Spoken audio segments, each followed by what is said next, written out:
everyone. Good morning, everyone. Would request everyone to please come inside the hall so that we can start without further delaying the program. On behalf of ABCD, I, Shomali Banerjee, your host of the day, extending a warm welcome to all the delegates for this scientific event of today. It is the 11th National Conference of ABCD, Associations of Bardhaman Cardiologists and Diabetologists. I just like to say two sentences for this. Science is not just a subject. It is a way of thinking, exploring, questioning, and the revolutions of the unknown things to reveal.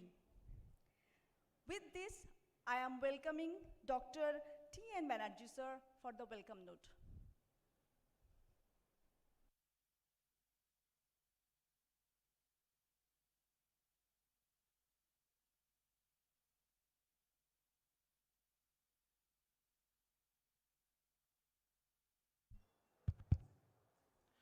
Good morning, distinguished guests, esteemed colleagues. It's really a great pleasure for me and also pride and privilege to welcome you in this 11th ABCDCon is going to be held today. And you know, our program has already kick-started yesterday with poster presentation and paper presentation. This year, the theme is diabetes across life stages. And by the organizing committee have curated and placed these topics in such a way that we are no longer within this diabetes domain, diabetes and metabolic domain. We have pushed our boundary beyond diabetes. We have included topics in hematology. We have included topics in Alzheimer's disease. We have also recruited topics on bone health. And apart from this, we have got lots of cardiometabolic disease and cardiovascular diseases. And this conference is meant for the attendees who I am very pleased to see that a good number of attendees are here. I think they will interact with the speakers. They will challenge the speakers in a gentle way and exchange their knowledges with our learned speakers. My sincere thanks to the speakers who have come across all parts of the Bengal to participate in this program. And most important part is that the most important hours or life hours they have sacrificed to this program, and I think they will benefit from this scientific program. After all, the success of this program depends upon the attendees exchanging their knowledge with the speakers. With these few words, I start the program rolling right from the beginning. Thank you very much. Jai Hind.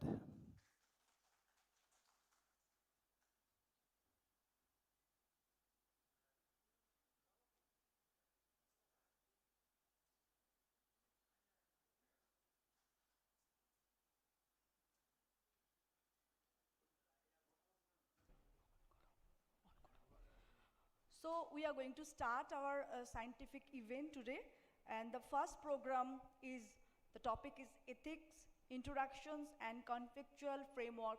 For that, I am requesting the chairperson to come on the dais, Professor Dr. Aditya Prasad Sarkar sir and Professor Dr. Abhijit Das.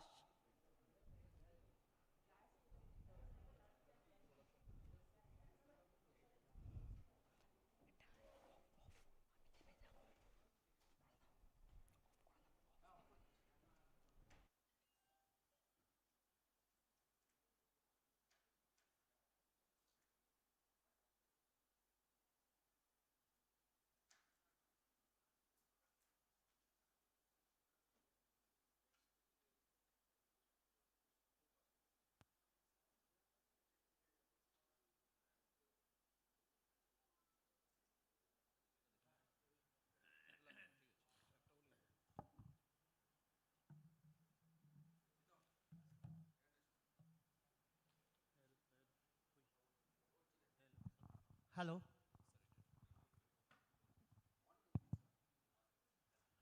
Good morning. Now we are going to start the scientific sessions.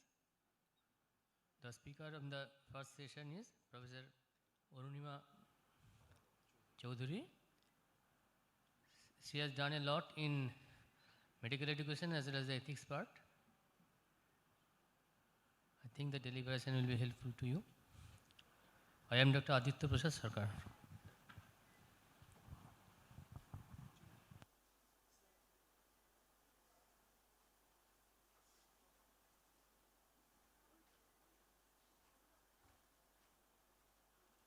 Good morning. So today my presentation will be on ethics, introduction and conceptual framework.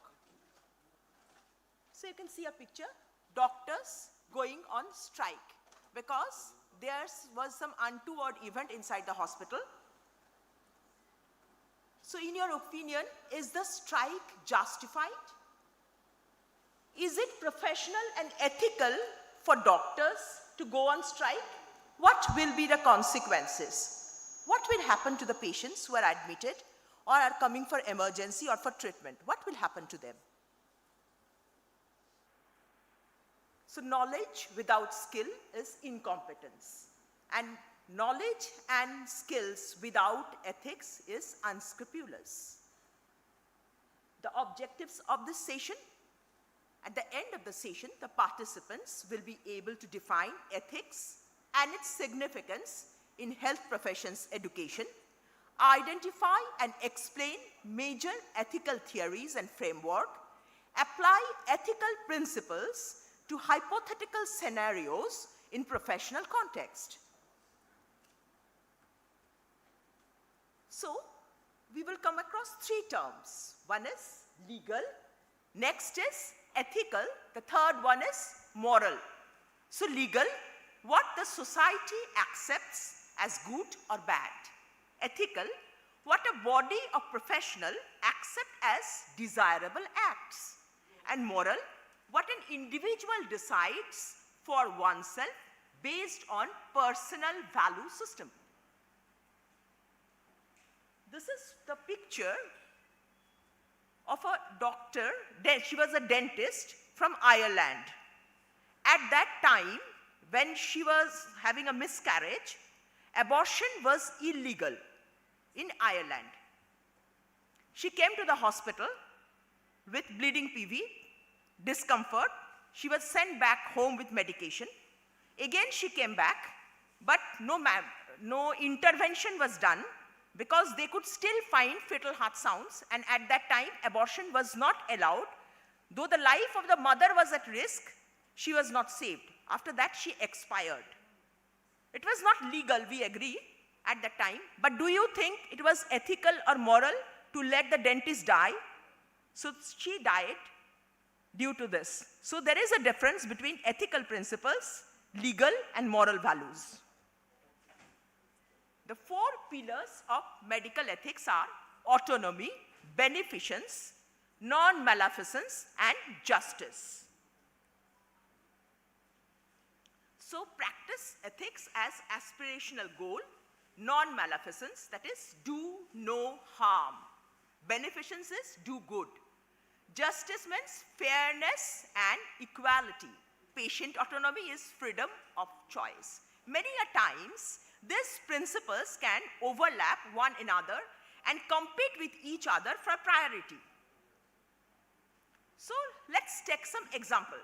Beneficence versus non-maleficence. There is a risky surgery. The patient may die due to the surgery.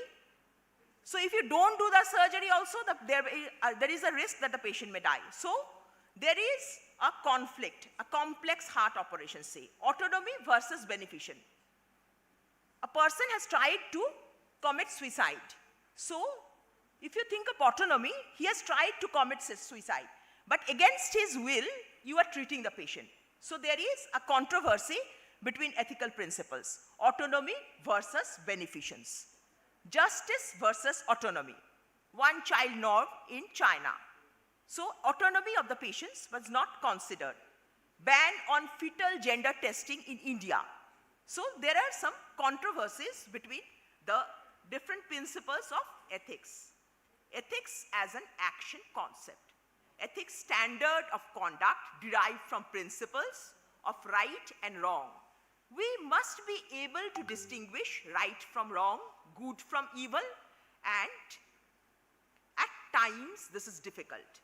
We must commit ourselves to do what is right, good, and proper. Ethics is therefore an action concept and not simply an idea to argue about. Now, utility ethics. Think of the COVID times. There were some triage protocols, so which was used to save the maximum number of life of patients. The pandemic highlighted and exacerbated racial, ethnic, and socio-economic health disparities. COVID-19 promoted hospitals, healthcare system, and governments to develop crisis standards of care, including triage protocols, to potentially ration medical supplies. So these follow the utility principle of ethics to cause maximum life saving. Now, duty ethics or deontology. In contrast to the previous theory, is that an action is moral if it conforms to certain principles or duties. Think of Ramayana. Ravana had two brothers. One was Vibhishan. So what happened? Vibhishan, whatever Ravana did, he thought was wrong. As a result, he joined Rama. So he followed virtue ethics. But his other brother, who was Kumbhakarna, when he was sleeping asleep, they had to put him out of sleep, but he realized if he goes to the battlefield, he will die. He knew that. But he was dutiful. He didn't follow virtue ethics. He thought that is right for him to follow the duty, that is, be on the side of his brother. So he went to the battlefield and lost his life. That was duty ethics. What Vibhishana followed was virtue ethics. Think of a shipwreck.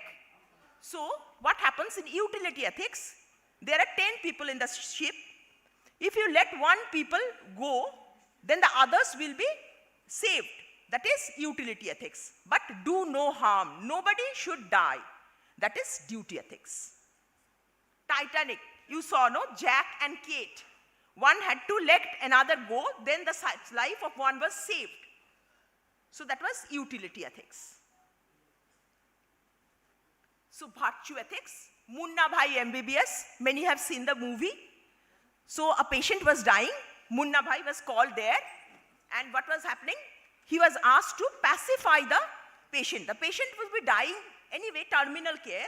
The patient was young, but he was still pacified, telling that you will be okay. So the patient was very relieved with that. When we cannot do something for the patient, at least we can pacify the patient, tell him something so that he is morally boosted. That was a virtue ethics. So there are different ethical principles which we can follow. Virtue ethics, morality depends on perfecting one's character. Emphasis is on virtue of the individual. It is holistic. It examines the purpose of life rather than the individual moments. Principles of ethics, principles of essentiality, principles of voluntariness, non-exploitation, social responsibility, principle of ensuring privacy and confidentiality, risks minimization,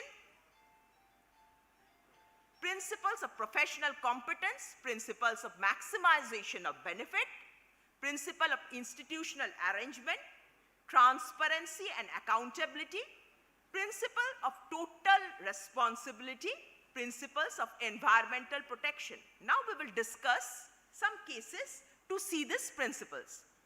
Can anybody identify this person?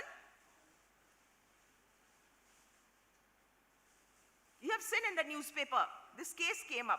So this is Aruna Shanbag from 1948 June to 18th May 2015 In 1973, she was sexually assaulted and strangled by a young ward boy. Remained vegetative for 41 years.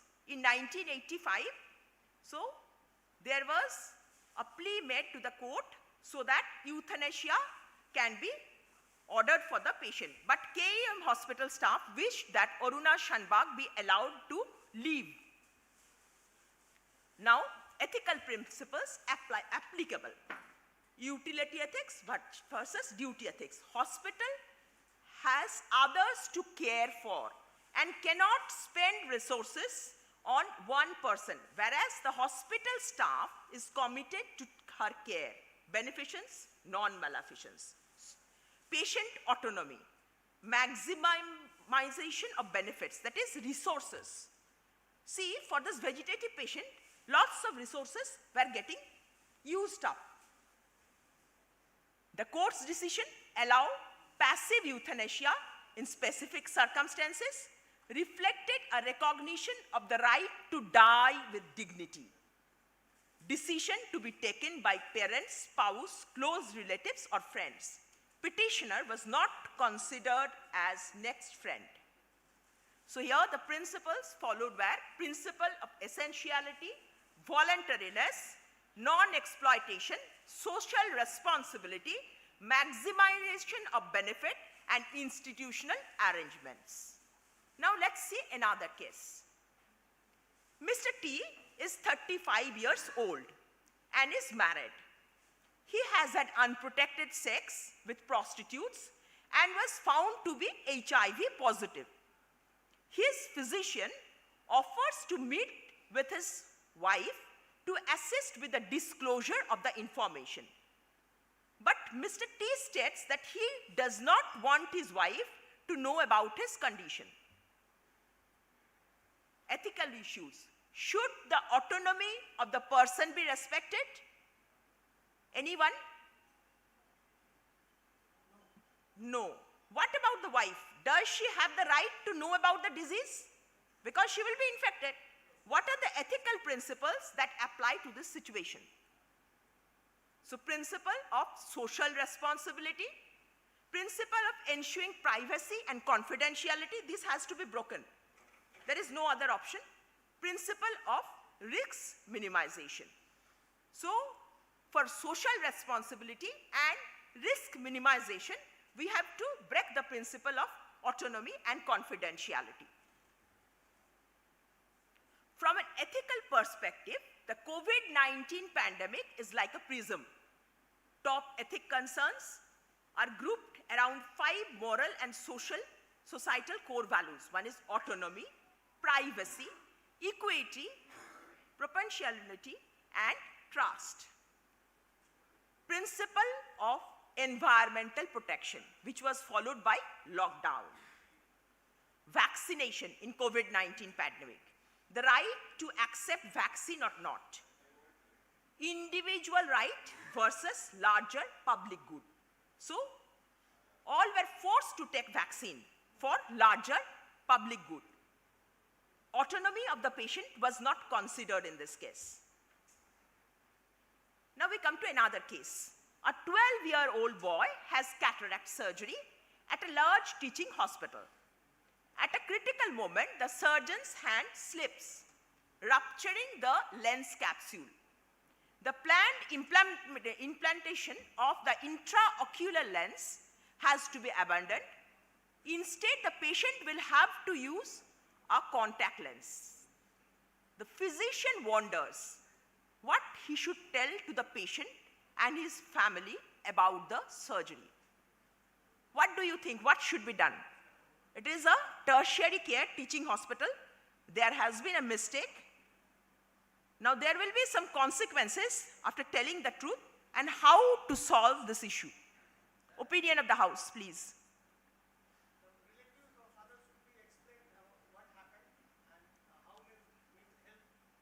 So what is the problem if you tell the relatives?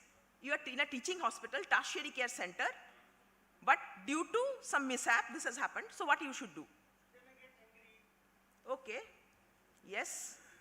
So there should be, these principles should be followed. One is principle of transparency and accountability, principle of total responsibility, principle of professional competence, principle of maximization of benefit. These principles need to be followed. 4 core values of professionalism. One is patient-centered care, integrity and accountability, fair and ethical stewardship of resources, pursuit of excellence. Commitment. We do not just treat, but we care. We do not just care, but we strive to improve the quality of care. 10 professional responsibilities. Commitment to professional competence, honesty with patient, patient confidentiality, maintaining appropriate relations with the patient, commitment to improving the quality of care, to improve access to care, commitment to a just distribution of finite resources, commitment to scientific knowledge, to maintaining trust by managing conflict of interest, commitment to professional responsibilities. Now, does ethics differ from one country to another? Your opinion? And what is please justify your standpoint. That's all from my part. Thank you.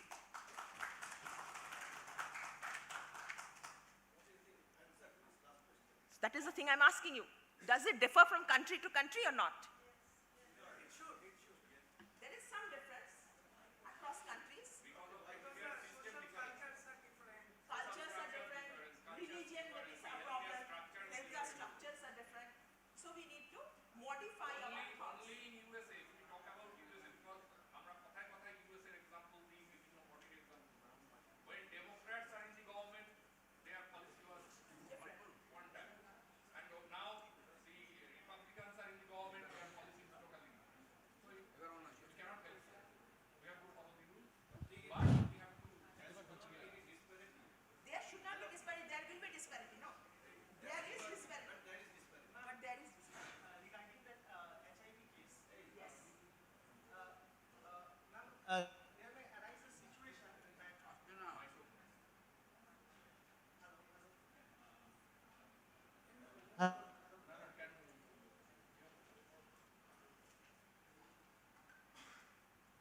Hello.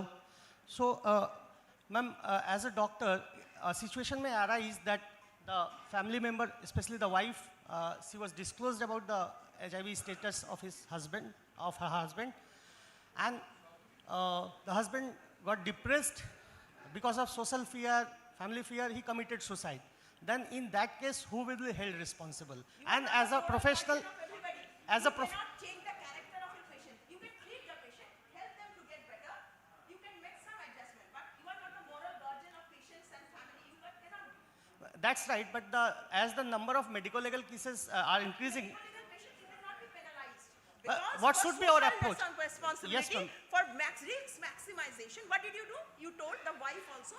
The patient is not willing because he has committed this problem multiple number of times, and he is willing to stay with his wife.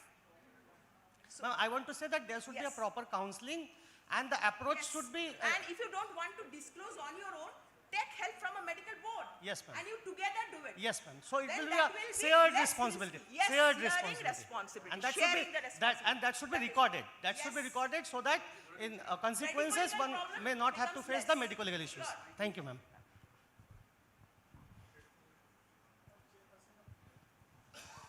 Any question?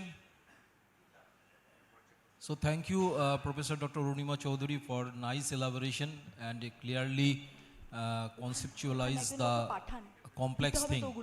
But one thing, the basic principles, whatever may be the country, the last question was really a good question.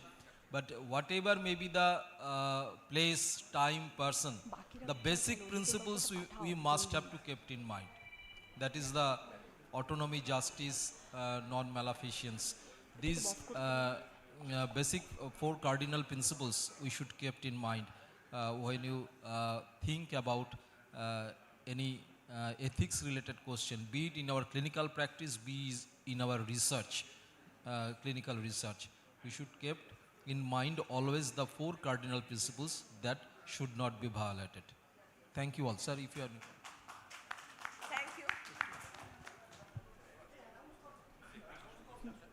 Thank you so much, everyone. So now I am requesting Dr. D.K. Gupta, sir, to felicitate our speaker, ma'am. Sir, একটু থাকুন, একটু বসুন kindly.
Big round of applause for the nice session.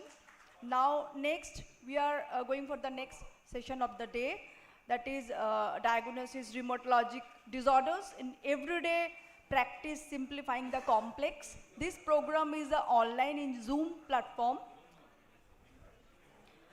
and for that I am requesting chairperson Dr. G.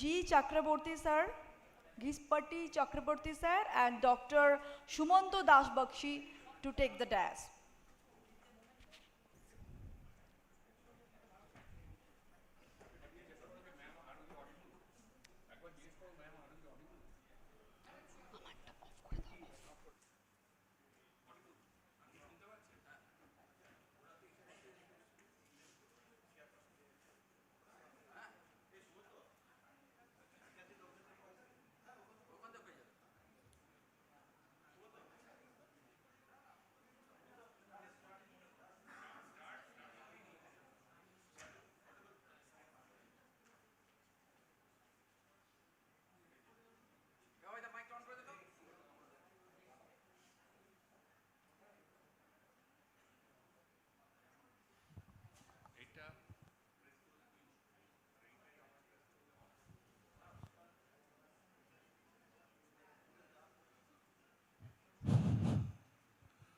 Welcome everybody.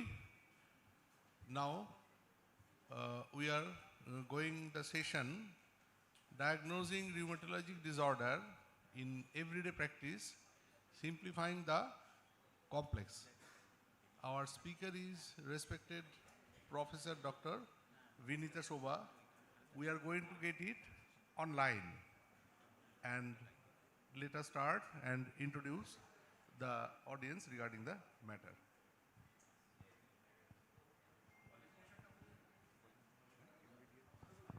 Good morning, everyone. She is MD/DM in rheumatology and working at St. John's Medical College, Bangalore. Ma'am, please come. Good morning, all. I hope you can hear me. Online. Okay. Welcome. Good morning. I hope you can all hear me. Yes, we are getting you. Okay, perfect. So at the outset, I would like to thank the organizers of today's wonderful meeting and the scientific chair for this session for having invited me and permitting me to do this session virtually. I'm going to be talking about how to diagnose rheumatological disorders in everyday practice, how to make the complicated situation simpler. And I'm going to use this opportunity to talk to you about articular diseases as well as systemic autoimmune diseases. And I'm going to be focusing on pattern recognition. And I believe that if we can recognize the pattern, then diagnosis is very easy. And once the diagnosis is made, the treatment is even easier I'm not going to be talking today about the treatment, but I will be just focusing on the diagnosis here. So, most of the patients who present to us to a rheumatologist, or for that matter even to the physician, one of the main complaints is the pain. So, at the onset we need to recognize what is the source of the pain, whether it is joint or in the periarticular region, or is it something else. In the joints, as we all know, it could be arthritis or arthralgia, and in the other situations the pain could also be arising from the bones, the nerves, the muscles or the soft tissues. And here I want to mention only one point, that is about the fibromyalgia, wherein we can have lot of aches and pains, and this is one disease which can confuse many of us, and it also coexists with several other disorders. So, to say that a patient has inflammatory arthritis, one important question to ask is how much time does it take for the joints to open up or get warmed up after a period of inactivity. If the gelling phenomena is lasting more than 30 minutes, that is inflammatory arthritis. However, if the pain is occurring after the use of the joint and the gelling phenomena is very minimal, couple of minutes to 5 or 10 minutes, then that is probably a non-inflammatory arthritis. So, we have to focus on the early morning stiffness, whether it is present or absent, and if it is present, what is the duration. The next pattern I want to talk to you all about is the number of joints which are affected, whether it is monoarthritis, oligoarthritis or polyarthritis, whether there is involvement of the axial disease, and whether there are extra articular manifestations, whether there is involvement of the skin, lung, nerves, eyes or any other organ system. So, these additive informations provide us with a more accurate clinical diagnosis. So, apart from recognizing the monoarthritis, oligo and polyarthritis, one could also look at the onset and the duration of the symptoms, whether it is an acute illness or a chronic illness, whether the duration of illness is less than 6 weeks or more than 6 weeks, whether the arthritis or the arthralgia is intermittent or is it continuous. Based on that, one could probably reach with some degree of certainty the diagnosis as a differentials which are being shown here. So, I am not going to go into any of these in detail, but I am just giving you an overview of, based on the number of joints which are affected, the onset, whether it is acute or not, what is the duration of the illness, one could fairly well reach the good differential diagnosis and then accordingly initiate the investigations. So, this cartoon figure here shows us very clearly the pattern of the joint involvements, the spectrum, how they are affecting each, which all joints are affected, that one could make a good differential diagnosis. So, if we go to the first cartoon on the left, we can see that there is a symmetrical distribution of the joints involving the small joints of hands and the feet, the wrists, the shoulders, elbows and the knees. And here what is peculiar is that the axial skeleton is not affected and the disease is very much symmetrical. So, this is classical rheumatoid arthritis distribution of the joints. In the second cartoon, what we are seeing here is most classically that there is a dactylitis. So, there is an involvement of the joints across a particular digit and other joints, other digits are not affected. Also, we can see the asymmetry here and involvement of one of the sacroiliac joint. So, this is a classical presentation of psoriatic arthritis. This third cartoon over here is showing us the involvement of the large joints and bilateral symmetrical sacroiliitis along with involvement of the axial skeleton. So, this is a classical patient of SPA, that is spondyloarthropathy. In the last cartoon over here, what we are seeing is there is involvement of the DIPs, there is involvement of the large joints. So, this is a classical description of a patient with osteoarthritis or crystal arthropathy except for gout. So, in this picture again we can see more clearly the osteoarthritis where there is involvement of the distal interphalangeal joints. We can see in rheumatoid arthritis where there is involvement of wrist, the PIP and the MCPs. In crystal arthropathy, you can classically see the involvement of the second and the third MCP joints, and this is psoriatic arthritis depicting dactylitis. So, what exactly is spondyloarthropathy? So, that is in which we get inflammatory back pain, and when do we call a back pain to be inflammatory?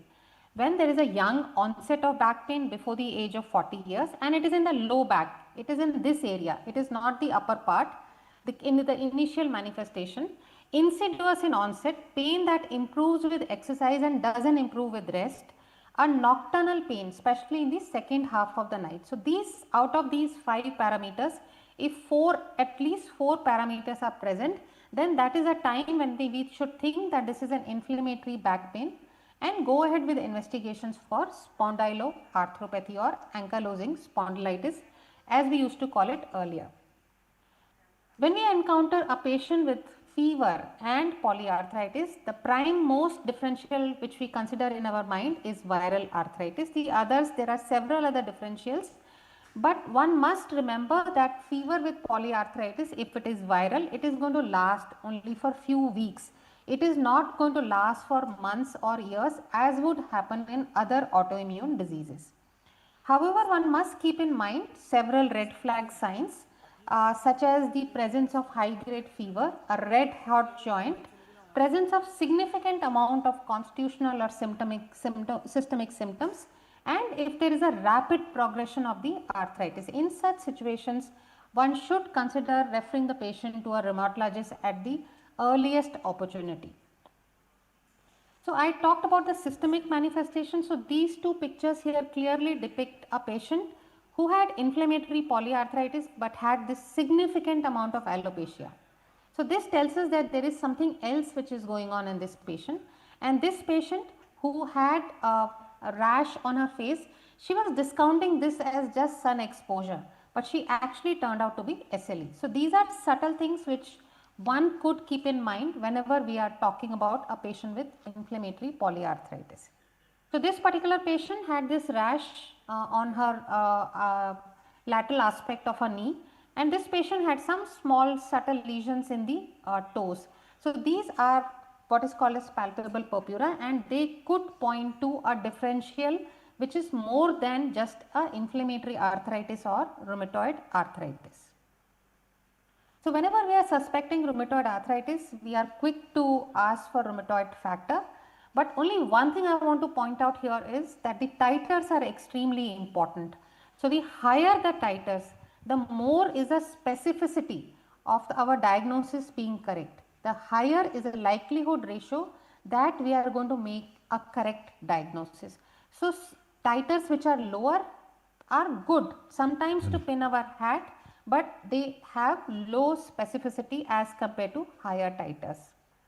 The next test which we typically tend to order is uric acid, but remember that asymptomatic hyperuricemia is quite common, and even if a patient has some aches and pains, we should refrain from calling it gout unless we get painful episodic arthritis. And one important thing I want to mention here is that gout diagnosis is rather uncommon in premenopausal women. And the gold standard for diagnosis of gout is demonstration of crystals in the joint fluid. And one key point I want to tell you is when there is a patient with acute episode and there are times we do a uric acid, clinically we are certain that this is gout, but we find that the urate levels are low.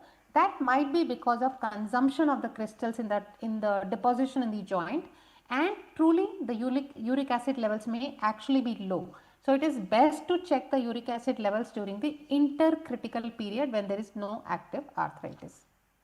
So in terms of the articular manifestations or articular pattern recognition, the last thing I want to talk to you about is fibromyalgia, wherein patients come with a lot of aches and pains, fatigue, sleep disturbances, headaches, bowel irritability. On examination we find nothing at all. And on investigations also we find nothing at all. That is ESR, CRP is normal, the CBC is normal. So one should consider a differential diagnosis of fibromyalgia, wherein patients can have widespread pain, and if we are not comfortable treating them, it would be advisable to refer them to a clinical psychologist or psychiatrist, and these patients tend to do very good with a small dose of gabapentin, pregabalin or duloxetine. So there are certain diagnostic pitfalls when we are considering articular diseases. One is you shouldn't rely on serology entirely, and differentiate between the mechanical pain and the autoimmune related pain. one should try to not miss infection or malignancy and never ignore the systemic clues. So with this, I have told you about the articular diseases, and I have told you several patterns, which patterns, if we recognize them accurately, we can accurately make a clinical diagnosis. So we rheumatologists are basically clinicians, extended physicians, I would say, who have learned to recognize the patterns more efficiently through our training. So this patient, now moving on to the systemic diseases. So this patient is a 23-year-old unmarried girl who presented with 2 months history of low-grade fever, unresponsive to multiple antibiotics, and she was being evaluated for infectious causes which were all negative. She also complained of anorexia and diffuse alopecia. On examination, on detailed examination, she was found to have painless palatal ulcer. So unless we specifically examine them, we will not be able to pick it up. And she had photosensitive malar rash and evidence of arthritis. Investigations revealed subtly that there was cytopenias, there was anemia which eventually turned out to be hemolytic anemia. The urine showed sediments, there was mild proteinuria, there was RBCs and WBCs in urine, and subsequently her ANA and immunoblot confirmed the diagnosis, and the kidney biopsy also showed class 3 lupus nephritis. So this tells us that it is important to pay attention to those subtle findings. So this is a patient, not the same patient though, but here I am trying to show you a classical malar rash which is difficult to pick up in darker people, especially in our country. So with respect to SLE, I want to mention one very important thing here is about fever. So we find that fever in the international series of lupus patients, fever is present in about 1/3. But in the Indian patients, in Indian series, we are finding that almost 2/3 to 3/4 of the patients present with a febrile illness. And there are a lot of non-criteria major organ involvement which can happen in these patients. There also can be manifestations related to antiphospholipid antibody syndrome, and apart from the classical manifestations which we all very well know. So we need physicians to pick up the diagnosis early, and the patients with SLE will never be seeking a rheumatologist directly unless a physician has suspected SLE. So this meta-analysis has shown that the time taken for diagnosis of SLE in the Western world is as much as 18 months. And I must compliment the physicians in our country. So we did this study recently and we found that the median time to diagnosis of SLE is only 6 months. And about 1/3 of the patients get picked up within first 3 months. So I would say that we are doing much better than rest of the world in terms of making the correct clinical diagnosis, suspecting it and referring it to the rheumatologist. So this study was led by rheumatologists across the country. Now we frequently use ANA as something which we want to hang our hat on and we want to be confident in our diagnosis, but one must remember that positivity does not always mean lupus. It's a sensitive test but not really a very specific, as it can be positive in a number of other autoimmune diseases as well. And importantly, it might also be positive in low titers in general population. Certain infections, chronic infections, tuberculosis, HIV, just to name a few, and drugs such as even INH can cause ANA positivity. So the pre-test probability is extremely important. Ignore a positive ANA, especially in low titers, 1+, trace plus, when clinical constellation is not really fitting. And in some situations, for example, fibromyalgia, hypothyroidism, a negative ANA result is more valuable than a positive result. Next, I am going to move gears to inflammatory myositis. So we are all aware of the classical distribution of the muscle weakness in patients with inflammatory myositis, that is dermatomyositis and polymyositis. But we are finding more and more frequently now the involvement of the respiratory muscles, the diaphragmatic muscles, and we are encountering more and more patients with internal organ involvements such as lungs. So we believe that the phenotype of inflammatory myositis is actually expanding. Probably we didn't realize it earlier. And the serology, the muscle-specific autoantibodies are helping us to knit the diagnosis better together. And this is important because now the therapeutic armamentarium for these patients is actually on the expanding side. So this patient shows you the classical heliotrope rash, and as you can see in a dark skin patient, how subtle this rash can be. This is another patient with heliotrope rash and edema of the lids. This is showing Gottron's rash and the Gottron's papules. So unless we lift the pants up, we will miss the lesions on the knees, and if we don't examine the knuckles, we will be missing these lesions. And sometimes the rashes can be completely imperceptible, and unless we ask the patient to close the eyes, we will miss it. So this is one patient who actually came from West Bengal, and she had these subtle rashes here, as you can see, on the fingers, on the forearms, and when we close her eyes, we could see a faint rash. This picture is not doing justice to the rash, and she also had some papules on her palm. So she eventually turned out to be MDA5 positive dermatomyositis. So myositis specific autoantibodies are helping us more and more to make specific diagnosis. And based on the autoantibodies, the MSAs are also telling us which organ to search in, whether to search in the lungs, whether to search in the cardiovascular system, whether this patient is going to have a GI predominant myositis. So that is the value of myositis specific autoantibodies. So this particular figure on the myoblot is showing you the presence of Jo1 autoantibody strong positivity, and that is anti-synthetase syndrome, which is a constellation of inflammatory myositis, interstitial pneumonia, arthritis, Raynaud's, mechanics, Hansen, fever.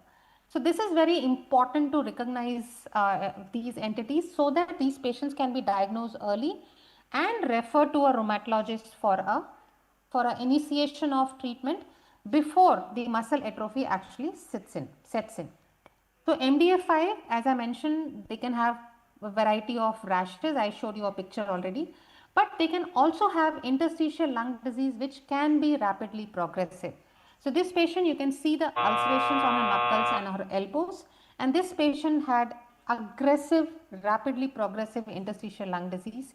If they're not picked up early, they go on to require oxygen very quickly, and they don't respond well to treatment if they're not picked up early. And the last entity here I want to talk to you about is CADM, which is clinically amyopathic dermatomyositis.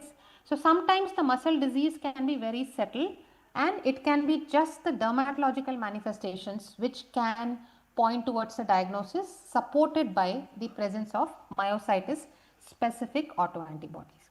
So spectrum of inflammatory myositis is evolving, and pattern recognition is the key. So lastly, I'm going to tell you about a patient who is a doctor's mother actually. She was 50 years old and she had joint pains, and she was diagnosed as rheumatoid arthritis, correctly started on methotrexate and steroids. Then she went on to develop cough, which worsened, and she also had one episode of streaky hemoptysis. So rheumatoid, it was blamed on methotrexate actually, and methotrexate was withdrawn. A chest X-ray was done, and they thought that it was tuberculosis, started her on ATT, and then she developed ATT-induced hepatitis. So that is when she was referred to us, and we found that she had cavitatory lesions in her lungs. And in hospital, she went on to develop this kind of foot lesions, and she eventually had to be amputated. Her toes she lost her toes. So what I want to bring in by telling you this story, so this patient was eventually turned out to be diagnosed as Wegener's granulomatosis, that is granulomatosis polyangiitis. So what I want to tell you about this story is that the symptoms, the manifestations can accrue with time. Not everything will come together. So for example, arthritis first, lung involvement next, and a vasculitis of the toes and foot later. So the pattern can change with time, and pattern recognition, putting things together, is what is our key to diagnosis. So we rheumatologists, we also tend to focus on several other aspects apart from the immunosuppressive therapy, and that I'm sure all of you do. Infection prevention, that is very important, and we must offer vaccinations to our patients. we must handle the comorbidities. So as you all know, patients with inflammatory diseases have accelerated development of diabetes, hypertension, cardiovascular events, cerebrovascular events, and they also have a high incidence of osteoporosis. So as clinicians, it is our responsibility to look at comorbidities, to prevent infections, and do whatever we can to prevent osteoporosis. So thank you very much for your kind attention. I thank my team for supporting me in whatever research happens in my department, and I'm happy to take questions. Thank you, very Professor much. Dr. Vinita Shobha, for the nice presentation.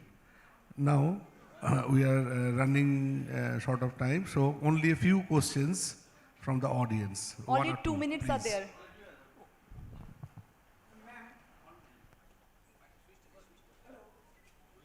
Switched.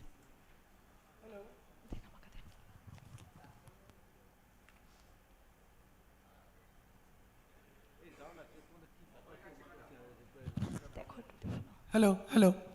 Ma'am, can you hear Hello. me? Yes, I can. Thank you, ma'am. First of all, very comprehensive, very nice lecture from you, ma'am. And thank you so much from our part.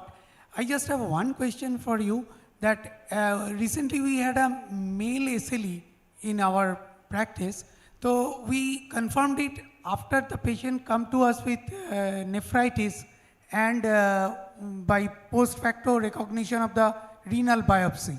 But is there any clinical clue particular for a male patient where from we can pick up that it is going to be a case of SLE? Very nice question, thank you. So it's a very challenging situation when we come across a male patient who eventually turns out to be lupus. So I think the subtle things which we need to look at is PO. If there is a pyrexia, it could be just low grade, some degree of weight loss, some hair loss, some oral ulcers, and what I find very important is anemia, which is out of proportion to the degree of inflammation. Subtle lowering of platelet count, subtle lowering of white cell count, lymphocytopenia, and of course urine would have picked up the diagnosis. So I think you've done perfectly well in making a diagnosis here probably quickly by looking at the urinary sediment. So these subtle factors are the ones which are helping us to diagnose patients earlier and earlier. Thank you. Thank you, ma'am, for your excellent presentation. I have got two questions. One is the case scenario. In my clinic, I saw one patient, 50 years old, who presented with me with this parasternal pain. There was no other the joint pain. But surprisingly, while doing the investigations, I found that he's having a rheumatoid factor nearly to 150 to 160. And out of interest, I also did this CCP antibody, which was turned to be 550 plus. But he had no systemic symptoms, no arthralgia. So what should we call it, and what is the future management, number one? Second one, can you tell us about what is the future, some exciting therapeutic intervention is going on with rheumatology, especially with the CAR therapy, CRT, CAR T-cell therapy. Can you highlight a few words about that? Thank you very much. So the first patient which you presented with, you said the patient is having parasternal pain. So that doesn't fit into rheumatoid arthritis at all. And what it could fit into is enthesitis. So very uncommonly, very rarely in rheumatoid arthritis, we can have enthesitis. Also, I would request you to search specifically for psoriasis. So in psoriasis, the rheumatoid factor and anti-CCP both can be positive, in high titers especially. And enthesitis is a key feature of psoriatic arthritis. So that is one thing which you could look at.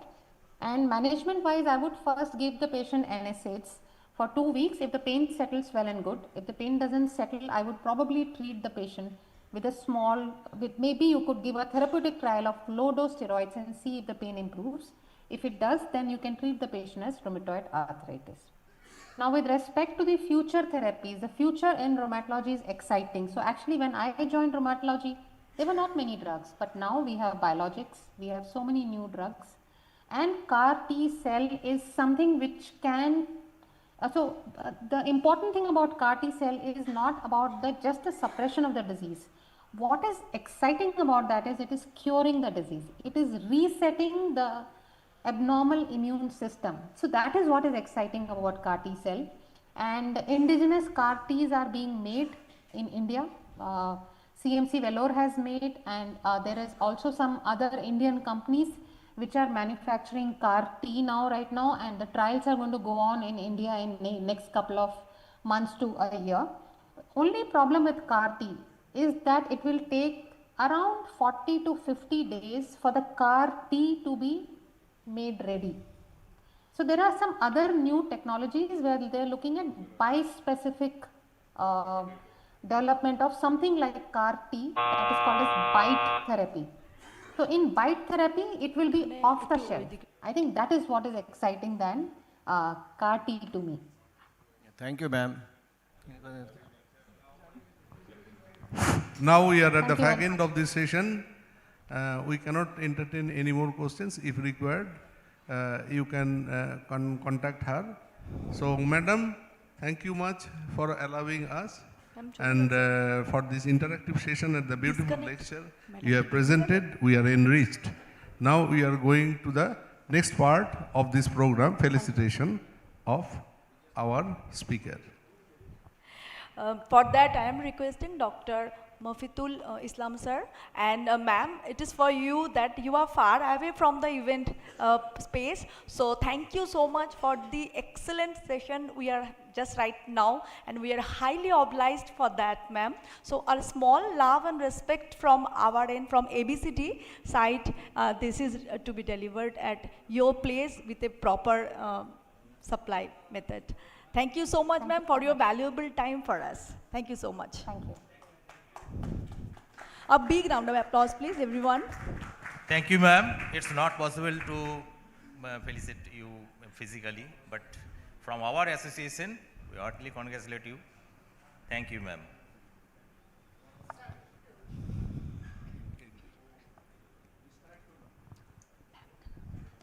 So a big round of applause for the speakers. And next,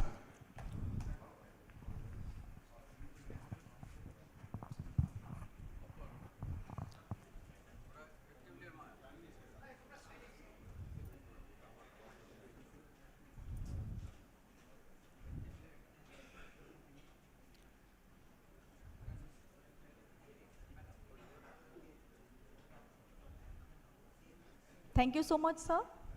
And big round of applause, please. Now, a big important announcement of all the speakers.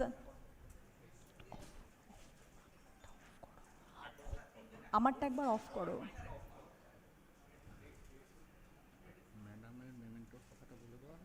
আমি বললাম তো ওনার আমি ওনাকে বললাম।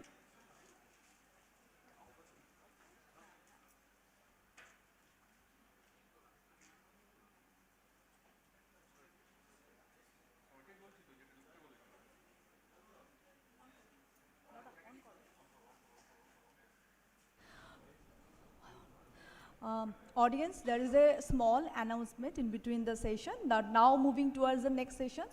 So it is very important to for all of us to just make a note, like for every session there is 20 minutes, whereas 18 minutes for the speaker to show the presentation and 2 minutes for the question and answer. So please do these things so that we can continue the session on time and we can finish the session on time. Thank you so much. For the next session, I am requesting Dr. Jayanto Rana sir and Dr. Somnath Ghosha to take the chairperson seat.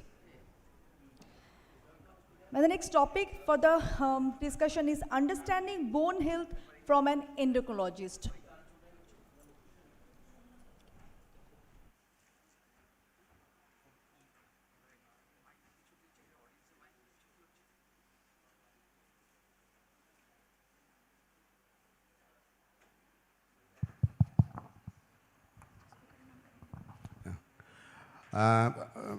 We are requesting Dr. Arindam Roy to come on the stage for his deliberation. And he is actually the MD Medicine and DM Endocrinology and FICP Fellow in Indian College of Physicians. and fellow from the American Association of the Clinical Endocrinologists, as well as he is the ex-associate professor of the Department of the General Medicine, that is BS Medical College, visiting consultant and endocrinologist in the Zenith Super Specialty Hospital at Calcutta. Many publications till date in peer review and index national and as well as international journals, and co-author of the chapter on the endocrinology in the several textbooks. So now the stage on you. Thank you. Yeah, good morning everybody, and at the outset, thanks Chairperson sirs and thanks organizers of the ABCDCon, especially Dr. Gupta, for giving me the opportunity here to discuss one of the very rarely discussed topic, that is osteoporosis. We all know that we are discussing diabetes, thyroid, and a lot of sometimes the PCODs, but definitely we forget about the bones. The bones are actually the largest endocrine organ in the body, and osteoporosis is a very pertinent part in India to be discussed, because the prevalence of osteoporosis is very high, and I will discuss in the next slides definitely. So these are the table of contents, the introduction, diagnosis, indication, what is the pharmacological management, emerging therapies, and final the summary. So what is osteoporosis? In a sentence, it's a skeletal disorder that is characterized by the reduced bone mass and deterioration of the bone microarchitecture, leading to increased bone fragility and the higher risk of the fractures. So if you think about the epidemiology, it's a very important one for the even for the Caucasians in the US and Europe. Even the 30% of the postmenopausal women have the osteoporosis. It's not only for the disease of women, even the men are also suffer. The lifetime risk in women, 1 out of 3, whereas 1 out of 5 men over the age of 50 have the osteoporosis. In India, it's the 20% of the women who are postmenopausal, more than 50 years of age, have osteoporosis. In men, more than 50 years, the prevalence is around 8.5 to 24% in some of the states. So our awareness about this osteoporosis in India is very low, because we doctors actually less discuss about this thing. Many times we forget about this osteoporosis and fall and fracture. Hip fracture rate in women around 361 in 1 lakh population, whereas in men it's almost 128.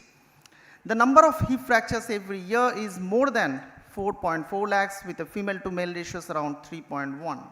And definitely in the long run, in the next few years, it's projected to be a very high incidence of these fractures. So what are the risk factors we have for this osteoporosis? There are some modifiable risk factors, some of the non-modifiable risk factors. Modifiable risk factors like nutritional factors, there is the calcium and vitamin D deficiency. Many a times we prescribe calcium and vitamin D, but what is the optimal dose of the calcium and vitamin D? We forget. Sometimes some of the formulations we have a very less calcium and vitamin D, but that is insufficient to protect the bone in Indian population. Again, the lifestyle is very important, like the decreased sun exposure.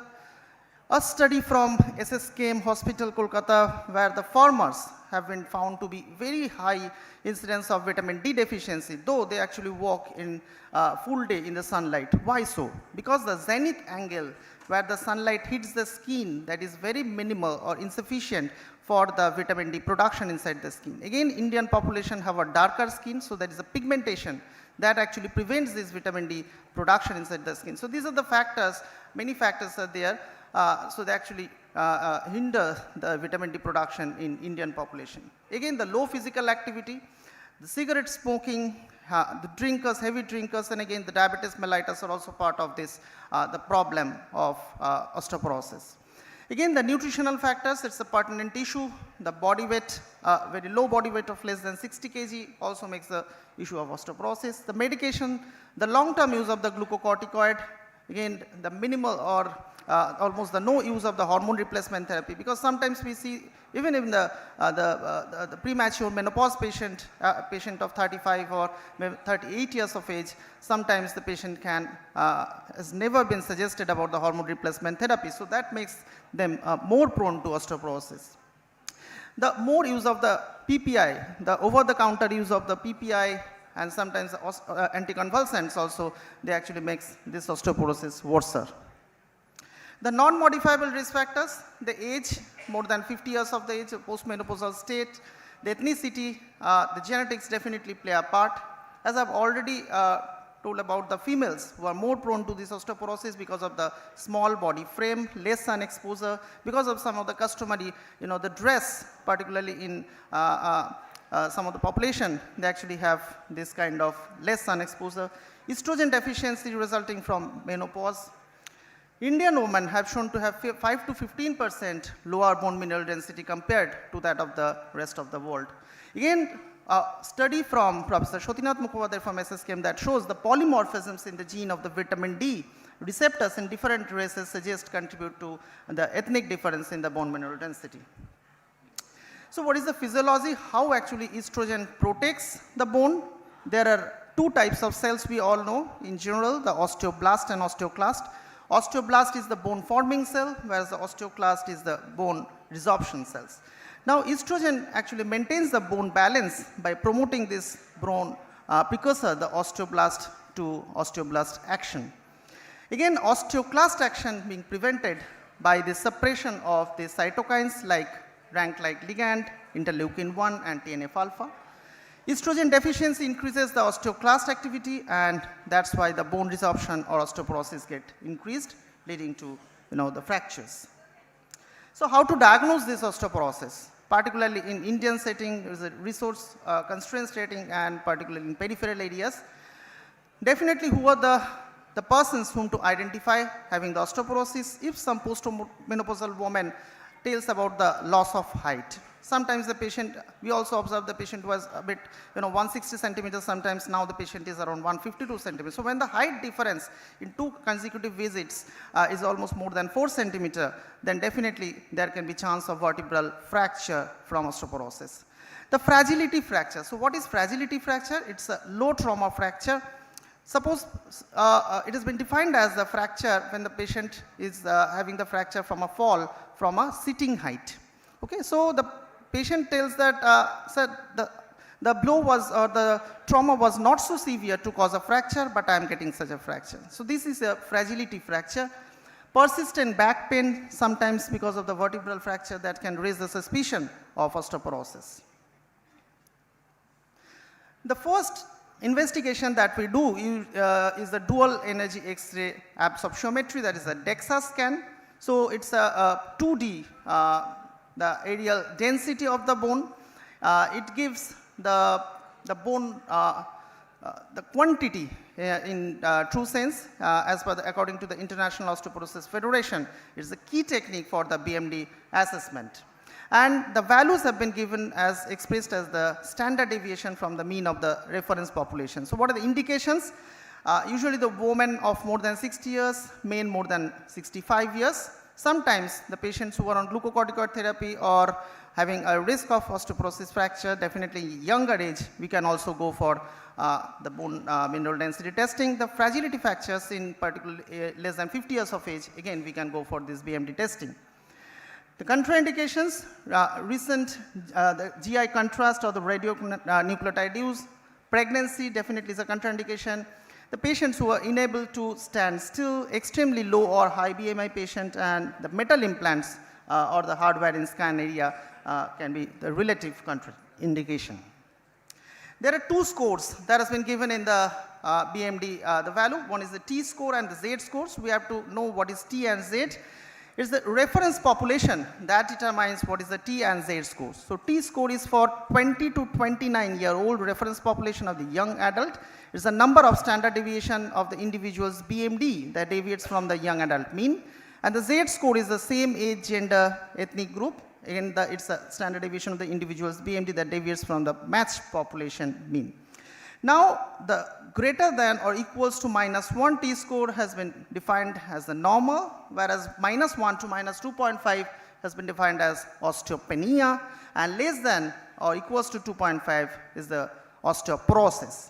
Less than or equals to -2.5 plus fragility fracture has been considered as severe osteoporosis.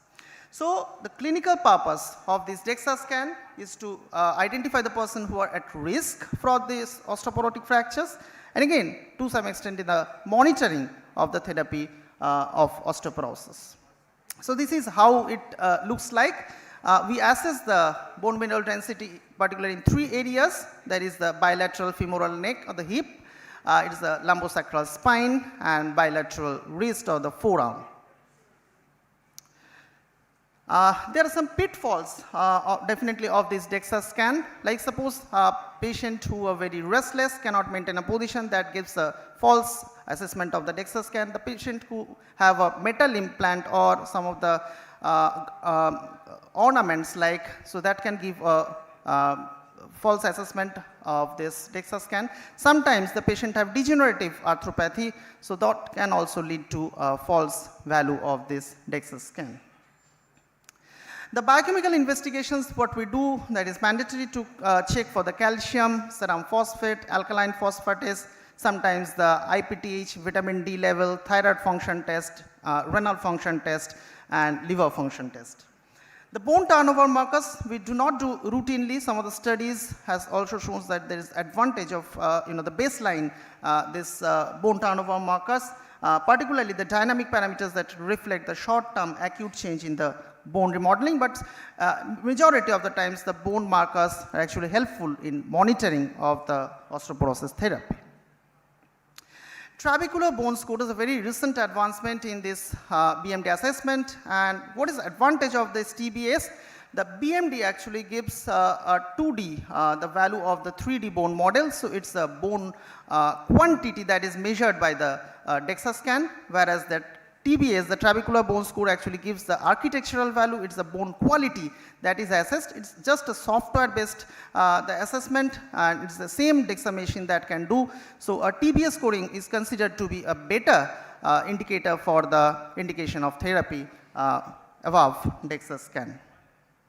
The other diagnostic tool we have, that is a quantitative CT, we have quantitative ultrasound, we have the magnetic resonance imaging, and the multi-detector CT, high resolution peripheral quantitative computed tomography, but definitely each and every procedure has its own pros and cons. So what are the indications for treatment? Definitely the post-menopausal woman with major osteoporotic fracture like hip, spine, wrist or humerus. Any fracture, presence of fracture is a stronger predictor for the future risk than the DEXA T-score. Recent fracture of less than 2 years, that indicates a high imminent fracture.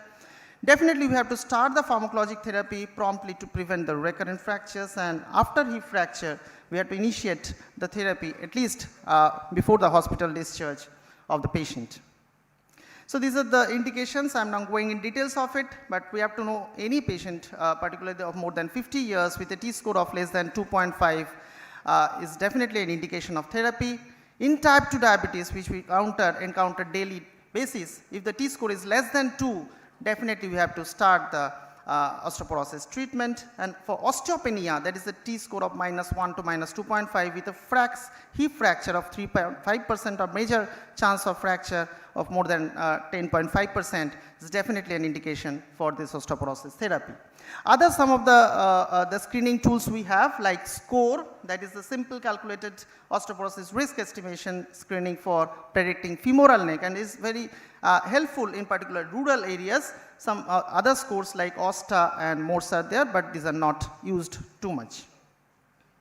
So what are the pharmacological management that we have in our hand for this osteoporosis management, particularly 2 types of therapy apart from the calcium and vitamin D. So calcium intake, as I've mentioned, is very important, and the total daily intake should be at least 850 to 1260, that is average at least more than 1 gram per day of calcium from both dietary and supplement should be there. Vitamin D supplementation at the level of at least 1000 to 2000 unit per day. If not higher is required, particularly patients who are elderly, obese, or the patient with malabsorption. And at least we have to maintain the vitamin D level of more than 20 nanogram per ml. Some of the study shows maybe ideal to keep it 30 to 40. Again, very important is cessation of smoking and restriction of alcohol use at least to less than 2 units per day. And definitely the prevention fall, the counseling of the home caregivers for the elderly patient for fall prevention is very important part. Exercise definitely improves the bone quality, strengthening the muscles. So resistant exercise, even some of the studies shows that improves the quality of bone. So anabolic therapy and anti-resorptive therapy, these are the two modalities of pharmacologic therapy. So teriparatide, which is an anabolic agent for the vertebral fracture, is mostly indicated for 24 months, followed by anti-resorptive therapy. The other alternatives can be zoledronate, that is preferred for 3 to 5 years, or the denosumab is also effective. Oral bisphosphonates like alendronate or bisphosphonates is definitely indicated if the patient refuses injectable therapy like zoledronic acid. But definitely is the patient preference when we have to discuss with the patient which form of therapy the patient actually trying to get. But there are some use restrictions of this bisphosphonates. We have to, if the patient is taking the oral bisphosphonate, the patient has to take it with a glass of water. Patient has to at least stand or sit for 30 minutes after the therapy. Patient can't lie down because of the gastroesophageal reflux. Otherwise, for the hip fracture, it's the zoledronate, which is the first line of therapy. We can give again this denosumab also as other than the zoledronate therapy, and at least within 2 weeks before the hospital discharge from the hip fracture, the patient should receive the first dose of zoledronic acid. The teriparatide is also effective, but it's less than the zoledronate or that of the denosumab therapy. So overall, for the osteoporosis therapy, the most important is the zoledronate or alendronate or the denosumab. The high-risk population who have a no fracture, again the bisphosphonate has been preferred, zoledronate has already preferred, denosumab can be the alternative.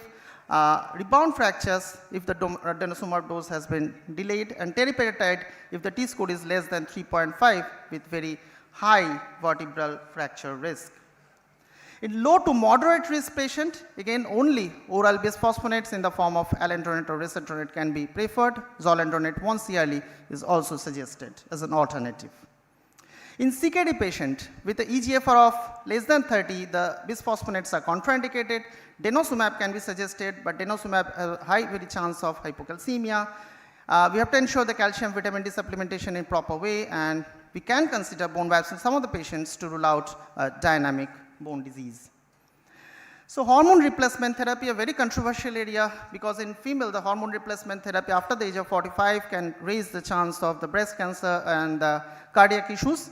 But in male who are found to be hypogonadal with a testosterone level of less than 200 nanogram per dl can get some of the advantage of the injectable testosterone from the bone mineral density point of view. But if the patient is having no improvement in this BMD even after therapy for 1 year, we can discontinue the hormone replacement therapy.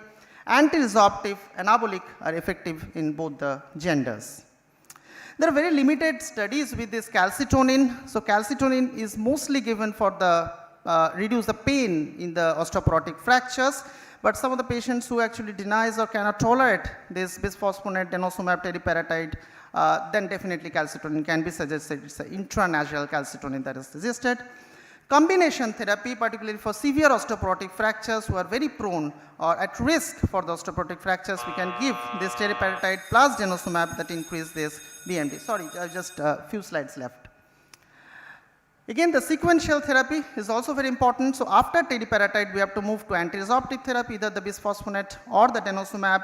If unresponsive, then we have to again give the combination of the teriparatide and the anti-resorptive therapy. And after denosumab, again we have to transition to the bisphosphonates. But if there is more than 6 months gap, the post denosumab therapy, that there is chance of rebound fractures in this category of patients. A clinical follow-up is very important. Any new fractures, kyphosis, scoliosis, back pain, height loss. Again, we have to check for the side effects, particularly the bisphosphonates, that is the jaw pain for the osteonecrosis of jaw. And again, we have to reinforce the treatment adherence and fall prevention.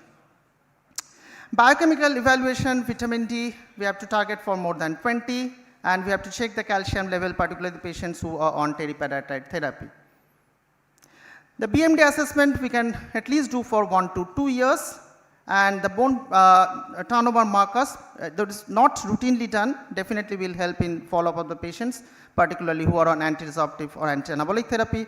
The C-type telepeptide and N-type propeptide has been suggested in this category for follow-up.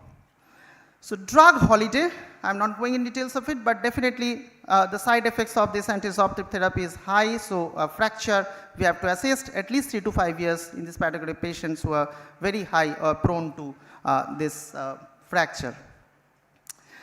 So fall prevention, we have to instruct all the patients to wear a low-heeled rubber-soled shoes, avoid slippery surface, use the handrails on the stairs, keep the rooms, stairs and bathrooms well fit, and secure the carpets and install grab bars in the bathroom. So these are very important part we have to tell every patient who are treating or who are at risk of osteoporotic fracture.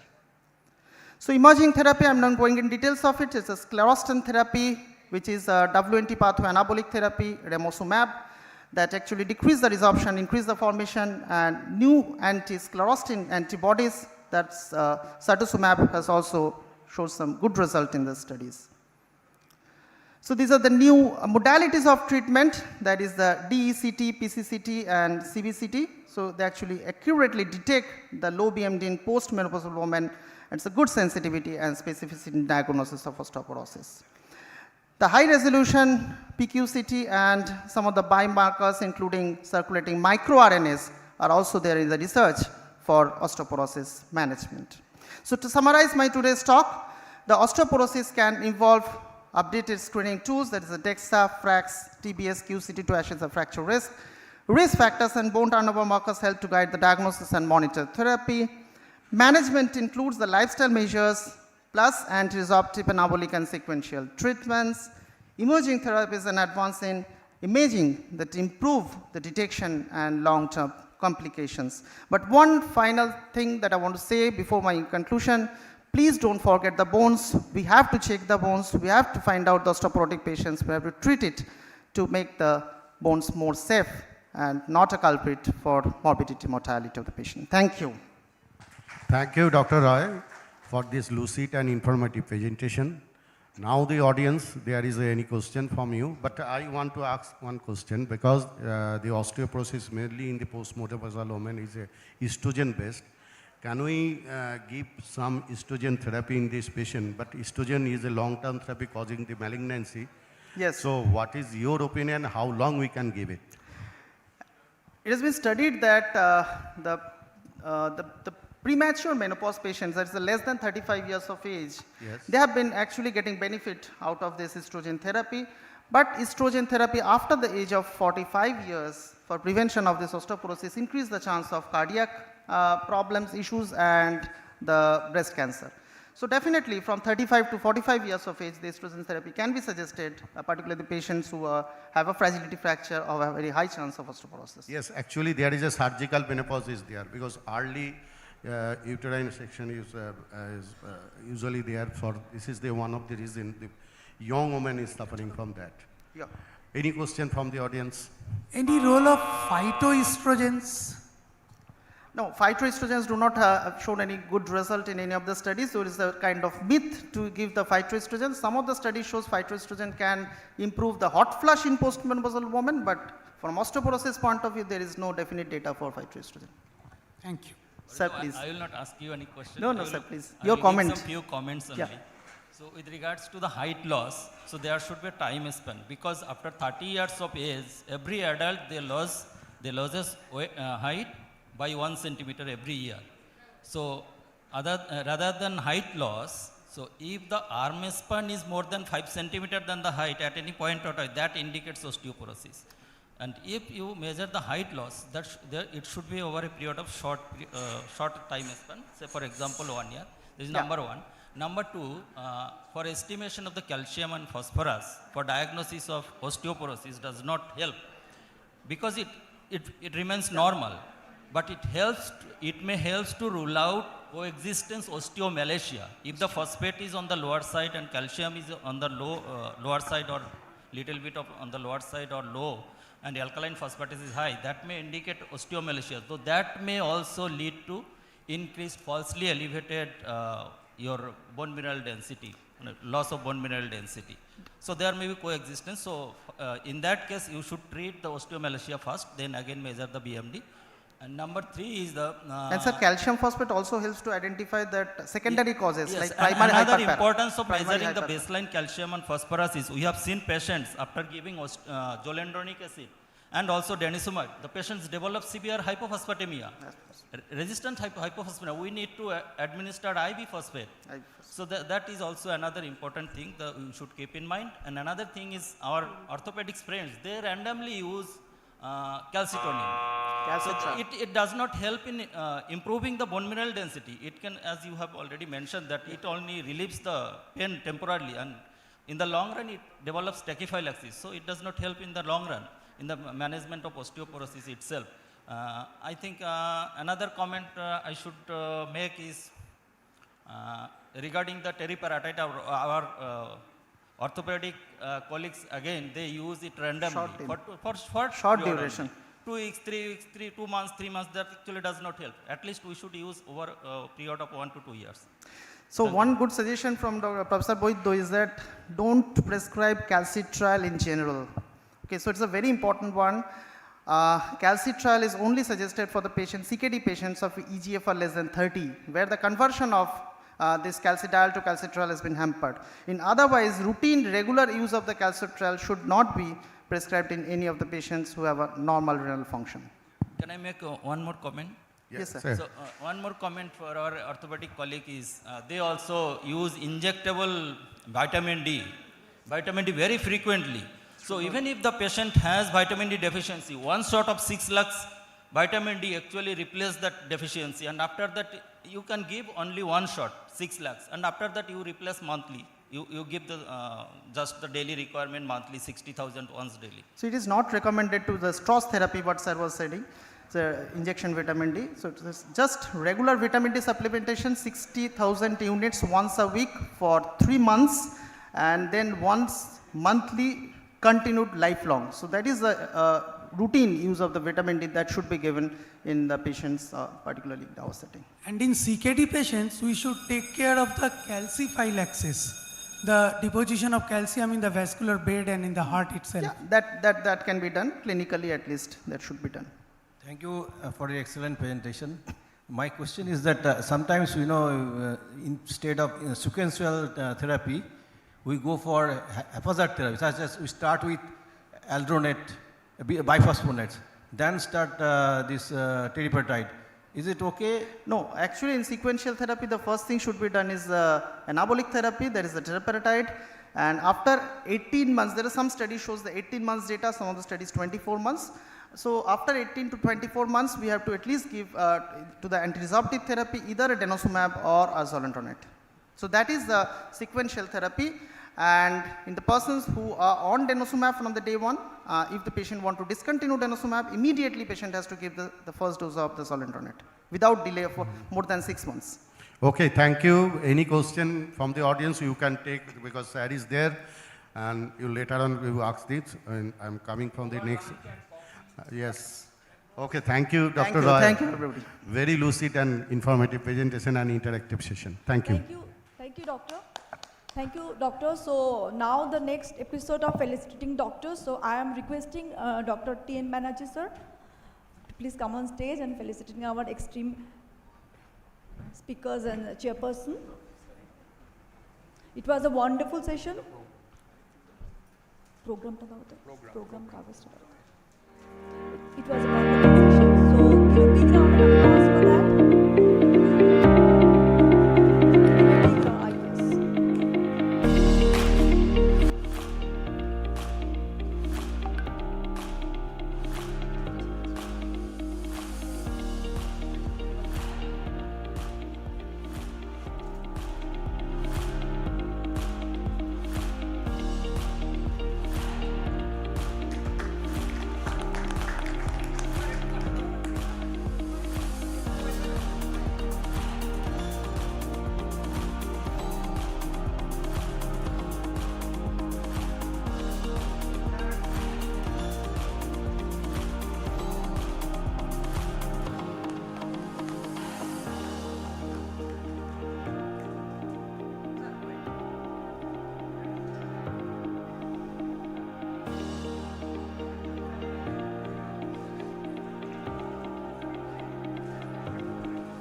thank you for the previous beautiful session delivered.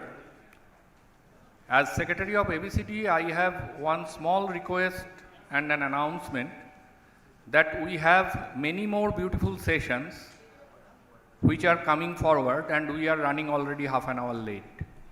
So I would request my esteemed speakers and chairpersons and the concerned persons here in the academic body, please stick to the time of 20 minutes, of which 18 minutes there will be a buzzing sound, in 17 minutes that 1 minute is left. Then there will be the final buzzing sound, that ending of the speech, and 2 minutes questionnaire, another buzzing sound, that session is closed. So please stick to the rules, that is my request. Otherwise you cannot enjoy the full academic session. Thank you all. Thank you, sir. So for the next sessions, I would request Professor Dr. Bikash Chandra Shwarika and Dr. Mahua Sharkar, ma'am, to please come on stage and take the chair.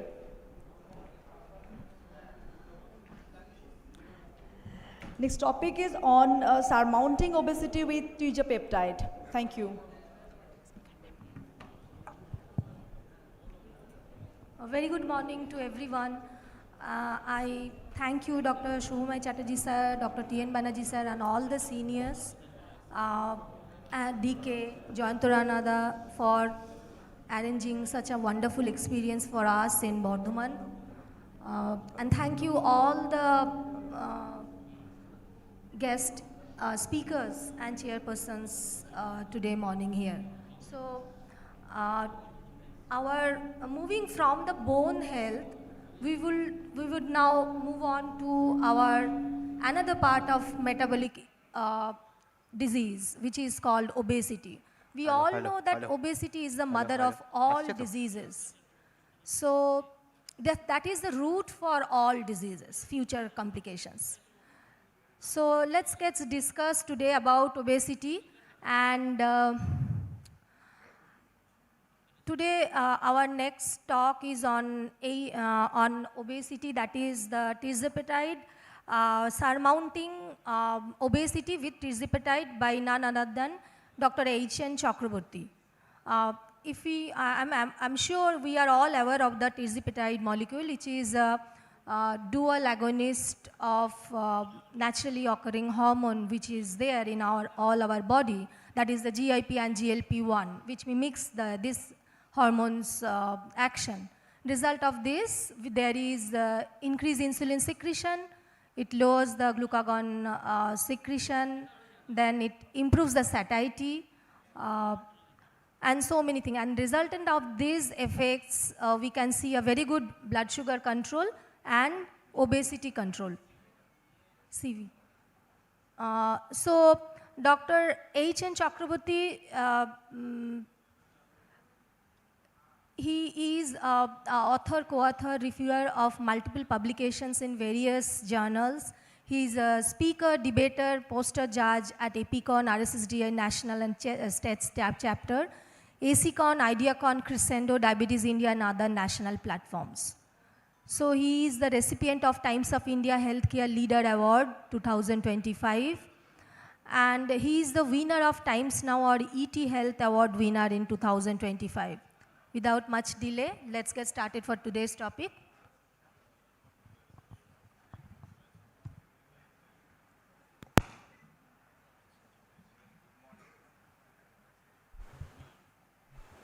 Hello, a very good morning to everybody. So, my topic would be surmounting obesity with tirzepatide. And at the very outset, there are two disclaimers. Number one, this talk has been sponsored by Eli Lilly. I am speaking on behalf. And there are some housekeeping rules, not to take any photos or post it on social media. I add two more disclaimers. Number one is the slides have been entirely made by them, but my speech would be mine. So we will talk more about science rather than only about the molecule. And first of all, thank you all from ABCD.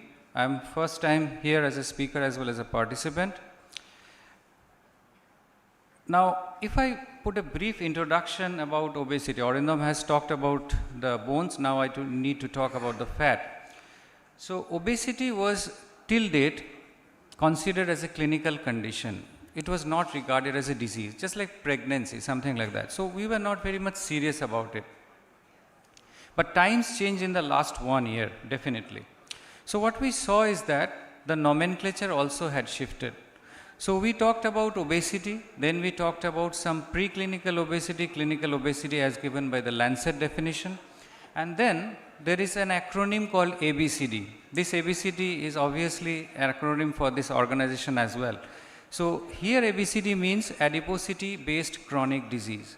For the first time, obesity was designated or stamped as a disease. This is very important because unless you fix the problem, you cannot percolate the information down to the periphery. Second point is, the good point about this nomenclature is that it tells you about the chronicity of the disease. So it's like hypertension, diabetes, hypothyroidism. We need to understand that this will need prolonged treatment, if not lifelong. Now, if we come to the science, what has evolved in the last few years, insulin and glucagon were traditionally the two pivots for diabetes understanding. Now we have gradually shifted to the incretin science. This obviously means that when somebody eats something, the oral nutrient starts to release insulin from the beta cells. Whereas the same, if given by IV route, will not generate the same response. So insulin glucagon shifted to incretin science of GLP and GIP. If we go back to the discovery of these molecules, we will be astonished to know that first molecule to be identified among the incretin family was GIP, but the spotlight was shifted to GLP-1. But now, because modern discoveries are throwing up more information on GIP, so now the spotlight is coming back to a dual agonism. So we had GLP-1 receptor agonists, obviously starting from exendin, then we had liraglutide, dulaglutide, albiglutide, then we have semaglutide, and then now we are having a dual agonist like tirzepatide. If the GIP science has to be talked about, the first thing to be understood is where they are released from. So we all know that these two hormones are released from different parts of the gastrointestinal tract. And in response to the glucose that we consume or other nutrient stimuli that we consume, there is release of these cells, and the hormones secreted tend to amplify the insulin secretion from the beta cell. There is a very intricate interconnection between these cells, which are very complex. We are still evolving in that particular area. Basically what happens, there is a glucose dependent glucagon secretion, inhibition of food intake, as Dr. Mahua was saying, antiemetic and neuroprotective effects are also being studied, and also there are some salutary effects on the fat cells which I would be discussing. This part is very important. This is called the lipid buffering hypothesis. So when somebody consumes something, our entire chylomicrons are carrying a huge barrage of nutrients which are poured into the portal system. What ultimately happens is that we need to deal with so much influx of nutrients. That is buffered when GIP is doing the rounds. It tends to convert them into triacylglycerol or triglycerides in the post-absorptive state. But when we are in the fasting state, the same thing is actually being released so that we are having a continuous supply of nutrients. That means it is just like a salary comes every month to our bank balance, and we are actually just paying our EMI, paying electric bills, phone bills, etc. with that same money. So that is actually what is happening. But the difference between this bank balance and fat is that if you are having good bank balance, that is good. But if you are having a lot of fat balance, that may lead to problems. So what the adipocytes are doing when you are having chronically excess calories, the adipocytes are actually proliferating or they are enlarging in size. Now if you ask me whether hyperplasia or hypertrophy, which one of them is actually better in terms of adipocyte expansion, obviously it is the more balanced hyperplasia rather than the hypertrophy. The simple reason is that the vasculature also progresses parallelly with the adipocyte expansion. That means it's just like a railway track. They are moving parallelly. The cells are increasing as well as the blood vessels surrounding them are increasing. This creates a good metabolic environment. Whereas in hypertrophy, what happens? The cells are enlarging, the vessels are not increasing, they are not supplied properly. There will be chronic inflammation, reactive oxygen metabolites will come, and this is why we say obesity is a state of chronic inflammation. So if anything has to be chosen, the lesser evil will be hyperplasia, not the hypertrophy. So when we are actually seeing a good transition between conversion to triglycerides and utilization and beta oxidation, that actually gives a good metabolic flexibility. So this plasticity, resilience is actually indicator of good metabolic health, which in today's time we are actually missing. Coming to the hormone now. So tirzepatide is based on the native GIP sequence, and the receptor activity on the GIP receptor is similar to the native GIP hormone that we secrete, whereas activity on the GLP-1 receptor is slightly lower compared to the native GLP-1 hormone. So what is happening is actually it is not a very robust or tagda GLP-1 agonist. It is a GLP-1 agonist, but the GIP component is taking precedence over the GLP-1. Mean half-life is quite long because aliphatic chains have been added to the molecule, just like we do with insulin to make it long-acting. So we can be using it once weekly. That is actually the benefit of prolonging or lengthening the action of the drug. Usually dose adjustment of tirzepatide is not required for patients of hepatic and renal impairment. When you are using co-agonism, it tends to reduce the appetite. So it acts at the central level as well. That means your sense of fullness will also increase. So portion size of the meals of the patients will gradually come down. And also at the periphery, that means at the end organ level, it will delay gastric emptying. So obviously the transition to the lower intestinal tract will be slowed down. Now, as I mentioned already, the second part, GIP receptor agonism in adipocyte, it regulates glucose uptake and modulates the lipid uptake. So it converts to triglyceride and brings it back with beta oxidation.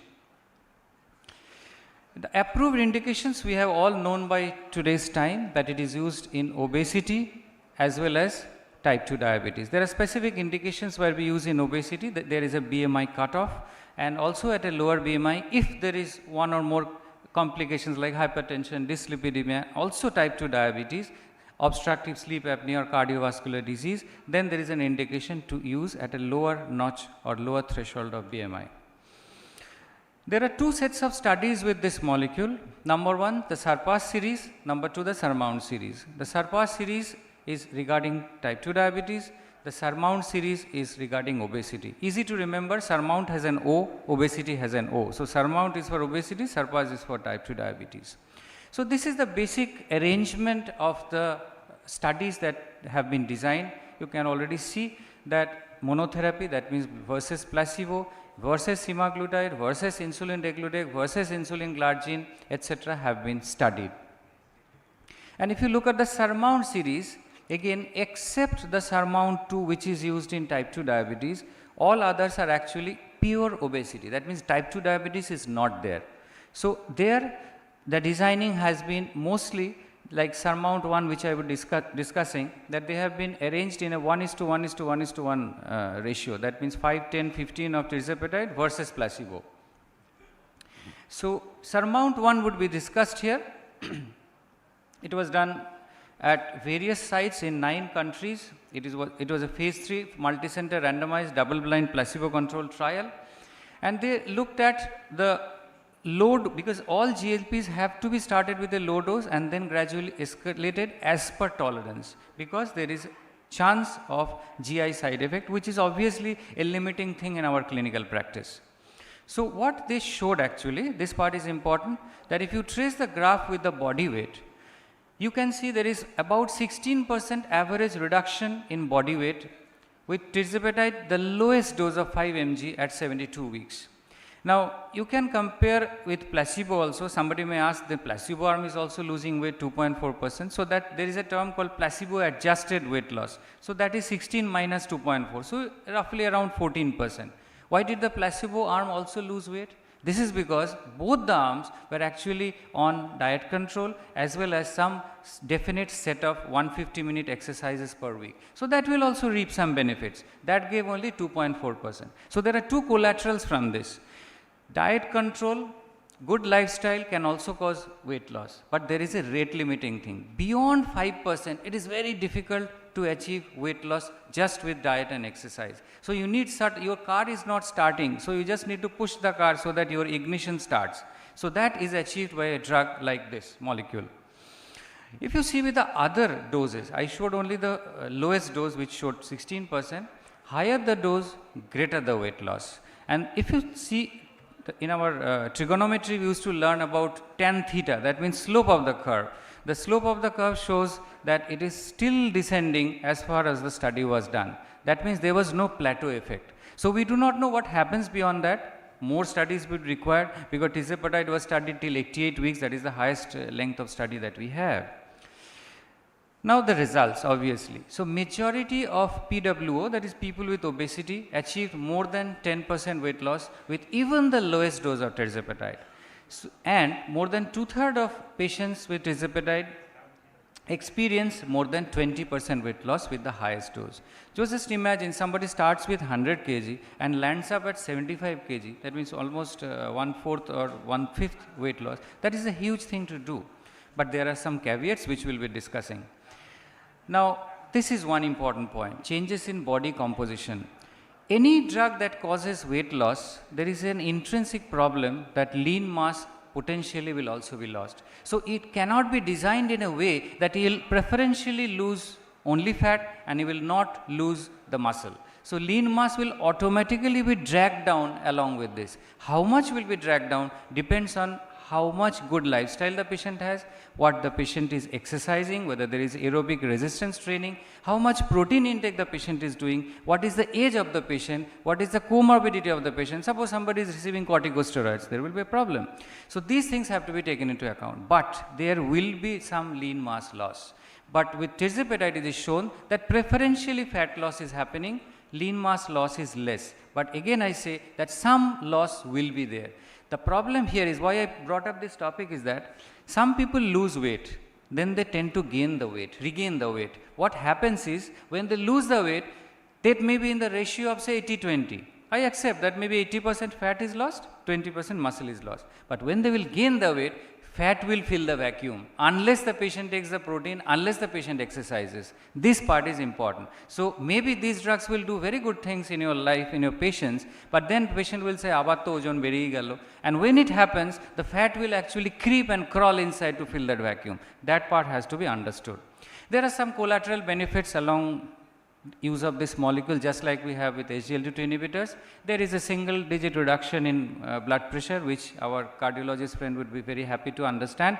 Also there are some good parameters, changes in triglycerides, HDL and LDL, but these are all secondary outcomes. So we need dedicated trials to understand whether they actually transform into clinical benefits, but if morning shows the day, this is obviously something good about it. Now what happens when you discontinue? In Western culture, Western treatment lines, they say that chronic disease requires lifelong treatment. আমাদের দেশে শুরুই করতে চাইছে না, তো সারা জীবন বলে তো সে সঙ্গে সঙ্গে পালিয়ে যাবে.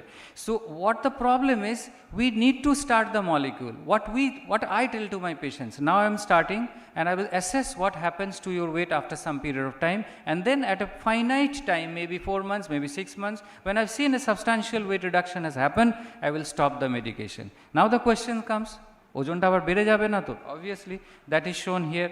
What we see here is that there is a declining trend along with the use of the medication, and then if you see the group which has stopped the medication, again it tends to go upwards, because the hypothalamus will try to defend the body weight very much, because the hypothalamus has been taught to understand any loss of body weight as a threat to survival. So obviously body always try to press all the panic buttons available so that you eat more. So there will be more craving, you will be feeling more hungry, dizzy, so patient will feel, I am having hypoglycemia type of things, I will eat something. So this defensive snacking, defensive eating can actually jeopardize the benefits that have accrued over a period of time. So this part also needs to be discussed with the patient, but there is still lot of difference with the baseline.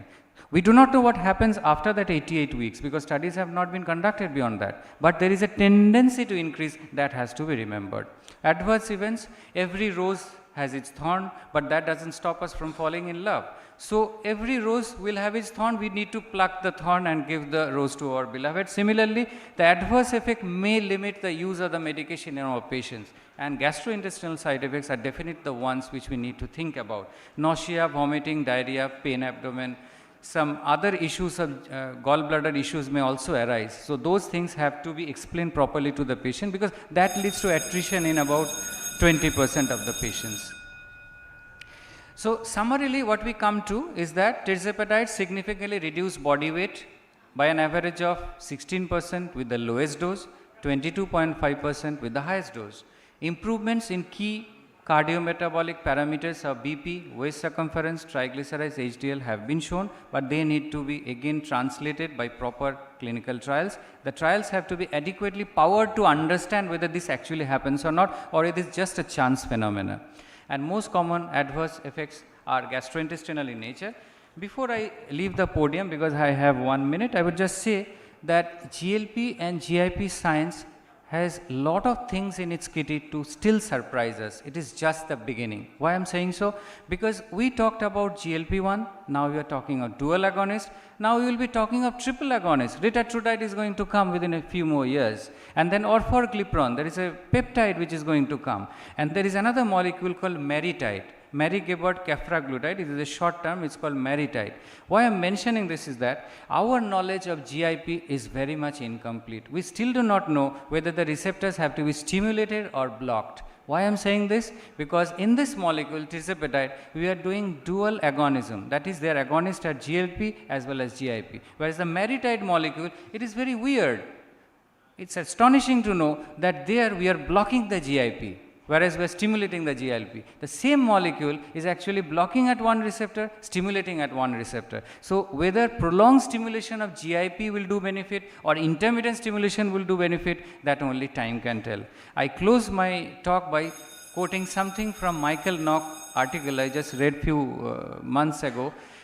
He wrote, in the incretin family, GIP and GLP are more like stepchildren rather than monozygotic twins. That means they do not overlap totally.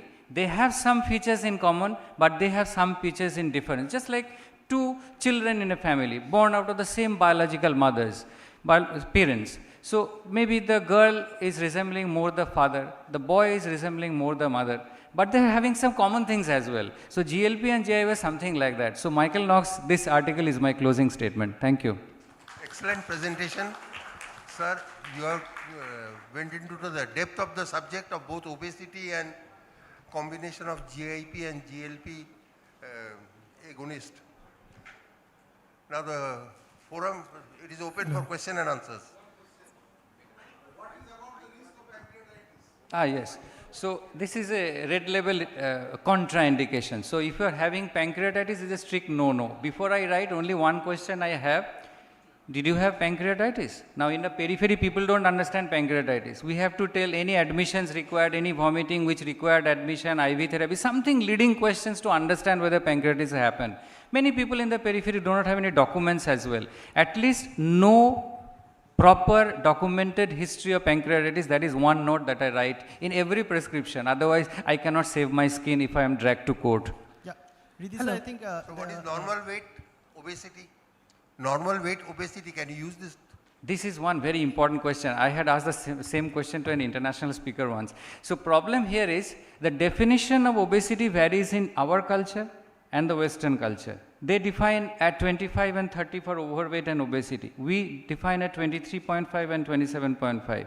But if you see the indications given here, the DCGI has given clearance, they have written with the Western criteria. We still do not know in that gray zone, 23.5 to 27.5, what to do. So if you see the labeling indications, we can only use when these criteria are fulfilled according to the DCGI clearance. We cannot use for the moment, unless obviously the patient has diabetes. Yeah, any psychological? One comment about this pancreatitis issue. If there is gallstone pancreatitis, definitely after cholecystectomy we can give. So there is no contraindication about that, but it's a idiopathic or drug-induced sometimes. So that can lead to this Or contraindication. in many cases, we cannot decode between these two types. So After what? admission, if there is history of gallbladder means cholecystectomy, then definitely I think that can. Fine, lead to a point solution. well taken. Yeah. But if it's a reverse thing, suppose the patient says I had pancreatitis. You don't have any very documents to know which type has happened, and Very then I write, then leads to a problem, recurrence. There is a problem. Any psychological side effects like the previous group of drugs? Right, right. So many other issues need to be discussed, maybe due to paucity of time. Why only psychological? Even hair loss is now being reported, that with this class of molecules, hair loss is happening and people are concerned. So there are studies going on. There are issues of proliferation of retinopathy being progressing. That also came up with Sustain 6 trial with semaglutide. So focus trial is going on with semaglutide. They are doing it to understand. That is a powered trial to understand whether they are happening. Psychological aspect has been reported with semaglutide in many patients, but I saw the last review article which said ki they saw an association, but they could not prove a causation. With regards to psychological effect on psychological issues, there was paper also, there was a study, Yes, I yes. think, that actually improves bipolar disorder. It actually improves bipolar disorder, symptoms Yes, of bipolar only one disorder. aspect, yeah. And with regards to pancreatitis, issues have already been clarified, but one issue, it is very common in type 2 diabetes mellitus, particularly who are obese, asymptomatic elevation of lipase Yes. and amylase. So that is not a That contraindication, is not a unless contraindication. it is associated with symptoms suggestive Yes. of chronic, suggestive of acute pancreatitis, that is pain abdomen, along with imaging findings. So asymptomatic elevation, mild elevation of That is not amylase, lipase pancreatitis. is not a Pancreatitis is contraindication. collection of these So three which you that said. needs to Yeah. be clarified. That is one. That is an asymptomatic elevation. Yes. I have seen some prescriptions where patients are asked to do routine lipase, and some prescriptions have come to me like lipase of 67, lipase of 80, and they said, "Ki, sir, I am having pancreatitis." This is not actually a contraindication. That should be percolated to everybody. So one small question, have you noticed any reduced incidence of vomiting? As theoretically it should I reduce the personally vomiting feel, because yeah, GIP Lira I have has used. antiemetic effect on Yeah. the hypothalamus. So have you noticed it? Yeah, Number with- one. Number two, what is your clinical experience with regards to the body weight loss in real life experience? Okay, so vomiting and nausea is less with tirzepatide, just in line with the clinical studies that we have, because GIP can actually reduce nausea. That is the balancing act. And regarding the weight loss, I would definitely say tirzepatide actually rules the roost. It is much more efficient than any other competitor molecule it's having. Whatever studies you show, some people have given some counter arguments that semaglutide is used as a lower dose, so how can you compare lower dose with a higher dose? But you do not have studies with 7.2 of semaglutide. They have stopped at 2.4. But the weight loss, as far as availability in today's Indian market is there, tirzepatide's weight loss is much better. Last line, I would say that even with lower doses, it is not necessary that you take it to 15 mg. Some patients lose so much good body weight that you can actually continue at 7.5 also. I have done at 3-4 patients who have lost 3.5 kg in the first month, 4 kg in the next month, and I have just plateaued it at 7.5, because as soon as I pushed, the nausea vomiting was rising and the patient was stopping. So I continued at the sub-maximal dose. Exactly. Can we So I expect have oral preparation of tirzepatide? We still do not have, actually, we still do not have. Oral, we have only semaglutide, and other non-peptide molecules will come. I have noticed in one of my patients, I think so. We have there was completed 14 kg of body weight reduction over a period of 4 months only with 5 milligram, and now the Right. patient is on 7.5 milligram. Right. Thank you. Thank you for presentation and the session and interaction. Now we end the session. Thank you, sir. Please be seated, sir. So now I would request Dr. Arnab Banerjee, sir, to come on the dais and give our respectful felicitations to our doctors and our dignitaries. Please give a big round of applause, please. Thank you.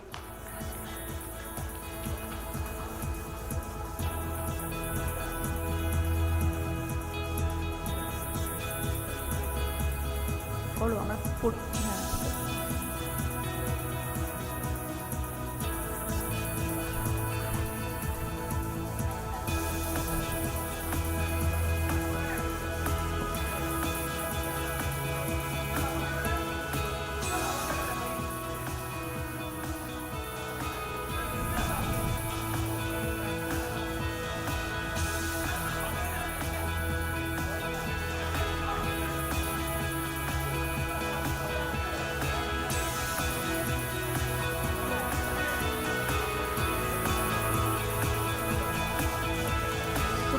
so much, Dr. Chakravarti, for the nice brainstorming session on the topic. The next, we are moving towards the next episode of the program. For that, I am requesting Dr. Sanjay Ghosh sir, Dr. Chandrajit Kundu sir, Dr. S.N. Chakravarti sir to take the chairperson seat for the next session. I am requesting Dr. Sanjay Ghosh sir, Dr. Chandrajit Kundu sir, and Dr. S.N. Chakravarti sir to take the chairperson seat, and we'll start shortly the next session. The topic for the next session. Ma'am, just a minute. Just a moment. As Dr. Kundu is probably not in the hall, may I request Dr. Jaman sir to please come and chair this session. Dr. Jaman, please.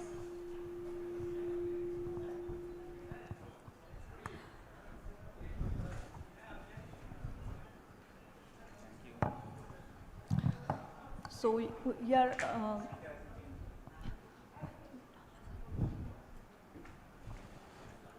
Arjun Vaidya sir. Yes. So we are going to start the next sessions, and others chairpersons on the stage will shortly start the next session. Thank you. Now we will be heading towards our next session, and we have speaker Dr. Arjun Vaidya sir, and he will be talking on empowering Indian diabetes with once weekly trailer team on small step for a giant leap in diabetes management. Sir, over to you. Thank you for introducing me. Very good morning.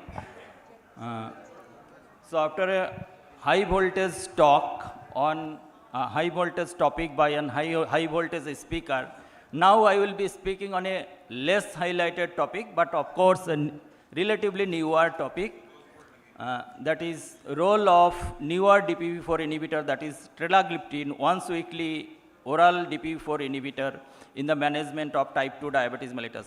But before starting my session, let me ask a few small questions to the audience. How many oral anti-diabetic agents do we have in our country as a class?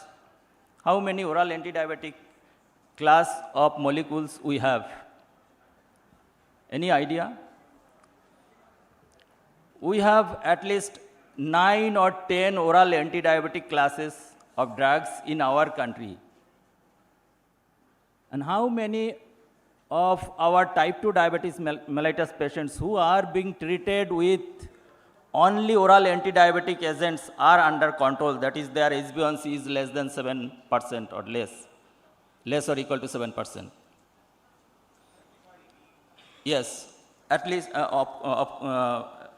approximately 25 to 30% of our type 2 diabetes mellitus patients who are getting only oral anti-diabetic drugs, they are under control.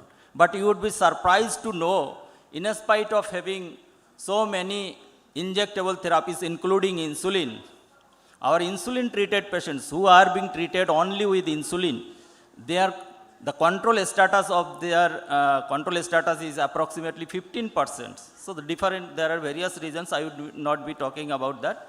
But the relevance of asking my first question is that in spite of having so many oral anti-diabetic drugs in our country, that is 9 or 10 classes of oral anti-diabetic drugs, the vast number of patients, they are uncontrolled because of the various reasons. One of the important reasons is non-compliance or non-adherence to therapy. So almost all the oral anti-diabetic medications which are available in our country is administered either once daily or twice daily. Now we have an once daily molecule oral anti-diabetic drug, that is oral DPP-4 inhibitor trelogliptin. So I will be talking about the role of this molecule in management of type 2 diabetes mellitus. So this is my topic contents. I have nothing to disclose other than this topic has been sponsored by Alchem. As I have mentioned that vast number of type 2 diabetes mellitus, they are not under control because of the various reasons. One of the important control reason is, of course, non-adherence or non-compliance due to complicating regimes of the therapy. So we need dosing convenience, that is once daily dosing is could be helpful. So alternative to daily DP4 inhibitor could be telagliptin, once daily oral anti-diabetic medications which could bridge this gap of unmet need. Now I will discuss the molecule as a whole. So this is once daily oral DP4 inhibitor approved in Japan in 2014. This is actually a Japanese molecule developed by Takeda, and subsequently in our country, Juventus developed this molecule as a bioequivalent one, and DCGI approved this molecule in India last year. So this is the first, this is recommended as a first line therapy or as an add-on therapy in type 2 diabetes mellitus. There are many differences among the other gliptins like sitagliptin, linagliptin. So it could be helpful in improving the patient adherence. I will show you one slide how it improves the compliance, and also it has the potential for better glycemic control in developmental phases. In phase 2, phase 3, there are many studies which was done, and ultimately this molecule becomes approved. So we all know the mechanism of action of incretin based therapies. It actually inhibits DP4 enzyme, which actually breaks the endogenous incretin hormones, that is GLP and GIP, instantly within 2 to 4 minutes, and it makes these active incretin hormones inactive. So if we can block this DP4 enzyme by administering DP4 enzyme inhibitor, then we can augment the action of the endogenous incretin hormones. That is ultimately it could be helpful in improving the insulin secretion and reducing the glucagon secretion, and also reducing the HbA1c level and glycemic parameters.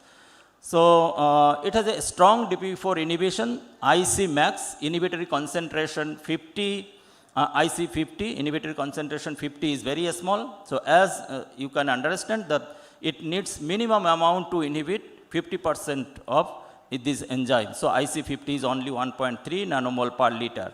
77.4% inhibition is sustained over a period of 7 days after the last dose. So that is optimum. At least we need to inhibit 70 to 80% of DP4 enzymes to get the optimum effect, clinical effect of this molecule. So higher GLP-1 level after the meal versus placebo, significant A1C reduction was also seen in phase 3 studies. It improves fasting insulin, C-peptide and HOMA-beta, which is a marker of insulin secretion. In comparison with other gliptins like allogliptin, it has similar efficacy in terms of effect on fasting glucagon, insulin resistance and HOMA-beta. The Cmax is large, so area under the curve is also very high. Elimination half-life is about 54 hours. It gets metabolized by CYP2D6 enzyme. 76% is eliminated via the kidneys, so it does not actually is not significantly metabolized by liver. So plasma protein binding is 20 to 28%.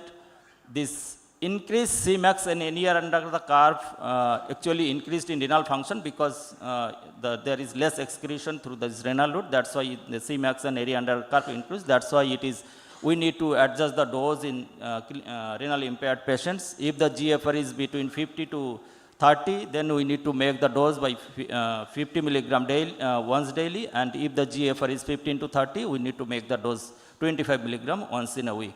And if the GFR is less than 15, it is contraindicated.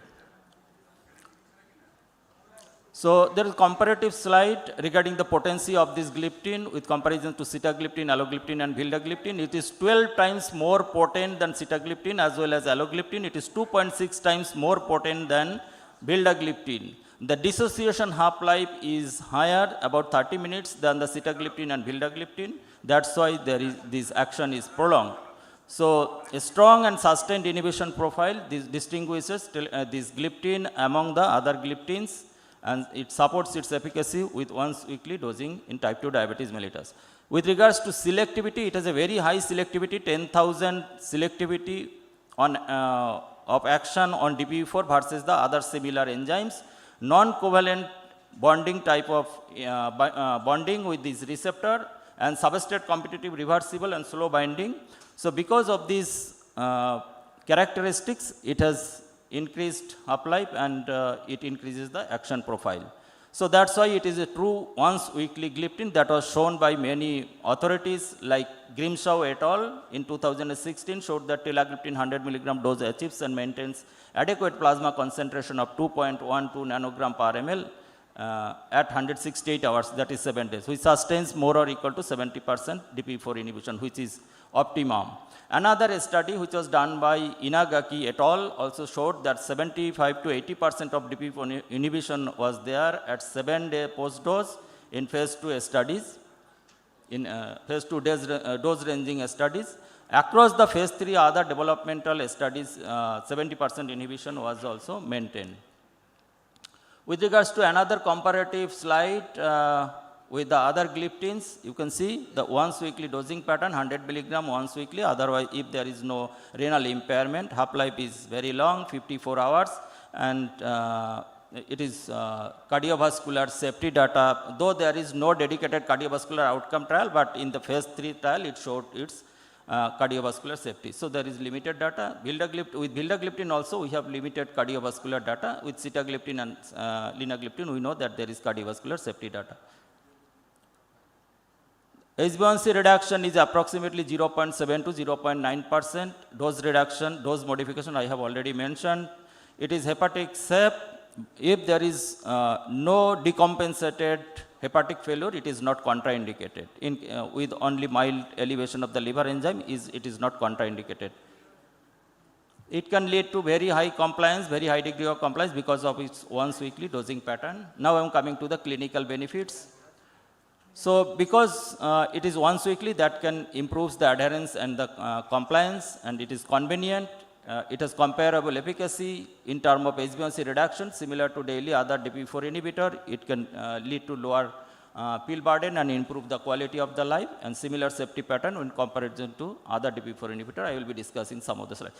One slide regarding the improvement of the compliance and improvement of the satisfaction, patient satisfactions. You know, the patient satisfaction is a patient's reported outcome, which is looked for by the investigator in many of the clinical trials nowadays. So compared with patients who continue with daily DP4 inhibitor, it was seen that it actually improves the patient's compliance and improves the HbA1c level as well.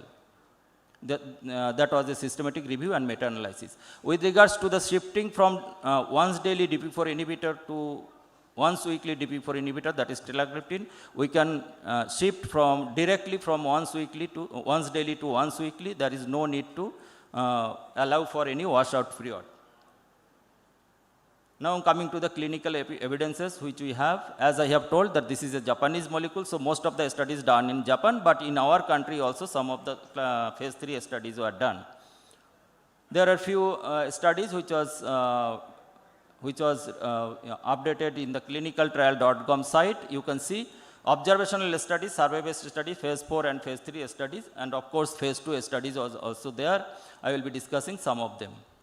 One study done by Kakuke et al. In 2018, it showed that in patients who are getting insulin, this molecule actually helpful in reducing the HbA1c level and also improving the other outcomes like adverse effect was less.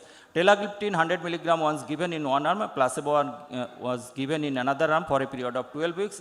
That was a double-blinded phase 3 study, but after that there was an open-label study in which phase 40 weeks extension period was there. In all the patients who are receiving tilagliptin. Primary endpoint they looked for were HbA1c change from baseline to the end of the double-blinded phase and adverse events.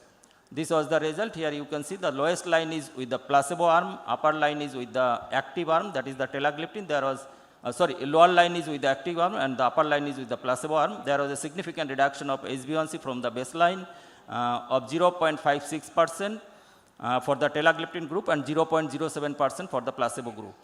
So the mean reduction was 0.63%. That was significant. And at the end of the study, it was seen the incidence of treatment emergent adverse effects during the double-blind phase was comparable between the trela versus placebo, 44% versus 47.6% respectively. Now, another study which was done by Inagaki et al. That was published in 2017 with regards to the efficacy and safety of telagliptin switched from once daily DPP-4 inhibitor, that is sitagliptin.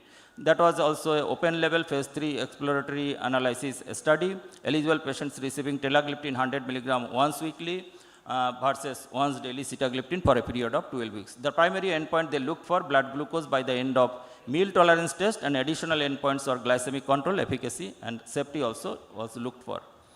The blood glucose did not, there was no marked change in the blood glucose level. It was similar between the arm, but adverse effects was also similar between the arm.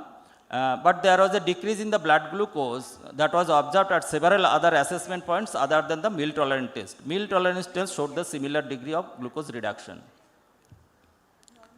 So it is considered possible to switch from once weekly DPP-4 inhibitor to telagliptin in type 2 diabetes mellitus patients with a steady glycemic control in combination with diet and exercise.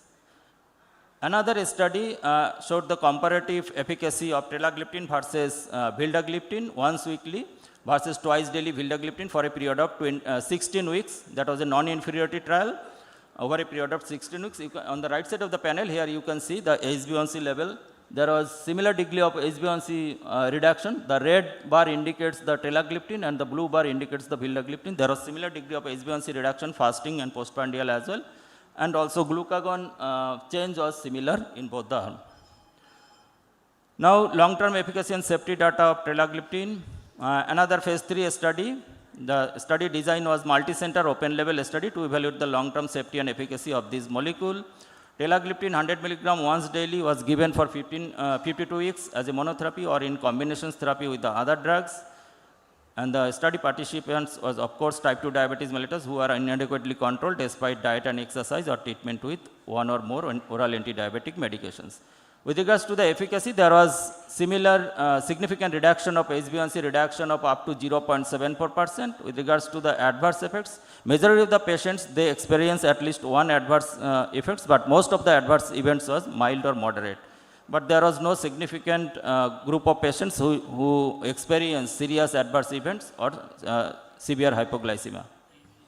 Now, safety in special populations, particularly elderly, renal impairment and hepatic impaired patients. There was a phase 3 study of 16 weeks, which was done by Dr. Dewan et al. That was published in 2025, showed that no CV events, death or serious CV related events was there in the telagliptin, with the telagliptin. In another study of 52 weeks, multicentric open label study, phase 3, no evidence of QT prolongation. In that study, QT prolongation was captured with 12-lead DCC.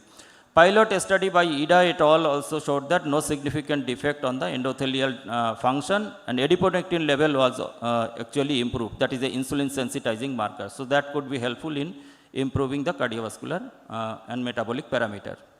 Now in renally impaired patients, I have already mentioned that this molecule is mostly excreted through the renal route, 70% approximately. So we need to adjust the dose in renally impaired patients. In mild to moderately impaired patients, we need to make it 50 milligram. In severe impaired patients, we need to make it 25 milligram. In end-stage renal disease, it is contraindicated. In hepatic impaired patients, no dose adjustment required.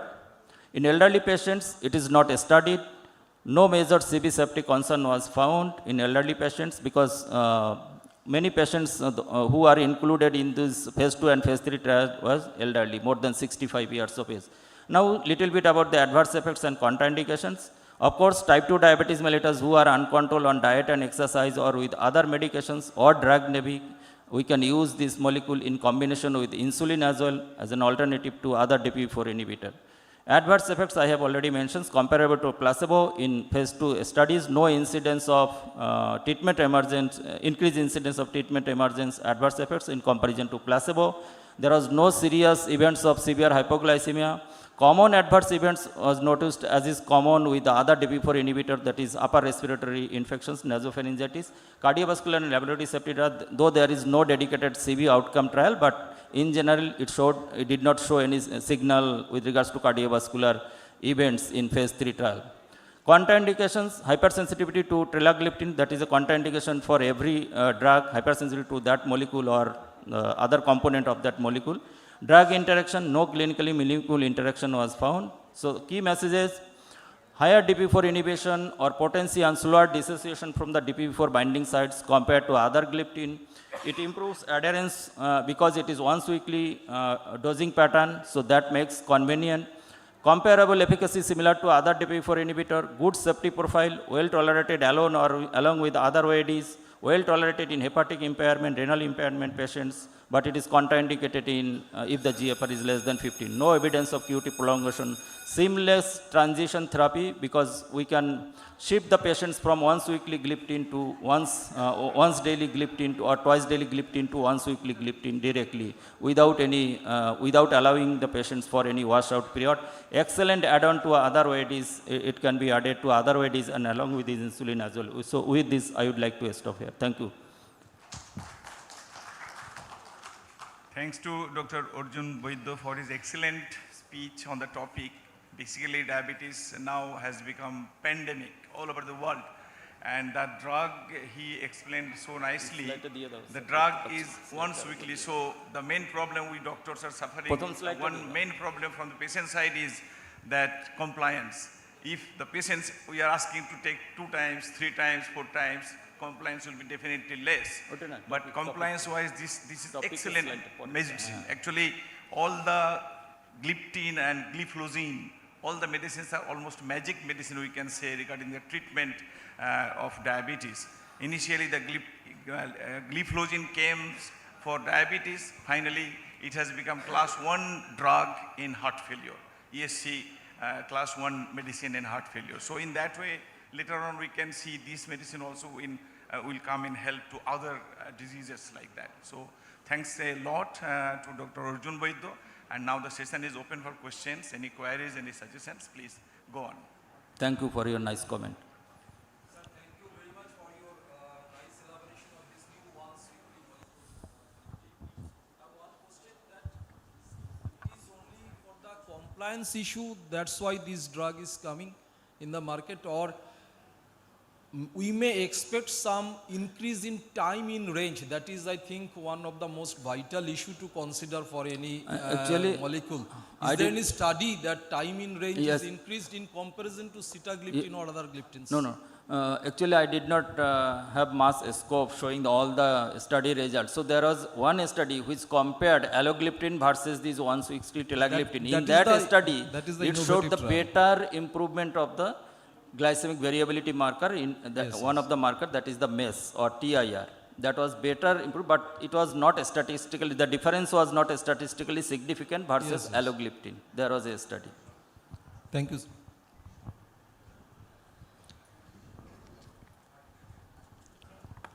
I think we are ending the session. So I think there is no questions for the session, so we can move further ahead.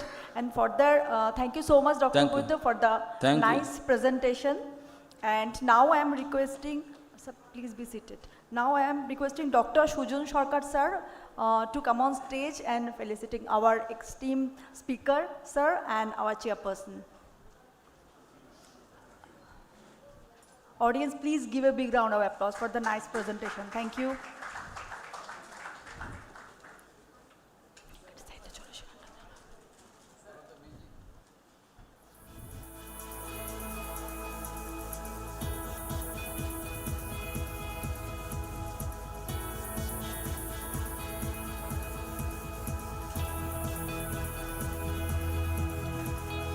A round of applause.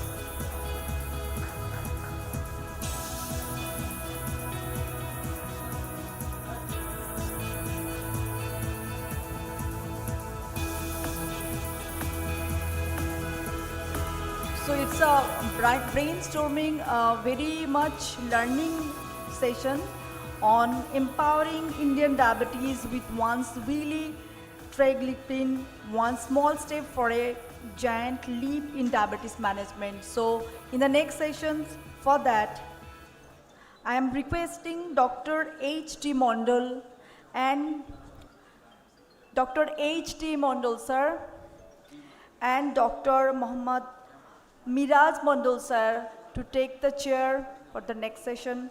And the session is Indian Heart Failure Challenging Management Comorbidities with ARNI. requesting H.T. Mondol sir and Dr. Miraj Mondol sir to take chair and please start the session. Thank you.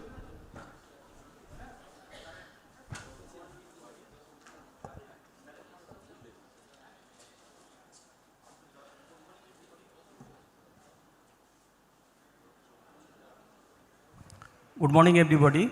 Now we are passing to the new session on heart failure. We all know heart failure is a burning issue. It's a burning problem in India and worldwide.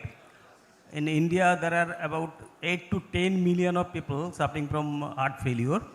And now we are having a magic drug, which is a game changer, that is ARNI, which is in our armamentarium now. But in Indian context, there is a challenge in using this particular molecule because of its price concern, because of lack of our initiativeness to use it, because the Indian people are having many comorbidities, as well as most of the Indian people with heart failure are young. And now Dr. Mondal will talk on this issue using ARNI in these challenging issues. So thank you, sir. Thank you for the introduction. So at the outset, I'm really thankful for having me here, for inviting me. And it would be a real pleasure talking about heart failure in front of the august audience. Still, we are battling with this surmounting figures of the heart failure population, which day in and day out, we find difficulties in putting them into a pedestal which is at par with the international standards. So today, we are going to talk about the Indian heart failure challenge, managing the comorbidities with ARNI. Today's disclaimer about this talk would be this is a sponsored talk from Novartis. So heart failure, it's a silent threat growing in India. I think the word silent probably is a misnomer here. Day in, day out, as physicians, cardiologists, we are all seeing heart failure. No longer it is silent. And patients do come to our OPDs, mostly in functional class 3. Functional class 2 patients are coming to our OPDs. So if you go to the epidemiology, an estimated 64.3 million people are living with heart failure worldwide. The current estimates in India vary widely from 1.3 to 23 million. The prevalence is 1.2 per thousand people in India according to the Indus study. The Indus study is a study based out in North India. This was powered by the AIMS group. We have other studies also. We have the National Heart Failure Registry. The data is also being published. All of these started with 3 publications from Trivandrum, and then subsequently these studies have rolled out from Trivandrum, from the south, incorporated data from the north via the AIMS, and then we had a National Heart Failure Registry which is ongoing. There are almost 10,000 patients being enrolled. In Kolkata, we have the medical college as an epicenter of the heart failure data. So heart failure is a major cause of mortality. So not only mortality, the moment we see patients in OPD who are in heart failure, the advanced stages of heart failure, there is a risk of recurrent hospitalization and obviously impaired quality of life. That is the most important aspect of heart failure. So Indian heart failure patients, how they are different, if we go into these studies, the National Heart Failure Registry, the conclusion which came was the Indian population heart failure is between 50 to 60 years. The age of onset is 10 years earlier than the Western data. The Indian heart failure population is mostly driven by ischemic heart disease and not by non-ischemic heart diseases as compared to the non-ischemic cardiomyopathy. We have a higher prevalence of type 2 diabetes. We also have rheumatic heart disease, albeit low, but then to the tune of 8 to 10%, which is still prevalent, and we are still grappling with the situation of handling the lower socioeconomic strata having this rheumatic heart disease. And males are predominantly affected than females. Probably the data is skewed because of the publication being more friendly or being more published, because the males come to our health setup much more often than females.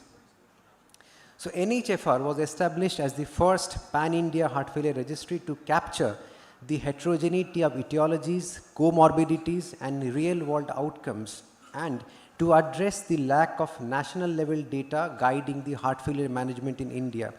So we have two father figures in India working behind this. We have Professor Harikrishnan from Sri Chitra Institute. We have Dr. Sandeep Seth from AIIMS Delhi. They are actually pioneering the heart failure registry data all over India into their subsets. So the need for NHFR is because the high incidence of premature coronary artery disease, defined as age less than 45 years, the incidence of type 2 diabetes is as high as 30 to 35% combined, both in the rural and the urban population. Environmental factors like air pollution in India, just now I was going through the AQI of Delhi and Gurgaon. They are grappling with the severely choked air quality indices in the recent few days. They all contribute to the high burden of heart failure in the region like South Asia. An understanding of heart failure in India is limited concerning the variability of risk factors, their etiologies and the etiology specific outcomes. This is only a backdrop. If I come into the picture of treatment and the challenges of treating heart failure patients, that itself would be a longer talk. Hence, the National Heart Failure Registry in 53 centers with representations from all different regions of India based on various stages of epidemiological transition was conducted. It led to a deeper understanding of the disease etiology, specific outcomes that may aid in therapeutic progress, resource allocation, and the development of holistic care models to manage heart failure. In simplistic terms, what has been simplified after this National Heart Failure Registry is putting up protocols for heart failure discharge summaries. So in all big hospitals, we have a protocol for heart failure patients. We have a set of data entry operators who will enter the data of heart failure patients.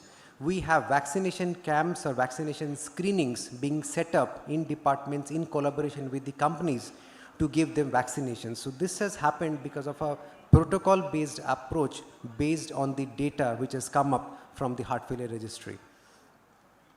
So the heterogeneous etiologies of heart failure in India, 65% is HFrEF, the common things, 22% falls in the mid-range ejection fraction, 13% falls into the HFpEF. Having said that, this data actually does not tell you the almost equal morbidity and mortality of HFpEF and HFrEF. In terms of numbers, HFrEF is 5 times higher than HFpEF, but in terms of suffering, almost same. So 72% is ischemic heart disease, 17% is dilated cardiomyopathy, idiopathic dilated cardiomyopathy, 5% is rheumatic heart disease, 1.9% is non-rheumatic valvular heart diseases, and 0.7% is congenital heart diseases. We have the other cardiomyopathies, the rare cardiomyopathies. We have dedicated centers in India like PGI Chandigarh, we have Sri Chitra, we have AIIMS, where we have gene banks for specific cardiomyopathies. Like DCM, PGI Chandigarh is the center. For hypertrophic cardiomyopathy, Sri Chitra is the center. So we have dedicated centers for all different types of cardiomyopathies. So NHFR insights, diabetes, 49.1% of patients with ischemic heart disease and less than 25% rheumatic heart disease patients. Hypertension, 14.2 in the peripartum cardiomyopathy to 68.5% in the hypertrophic subset. COPD and CKD, there was no major variation. 2.9% had a history of stroke and 10% has a history of atrial fibrillation, maybe at the onset of diagnosis or during the course of the disease treatment. So now what is alarming, why this study has actually put us into the lot of discussion is the 1-year mortality even today is to the tune of 22 to 35%. Whatever treatment we give, the 1-year mortality still in simplistic terms is 25%. The in-hospital mortality is close to the power of 10%. Rehospitalization rates are 35%. So staggering figures still now. 8%, 22% and 35% in spite of all 4 pillars of therapy. And if we don't document and we don't give treatment options early on into the disease, probably these numbers won't come down. So 1-year mortality, you can definitely see the highest mortality is in infective endocarditis. Obviously, because of the sicker substrate, these patients won't survive. The 1-year mortality is highest for them. And in terms of others, the ischemic heart disease is 25.7%. So whatever etiology is there, there is a standard mortality trend which grows from 25% to as high as 92% in infective endocarditis. So mortality in HF is substantially higher with non-ischemic causes, evidence from the NHFR data, 2 times as high as in rheumatic heart disease, thrice in congenital heart disease, 5 times in infective endocarditis. Readmission rates, I'm not going to discuss in separate terms, but one thing which has to be remembered is almost 30% to 35% will have readmission rates. So now coming to the most important part, what are the optimal management strategies in HFrEF to improve the poor outcomes? So sacubitril valsartan, a first in-class ARNI, is recommended as a first-line therapy as a class 1A recommendation in HFrEF, but we have class 2B in HFpEF or heart failure with mid-range ejection fraction. So there are large randomized controlled trials which have proven the benefits of ARNI in heart failure across the EF spectrum. We have the Paragon heart failure trial in HFpEF. Obviously, it was not that statistically significant, but then it showed a trend towards a better quality of life, improvement in the KCCQ questionnaire, in ejection fraction beyond 45%. So the highest data is in HFrEF, but then we also have data in HFpEF also. So Indian registry also highlights the underutilization of ARNI. The first data, the first Trivandrum heart failure registry in 2019 told us there was only 5% usage of ARNI in all heart failure patients. And if we go by the standard prescription in heart failure patients, at least 50% will not have all 4 pillars onboarded because of various reasons. That probably we can have a discussion. Additionally, heart failure often comes with cardiac and non-cardiac comorbidities like hypertension, diabetes, obstructive sleep apnea. We can have other rarer comorbidities which adds on to the difficulties in management. So if you see this spectrum, as we have started today's discussion when I came about obesity by Dr. Chakraborty, obesity is causing a huge prognostic impact. So in HFpEF, it is driven by obesity, whereas in HFrEF, it is mainly driven by the standard modifiable risk factors like hypertension, diabetes, chronic kidney disease, and so on and so forth. And to add on to that, we have atrial fibrillation to complicate things. So this is the prevalence of comorbidities. Look at the Indian registries, the National Heart Failure Registry, Trivandrum Heart Failure Registry. We have the ICC, Indian College of Cardiology, and NHFR. And there is a separate registry from Medanta, Gurgaon, which have told the incidence. See the high incidence. I'm not going to read, but just look at the numbers of incidence of comorbidities. So comorbidities in HF patients and impact of ARNI. Each 5-year longer diabetes duration is associated with a 17% relative risk in heart failure risk. And if you reduce the HbA1c by even 1%, there is a 16% reduction in the risk of heart failure. So what does the Indian consensus statement on ARNI in HF say? It is recommended as a first-line treatment irrespective of the diabetic status. So that is a very standard treatment. Dosing 50 milligrams twice daily is the textbook dose. But in our setting, in various populations, specifically in the hemodynamically unstable substrates, we have to sometimes start with 25 milligrams twice daily. The maximum possible dose is 200 milligrams twice daily, which has to be titrated over a period of 3 to 4 weeks. Each jump has to come over a period of 3 to 4 weeks. This is the improvement in the ejection fraction, 8.7% improvement in the quality of life, huge difference and highly statistically significant. Controversial topic of heart failure and CKD, how do we place ARNI? In patients who have stable chronic kidney disease, stable heart disease with a stable creatinine levels, we can definitely use ARNI. If you see there is a 30% jump in the creatinine levels from baseline, we have to find out other predisposing factors which can cause a rise in creatinine level. If there are no factors which can lead to a rise in creatinine level, you can step down a bit. But if there is a 50% rise in the creatinine levels from baseline, it is better to stop ARNI and again re-evaluate for intrinsic kidney diseases. So that is a very clear-cut concept.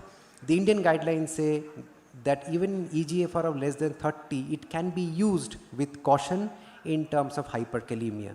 In our hospital, in our practice, even in dialyzable patients, we give a 25 milligram BD dose because of the simple reason the neprilysin pathway is so very important in heart failure that it offsets the onset of hyperkalemia and which can be easily managed by dialysis or other medications. So recommendation for ARNI, this is the recommendation: stop if the potassium is 5.5, reassess pseudo hyperkalemia, reassess other contributing factors for hyperkalemia, and the recommended dose is 50 milligrams twice daily. Go slowly, check creatinine level every 2 weeks. If there is a rising trend, come back, sit with the patient, find out the offenders which can cause a rising creatinine level. So what has been seen is, if you choose your patients wisely, if the patients are even having a slight rise in creatinine level, the heart failure component improves definitely. So we have patients, a lot of patients who will jump from 1.8 to 2.2 creatinine levels, but they are clinically absolutely stable, they have good urine output, their heart failure parameters are stable. So these group of patients are actually good in the long run. Don't be frightened by seeing a slight jump in creatinine level. These group of patients will do well. The only subgroup which probably will go bad is the progressive rise in creatinine or the blood pressure keeping sustainably low even after a period of 3 to 6 months. This is a subgroup of patients who can go into the transplant pathway. So in short, the renal and cardiovascular endpoints for HFrEF with CKD less than 60 definitely improves the all-cause mortality, cardiovascular death, and a combined endpoint of cardiovascular death and heart failure hospitalization. Heart failure and hypertension, safest drug to use. So if patients who are hypertensive, definitely we can go to the highest possible titrated dose, which is 200 milligrams twice a day, and definitely without any difficulty, these patients will definitely tolerate these medications without much of side effects per se. And speaking in terms of side effects, the Paradigm Heart Failure trial has clearly told that if your concern is hyperkalemia, there is a much higher hyperkalemia with ACE inhibitors as compared to ARNI. And we have molecules like sodium zirconium cyclosilicate, which will come into the market. We have potassium binding resins. We have other medications which can take care of hyperkalemia. Do not stop the medication. The end point is these molecules are so very important. And if you talk about only one molecule in heart failure, that is ARNI in HFrEF still now. So these molecules, before stopping, we should think twice. So Indian consensus statement, it can be easily given. When should you stop? When the systolic blood pressure is below 100, you should not stop. You should start considering reducing the dose after ruling out other causes of hypotension. So a higher diuretic dose, the presence of other vasodilators. These are common in prescriptions. So a patient coming with multiple medications can have all these things in place. So we have to modify that. So heart failure and MI, a lot of data has come into play, but then immediately post MI, there is not a lot of data which says that it is very, very helpful.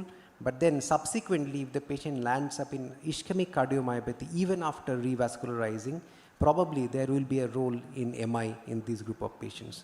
So the consensus statements say it may be used in ejection fraction of less than 40%. It improves echocardiographic parameters. If we go into the details of echo, it actually improves the LV, end systolic, end diastolic volume, LV mass, left atrial volume index, and the tissue Doppler strain patterns. In obesity, we have trials which have shown that the obesity is the primary driver in HFpEF patients, and we have to have obesity in check by giving the anti-obesity medication in conjunction with diet and medications. So the consensus statement says obese patients can actually tolerate the 200 milligram twice daily dose much better than the general population. So in conclusion, the burden of heart failure is increasing at an alarming rate in India. Challenges are severe, as I was discussing. Sacubitril valsartan is a guideline recommended first line treatment in all HFrEF patients. Despite the proven benefits of ARNI therapy across the heart failure spectrum, its adoption still remains low, especially in India. The potential incorporation of ARNI into heart failure as the key pillar drug in HF management can enhance both survival and quality of life in HFrEF patients. Thank you so much.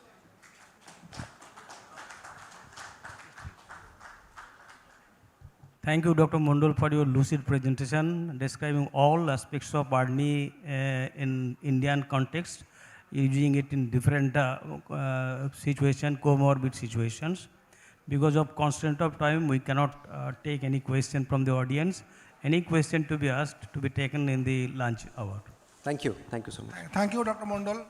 So one thing is that They beautifully described all the comorbid conditions. Sir. So message is that we should not stop earning, fearing the comorbid conditions or other side effects, because it gives the maximum benefit till the drugs that changes the game. And this is the only drug that has changed the whole scenario of heart failure management and structure of the heart, its recovery, that is a positive remodeling, change in the volume, change in the wall, change in the structure, geometry of the heart. That gives the maximum improvement in ejection fraction as well as clinical benefit. So we should not stop this drug fearing comorbid conditions or side effects. This is the message. So this is the wonder drug.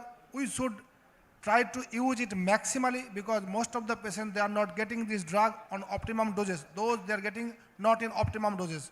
So all 4 pillars should be started as early as possible from the very beginning of the treatment, and we should increase the dose or optimize the dose, all the 4 drugs that can be tolerated to our patients. So this is the message. Thank you for well described. Thank you, sir. Thank you so much for the nice presentations. So now I would request Dr. Ashish, sir, Ashish Mukherjee, sir, to please come on stage, sir, to felicit our esteemed speaker and chairpersons.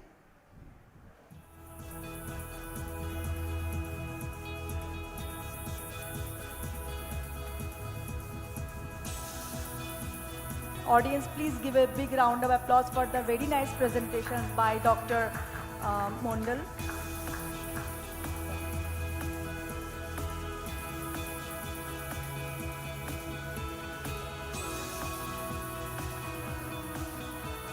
Picture, please. Audience, a big round of applause.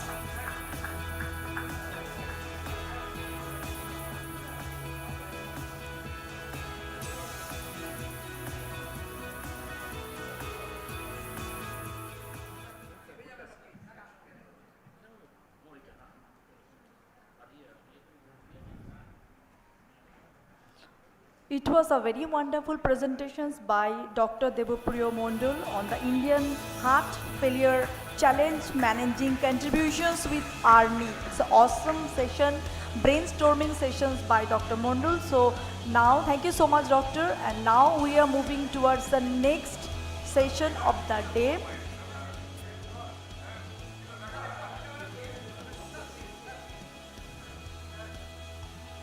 Great.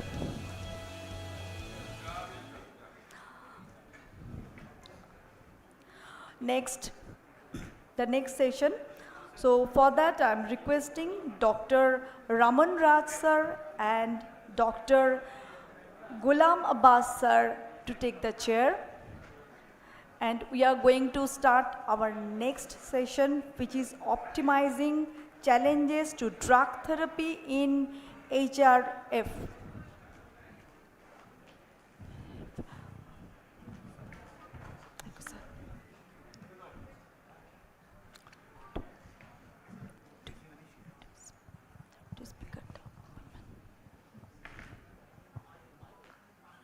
So, hello. Hello everyone, good morning. Please, go on. I would like to thank the organizers and also the novelties for choosing me for this session. Now, Sir has already talked beautifully about ARNI and heart failure with reduced ejection fraction. My topic is so interesting, optimizing challenges to drug therapy in heart failure in reduced ejection fraction. So I will not go much with the number except some few things which we should know and we must know. You know, heart failure is one of the disease, heart failure with reduced ejection fraction, which has mortality of 50% in 5 years. So it's a very simple number, 50% mortality in 5 years. That means the mortality is higher than many of the cancer we are having. So whenever as a doctor we are prescribing, or we are counseling the patient, or we are explaining, then we need to make the patient understand what they are dealing with. And that is the bad news about the heart failure. And the good thing about the heart failure is, whatever the drugs we are having, these 4 pillars, now they call it 5 pillars, and also with IV iron, they have made it 6. Up to 70% of the mortality can be prevented. So that is the great news. So this is the mortality we are talking about. 50% in 5 years. GDMT, guideline directed medical therapy is mentioned everywhere, guideline. I think all the doctors know what is mentioned in the guideline. I will not take a class or I will not discuss all those things. For the young people, I see a lot of young people there, probably some trainees. So for you, at least heart failure with reduced ejection fraction, we have 4 must-use drugs. One is ARNI, that Sir has already beautifully described. One is SGLT2 inhibitor. One is MRA, and one is beta blocker. The 5th one, in worsening heart failure, now they are introducing vericiguat, and of course, depending on the iron profile, irrespective of the hemoglobin level, we have IV iron now to improve the quality of life. So that is, some people call 6 pillar. So this is one hypothetical situation, 58-year-old female, known case of heart failure. Diagnosed 4 years ago with NAYHA class 2 heart failure, currently on ACE inhibitor, beta blocker, diuretic and MRA. What the patient is complaining is, I am able to do my daily routine work. Occasionally I take a break and then again resume my work. So whatever, if someone is having difficulty in performing daily routine activity, that we call it NAYHA class 2. So this is the investigation profile. Ejection fraction of 35%. So we know anything less than 40% is reduced ejection fraction. NT-proBNP is 125. So is it high, normal or low? In chronic, it is just the cutoff mark. We have 2 types of heart failure, right? Acute heart failure and chronic heart failure. Of course, there are other classifications. In chronic heart failure, BNP of 35 and NT-proBNP of 125 is the cutoff to diagnose heart failure. So this patient is not having very high NT-proBNP, but as already mentioned, it is a diagnosed case of heart failure. So she is already taking medicine. And we have already seen what are the medications she is taking. So whether this is the correct treatment, should we continue this, should we upgrade, what to do? So these are all statistics. ARNI, already Sir has beautifully described everything. I am not going into the details of ARNI, and of course, I will talk a little bit about this paradigm HF trial. This is one of the largest clinical trial. The best thing, you will come across trials every year. Every year there are so many 50, 100 new trials coming, so very important, and every day it is changing our practice. But what is special about this paradigm HF trial, it is different, how it is different from the other trials is, see, most of the trials in routine days, they are comparing with placebo. For heart failure, we have a wonderful molecule like ACE inhibitor or later ARB, which we have a proven benefit of mortality reduction of around 20 to 25%. So some drug, you are comparing against a gold standard drug, and that is giving you an extra mortality benefit of 20%. So that is how this trial is special and this drug is special.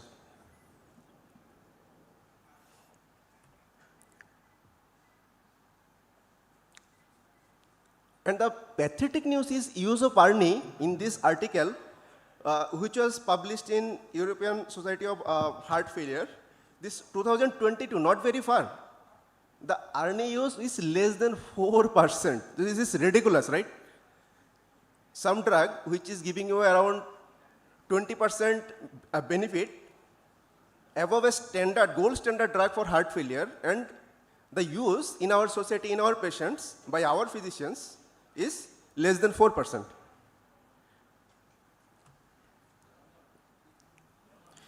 Now, I am coming to the actual topic now. Now, why it is less than 4%? That we are supposed to address when you talk. There are so many factors, like what we face in everyday practice, how these heart failure patients are presenting to us. One is, of course, they are coming to OPD. The so-called myth of stable patients. That's what they have mentioned. The patient is stable. So we also think the patient is stable. There have been so many heart failure, dedicated heart failure programs throughout the world. You know why they have failed?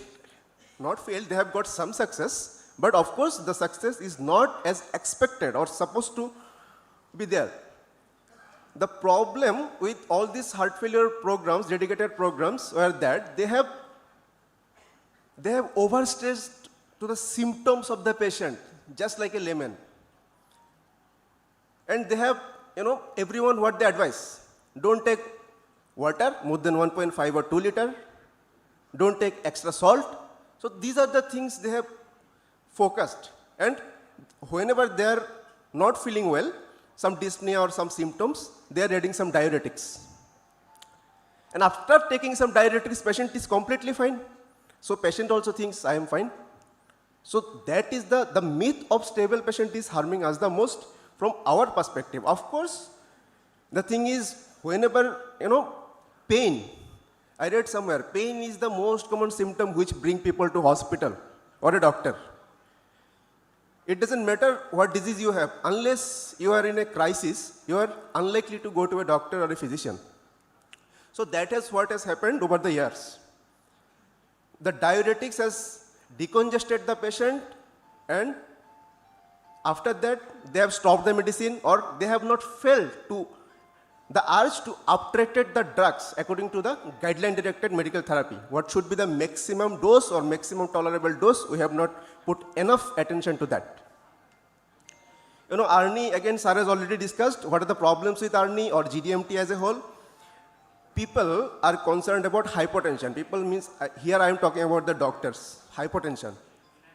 Hypotension, so what you expect in a patient of ejection fraction of 30%, how much should be the BP or what is the ideal target? There is no ideal target.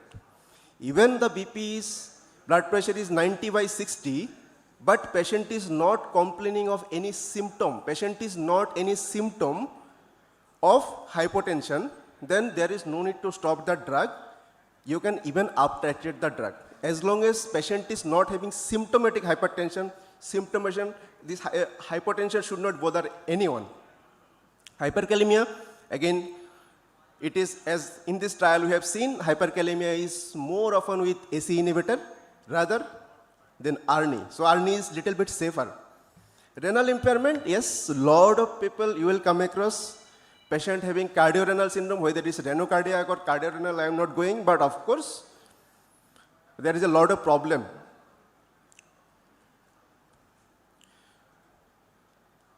One more thing, and what about the patient side? How to come across that barrier, the patient's barrier?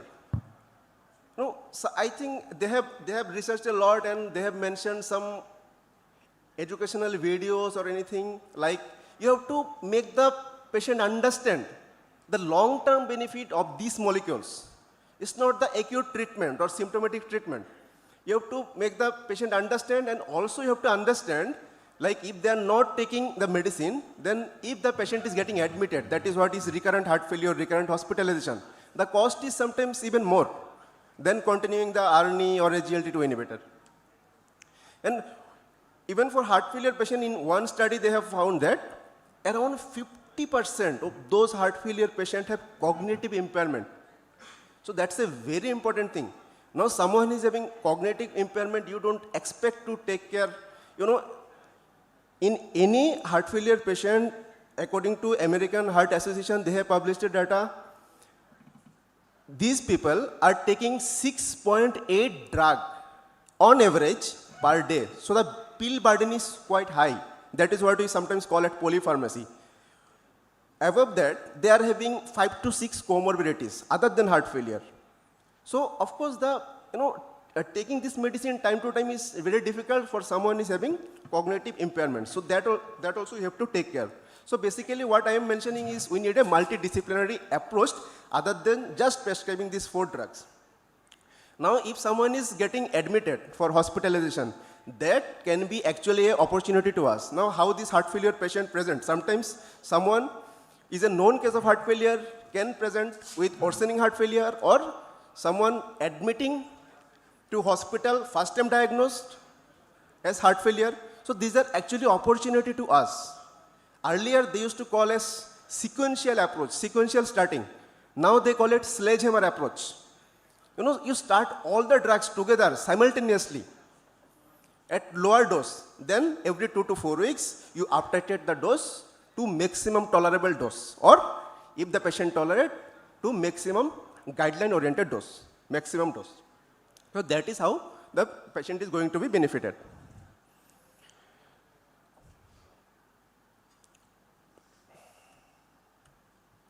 I think these are the things already discussed by sir, and I have also a little bit discussed. So conclusion, this GDMT, we know GDMT, in any conference people are talking about GDMT, sounds very boring, but the practical aspect, we should remember how to overcome the problems. You should think like a patient sometimes. If someone is prescribing you 8 to 10 drugs, you are having 5 to 6 diseases, and your quality of life is not so good, then how are you going to react?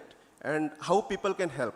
So if you find any solution that in that way my doctor can help, so we can also act in that way to help someone else.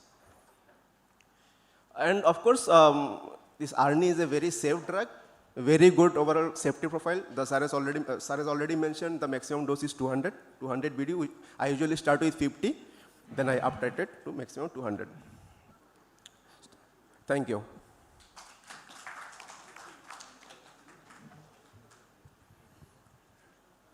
Thank you, Dr. Das, for giving your insights on the optimizing challenges to drug therapy in heart failure with reduced ejection fraction patients. So we are already running short of time, so I think the question and answer will be preferably done at the lunch session. So I think Dr. Das will be more than happy to answer any question if you have any during the lunch session. Thank you. Thank you. Thank you, doctor. So just be on stage. So thank you so much for the nice session. So for that, I am requesting Dr. Abhinava Chaudhuri sir to please come on stage and felicit our esteemed dignitaries and chairpersons.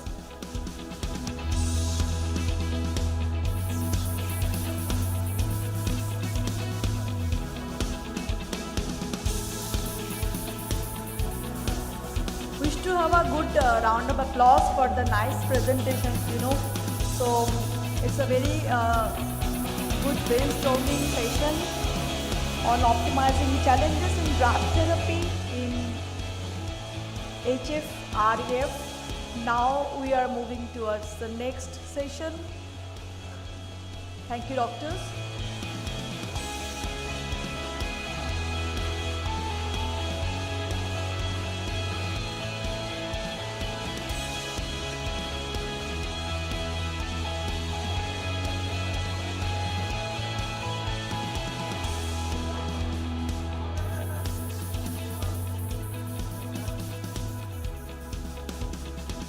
Thank you, doctors.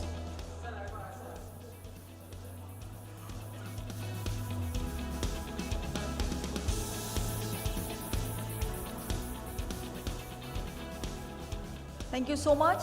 Give a big round of applause for the session. Now, for the next sessions, I would like to call Dr. Amitabh Biswas sir and Dr. Shatrundranath Shaha sir. Would request Dr. Amitabh Biswas sir and Dr. Shatrundranath Shaha sir to take the chair and initiate the next sessions, which is the topic is unveiling the power of inclisiran in lipid lowering.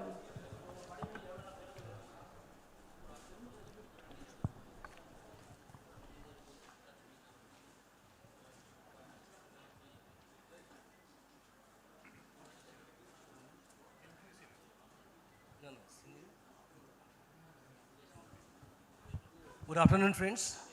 It's a fantastic conference. I congratulate the ABCDCon members for such beautiful arrangements and good sessions this morning. Now session is on lipid lowering. I invite Dr. Sunil Lehla to deliver a talk on the unveiling the power of inclisiran in lipid lowering. Dr. please. So good afternoon, thank you, and thank you ABCDCon for inviting me for an important topic. I have two questions before I start my talk. how many of us are familiar with inclisiran? Please raise your hand if you are familiar with inclisiran.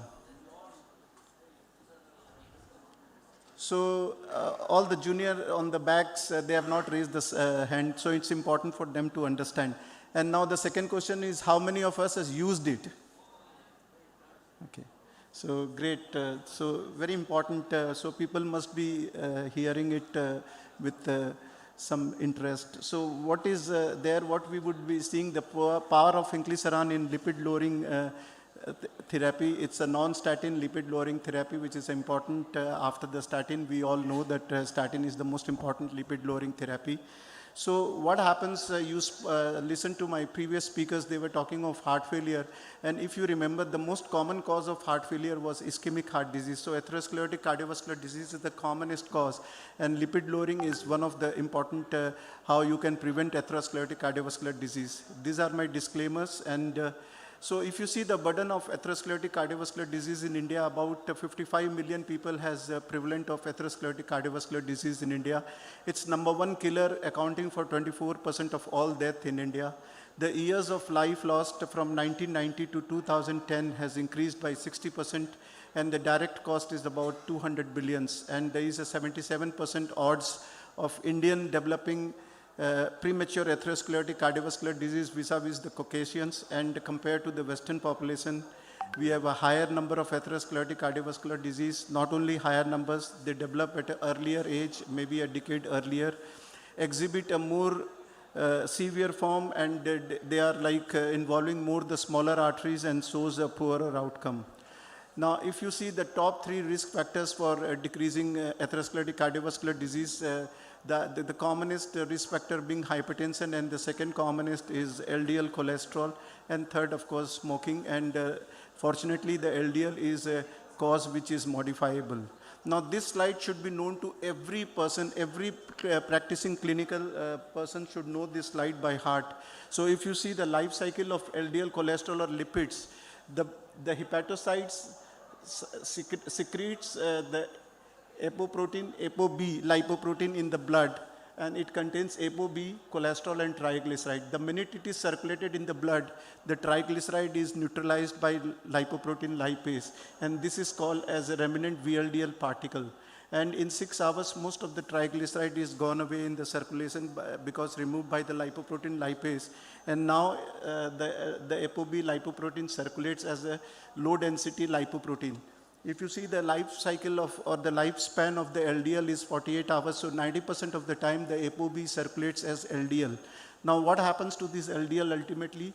They are taken up by the LDL receptors on the hepatocytes, and that is how they are disintegrated. Now LDL cholesterol or any cholesterol which has got a size less than 70 millimeter, they would pass across the lumen of the arterial wall, and they get absorbed in the lymphatic system and comes back into the circulation. But many a times, and if the LDL particles are higher in number, they get trapped in the arterial wall. So higher the number, more the particles would be trapped in the arterial wall. That is the target, that we should reduce the LDL particles. Now this is a slide which is known to everybody, that once the LDL particle gets trapped, it comes in touch with the macrophages, forms foam cells, and these foam cells, they get necrosed and forms a necrotic lue in this endothelium, and they are covered with a fibrotic layer called the fibrous cap. Now this fibrous cap, if thin, can get eroded or can get rupture, and if it is, there is fissuring of the fiber cap, that leads to non-STEMI or non-ST elevation MI, and if there is a rupture, it causes STEMI. So this is known to everybody. Now, not only the LDL label is important, but how long you are exposed to that LDL level is important. So time of the LDL level is also important, because it increases the plaque burden.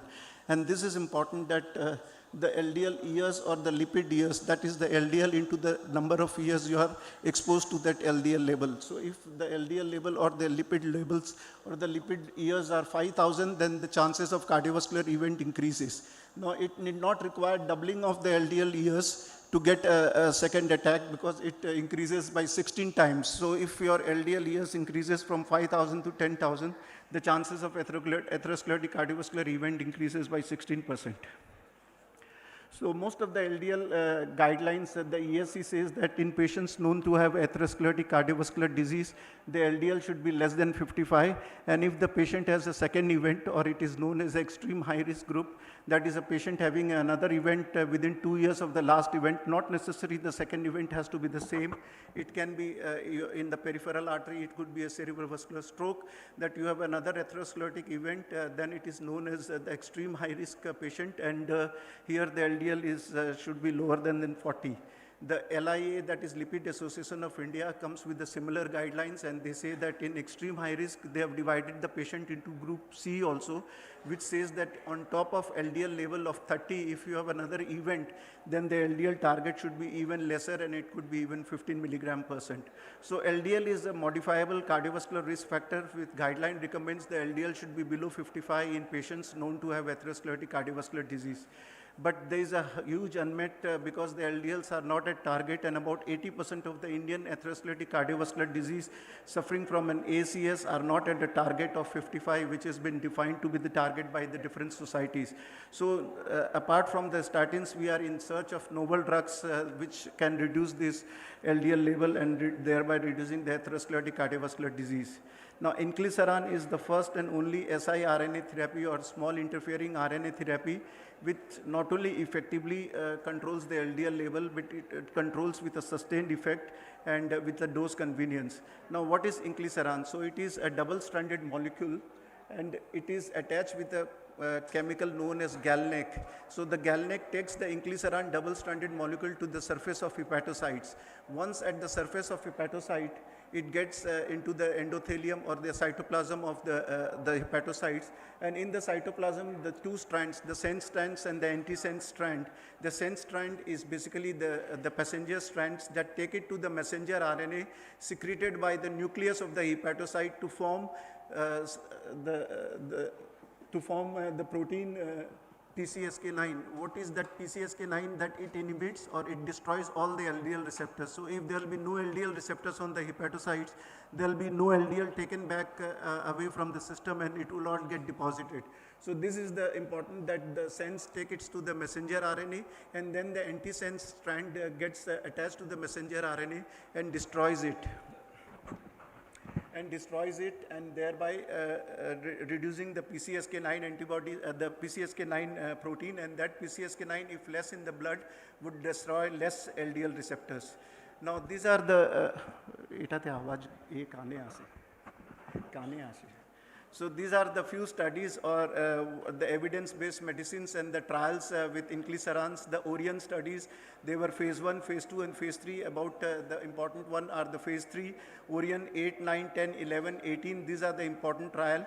And what is Orion 9, 10, 11 trial? They were the pool analysis of these 3 trials showed that in 2 years of inclisiran, the LDL significantly lowers at 90 days, and it is continued up to 2 years. There is a 50% reduction from the baseline LDL, and there is a 50% sustained reduction from the baseline, and 52% of the patients who were on inclisiran on top of high dose statin, they decreases their LDL level to 50 and below.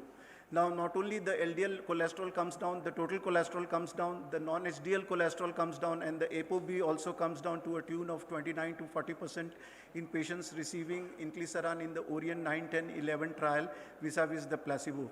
And this is important, the Orion 18, this is the trial for Asian and Indian, that it shows that in 1 year after giving inclisiran injection, there is a 57% reduction in LDL cholesterol level, and this is sustained in 56% of the patient. That 71% of the patient within 1 year reduces their LDL cholesterol by 50%, again mind you on top of high doses statin and ezetimibe. Not only that it reduces LDL cholesterol, it reduces the LP small a, which is now a risk modifier and a risk enhancer known. It is not included as a risk factor, but it is now known as a risk enhancer, and it is again higher in Indian and Southeast Asian, that there is a 40% reduction in LP small a with inclisiran vis-a-vis the placebo. So that's an important pleiotropic benefit that it not only decreases LDL cholesterol, but it also targets the LPA, which we have no therapies for the time being.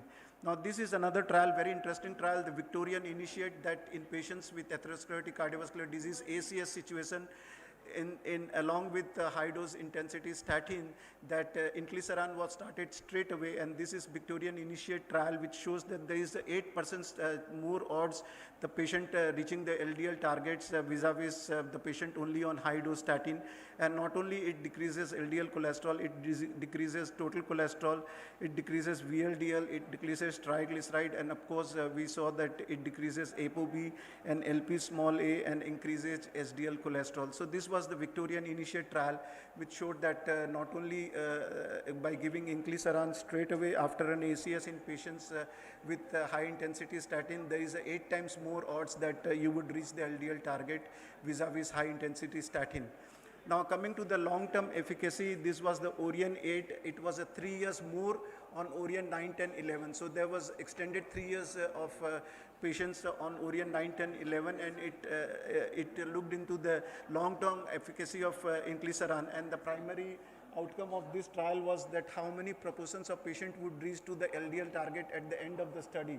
So what did it show? That about 79% of the patient achieves their pre-specified LDL target at the end of the study, and 90% of the patient at any given visit were at their LDL target, and on average about 50% of the patient decreased their LDL from the baseline. Now, this was the favorable safety profile, which was again studied in the Orion 8 trial. We have about 7 years of exposure of inclisiran with us, and the total 12,000 patient year, that is inclisiran into number of patients is the total exposure of inclisiran. That's about 12,000 inclisiran patient years we have data. And apart from injection site itching, which is about in 5 to 8% of the patient, there are no serious adverse effect with inclisiran, and these are important. There is no dose requirement or no dose adjustment requirement in mild, moderate hepatic derangement. In moderate, mild, and even severe renal derangement, you don't require to underdose inclisiran, or no dose adjustments are required. And we all know that if the patient has a GFR below 30, for all reasons, we don't want to go on the higher doses of statin because of the renal impairment. And there it is one dose of inclisiran that can help patient because it does not require any dose adjustment, even in severe renal impairment. And 5% of the patient who receives inclisiran can develop an antibody to inclisiran, but they don't interfere, and these antibody are of a nuisance and of no benefits or no harm. Now, if you see the potential benefits of inclisiran from the Orion 9, 10, 11, these are early insights. Of course, we are still waiting for the cardiovascular outcome trial. There is a 26% reduction in MACE. There is a numerical better number of reduction in myocardial infarction and stroke if inclisiran is given. Now, how do we give inclisiran? Is a simple subcutaneous injection. It does not require any refrigeration and can be kept at a room temperature and can be given by any healthcare provider subcutaneously. The first dose has to be given, and every 6 months the dose need to be repeated. So any healthcare provider can administer it. It is a single pre-filled syringe, and no refrigeration is required is important, so that you can store the medications in your almirah also. Now, the guidelines recommends the lipid-lowering therapy in atherosclerotic cardiovascular patients not achieving their LDL goals, that's below 55. The CSI says that from very beginning, it is better to start with high statin with ezetimibe, and if you are not at target between at 4 to 6 weeks, then you should add the PCSK9 inhibitors, which could be the monoclonal antibodies or inclisiran. Similarly, the NICE guideline says that if you are not at target with the statins and high doses statin along with ezetimibe, that at 3 months you can think of adding PCSK9 inhibitors. And the ACC 2022 expert comment also said that in 4 to 6 weeks of high dose intensity, if you are not at target, add ezetimibe, and if not at target, then add PCSK9 or inclisiran or bempedoic acid, now been included in their guidelines. Similarly, the ABCD and the UKKA guideline says that in patients with kidney disease and diabetes, if they are not at target of their LDL cholesterol, cholesterols in spite of getting high dose intensity statins along with ezetimibe, that at 4 to 6 weeks you can give the patients inclisiran or PCSK9, and in patients with cardiovascular disease, diabetes and renal diseases who cannot tolerate or who refuses to take statin therapy, inclisiran or PCSK9 is a class 1 indication. So if you see the benefit, it outweighs the risk, and the benefits are there is a 50% effective and sustained reduction in LDL cholesterol, favorable safety profile, potential impact on cardiovascular outcomes as we saw in the pooled data of 9, 10, 11, though we are awaiting the cardiovascular outcome trials.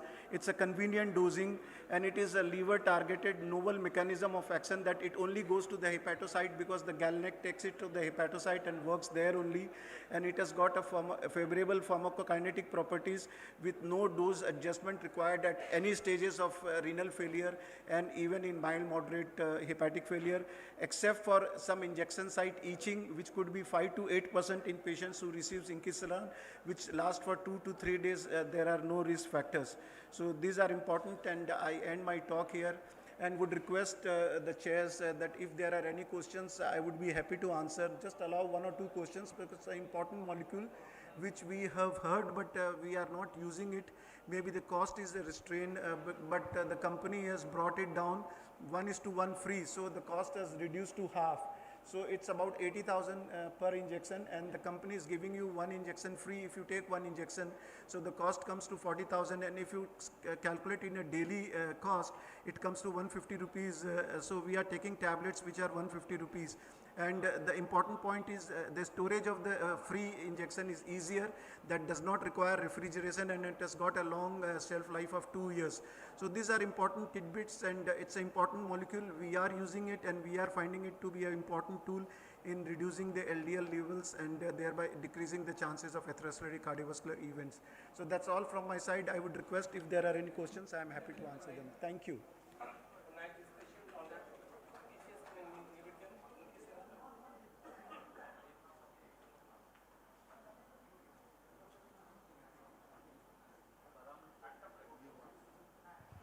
Hello. Yes, sir. Nice to describe the PCSK9 inhibitors, the latest armamentarium in the management of the lipid profiles.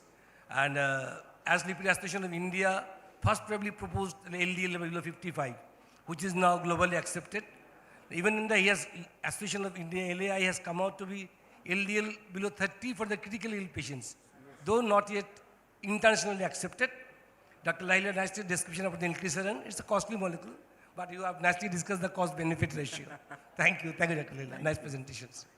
So this is important. The international ESC this year, they came with a consensus statement, and they also agreed that in patients who had polyvascular disease, atherosclerotic cardiovascular disease, who had another event within 2 years, the LDL should come down below 40 milligram percent, and that they agreed. The Lipid Association of India, though they don't come with guidelines, because they don't have data, they have their own statements, and they say that in patients who are at a very high risk and class C, that in spite of LDL cholesterol at 30 and getting high intensity statin, if we are not still getting an event, then it is better that you can reduce your LDL cholesterol to as low as 10 and 15 milligram percent. So those are important, important from the Indian perspective, and inclisiran looks an important molecule and very promising molecule from Indian perspective, and adherence and compliance is better.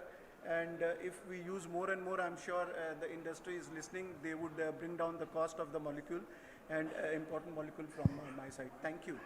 Thank you for your patient hearing. And thank you for your excellent presentation.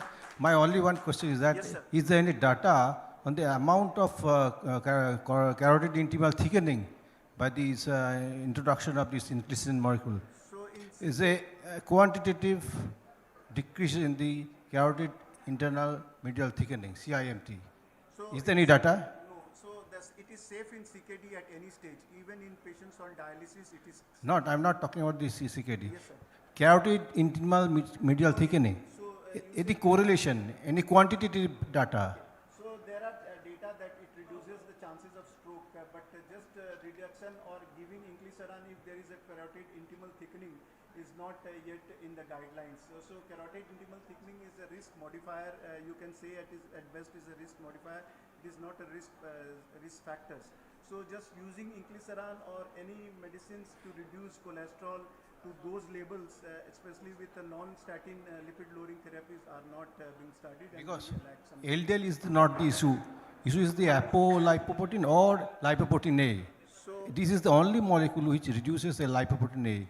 That's why I'm asking the question. So the lipoprotein A is again still a risk enhancer, and it's a risk modifier, not a risk factors, because we don't have a definite treatment for reducing the LP small a. Inclisiran has shown to be reducing the LP small a in the Indian subcontinent in the Orion 18 study by 40%, but it is not a primary molecule to reduce the LP small a. We have a molecule which has been allowed to be used to reduce LP small a in the Western countries in the name of pilacarsen. Though cardiovascular outcome trials are still on, but it has been allowed to be used in patients. And once the cardiovascular outcome trial, the Harmony trials which are ongoing with the pilacarsen, we would know that if something can reduce the LP small a. Now LP small a was a risk enhancers known 30 years back, but because we did not have a definite treatment, we just swipe it under the carpet. Now because we are developing newer treatments which can reduce LP small a, that it is again resurging the importance of LP small a. And everybody should in a lifetime should check their LP small a for at least once, so that you can take it down and decrease the risks. Thank you, sir. Thank you so much, sir. Any more question? I think there is no question, so now we can conclude. And for that, I am requesting Dr. Shantanu Pramanik, sir, please come on stage. Sir, be there, please, sir. Please come on stage. And felicit our extreme dignitaries with our small token of love and respect from ABCD. And audience, please give a big round of applause for that. Thank you so much.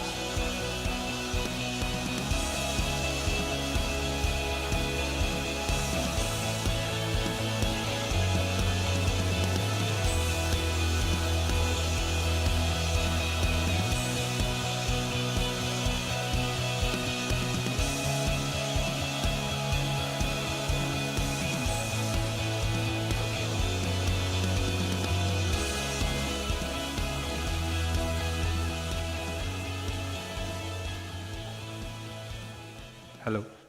Before starting our next session, there is a small announcement that we have arranged a workshop table with mannequin to practice cardiopulmonary resuscitation as well as BLS, and it is open to all my junior brothers, my colleagues and my senior colleagues. Anyone who wants to practice one more cardiopulmonary resuscitation as well as BLS, he or she can try over the mannequin. Thank you. Thank you, sir. The workshop table is on the lobby, just outside the this seminar hall. Thank you so much, sir. So now the next session is going to start. For that, I am requesting Dr. Ravi Raman Shawmundal and Professor Dr. Rakesh Kumar, sir, to take chair for the next session. এটা নেই বলেননি তো আমাকে বললে তো এরকম আছে ওই যে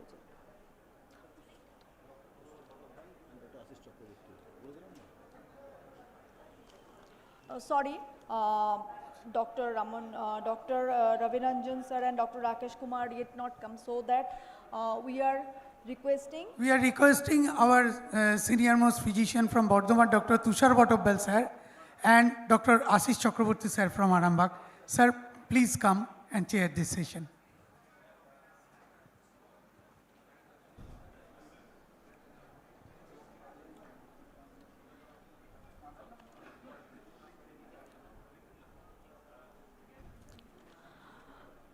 Requesting our chairperson to take their chairs and start the session, and the topic is 5 questions and answer for CKD in type 2 diabetes mellitus, learning from AMPA to kidney.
welcome, my dear friends.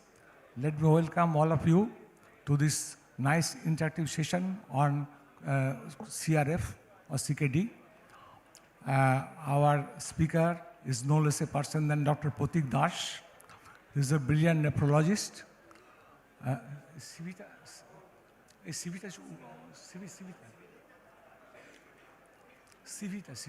Okay.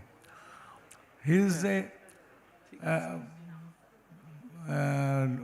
experienced nephrologist with 31 plus years of clinical experience in managing complex nephrology cases, expert in glomerulonephritis, hemolytic uremic syndrome, interstitial nephritis, renal cysts, kidney failure, kidney infections, kidney stone diseases.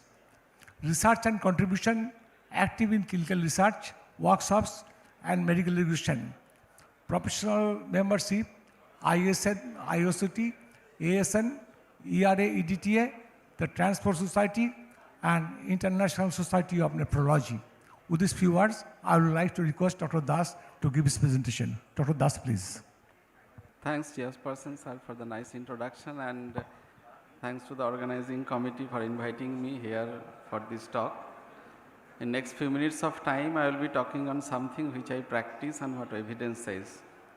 I am starting with this complex slide to inform you that to us, diabetes control meant only the glycemic control. In the initial phases before 1993, it was only the glucose control was the target for the diabetes. When the target came and subsequently in next 15 years of time, we learned that a target-oriented management gives a better outcome. And if you go here, you can see there is a plethora of the trials which shows that we need something more to improve the survival of the patients of the diabetes. So this is the targeted one which we learned 15 years, about around 30 years back, initial DCCT trial. This is advanced Eukipedias trial which shows that better control the blood sugar and there is a better outcome. Many of us got this kind of patients. Suppose our patient is a 50-year-old male who is a diabetic for last 10 years with adequate glycemic control, target-oriented. Blood pressure is also targeted control, but having a creatinine of 1.6, we suggest a GFR of 52, and urine albumin creatinine ratio is 800, and he stays in this area of this heat roadmap of the diabetic CKD. So how do we manage? Every one of us manages of such patients. When we get such patient, two important data we get from this patient has creatinine is 1.6 and his urine albumin is 2+. Why these two things has been taken for the management of such patient? Because they are important for the survival, important decision makers for the survival of the patients of diabetic kidney disease. This creatinine suggests the GFR, and GFR is usually estimated by different formulas. Usually is a very easy to calculate. And at the same time, the urine albumin also gives us. Why these two? Why both GFR is needed, at the same time albuminuria is needed, and why guideline also says both of them are required for identifying such patients and plan for the treatment. Initially, for the albuminuria, we told that is a microalbuminuria versus a macroalbuminuria, but with time we know there is some confusion whether it is a microprotein versus macroprotein or a micro amount versus macro amount. So now we call it, this is a moderately increased proteinuria if this is in this category, and this is a severely increased proteinuria if this is more than 300. That is a ACR which calculate with more than 300. And if the patient is proteinuric, there is more chance of developing ESKD and more chances of death. This is true for the diabetic and a non-diabetic patient. And each quartile of the patient, any patient who is proteinuric having a more chance of death due to many causes. Mostly cardiovascular causes and also the renal causes. If a patient of diabetes doesn't have any nephropathy, there is a 2% possibility every year he will be becoming microalbuminuric. And if he is microalbuminuric, there is a possibility he will become macroalbuminuric in some cases, and then subsequently he will go into the elevated creatinine and ESRD, and each quartile there is increased chances of mortality. So if there is a development of proteinuria, more chances of mortality in each quartile or each part of the life of a diabetic patient. The same thing that has been shown that if there is a proteinuria, there is more chances of not only the renal mortality but also the cardiovascular mortality. And it even suppose this patient is normoalbuminuric up to this stage, after that he developed a proteinuria and the mortality goes in that way. After the progression is very fast and chances of dying is also very fast. Why this proteinuria discussion is important? Because not always these things that every patient of diabetes goes through a phase of normoalbuminuria to microalbuminuria to overt albuminuria and renal failure. Like this patient who develop initially small amount of albuminuria, ultimately this is the normal classical way. But many patients are there who develop a micro or a moderate amount of the proteinuria, and with treatment they go back to the original level. They are not of very high risk of developing ESRD. So recognition of this subgroup is required. There is another subgroup which is called is a diabetic kidney, non-diabetic kidney disease. They are neither albuminuric, there is no albuminuria. These are the patients of recurrent pyelonephritis or maybe interstitial nephritis. So the patient has a diabetes, patient has a renal failure but no proteinuria. So this has a different trajectory, they don't have the same course of action. And another subgroup of patient may be a genetic variables where you get the retinopathy, nephropathy, neuropathy developing very fast, very fast, and they go to the at the same time proteinuric, and the same time they go to rapid kidney failure. They don't tolerate dialysis better, they don't tolerate kidney transplantation better, neither the cardiac intervention are very useful, they die very fast. We don't know this, what the genetic factor was for them. So albuminuria detection is important for the diabetic patients to categorize the patient and plan for the treatment. It's totally different for this subcategory versus this subcategory. And sometimes proteinuria doesn't give you the proper, so you need another thing with this is the estimation of the GFR. GFR is estimated by different formula. You know there is initially the Cockcroft-Gault formula. This is no longer used because of the evidence is not very much behind it. Subsequently, the MDRD formula came, and this is EPI formula is there. This is very good for the patients who have a normal GFR. Suppose a diabetic patient is a normal creatinine and normal GFR. In those cases, if you calculate it, they are very good. MDRD is very good, but it's not very useful if the GFR is more than 60. So 1.5 creatinine GFR estimation is good for this formula. More than 60, this is this formula. But both of them are related to the method which estimates the creatinine. So if the patient is having albuminuric, at the same time they are having an impaired GFR, there is more chances of mortality. So if a patient of CKD, this is know everybody, this is a guideline says when a type 2 diabetes comes to us, which always in the first visit we should test for a microalbuminuria, we should estimate the GFR. If something is abnormal, we repeat it. If they again is abnormal, then their disease, they should be treated. And they should be before treatment, it is better, KDIGO says us, you should put them to how to treat them, to put them is the heat map, here is the albuminuria and here is the GFR, and you can see the whether you can treat alone or you need somebody's help to treat them patients. Like our patients who is in the treat group 2 and which I described, and they require a treatment and probably there is also referral also. How to treat them, I think already has been discussed so much in this forum. Is the initial one is a pyramidal approach. Initial phases, these are common, but subsequently there are more things are required. Now, if in a diabetic life patients, you need a good glycemic control that is achieved many of the times, good blood pressure control, good lipid control, but something is more needed to improve the mortality. And here comes the concept of this pillar-based approach, that is use of the proper utilization of the RAS blockade, proper utilization of the SGLT2 inhibitors, at the same time proper utilizations of these non-steroidal MRAs and GLP-1 analogs. They act in the different level of the patients who is diabetic, who is some amount of the kidney disease, who is proteinuric, and a slight loss of GFR. Some acts in the hemodynamic level like the ACE inhibitors, and you can see this is ACE inhibitor, they act in the hemodynamically in the efferent arteriole. At the same time, at the tissue level, the tissue RAS blockade prevents the fibrosis. Here is the SGLT2 mostly acting on the hemodynamic level in the afferent arteriole, reduces the interglomerular pressure and so many systemic effects beyond kidneys, and they give some benefit. Here is this is the phenytoin. They are mostly active on the tissue level, no hemodynamic activities on the kidneys, and they improve preventing the renal failure as well as the cardiac death. And fourth one is mostly extrarenal, some amount of the renal action, but ultimately gives us benefit in terms of the mortality. So when we use the RAS blockade, this is the age-old method. Sometimes we underutilize it for the prevention of deaths of such patients who is diabetic and slightly low GFR.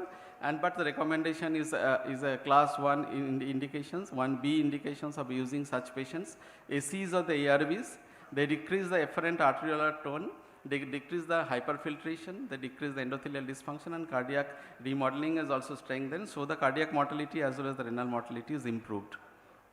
There are so many trials that have been done over last 25 years, of 25 to 30 years of time, and you can see the utilization of them. Initial studies were on the ACE inhibitors versus placebo, subsequent trials on the ARBs over the placebo, but head-on-head trial ACEs and the ARBs are much less because they have developed in a different part of the time. You can see I am not going into the detail. These all said that if you utilize in such patients who is diabetic, who is lightly proteinuric, who is hypertensive, they will be of benefit. But if the patient is diabetic but non-hypertensive and non-albuminuric, the use is questionable. And if the patient is diabetic, proteinuric and very low GFR, their also benefit is slightly questionable.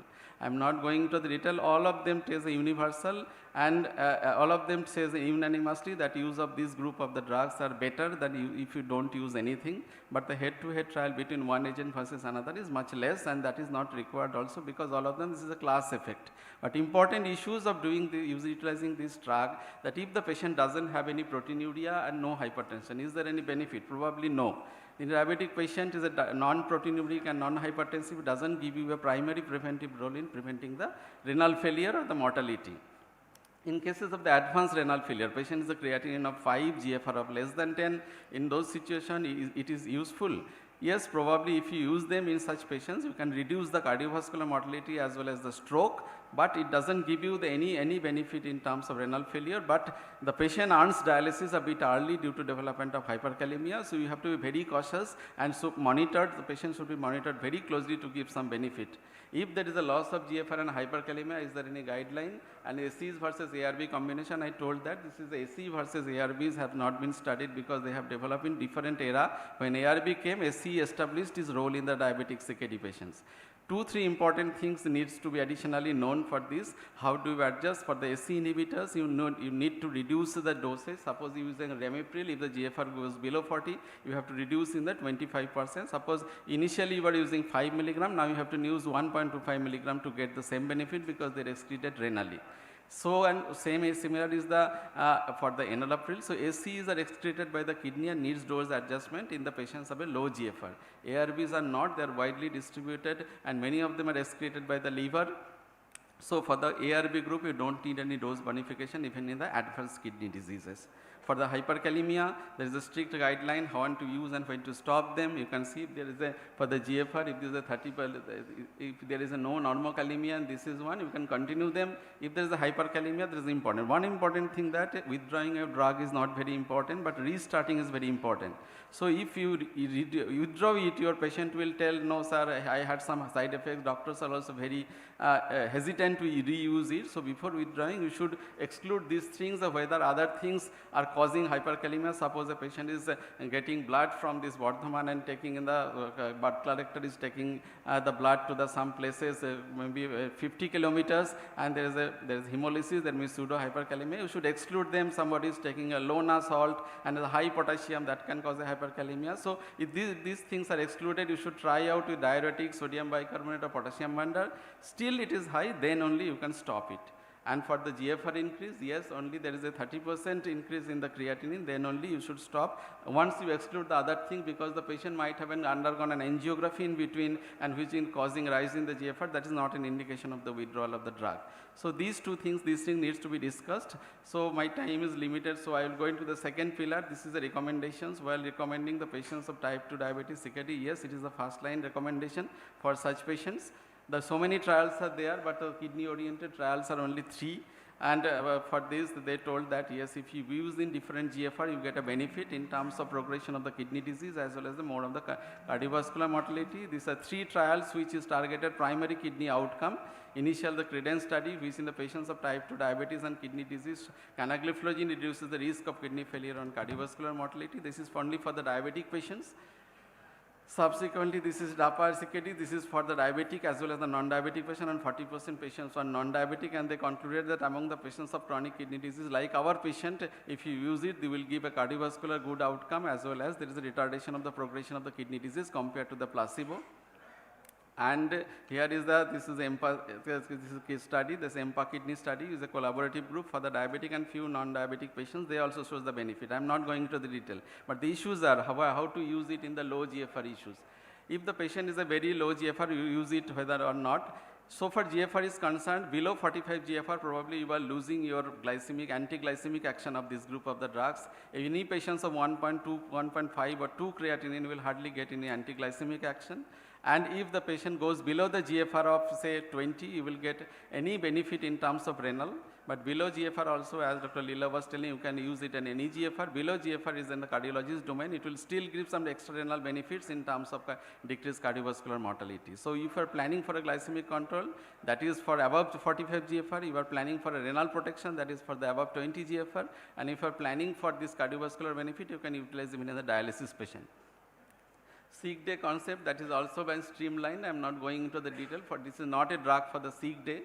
Infections for the, so for UTI is concerned, many of the patients who get the prescription, patient having a 2 or 3 episodes of UTIs, pyelonephritis, but still getting, although they tell bacterial infection is not a contraindication for using of the drugs, but if there is an upper tract infection, recurrent infection, fungal infections, in those situations, it is better to stop the drug for the time being in the periods of infection. You can reintroduce them when infection is controlled. Then in the stages of the AKI, many of the patients we get, and people also blame us that to the nephrologist stop these SGLT2 inhibitors. We get many patients who has a rise in the creatinine, 4 drugs started at the time. At the same time, patient is getting Finrenon, SGLT2, ACE, ARBs, diuretic, everything, and having an increase in the rate. That is the important thing. But there should be a high threshold of withdrawing of the drug. We should not withdraw the drug until and unless it is absolutely indicated.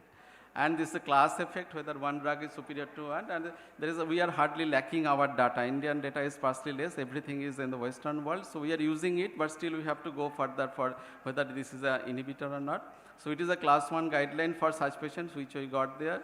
And whether this is I have already discussed, whether this causes a more renal failure compared to other OHs, probably no. And this is another, that is have a lower risk of AKIs, and this is a combination of the drug, whether we can combine these drugs with the Finrenon or the Eplerenone. With time it has been seen that it can be co-administered. Unlike that of an SGLT2 and ACE-ARBs, we are using it slightly sequentially, but in cases of we can use it combinedly and get the lesser side effect and more benefit. But despite of using these drugs of ACE inhibition, SGLT2 inhibition, patient dies. Patient dies of cardiovascular disease, patient dies of renal disease. So there is another thing came in the market, that is a Finrenon. Initially was a calcium channel blocker as an antihypertensive, miserably failed, then came out to be a mineralocorticoid antagonist. And there is an indication for such patients with a GFR of more than 25 ml per GFR. In those situations, it gives a patient, if the patient, two things is important, that the recommendation says that the patient must have a proteinuria to get the benefit, and number 2, the patient should have an optimized utilization, optimized use of these ACEs or the ARBs. We get many prescriptions that the patient is getting a Finrenon without ACEs or the ARBs. In those situations, I think we should be slightly cautious. But in some cases, the patient has a low BP, they are intolerant to ACEs or ARBs, whether Finrenon is helpful or not, that is important, that needs some discussion. So there are so many trials, including the kidney initial trials on the heart targeted. The heart targeted, and subsequently this is Fidelov, this is different for the different GFR in the combined study. They included the patients of different GFR, CKD 1, 2, 3, 4, 5. In those 3 and 4, in those situations across all groups, this has shown a benefit in terms of increase in the cardiovascular mortality as well as the renal mortality. I am not going into the detail. And so with this, we have this RAS blocker, we have this Finrenon, we have the SGLT2 inhibitors, and there is a potentially in this group of patients, and they are helpful, and recent recommendation, they are also helpful because we have very few drugs for the type 1 diabetes for the nephropathy. So recently there is a FDA recommended for use the Finrenon as the type 1 diabetic nephropathy also. And this is the use of the combination of the drug. I have told Eplerenone is tried initially. Now it says that Finrenon can be combined with the empagliflozin with acceptable side effects and robust reduction in the GFR. So the challenges are the hyperkalemia, decline in the renal functions, and no proteinuria. I have already discussed with the patient which don't have any proteinuria, hardly any get benefited from this group of the drugs. If there is a decline in the renal function, not a contraindication, it doesn't reduce GFR so much as that of the SGLT2s or the ARBs. Hyperkalemia is an important issue, so you should check your potassium at the end of the 4 weeks. At the end of the 4 weeks time, and if the potassium is goes below above 5.5, then you should stop the drug. If it is in between 5.1 to 5.5, you continue the 10 milligram. If less than 5.1, this is 20 milligram, you can continue it. Then you should check every 4 months time, not very frequently, because unlike that of AC and ARB, where the hyperkalemia can happen any part of the treatment, Findranon developed patient develop hyperkalemia only in the initial phases. So there is a recommendation is there for the hyperkalemia for such patients.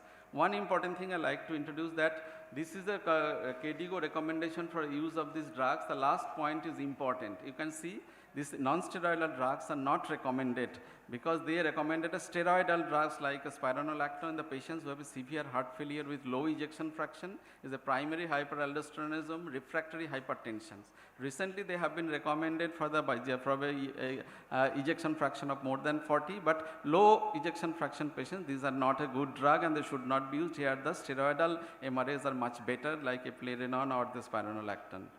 But with this use of all these drugs, people still, when we are thinking we have achieved everything, there is also a sleep, people are dying, so came the fourth pillar. We are not very conversant to use of this drug because of the, now it is available, but with the availability of the drug, cost, etc.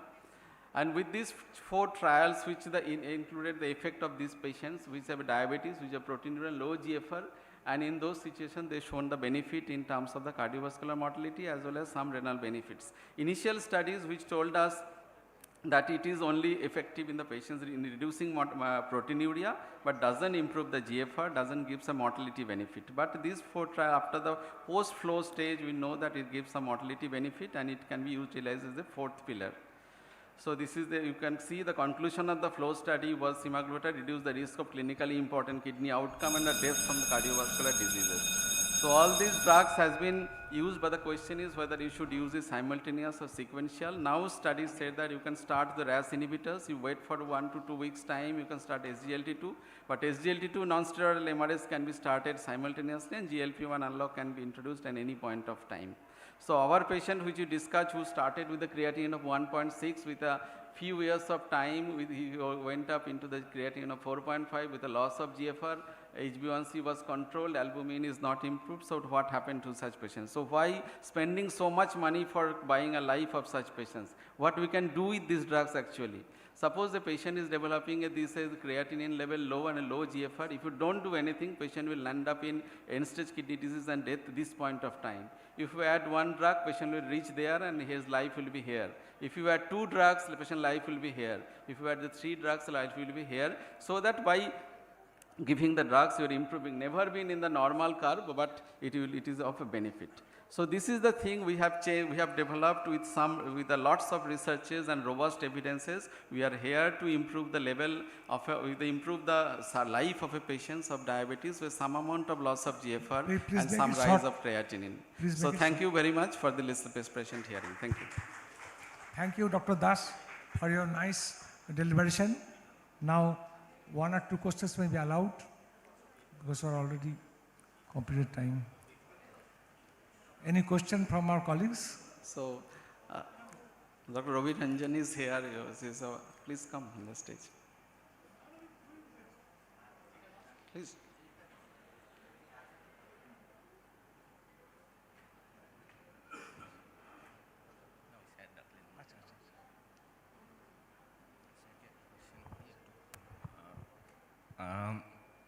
Myself, Dr. Ravi Ranjan from Durgapur, nephrologist. I am a student of Dr. Pratik Das, sir. Sir, on this occasion, I will like to ask a question. Many a times we are using SGLT2 inhibitors in our practice. Most of the time we can find patients are coming with a urine report of showing plenty of pustules or 5 or 6 or 10 pustules without any clinical symptoms. And there was no rise of creatinine. So in this situation, should we stop SGLT2 inhibitors or we can continue it? Because this is probably a sterile pyuria, patient doesn't have symptom, and UTI is definitely there, but it's not clinically symptomatic. So far the UTI is concerned, recommendation has now been clear. If it's a bacterial UTI in terms of either pyuria or maybe a culture positive, you need not stop the disease until unless it's very complicated. But here The point you have rightly pointed out, we get many patients that the urine culture is sterile. That gives us a comfort or a discomfort, because some patients, they are diabetic and a poor control of diabetes, they have a fungal infections of the lower urinary tract, and fungal UTI is an absolute indication of withdrawal of the drug. So I think in those situations you should send a bacterial culture and ask the pathologist or your known pathologist to see whether they are getting any hyphae, fungus, candida, suggestive of candida fungal hyphae is present. If this is present, you need to stop the drug. Otherwise, you can continue until the patient becomes symptomatic or culture become positive and upper tract is involved. Okay, sir. In my long practice, I have seen that it is practically not possible to go for every patient to culture and all this fungal culture. But what I have seen, that if we consider the clinical features of inflammation and disease process, high CRP, or there is nitrate test is positive in urine, then we can think of that we can stop the drug for Yes, a few days. yes, definitely. If you got a high Because in renal injury itself can increase the pus cell in the urine. So this is the important thing I do feel. If there is any evidence of systemic inflammation, that means the thing has gone beyond it has crossed the barrier and goes into the blood. That is an indication of stop. We practically, nephrologists are blamed that they always stop the drug for even with the very simple reasons. So we stop the drug, but we should be cautious, and at the same time we should get the benefit of the drug also. So there's a balanced attitude, I think, is better. As a cardiologist, I mean, me also, I'm telling you that we are not against the SGLT2 even up to 10 to 20. So because there is a three-way benefit, no? If you consider the hypertension, if you consider the renal impairment, if you consider the cardiac impairment, there is everything is so it is ubiquitous and is a very beautiful drug. So there is no question of stopping it, even patient is in the 10 to 20, because you have nothing more to use for that.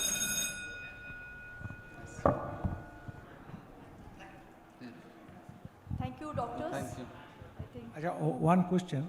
Do you check serum magnesium in case of CKD cases? Serum magnesium. Check whether we should check magnesium.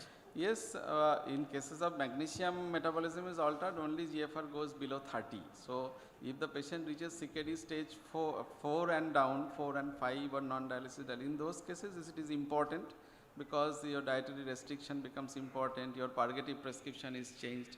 So we check when the GFR is below 30. Thank you. So with this, let's conclude the session.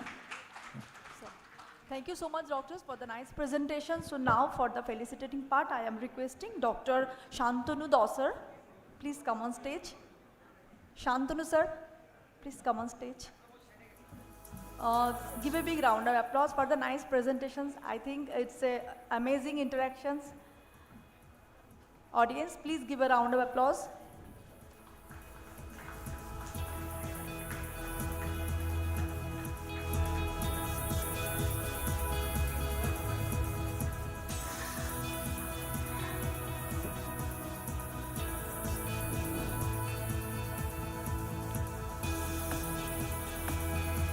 Step by step, we are going towards the end, and now all the honorable dignitaries, respected doctors and esteemed guests, let's make the event more remarkable and enlightened by auspicious lamp ceremony.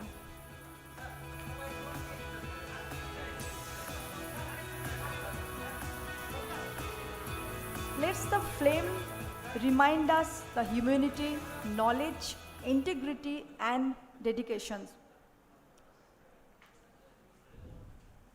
Thank you so much, doctors. Give a big round of applause, please. Yeah.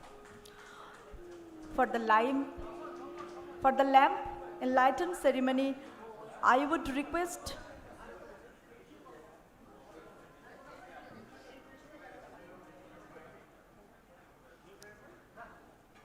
so for the great and auspicious lamp lighting ceremony, I would request Dr. Subroto Bhattacharya sir, Honorable President of Welfare Associations of Bardhaman Cardiologists and Diabetologists. I would request to come. and all the organizing members of ABCD, executive bodies and organizing members to please come up front for the enlightening diyas.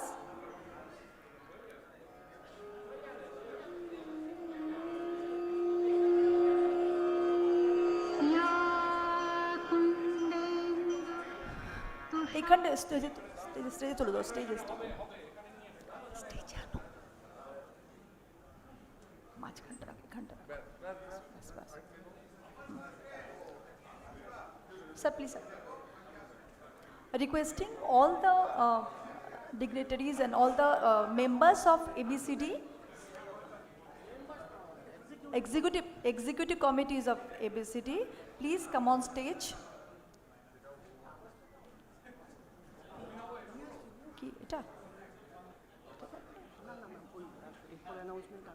Okay.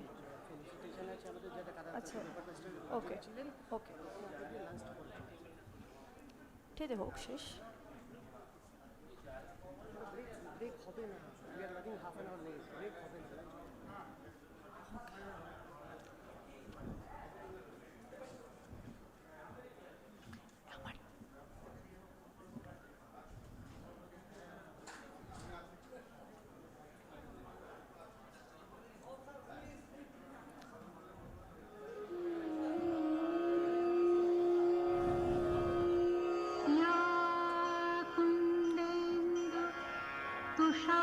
तुषारहार धवला या शुभ्रवस्त्रावृता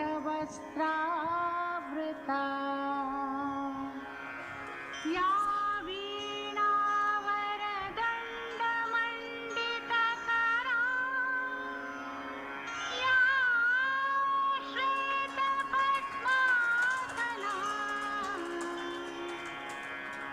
या तुषारहार धवला या शुभ्रवस्त्रावृता या वीणावरदण्डमण्डितकरा या श्वेतपद्मासना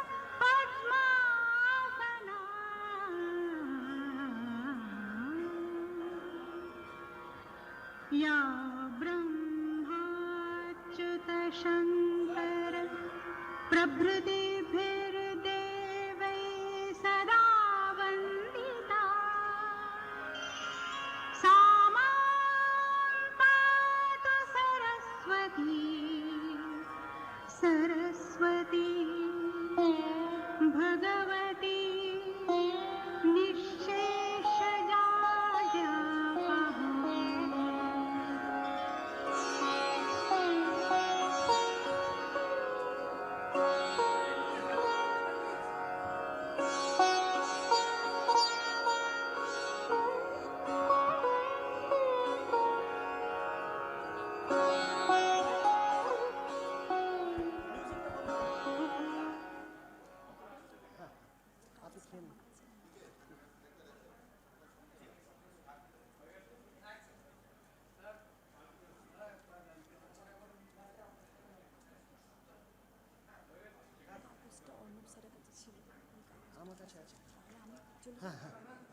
So may I request our President, Dr. Subratro Bhattacharya sir, to say a few words. On behalf of the President of the ABCDCon and ABCD, I am welcoming all my delegates, senior, junior, and our helping hands pharma industry. Thereby, I am announcing the official inauguration of our ABCDCon. Thanking you all. So, moving forward, we have today with us some of the most senior physicians with us who have dedicatedly catered the patient of Bardhaman and surroundings. So we take this opportunity to felicitate two of our most senior physicians, Dr. Mangalmoy Ganguly sir and Dr. Ajay Kumar De sir. I request both the senior physicians to please come on the stage, sir. And felicitation will be done by our secretary, Dr. Sumya Chatterjee sir. Sir, please have a word about both seniors. Before felicitating two of my most senior colleagues, our beloved Ajoyda and Mongolda, I want to say a few words. When I started practice as well as teaching in medical college, they were from that time and many years beyond that were in constant service for the humankind, and still they are doing that, and I wish they will serve the mankind for the coming years together. So I am privileged to felicitate two of my most senior colleagues, Dr. Ajoy De and Dr. Mangalmoy Ganguly. Please give a big round of applause for them.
Moving forward, yesterday we had excellent presentations of both oral as well as poster by our PGTs from different medical colleges.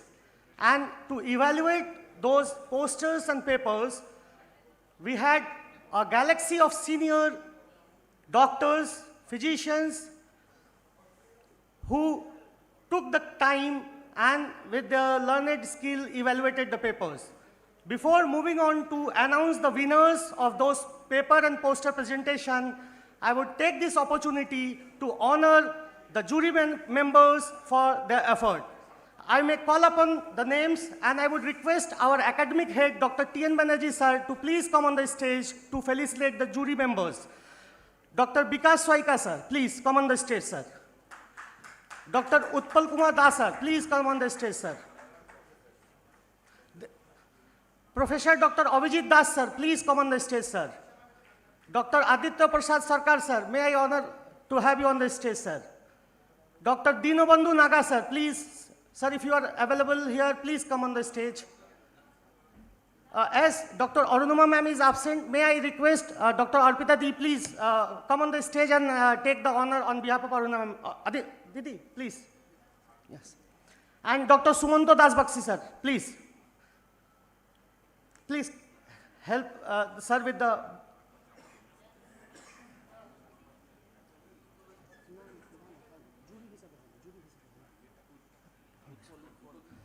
Dr. Utpal Das sir, please sir, please come on the stage. These all are senior professors. We have the privilege to be a student under their leadership, their mentorship, and study. They did a meticulous job evaluating the papers and posters of our PGTs. Naga sir has come, please sir, please come on the stage.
Thank you all the jury members. Please have a seat, sirs.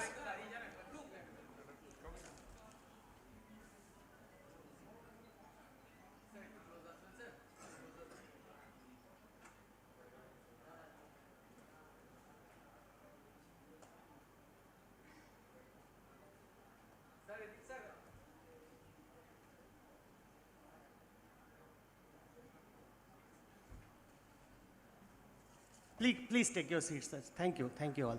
So moving on to the next exciting event for this, all my dear PGTs have been waiting since yesterday. So to felicitate the winners of the paper presentation, may I request Dr. Arnab Banerjee sir to please come on the dais. The third prize in paper presentation section goes to Dr. Gaurav Mitro. Gaurav, are you here? Second prize goes to Dr. Sarli Biswas. Dr. Sarli, are you here? The first prize in paper presentation goes to an excellent study done by a postgraduate resident from Radiology Department of Bardhaman Medical College, Dr. K. Swati. If you are here, please come on the stage. Dr. Swati.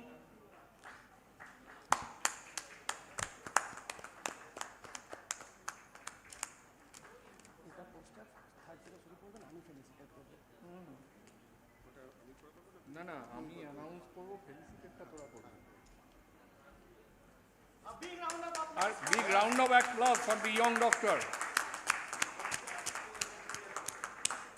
She has a fantastic presentation yesterday. So now going to the winners of the poster presentation. The third prize goes to Dr. Beauty Khatun. Beauty, are you here?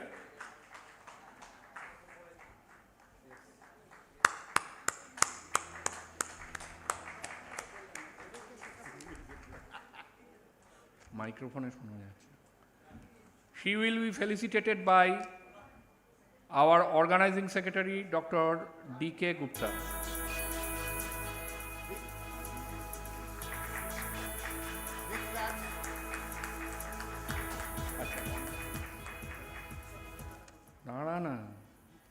The second prize goes to Dr. Salauddin Ahmed. Salauddin, are you here? Salauddin? Anyone for Salauddin? Okay. Koi.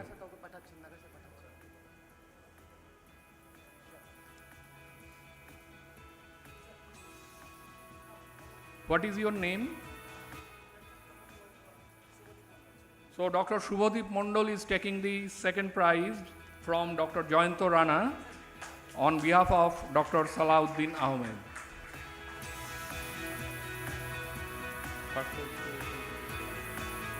And the first prize for poster presentation goes to Dr. Sonali Nandini Samanta.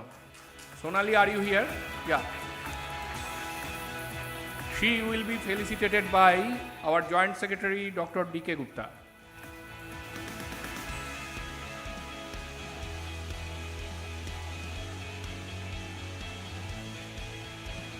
A big round of applause for the first prize winner. There were excellent poster presentations still outside the hall. You may have a look into the posters.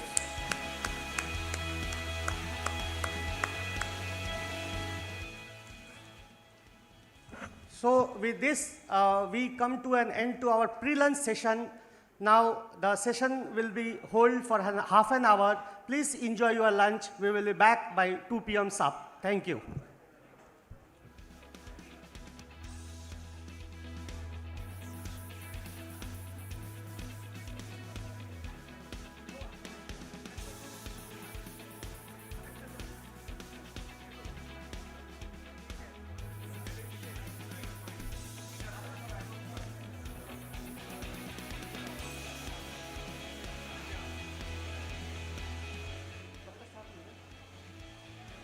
So Dr. Sarli is with us. She has won the second prize in paper presentation.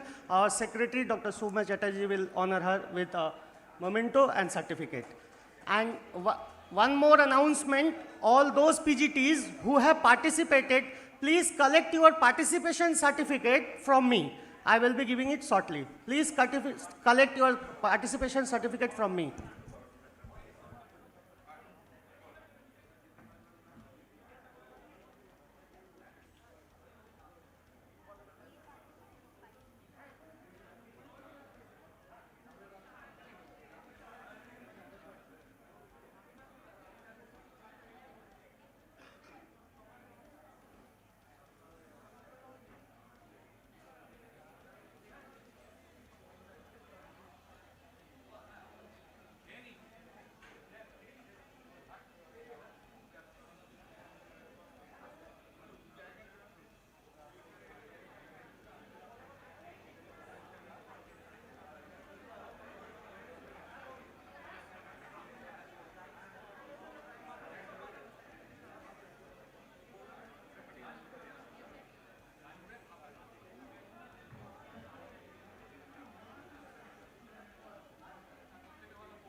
হ্যাঁ দুটো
May I request our academic head, Dr. T.N. Banerjee, sir, and all the members of the organizing committee to please come inside the hall.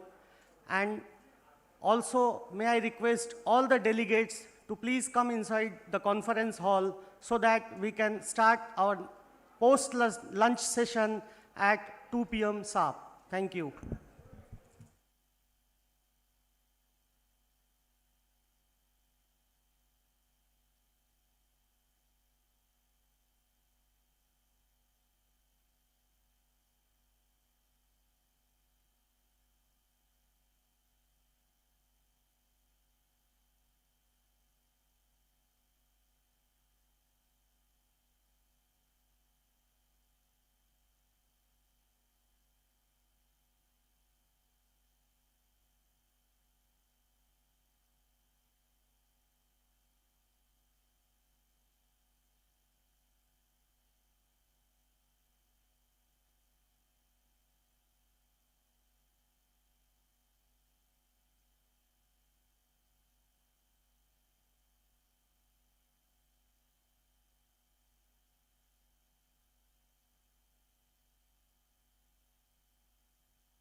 ঠিক আছে?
কেমন আছেন sir? Somali বাড়ির পাশে মেয়েকে ভুলে গেছেন?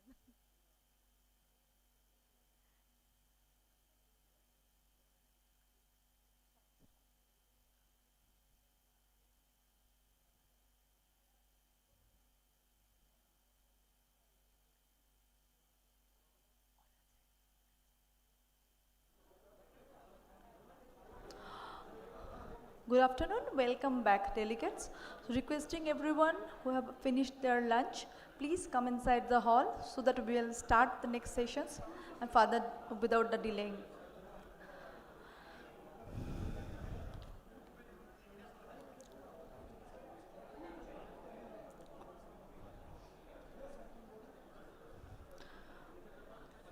We are going to start shortly our next sessions.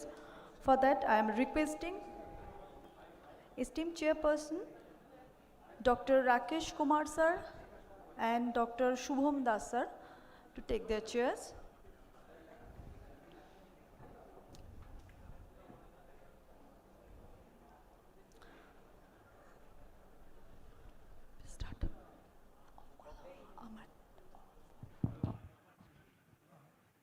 Now, I would like to invite Dr. Amato Sankar Chaudhary, who is consultant endocrinologist at the Mission Hospital, Durgapur, to deliver his talk.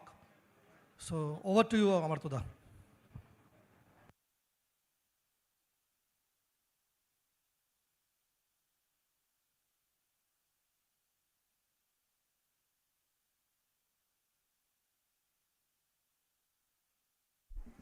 Pointer আছে এটা এই যে pointer হ্যাঁ পেয়ে গেছি pointer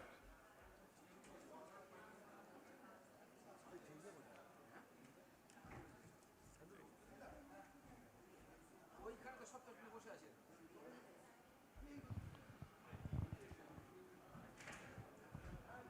তোমার টপিকটার নাম কি আমার হচ্ছে কি ওই টার্জাপাটাইড হ্যাঁ tirzepatide versus semaglutide evidence from head to head trials Hello everybody.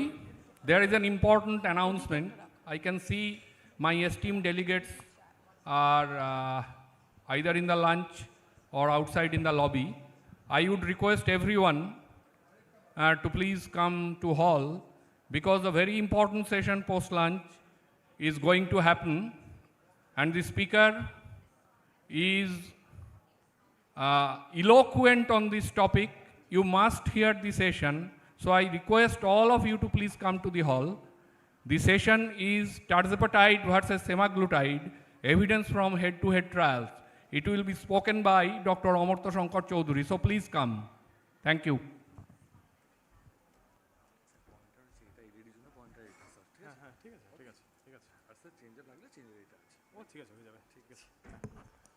Thank you, respected chairperson.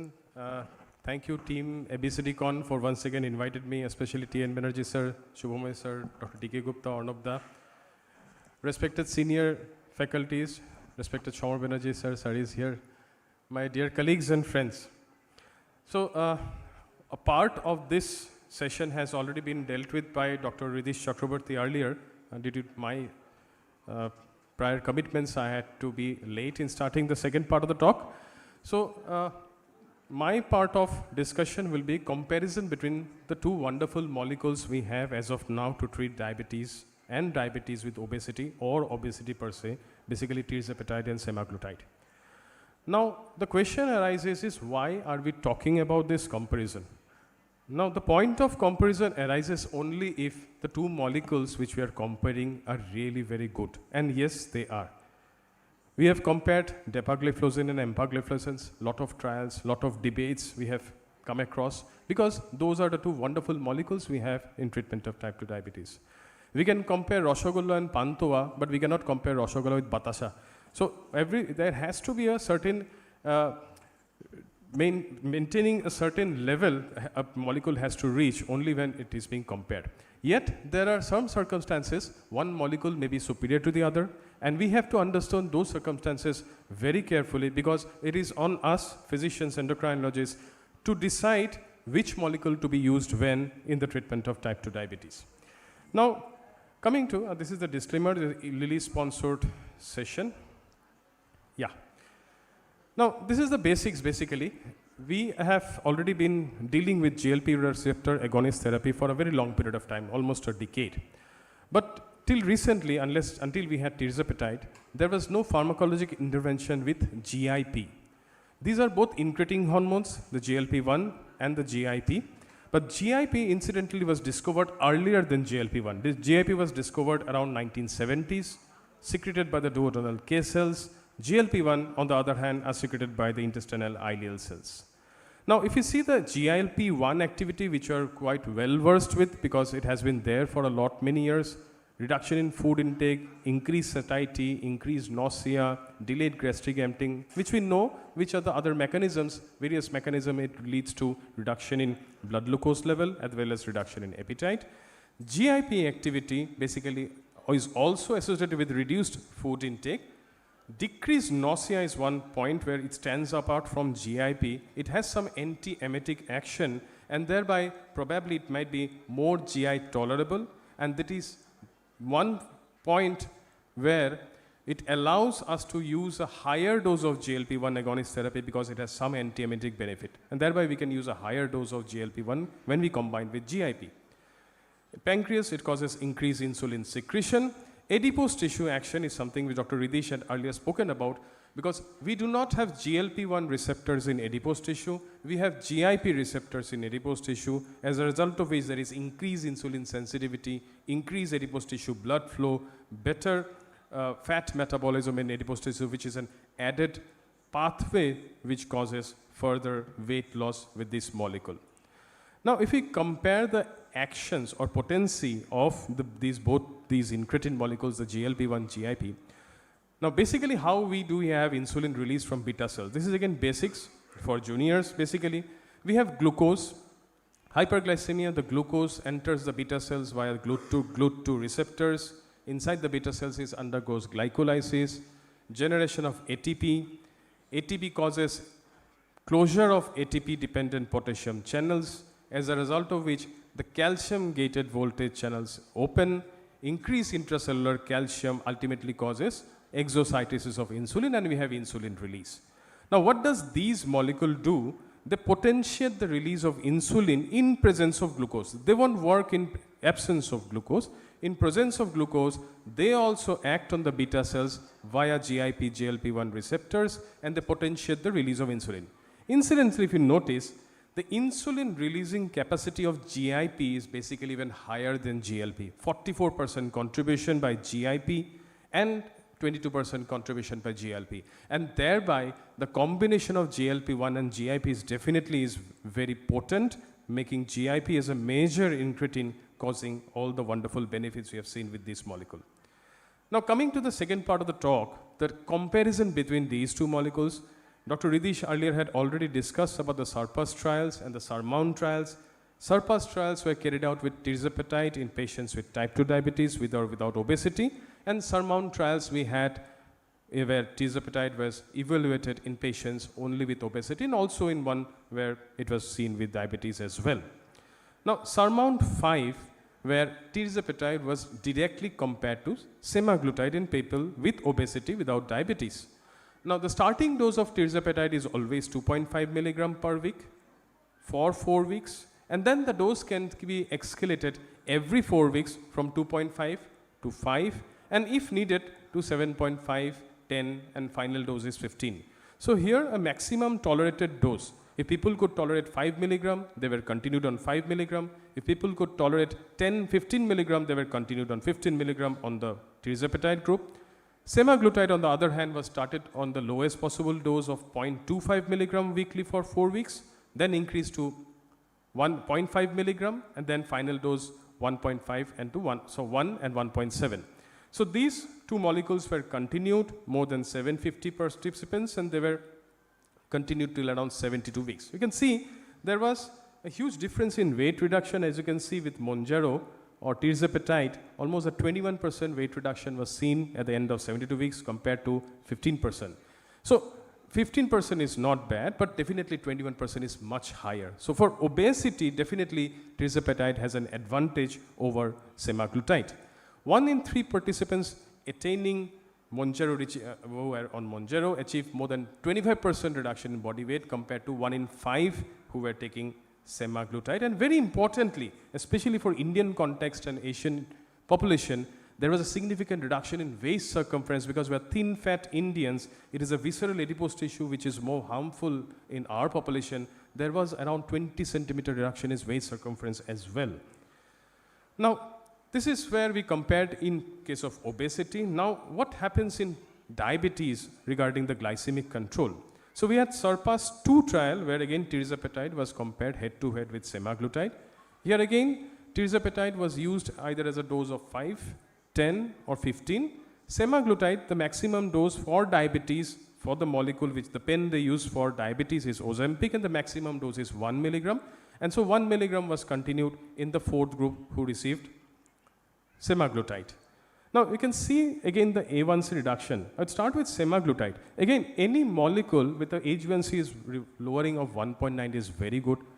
But with tirzepatide 15 milligram, there was a mammoth 2.5% reduction in A1C when these molecules were added in a background of metformin, which was probably not seen with any other molecule which we are using for treatment of type 2 diabetes. Even with the minimum standard dose, 5 milligram, the A1C reduction was 2.1%, which was again more than what we had seen with semaglutide.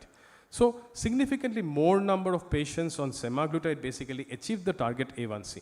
Now again, I want to go back to the beauty of these molecules.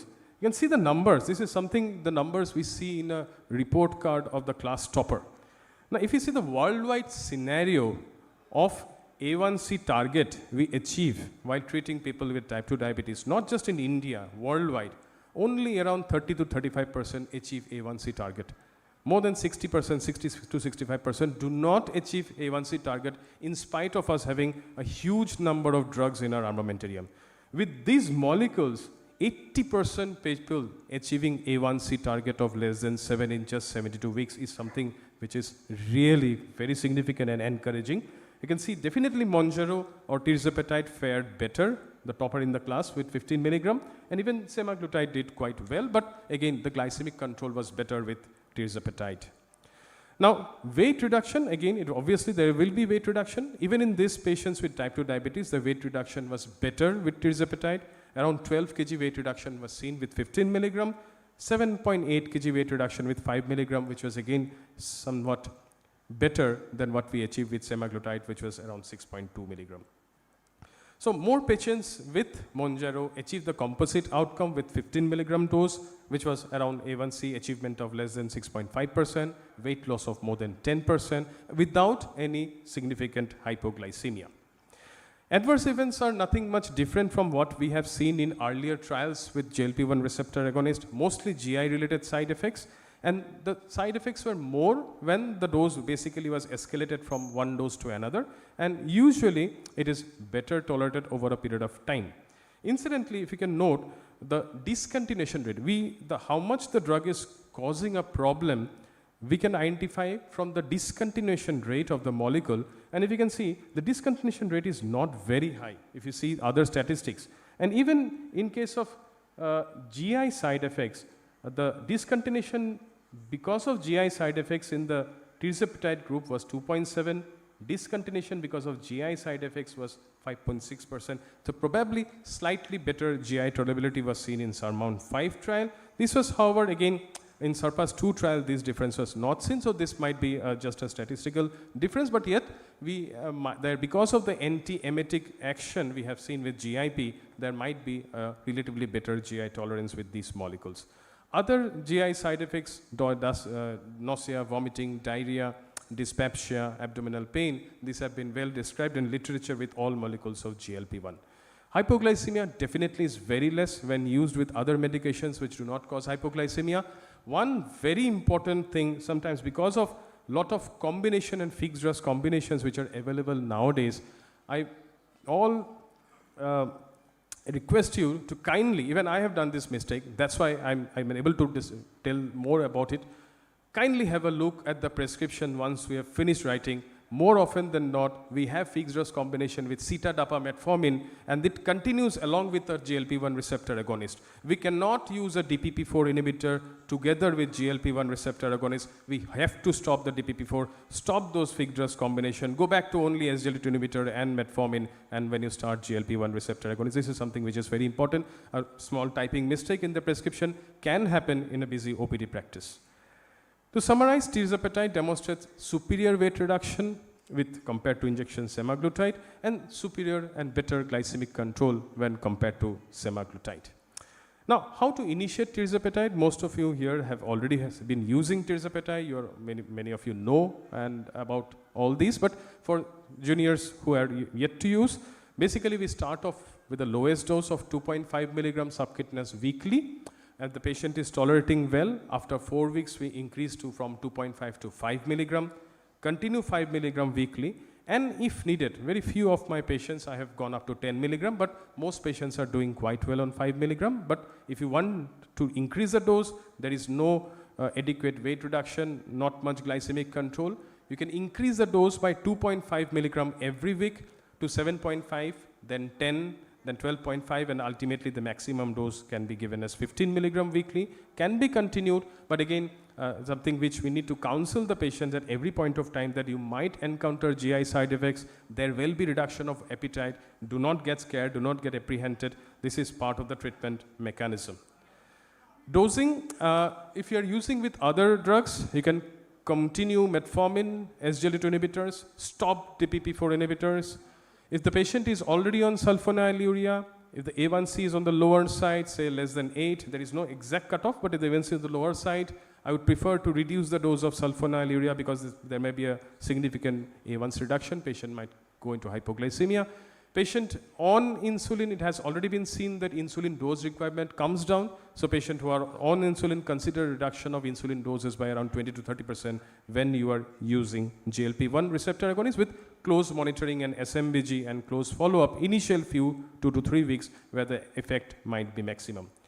Special population, it is not approved as of now in children less than 18 years. No dose adjustment is needed in elderly, in patients with CKD, and even in patients with liver disease. Yet there is a caution, and probably it's best avoided to be used in patients with decompensated liver disease. Practical considerations. Acute pancreatitis. As of now, no. If the patient had history of pancreatitis or a pancreatic diabetes, you cannot use GLP-1 receptor agonists. Having said that, 2 weeks back, there was a very nice paper which has been published in Diabetes Care, where they compared all sorts of treatment of incretin-based therapies, GLP-1 as well as DPP-4 inhibitors, compared to SGLT2 inhibitors. More than 1.2 million population in each cohort, thankfully, no increased risk of pancreatitis has been documented with GLP-1 or DPP-4 compared to SGLT2 inhibitors. So as of now, we are quite safe to use these molecules without fearing pancreatitis, but if the patient do develops pancreatitis, we need to stop, and the patient has a history of pancreatitis, no need to start. Pregnancy, it is not recommended. If the patient is planning pregnancy in near future, better to stop 1 month before she starts planning for pregnancy. not allowed in breastfeeding. Diabetic retinopathy, again, there is some caution to be used. Patients who are having proliferative diabetinopathy, macular edema requiring active treatment, do not start, better not to start, because we do not have sufficient evidence as of now. In one trial with GLP-1 receptor agonists, there was a worsening of retinopathy when GLP-1 receptor was used. And again, having said that, there was a very recent case report which was published. A patient on proliferative diabetic retinopathy was not responded to injectable VEGF. Patient was started with GLP-1 receptor agonist and showed significant improvement and retardation in progression of retinopathy after 3 months of therapy. So we still have conflicting reports, but as of now, it's better to avoid in patients with active proliferative diabetinopathy and diabetic macular edema. Adverse effects are GI related. Counseling is very important. You need to spend at least 15 minutes of time when you're initiating this molecule regarding the diet. I usually tell them that this works in a lock-in key mechanism.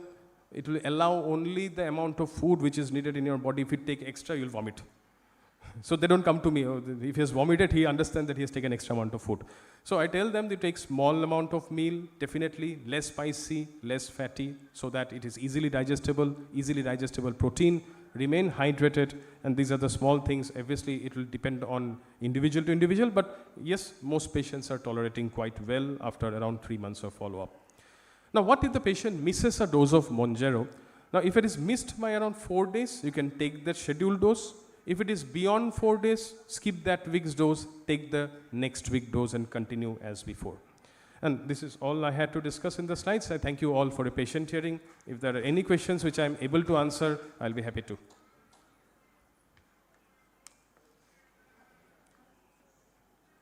Hello.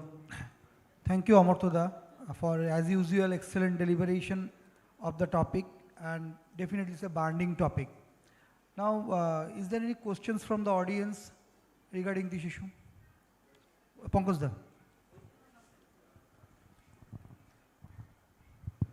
Amarto, have you not experienced more diarrhea in people taking Mounjaro compared to semaglutide? Yes. This is one area which I want you to maybe enlighten as to how is this happening. It's a mysterious mechanism, and how do we handle that, number one. And since we laid our hands first on Mounjaro and then injection semaglutide came to us, so we have practically more experience with Mounjaro compared to injection semaglutide. More of our patients are on Mounjaro compared to semaglutide. We are seeing a few patients, maybe 1 or 2 out of 10 patients on Mounjaro not responding in terms of weight loss. They're not responding. And that I find curiously also related to they do not have any adverse effects also. They're not having adverse effects, they're not having effects. We keep escalating the dose. I've moved up to 10 milligram with minuscule weight loss. What to do with them? Should we shift to the other molecule that you talked just now, again starting from the semaglutide, or do we move up to the maximum dose of Mounjaro before we declare that it has failed? Thank you. Very practical questions, basically. Yes, I have also observed increased incidence of diarrhea compared to semaglutide in these patients. If it is very severe, look, these are wonderful molecules, but this is not something, molecules where if you do not give this molecule, the patient is going to die. Yes, the blood glucose might be uncontrolled. If the patient is not comfortable, you are not comfortable, better to stop and see. I usually tell the patient to skip for 1 week, take some probiotic. If it is feeling better, go back to the lower dose and try. 2 of my patients did well after that. 1 patient did not, I completely stopped. No need. We have other molecules, we'll go into those. Second part of the question is, again, about the weight loss. Just yesterday, a patient came for follow-up. She has taken 2.5 for 1 month. She had taken 5 for 1 month. Weight was 97, weight became 97.1. I was looking at my weighing machine, is it wrong? And I became quite depressed. More than the patient, I was depressed. Why did it happen? Anyways, it's because it's very difficult to convince the patients. I started such a huge, expensive molecule, promising lot of benefits. I became like a neta. Promised a lot and no results. Anyways, then there are possibilities that most of the trials have shown by 2 to 4 weeks, there is weight reduction as well as glycemic control, but it can take up to 6 to 12 months. So in that one patient only, I increase the dose from 5 to 7.5 to 10. I'll have to see a follow-up, whether she is responding. Very importantly, we have to again see whether the patient is compliant with diet and exercise. All of these trials have been done on a background of calorie restricted diet and exercise. If that is not followed, obviously we will not have the maximal benefits. Other part, we still need to explore a lot of hypotheses. There might be a difference in expression of GLP, GIP receptors in the body whether the molecule is not working as it should have worked in other individuals as well. We do not know.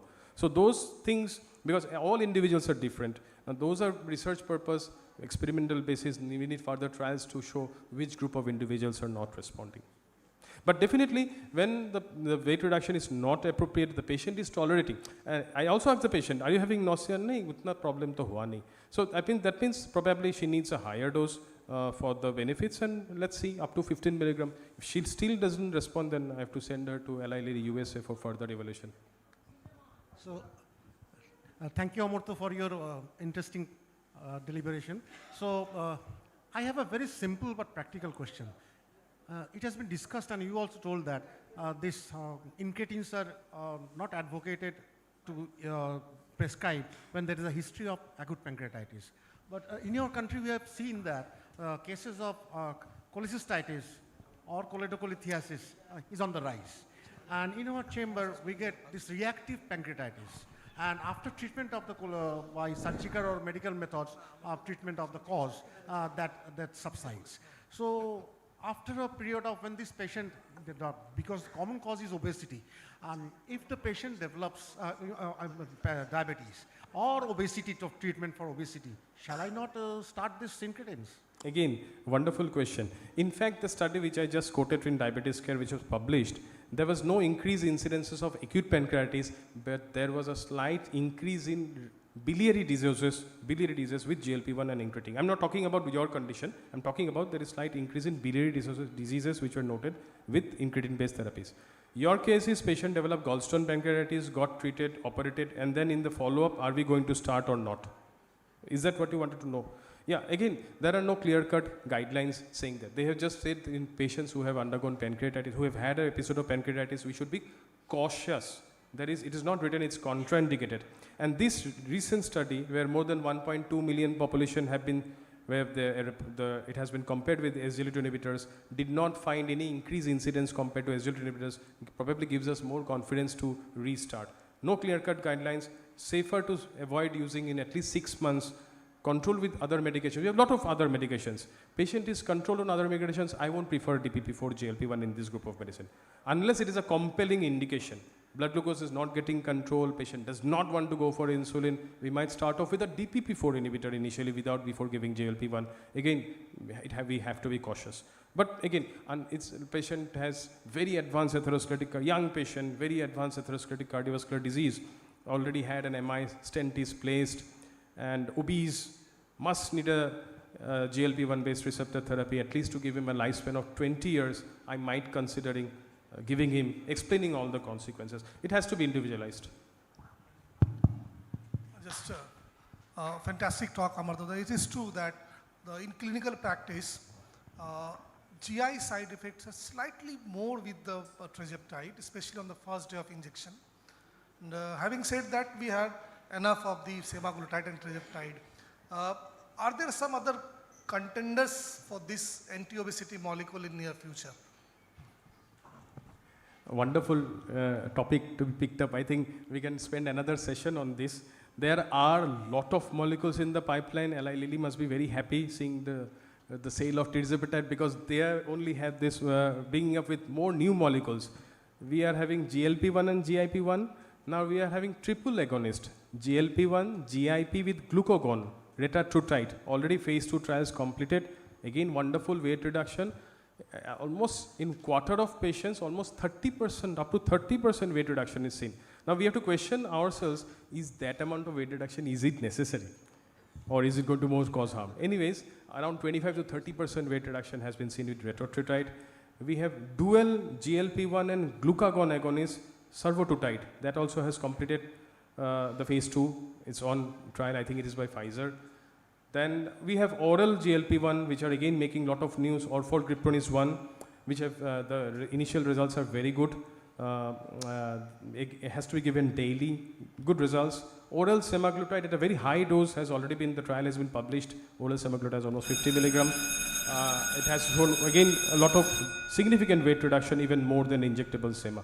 So the future is very bright with GLP. We just hope the unwanted side effects which will restrict our prescriptions do not increase, so that we don't have to deny the patients of the wonderful benefits of this molecule. Thank you, Amartya. Thank you for One fantastic question. talk. Yeah. Dr. Chaudhary, your talk always fascinates me. Now tell me, how fascinate the patients? How do you manage the patients that obesity is a chronic problem? So how long you will go on prescribing this tirzepatide? How do you fascinate those patients and bring them to a control? Depending on his yearly increment of annual pay package, probably.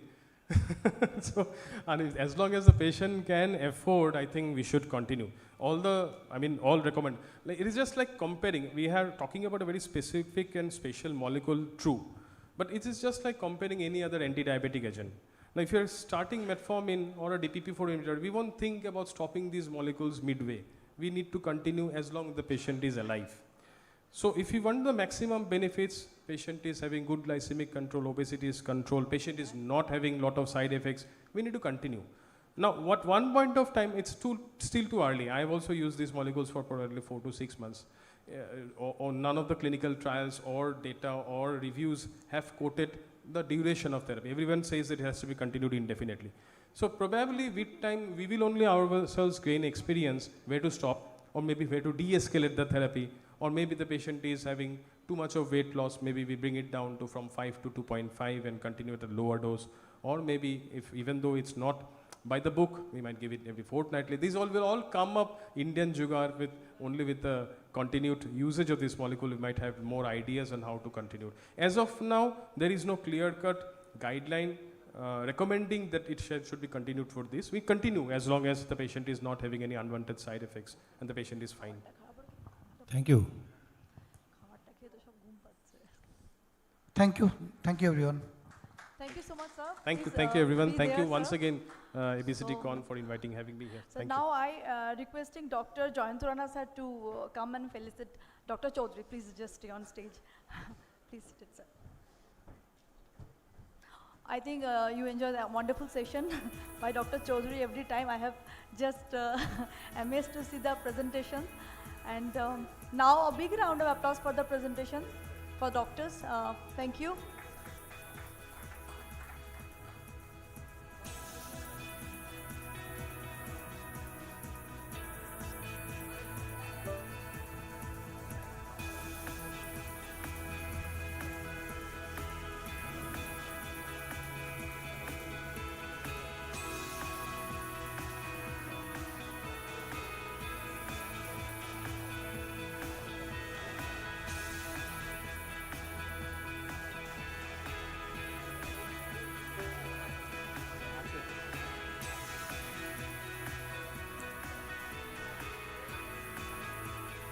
A big round of applause for the wonderful presentations we had.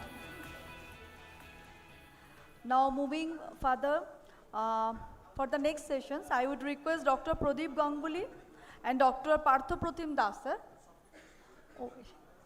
And Dr. Shaptarshi Vishnu, sir. Please come and take your chairs.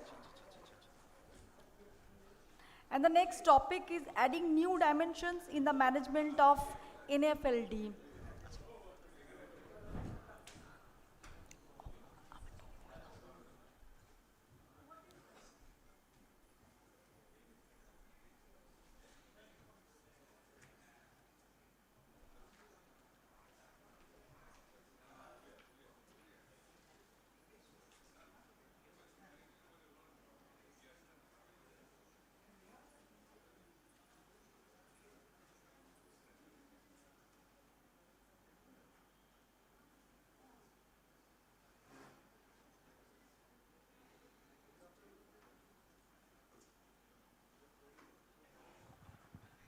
Hello.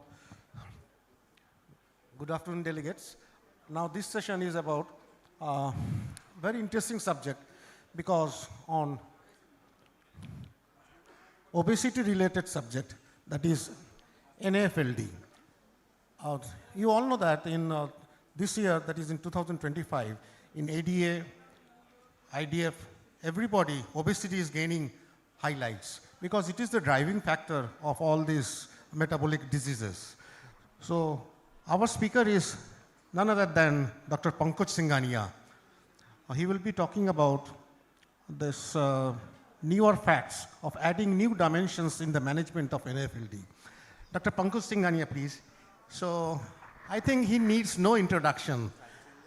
He is a very well-known endocrinologist practicing in Purulia along its outskirts, and diabetes with its complication fears to enter Purulia due to Pankaj. It's up to Pankaj. Thank you, Chairperson, sir, for your kind words of introduction. And as has been told, I will be talking about a NAFLD, non-alcoholic fatty liver disease, now christened as MASLD, or metabolic syndrome or metabolism associated steatotic liver disease. Presentation. Yeah, this is what I'm talking about. Let's begin with a show of hands. In this gathering of doctors from across the city and adjoining parts, including the chairpersons, how many of you have a grade 1 fatty liver on an ultrasound? How many of you have a grade 1 fatty liver on ultrasound? I'm not talking about grade 2, grade 3. Those people can also raise their hands. Grade 2, grade 3, grade 4, whatever. And among all those who have a grade 1 or above fatty liver on an ultrasound, what have you done about it other than maybe taking irregular doses of ursodeoxycholic acid? You need to evaluate it further. You need to look at this grade 1 or grade 2, grade 3, whatever on ultrasound. Though I do not believe any one of us have an alcoholic liver disease. We may be indulging in alcohol, but not to the extent that will cause alcoholic liver disease. We are talking about non-alcoholic liver disease.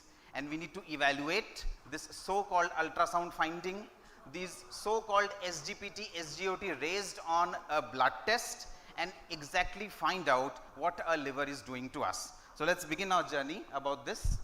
So this Indian perspective and awareness about MASLD. So this is the huge data you can look. MASLD is 25% worldwide. In India it is even higher. We know we Indians and Asians are a different phenotype altogether. Central obesity, a lot of visceral obesity, and MASLD is nothing but an exponent of visceral adiposity. 58% in people with metabolic syndrome, and that is the figure in pediatric population. Pediatric or childhood obesity is now a topic that we have to deal every day in our clinics, and most of these pediatric obesity children will have an enlarged liver, will have altered liver enzymes on an ultrasound.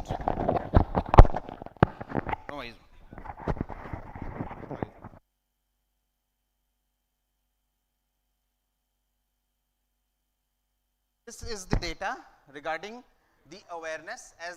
As I began with the first question regarding the awareness about this entity, patients are not aware about this entity. Our diabetic patients talk about the kidney. Doctor Babu, amar kidney kharap hocche ki, kidney ki obostha ache, amar hearter ki obostha ache. Once they land up with a CVA, they talk about stroke. Some of them talk about retina problems, eyes, but none of our diabetic patients, none of our patients with metabolic syndrome or obesity talk about the liver. We do not have the liver included in the usual micro and macrovascular complications of diabetes or diabesity. So the knowledge about this entity among patients and also among physicians is abysmally low. It is low. We do not talk about this condition, but be very much aware of it, that alcohol and biviral hepatitis associated chronic liver disease or cirrhosis may very well be left behind, and the highest number of patients with cirrhosis of liver may soon be those with NAFLD or MASLD, ultimately ending up with some degree of fibrosis. So these chronic liver disease patients, the huge pool of chronic liver disease patients will arise from this population of type 2 diabetes and obesity patients and those with metabolic syndrome.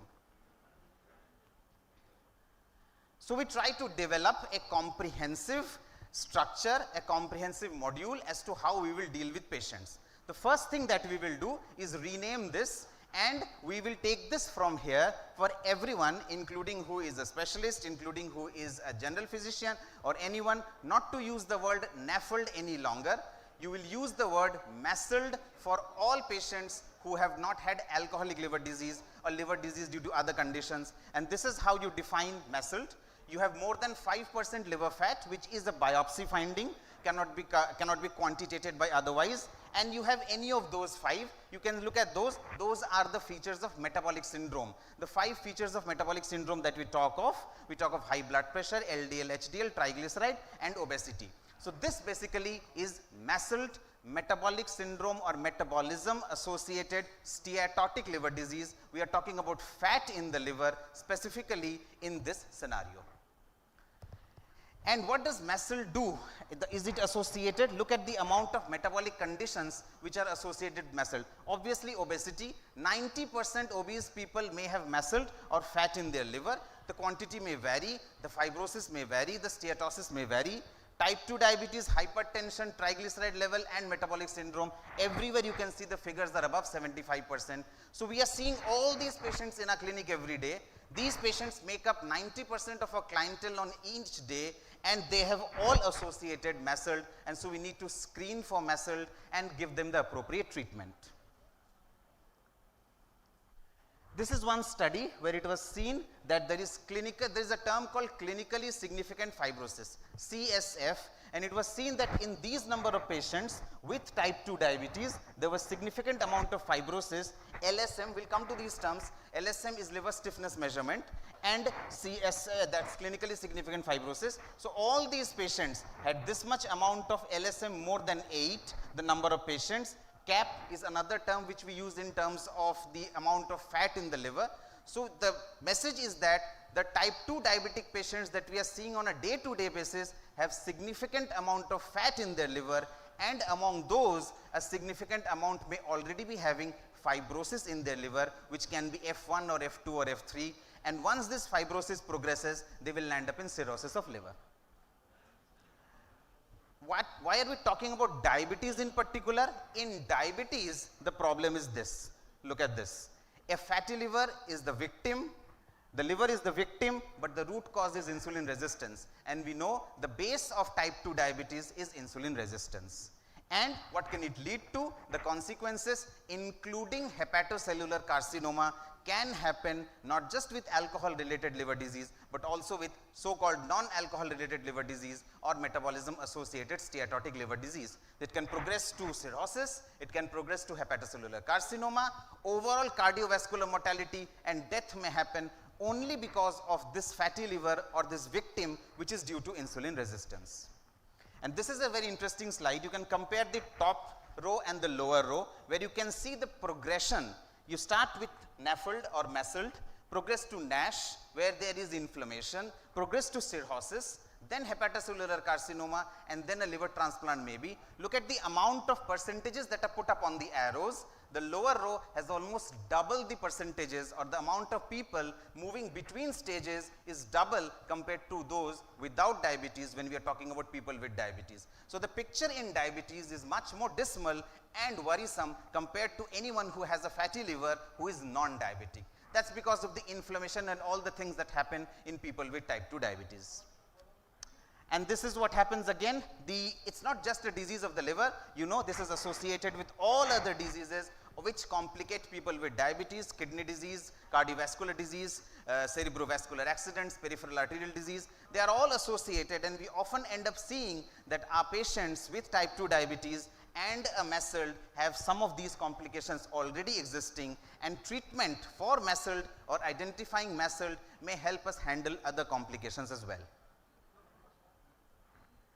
So we need to screen these people, not just with an ultrasound, not just with an LFT. We need to find out the exact status of the liver in our people, in our subjects with type 2 diabetes. So how do we screen? There is a very important or a simple tool called a FIB-4 score, which is a fibrosis score which you need to do, which you can easily do in your clinics. You need an LFT, you need the age of the patient, and you need the platelet count. The third thing is very important. Most of us in our routine investigations for people with type 2 diabetes, we advise an HbA1c, an LFT, a lipid profile, urine ACR, a fundus examination, but we may be not doing the platelet count or a CBC. So please, when you see your diabetic patient the next time, order a CBC where you will have the platelet count. The platelet count may be lower in case of Indian population, but whatever is the platelet count, you need just these things to calculate the FIB-4 score. With the help of a FIB-4 score, you may be able to tell your patient that he or she may not need to move down further with the gastroenterologist or maybe Shoptorshi in this case to find out what the status of fibrosis or fat in the liver is. So what do? We do it, this is the calculator, it's available free online. You can have some calculator on a table also. Put these figures, age, AST or SGOT, ALT or SGPT and the platelet count. Put this into a table. You have age and SGOT on top, you have SGPT and platelet count in the denominator. It's calculated and you get a figure which is either less than 1.3 or more than 1.3. If the FIB-4 score is less than 1.3, the patient can be asked to relieved regarding the liver complication. He or she does not have significant fibrosis or fat in the liver or maybe does not have MASLD in this case. If the figure is more than 1.3, he or she may have to go down the ladder and maybe investigate further in terms of MASLD. So if the value is more than between 1.3 to 2.67, you need to investigate further. If the value is more than 2.67, then you may call it clinically significant fibrosis. The patient has significant fibrosis in the liver. The patient has to go to a gastroenterologist or a hepatologist, may need further evaluation for other causes as well as to look for features of portal hypertension. So these are the three categories. You can easily divide the patient in your clinic and tell them whether they need to worry, they need to move further, or they can go home with a healthy liver. So this is what you've done. So FIB-4 score is mandatory for type 2 diabetes patients and obese subjects as well. This is now moving on from the FIB-4. If you are not satisfied with the FIB-4 score, the FIB-4 score is more than 1.3 or in some cases more than 1.4, then you need to do what is known as a fibroscan, or what is this? The term is VCTE, vibration controlled transient elastography. We have friends from our pharma industry also which are providing these services to our clinics free of cost. This is available with gastroenterologists and hepatologists in their clinic. It is just a kind of ultrasound of the liver where you measure two parameters, a CAP and an LSM. The CAP is the controlled attenuation parameter, tells us about the fat in the liver. LSM is liver stiffness measurement measured in kPa, which will tell you whether your liver has significant fibrosis or not. A cutoff of generally 7 is taken for LSM or liver stiffness measurement, or maybe 6. For CAP, there are various cutoffs which tell you whether the patient has what amount of fat in the liver.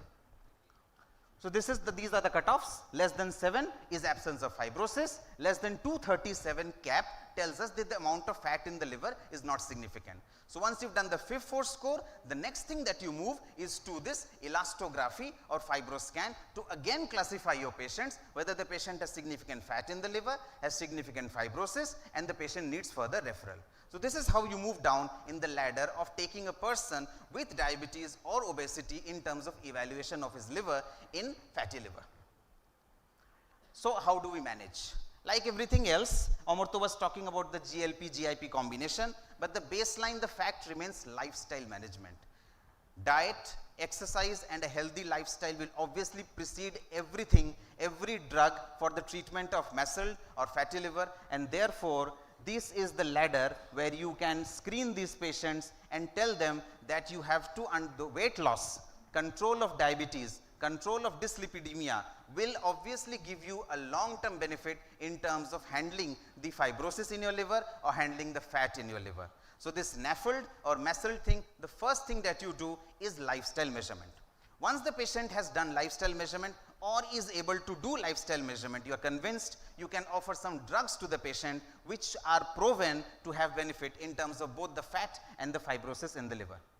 So this comorbidity management, pharmacotherapy and bariatric surgery. Obviously, bariatric surgery is not the topic of discussion today. Bariatric surgery also has been known to reverse fat in the liver. Like all other complications, there is reversal of diabetes and there is also reversal of fat in the liver. Fatty liver can also reverse with bariatric surgery. So this and the amount of weight loss, like in case of tirzepatide and semaglutide, we talk about the amount of weight loss and the benefits that we go. If you take the weight loss from 3% to 10%, look, you can have fibrosis regression. Regression of fibrosis is also possible with a weight loss of more than 10% by any mechanism, whether it is a lifestyle measurement or whether it is some weight loss medication. What about the drugs? We know of all these drugs in the management of type 2 diabetes. The huge list, metformin, the first line drug, and those are the drugs for the management of dyslipidemia. None of these drugs have been known to treat liver fat or reverse liver fibrosis. We do have data today in the presence of the GLP-1 receptor agonists, which are known to reduce liver fat and maybe reverse some amount of liver fibrosis, but otherwise all these drugs are purely anti-diabetic medications. They do not have any effect on liver fat. Some of them, by reducing weight, may alter some liver fat, and SGLT2 inhibitors, we are recently having some data that SGLT2 inhibitors might also reduce liver fat. So we move on to the Indian innovation. Saroglitazar, we call it an Indian solution to a Western problem. Saroglitazar is the drug which is a PPAR alpha, PPAR gamma agonist. Works like one of those pioglitazones we know. Pioglitazone is a PPAR gamma agonist. Here we've added the PPAR alpha to this also, and this drug has been approved for two conditions. One is an atherogenic diabetic dyslipidemia way back, and the other for the treatment of NAFLD or non-alcoholic fatty liver disease, which we shall now call MESLD or metabolic syndrome or metabolism associated steatotic liver disease. This acts on, as you can see, the PPAR alpha and PPAR gamma agonism, causes fat metabolism, causes reversal of inflammation, and causes amount of peroxisome activation and leads to all these positive effects. Insulin sensitivity, glucose metabolism, look at the baseline, look at after 4 months use of saroglitazar. All these benefits are seen with the treatment use of saroglitazar in people either with diabetic dyslipidemia or in people with MESLD. Other drugs, these are the various drugs. One of the most commonly abused or uselessly used drug for the treatment of MESLD with some amount of liver enzyme alteration is ursodeoxycholic acid. Ursodeoxycholic acid, my friends, seniors, colleagues and juniors, has no effect on this kind of liver disease. If you're looking for an alcoholic liver disease, if you're talking about a virus related liver disease, it may have some role. Please exclude those if you are in doubt, but for a pure prototypical obese patient with an SGPT of 80, SGOT of 75, an HbA1c of 8.5, a BMI of 32 or 33, the drug is not ADCA or ursodeoxycholic acid. And ADCA is not cheap. A daily dose of ADCA can cost somewhere above 100 rupees also. So we are not trying to abuse the drug, it is useless in this scenario. Vitamin E, there are some data, but it is not proven to be having much of a role. So this is with saroglitazar, some more data with saroglitazar. You can see the percentage change in the liver enzymes, liver fat, etc. These are some more data, diabetic patients with including compensated cirrhosis patients also, saroglitazar, the amount of fibrosis, those are the grades of fibrosis, F1, F2, F3, F4, and fibrosis grade is reduced in all cases with saroglitazar, those pink bars. And so this is a long study, 96-week study with percentage reduction in LSM and CAP. I think you know by now what is LSM and CAP, reduction of 40% and 30% with saroglitazar. And so role of saroglitazar, change in LSM, change in CAP. So all liver parameters that you measure with a transient elastography improve with long-term and short-term treatment with saroglitazar. Vitamin E, no role. Pioglitazone does have a role in MESLD, but pioglitazone does not reverse fibrosis. No fibrosis endpoints were seen with pioglitazone use. So saroglitazar turns out to be the drug currently for the treatment of MESLD in people with obesity or type 2 diabetes. So these are the consensus statements from various societies, and so we can conclude by saying MESLD is what I've said just now. It is associated with a lot of cardiometabolic alterations and comorbidities. You should screen with a USG and a FIB-4 score. Please calculate a FIB-4 score in the next patient you see has an LFT and a platelet count. Lifestyle modification remains the key of treatment, and obviously drugs like saroglitazar are approved for treatment of people with NAFLD or MASLD. In India, it is available to us. Other than GLP-1 agonists, and currently also resmetirom, another drug is now available for the treatment of NAFLD. Pretty costly, but we've seen people using those drugs. Thank you so much for your patient hearing. I'd be happy to answer questions if any. Thank you, Pankaj, for your beautiful deliberation. So, out of the track, I have two questions for you. Yes, please. So, we have talked about the obesity. So, there are, in India or in tropical countries over here, we have some lean obese patients. Yes, yes, yes. We also get in our chamber. These lean obese patients, they have a BMI less than 25. But due to the help of the pharmaceutical companies, we can do this. Nowadays, we can do these camps, these FibroScan camps. And so we have seen that their CAP score is on the higher side. And even the LSM is also on the higher side. And we can diagnose it as a case of MSLD. This is a group of patients. I think for diagnosis of this patient, the metabolomics are important. And the cause is also different, the treatment is also different. Can you highlight upon it? And number two is these pediatric obese patients. This pediatric obesity and pediatric MSLD. Can you highlight upon this also? About the first thing, as I've already said, Indians have a unique phenotype. The Asian Indian phenotype, we do worse at lower BMIs. At a BMI of 20, 25, we can have all the problems. At a younger age, we end up having an AMI, a diabetes at a younger age, CKD at a younger age, death at a younger age. And that's because of some theories about malnutrition, some theory about inflammation in the Indian Asian milieu since childhood. And those patients also can have, as you've said, a palpable liver, a liver USG showing a fatty liver, and a transient elastography may show CAP. And mind it, these patients can also have a diabetic dyslipidemia type picture. They may have altered triglyceride levels. As you've seen in the diagnosis of MASLD, as I've shown in the bottom, among the 5 criteria, along with 5% liver fat, obesity was one criteria. There were others. You need not have all those criteria for the diagnosis of MASLD. So this person whom we are talking about is not obese, has a dyslipidemia-like picture, has a palpable liver, may have more than 5% fat in the liver. That person also qualifies as a case of NAFLD or MASLD and may be offered treatment. And in this case, the triglyceride glucose index is maybe important. The TIGI index or the triglyceride glucose index is another interesting area where we've seen that the TYG index or the triglyceride glucose index, triglyceride divided by the glucose levels, is another data. It is largely an experimental data. We do not use it in clinical practice for patients. For pediatric obesity or childhood obesity, we have little to offer in terms of pharmacotherapy. Children are still young, they are active. Please ask them to adhere to a healthy lifestyle. Ask their mothers to not overfeed them. I always tell in my clinic, Maera eshe bole, bachcha kichu khaye na. Then I make a list of things, সকাল থেকে রাত অবধি কিছু খায়, তার মধ্যে 2 packet Kurkure, 4 packet Maggi থেকে শুরু করে বাইরের খাবার, এগরোল থেকে chips, everything is part of that whole diet from morning till night. তারপরে মা শেষে বলবে বাচ্চা কিছু খায় না. So কিছু খায় না is always a false thing. Prepare a diet chart with the help of your nutritionist and ask them to adhere to that. Children can have physical activity, they can still run, they can swim, they can cycle, they can jog, they can do everything. In terms of drugs, we practically do not have anything to offer, especially when I'm talking of children less than 12 years. Below 12 years, we have nothing to offer, not even proper doses of metformin, or forget about tirzepatide, semaglutide or saroglitazar. So lifestyle remains the therapy for children with obesity. It is alarming to see that these children have an LFT where the liver enzymes are already deranged. An 80 SGOT and an 100 SGPT is not uncommon in a child with obesity. So look at the liver damage that is starting as early as 8 to 10 years of age, and we need to stop that. Pankaj sir, thank you for your wonderful lecture. I don't think any gastroenterologist or hepatologist could have done any better, which just goes to show that the depth of your knowledge and how good you are as a clinician. I just have 1 or 2 comments to make. Yes.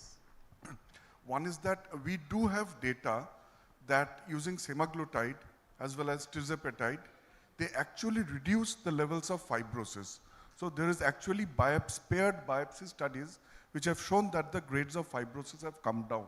So this is a this is like a tectonic shift in our understanding of cirrhosis as a whole, because earlier we had learned that cirrhosis is an irreversible damage to the liver. These studies go on to prove that the fibrosis which is taking place is not a concrete thing. It is a real living, breathing thing. So if we intervene in the right time, that fibrosis is going to dissolve. So we are going to get lesser amounts of fibrosis.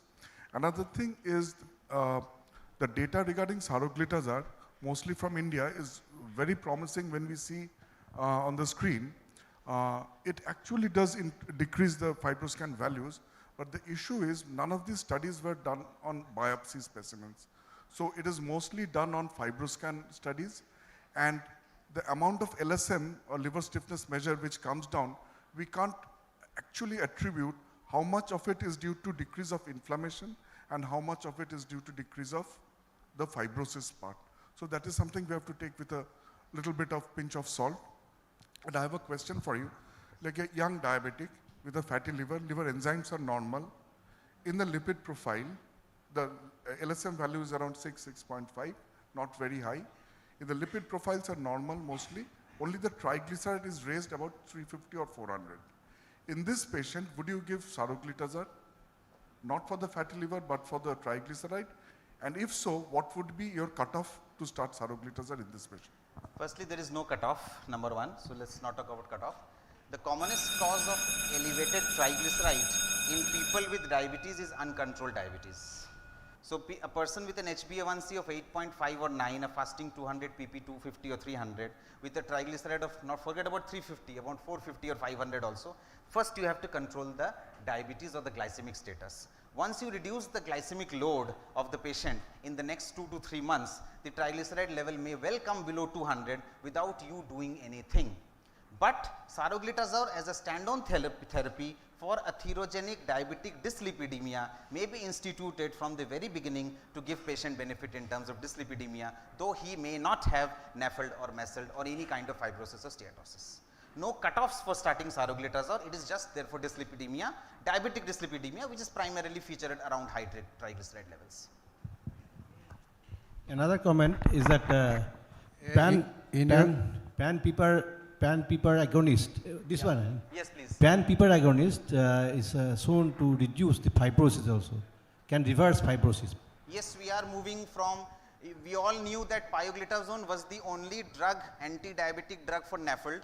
It was a PPAR gamma agonist. We now move to saroglitazar, which is alpha plus gamma agonist. So ultimately we are looking at the PPAR or the peroxisome area for reversal of fibrosis or inflammation when the liver is concerned. As you've said, the pan-PPAR agonist, we may keep adding the PPAR receptors further and get benefit in terms of the liver, reversal of liver fibrosis and liver fat also. GLP-1 and GIP are also very promising, as Saptoshi has said, for the reversal of fibrosis. They do primarily by reducing body weight. They significantly reduce body weight, and it is also believed that there are some GLP or GIP receptors on the stellate cells in the liver also, where they reduce the number of, because the stellate cells are responsible for causing fibrosis. If once there is a receptor on the stellate cells, there also is reduction of fibrosis by that mechanism, other than causing weight loss and reducing liver fat. In your slide, you have shown that lifestyle modification and weight reduction, 10% weight reduction, MSLD is very much benefited by 10% weight reduction. So here also GLP-1 receptor, as you said, is a weight reducing agent, and it has a favorable effect on the liver fibrosis. So why not it is recommended in MSLD now?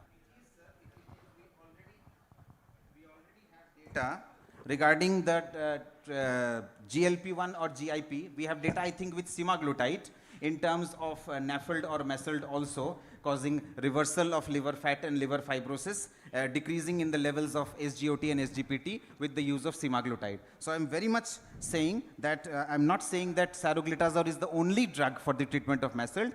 GLP-1, GIP are very much the same armamentarium, very effective drugs also for the treatment of MASLD, and as I've said, resmetirom is the latest addition in the armamentarium.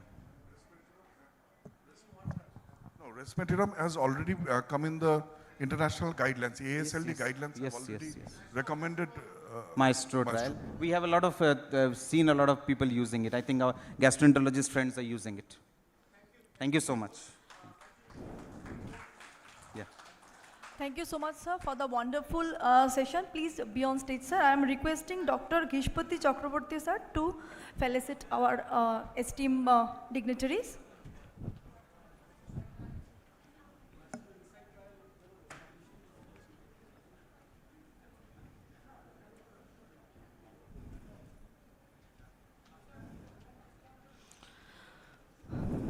Audience, please give a big round of applause because it was a wonderful session actually.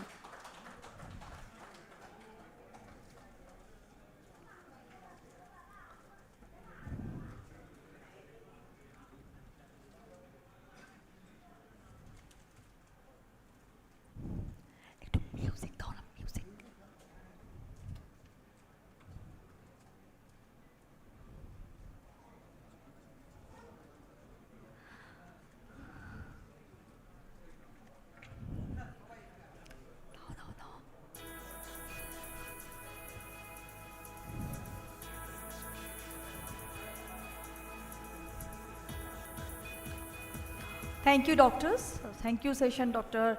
Singhania, sir. Now, moving towards the next episode of the event, for that, I am requesting Professor Shamoli Kundu, Professor Dr. Shamoli Kundu, and Dr. Dinabandhu Naga.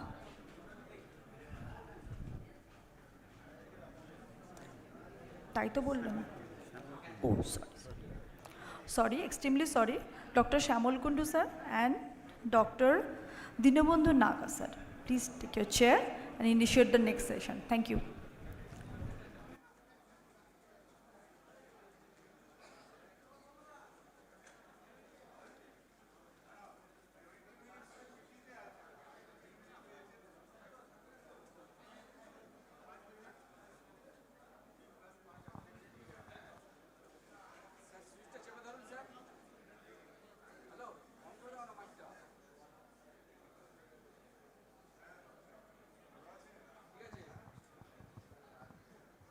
Good afternoon. Thank you for inviting us as a speaker, as a chairperson. This session will be taken up by Professor Somar Banerjee, who requires no introduction. I think one word that I cannot help mentioning, that the whole audience is waiting for a mesmerizing lecture, which is the usual for Professor Somar Banerjee. He will be talking on diabesity as a new term, diabetes along with obesity. However, it is different from diabetes itself and the obesity itself. This has got several implications in diagnosis, management, and there is futuristics. So, I request Professor Banerjee to start his deliberation, and handing over this mic to my co-chair. Sir, please, before starting, just I will talk few sentences only. So my thanks to organizers for giving me the privilege in between two teachers, eminent teachers, Professor Shamol Kumar Kundu and speaker Professor Somar Banerjee. In between me, I am the student of sir.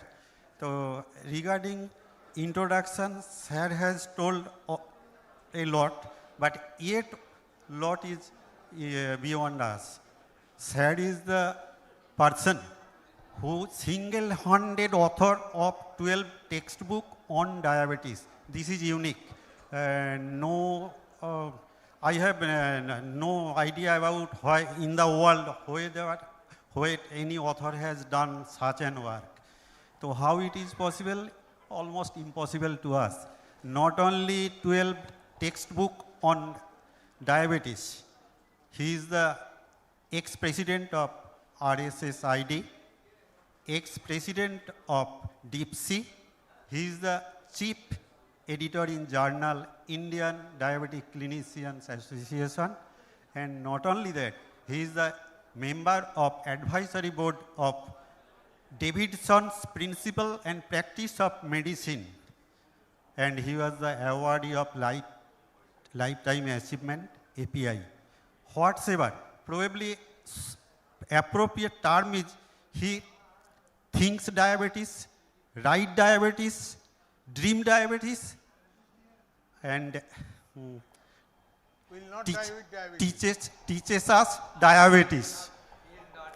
And all the system related to diabetes, cardio diabetes, neuro diabetes, gastro diabetes, pregnancy diabetes, essential care in diabetes, and oral diabetics are all textbook published by his single-handed. So no needs of introducing her. Just clap for Professor Somar Banerjee. Sir, please start. Thank you. Though I declared that I will not die of diabetes, I am 74. I am a post-dated person. That means I have missed the train for going to the top. But I diagnosed one patient in my life at the age of 95 as type 2 diabetes. Before that, he was non-diabetic. I am going to discuss few points. Today, the lecture is sponsored by Novo Nordisk. It is on Ozempic. You know that semaglutide.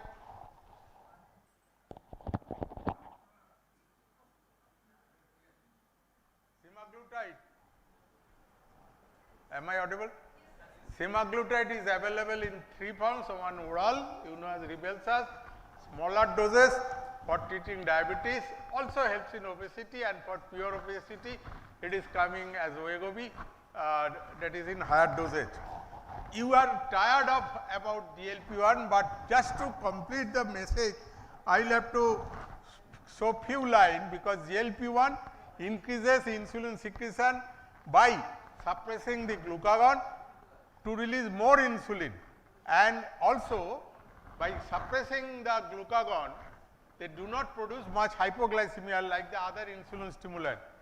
Decreases glucose secretion, they inhibit the release of glucagon hormone, promotes beta cell health. They do not kill the beta cell like the sulfonylurea, rather improve in regeneration. They act on receptors in the brain to decrease appetite and increase the feeling of the fullness after eating, reduces food craving, and importantly modulates energy balance and food preference. Patients do not get interested for the most attractive food. So they feel that those attractive foods, those fatty foods, sweet dishes are not a good one. Diabetes is not an isolated disease. Each condition can increase the risk of another. I will request the juniors to accept a patient with only high blood sugar to have insulin resistance syndrome behind, and always screen for first the heart. The learned Professor Dipankar is sitting here, cardiologist, for kidney, for lipid, for brain, for bone, for muscle, and last but not the least the liver. From the very beginning, keep it in mind, they are in the queue. Only the blood sugar has come in the front. There may be weight gain, adiposity, inflammation, and there is one term, that is the abdominal obesity, where patient may not be clinically obese, but there is intra-abdominal more and more fat. Adiposity insulin resistance can promote hypertension and are associated with dyslipidemia and type 2 diabetes as well as inflammation. Associated with type 2 diabetes and obesity with kidney and metabolic disease such as chronic kidney disease, cardiovascular disease, peripheral artery disease, MSLD, and also I mentioned think of the bone, think of the muscle, think of the brain, not only stroke but cognitive factor. 20% of the elderly diabetes are suffering from cognitive function and also Parkinsonism. So management of type 2 diabetes, from the very beginning you will have to target on all the points. Ozempic or semaglutide GLP-1 analog exhibits 94% homology to endogenous GLP-1, half-life 7 days, so it is given once a week and has been extensively studied in different studies. I am not going to burden your brain. There are 17 trials, Sustain JP, Sustain 1, 2, 8, some is compared with some different drugs, etc. And the focus already shown, it is mainly on the kidney, and STIDE is also mainly on the kidney. And majority of the trial has been also as a part done in India. So first trial is the Sustained 1, where semaglutide 1 milligram, semaglutide 1 milligram and semaglutide 0.5 milligram has been compared with placebo. Sustain 2, SEMA 1, SEMA 0.5 compared with SETA. Sustain 3, SEMA 1 and exenatide compared with compared each. Sustain 4, SEMA 1 and SEMA 0.5 compared with insulin glargine. Basal insulin plus metformin, patient was already receiving on those, SEMA both doses and placebo has been tried. Sustain 7, where SEMA dulaglutide, semaglutide 1 milligram and dulaglutide 1.5 milligram, 2 doses of SEMA and dula are compared on a patient who is receiving already metformin. Sustain 8, where add-on to metformin, SEMA 1 and canagliflozin. Sustain 9, SEMA 1 and placebo has been compared in patients who are having SGLT2 inhibitor with or without metformin, with or without sulfonylurea. Sustain 10, where SEMA and liraglutide has been compared with the metformin, sulfonylurea and SGLT2 inhibitor preparation. Sustain 11, SEMA and aspart insulin known as Fias compared with metformin and glargine insulin. As an adjunct to diet and exercise to improve glycemic control in adults with type 2 diabetes, it has proved as first line therapy. To reduce the risk of major adverse cardiovascular events in adults with type 2 diabetes mellitus and established cardiovascular disease, to reduce the risk of sustained eGFR decline, end-stage kidney disease, etc. American Diabetes Association has given not us the permission to start GLP-1 from the very beginning if the patient has no clinical heart disease, renal disease, etc. But the International Society of Diabetes and ESD has given the permission, you can use from the very beginning, particularly if the patient is obese. So no problem of starting this from very beginning. Why we prefer as first line therapy? Powerful glycemic control, I will show how much A1C they are lowering, compelling weight loss, cardiorenal protection, once you are weekly dosing convenience, proven safety with 30 million patient years of exposure, and for better memory, please give it on a fixed day. That means if it is Sunday, patient is more comfortable to take it on Sunday. It has been compared with placebo, SGLT inhibitor, DPP4 versus insulin, and with GLP-1 receptor analogs, and when you combine these GLP-1 analog with insulin or SGLT inhibitor or DPP4, there is up to reduction of 2.8% of HbA1c, which is not a capacity of any other anti-diabetic agent. 4 out of 5% with diabetes reach an A1c target of less than 7% with Ozempic. Up to 80% reached a guideline recommended target of less than 7%. In younger people, we are thinking it should be better to bring below 6. Elderly people who have got renal failure, coronary artery disease, atrial fibrillation, heart failure, where there are more chances of adverse effects, there we bring down up to 8 to 8.5, not 7. Why prefer Ozempic as first line? Powerful glycemic control, compelling weight loss, cardiorenal protection, and proven safety with 38 million of patient years of experience. These I have discussed, and only I want to place before you that compared with the SGLT inhibitor therapy, GLP-1 receptor analog and DPP4, there is a reduction of BMI from 35 kg to 7.6% with a duration of treatment for 40 weeks, and 2 out of 3% with diabetes reach clinically meaningful weight loss with Ozempic. Up to 60% of patients reached a weight loss target of at least 5% in the sustain program, and when continue the weight loss will be coming more and more. Weight loss with Ozempic was predominantly driven by fat mass loss, not muscle mass. Very, very poor effect on the muscle. Mainly the fat is lost, which is our target. Mean reduction in total fat 10.2%, mean reduction in total lean mass 4.5%, and mean increase in lean mass as a proportion of whole is rather 1.2%, which is targeted. Semaglutide is endorsed by the ADA as a very high efficacy drug for both glucose lowering and weight lowering effect. 5-PEPFAR as first line, again powerful glycemic control, compelling weight loss, cardiorenal protection, etc. Sustain 6, 26% reduction with Ozempic of the major adverse cardiac event when you compare with the placebo. Major adverse event, cardiac adverse events, I think you know all that, I am not going to repeat. REACH study, significant cardiovascular benefit with Ozempic versus dulaglutide. 3% reduction in 3-point MACE when compared with dulaglutide, 25% reduction in 5-point MACE, and all-cause death, which is not available with all the molecules, to up to the tune of 26%. 24% lower risk of kidney disease outcome. This is shown in the flow when compared with placebo, and the trial was continued for 48 months. So 24% prevention of renal deterioration is not a simple one. Again, why we prefer first line therapy, cardiorenal protection and etc. I have just discussed, and all this together, GI side effects of course are there, and they are not more than other molecules like dulaglutide, etc.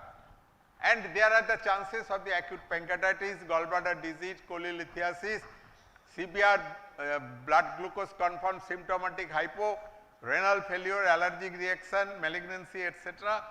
There are chances, but these are not very much marked and does not stand for the contraindication.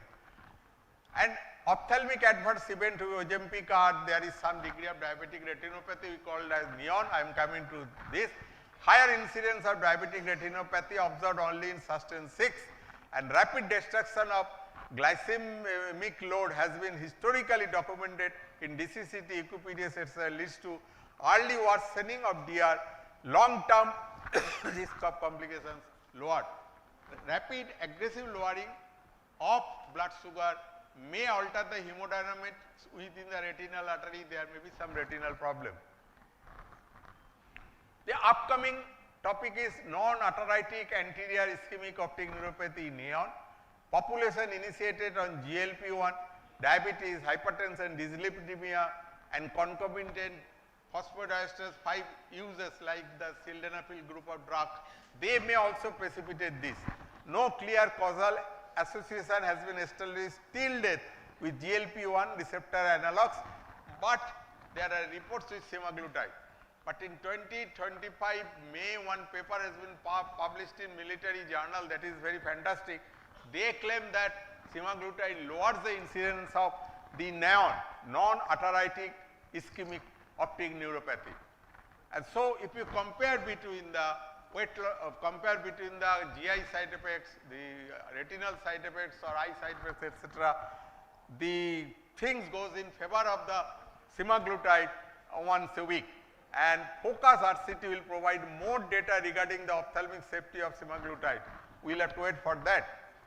Dosing is very convenient. Start with 0.25 milligram weekly subcutaneous for 4 weeks, then you increase the dose double, 0.5 for 4 weeks weekly, and then you can go to 1 milligram weekly. By 1 milligram, you will get the adequate results on the effect of the blood sugar. Powerful glycemic control, compelling weight loss, cardiorenal protection, once weekly convention, and proven safety tried on 38 million patient years of age. So Ozempic is coming soon. We will have to wait for that. What I told, this is just from my theoretical knowledge. I have no practical knowledge of it. But finally, I want to tell before you, when I started my career in 1970s, after passing MBBS, there are only 2 drugs. One is fenformin, one is glibenclamide. Fenformin is banned, glibenclamide very rarely used. At that time, we could not challenge to lower any level of blood sugar. 2025, I challenge any blood sugar 1200, 1300 can be lowered if you treat properly and the patient follows you properly. There are so many better qualities of insulin, oral drugs, etc. Now to lower blood sugar is our left hand job. Now we are thinking of, or we are already thought of and completed the thinking for organ protection from the very beginning. A patient coming with no apparent organ damage, you will have to prevent his development of organ damage like renal, like kidney, like retinal, like muscle, like brain, like liver, bones, etc. and also the cognitive power. That we are partially successful. For cardiac prevention we are there. The main problem is to stop smoking.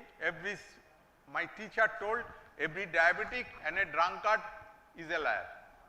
I was going to the ward with my teacher, late Professor T.K. Saha. There is a case of cirrhosis liver with huge ascites. We are asking, are you taking alcohol, sir? I am in the hospital, how I can take alcohol? But to me, hospital is the area where you can get anything on earth, from alcohol to ladies. Everything is provided in the hospital and also in the jails.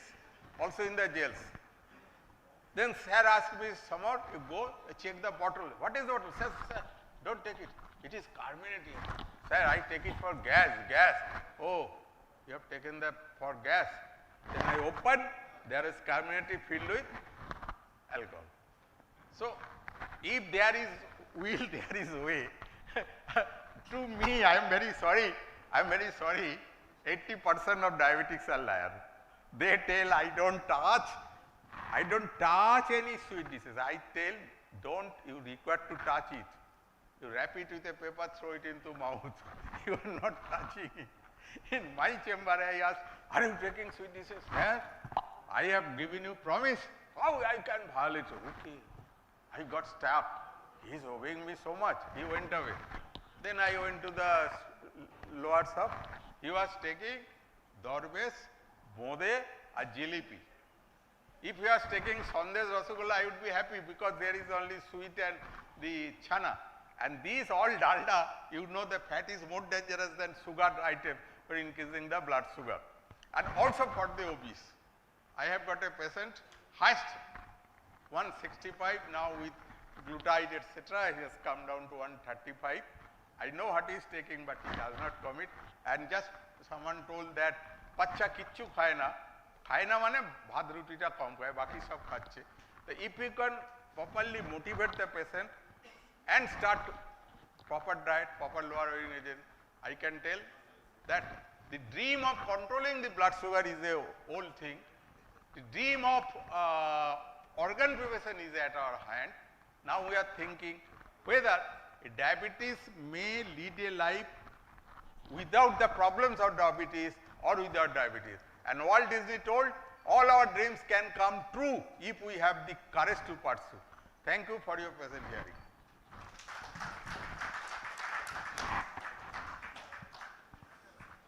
So, if there is any query from the floor, then we can take one or two questions.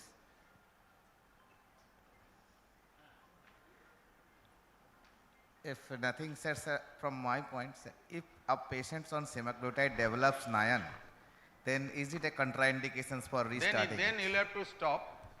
I told just in 25 May one paper has been published that it lowers the incidence. I don't know which one is correct. We will have to wait for more time to know. As you know that when SGLT inhibitor were introduced, the EGFR level was much higher, gradually it is coming down. At first metformin was not indicated in renal failure. Yes. Now we are using metformin up to 30. At present moment with our present knowledge, I will say stop and don't give him. You treat with other drugs. And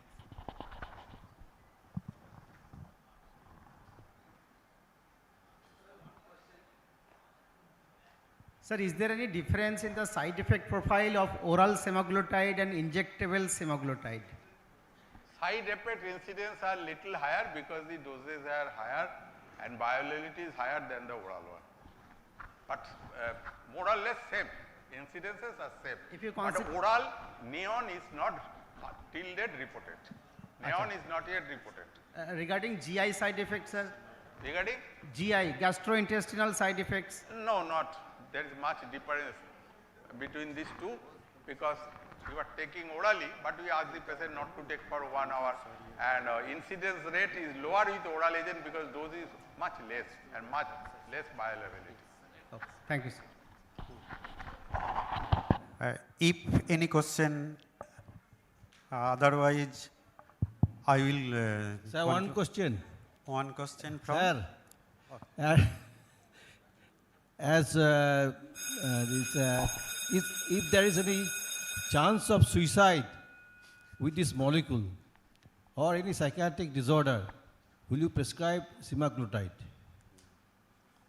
Incidence rate of committing suicide is not that markedly reported.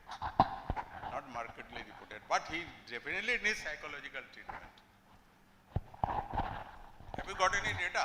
That high incidence? There are one or two, only 1 or 2 incidences were there.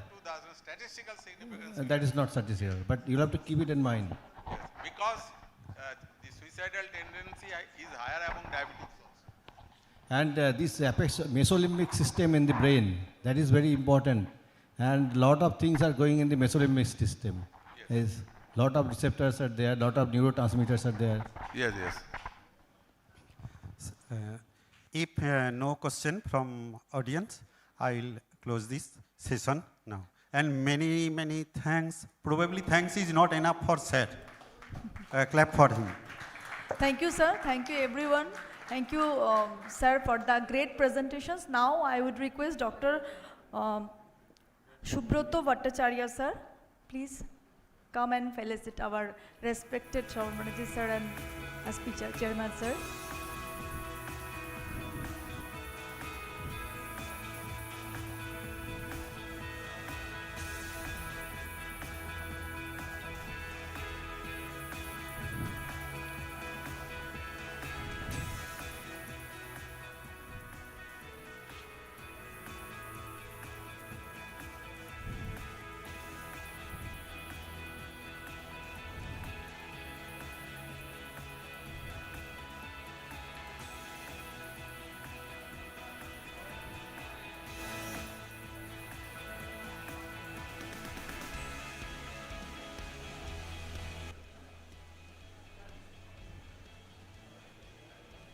Thank you, sir.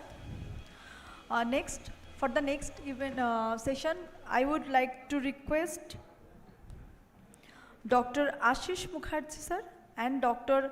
Sheikh Hamidur Rahman, sir, to take chair. And the next topic is Finarperon in HPPEF, a new path to reduce heart failure events.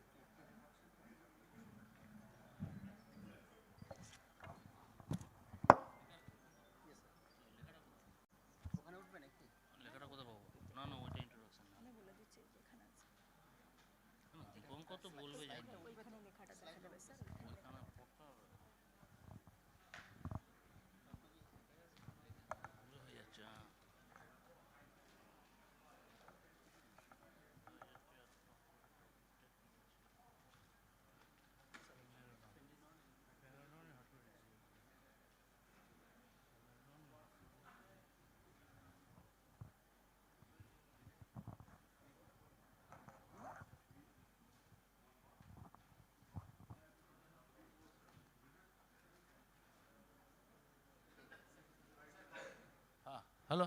Ready? No, ready নাই আমার slide ready করে নেই আমি দেখবো কিন্তু দীপঙ্করের স্লাইডটা ও অন্য দিয়ে দিয়েছে না চেঞ্জ করলো দীপঙ্কর চেঞ্জ করবে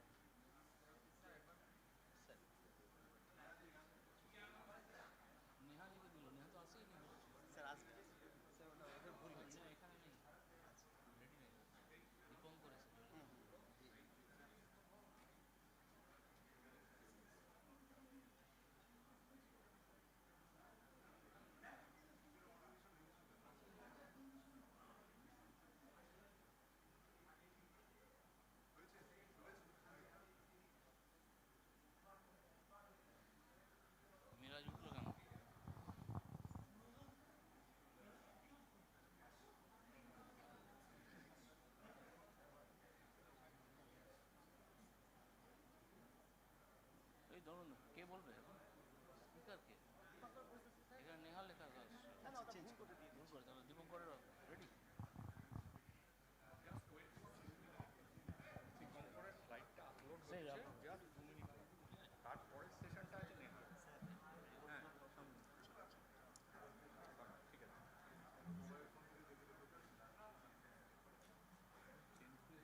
Now the next speaker is Professor Dipankar Ghosh. His topic is phenomenon in heart failure with preserved ejection fraction. Dipankar is attached to Anamaya Hospital, is a professor. It doesn't require any introduction here. So without wasting much time, I would like to request Professor Ghosh to start his speech. Thank you. Thank you, sir. Good afternoon, all. And thanks for the organizers for having me here. So I'm going to talk about the role of finerenone in heart failure with preserved ejection fraction. As you are quite aware that heart failure is basically broadly divided with reduced ejection fraction and preserved ejection fraction subgroup based on the ejection fraction results. Now, in the Western world, heart failure with preserved ejection fraction is almost 50% prevalent as compared to reduced ejection fraction. However, Indian data, particularly the Trivandrum Heart Failure Registry or the CSI Kerala Heart Failure Registry, they all show that in our setup, reduced ejection fraction is slightly on the higher side than preserved ejection fraction. However, still, preserved ejection fraction shares about 20 to 25% of the prevalence of the total heart failure. The thing important is that preserved ejection fraction group is a heterogeneous population group with lot of comorbidities. So reduction of cardiovascular mortality in preserved ejection fraction is very difficult to achieve, unlike we can achieve that in reduced ejection fraction. Here, the comorbidity element is of more importance than the heart failure part. And preserved ejection fraction leads to frequent hospital admission.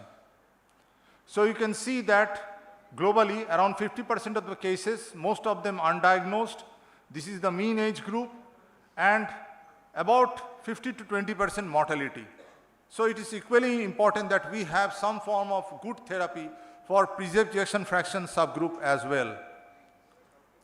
The outlook of patients with ejection fraction more than 40%, that is the mid-range ejection fraction from 40 to 49, or the preserved ejection fraction group, is as poor as the one with the reduced ejection fraction. You can see the mortality trends, the need for hospitalizations are all at par with the ones in the reduced ejection fraction group. Almost 20% of the patients are re-hospitalized within the first 30 days, and 50% of the patients are going to be hospitalized within 1 year of discharge. So the outcome is as grim as in the case of reduced ejection fraction. Regarding the drugs, you know, in reduced ejection fraction, we have the 4 pillars. They are ARNI, beta blockers, SGLT2 inhibitors, and mineralocorticoid receptor antagonists in the form of spironolactone and eplerenone. Now let us look whether these drugs are equally applicable to the HepPEV group or not. ARNI is there till ejection fraction of 57%, and that too more important in females. Above 60% of EF, ARNI provides no additional benefit in heart failure with preserved ejection fraction. So a class 1 medication meant for reduced ejection fraction shares only a class 2B indication in preserved ejection fraction. Number 2, diuretics.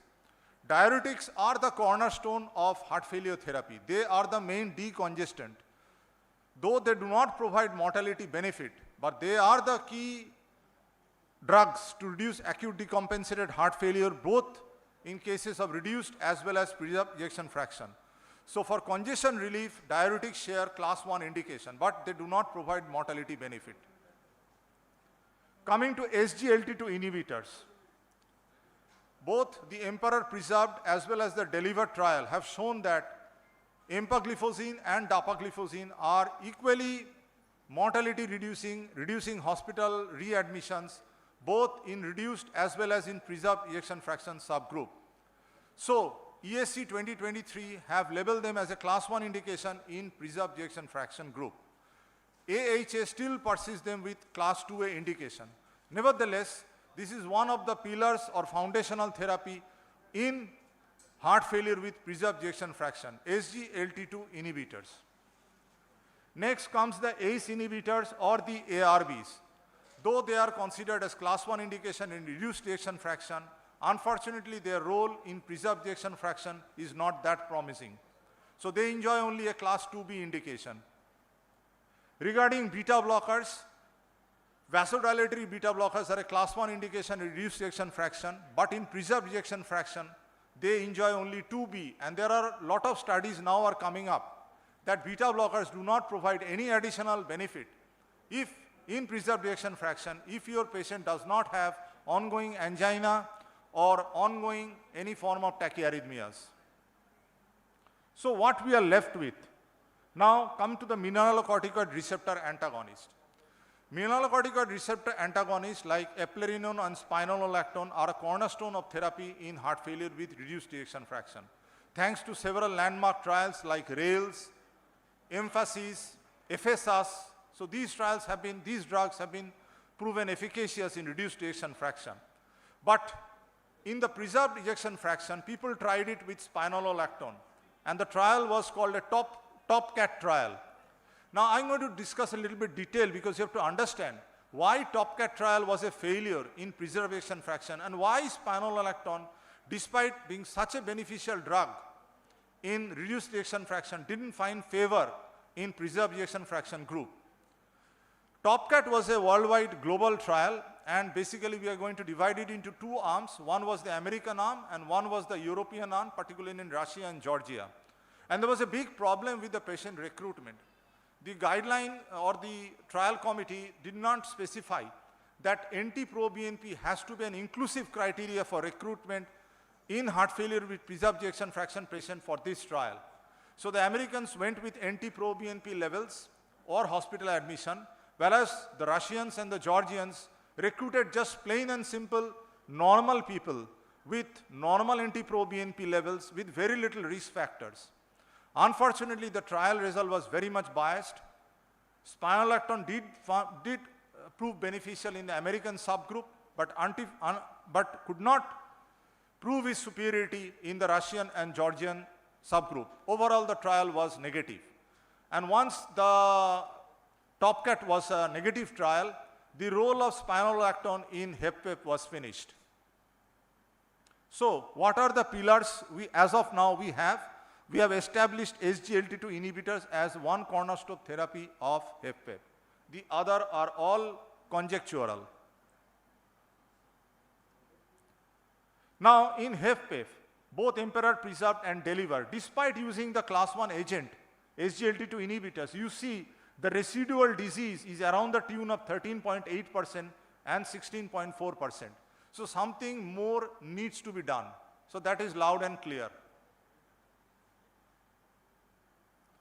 So, how about targeting the MR overactivation matters in heart failure with more than 40%? I've already discussed about eplerenone and spironolactone, both were negative in the HFpEF subgroup. Then came this molecule, finrenone, which is a non-steroidal mineralocorticoid receptor antagonist with very different properties from spironolactone and eplerenone. Since this is a non-steroidal, it is devoid of the androgenic side effects, so you don't get gynecomastia or menstrual irregularities while using this drug. Number two, it doesn't have a long-acting active metabolite, unlike spironolactone, which has a metabolite called canrenone. So you can check whether the patient is actually taking spironolactone by looking at the levels of canrenone in the urine. Unfortunately, the Russian and the Georgian population, they didn't show any evidence of canrenone in their urine. But this drug doesn't have an active metabolite like canrenone.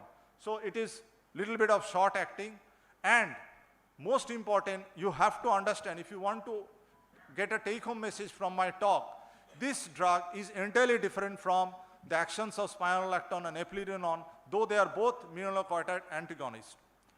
Try to understand the pathophysiology of HFpEF and HFpEF. The pathophysiology is entirely different. In HFpEF, which is the reduced ejection fraction, you have lot of neurohumoral activation and a volume overload situation.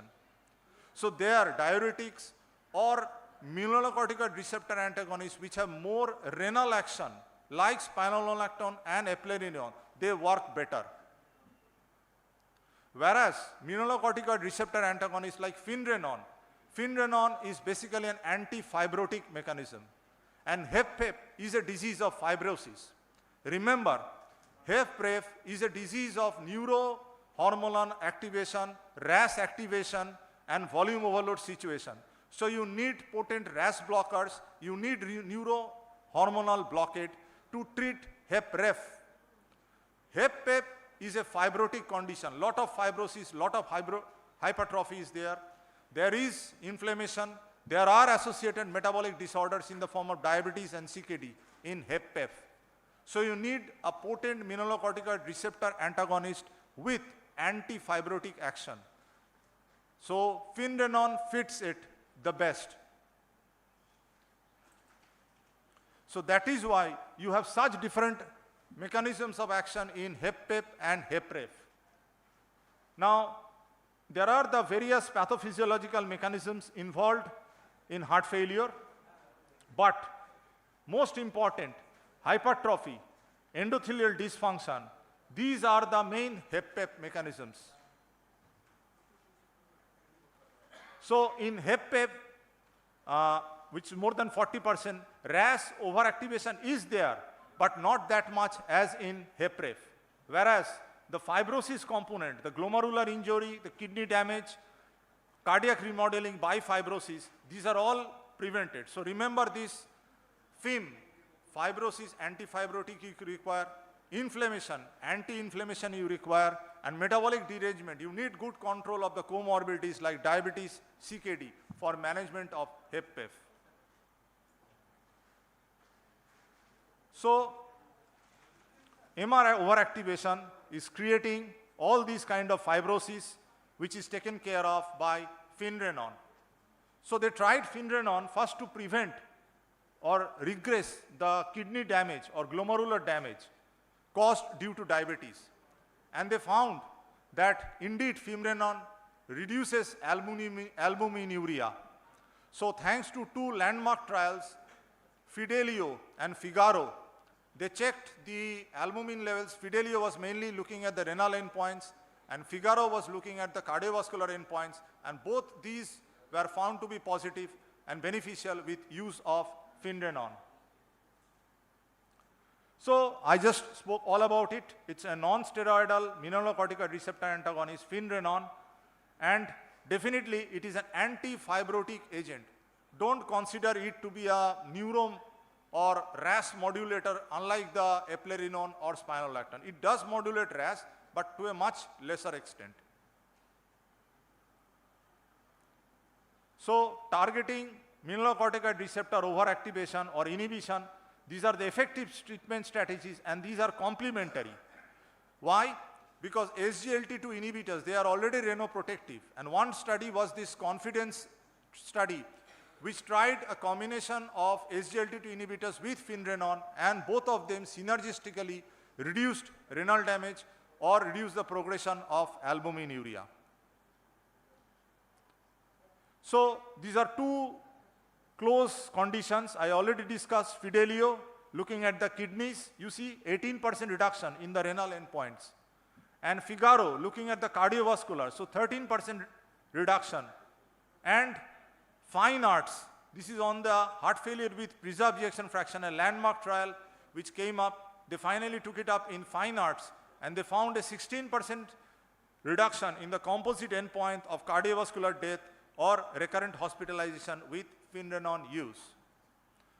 Though it is still not there in the guidelines, but this is going to be the second pillar for HFpEF. I already discussed one pillar is the SGLT2 inhibitor, and ladies and gentlemen, finrenone is going to get a class 1 recommendation in HFpEF very soon.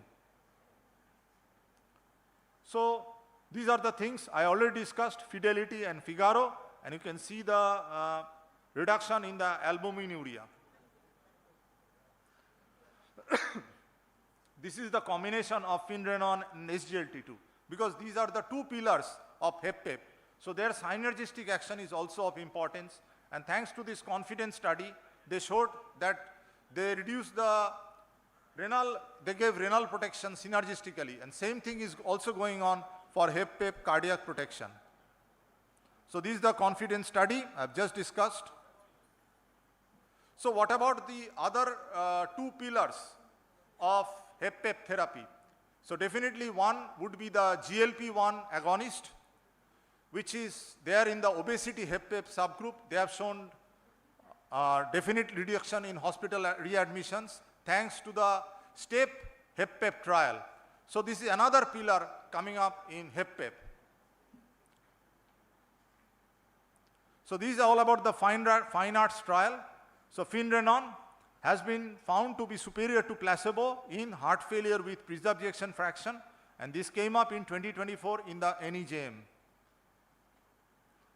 So you can see these are the different dosage, and the maximum dose is 40 milligram OD for Finrenon, and it did show reduced hospital admission rates in or heart failure events in this fine arts trial.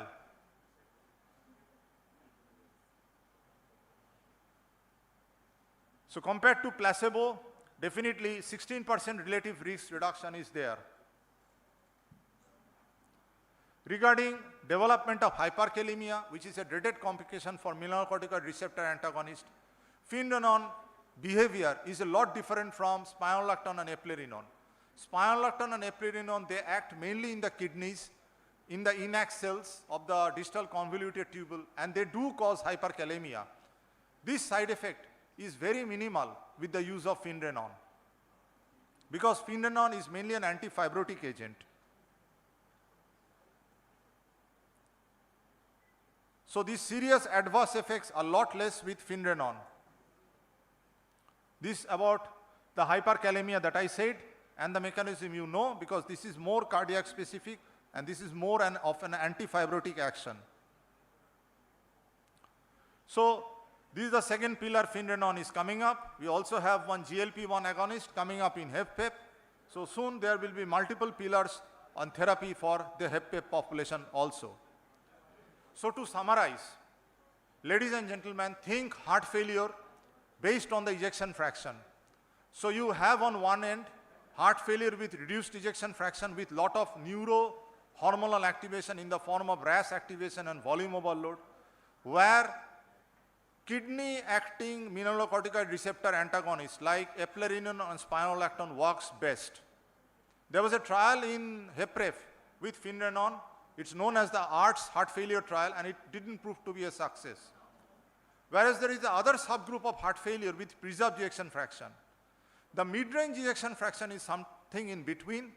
Around 40 or 41 ejection fraction, they behave like HepRef, and around 48 and 49, they behave like HepPep.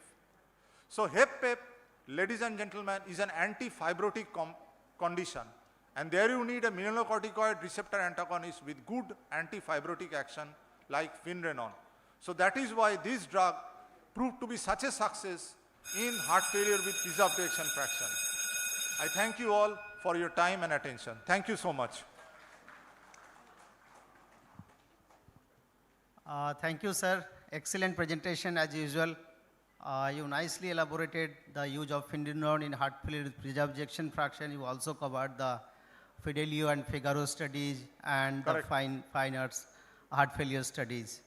So only one thing I would request you to enlighten, how to monitor potassium levels in patients once we are starting Finrenon, if you can enlighten. First of all, hyperkalemia is not a dreaded complication for Finrenon. All these landmark trials, they have tested it. Hyperkalemia is more of a complication with the renal acting mineralocorticoid receptor antagonists like spironolactone and eplerenone. However, if your patient has renal impairment, and then you need to monitor potassium levels like you do with any other mineralocorticoid receptor antagonist. So that you need to give with caution. But in diabetic kidney disease, your cup of tea also, Finrenon has been used with success, and there are very minimal episodes of hyperkalemia, not much greater than that in placebo. Yes, sir.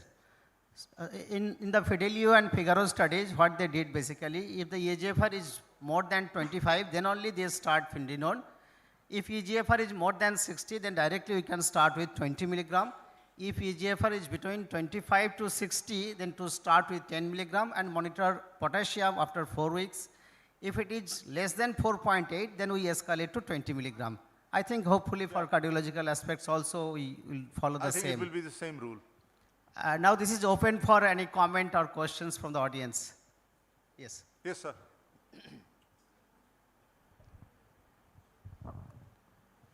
Sir, most of the patient who are has heart failure more than 50% or more than 40%. They are female and diastolic dysfunction is there. And most of the cases, the causes behind are either diabetes or hypertension or obesity.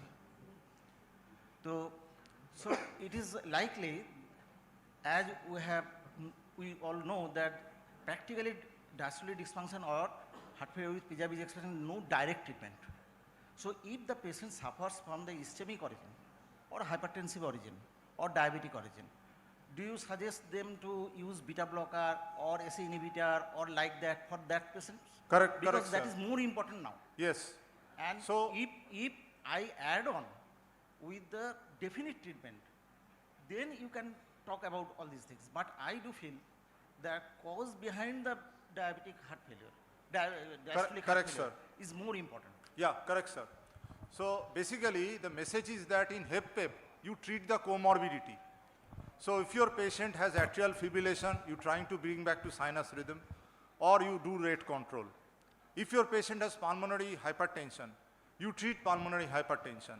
If your patient has RV dysfunction, you treat that. And as sir has pointed, if your patient has background coronary artery disease or ischemic heart disease, so you manage that, you revascularize the patient accordingly.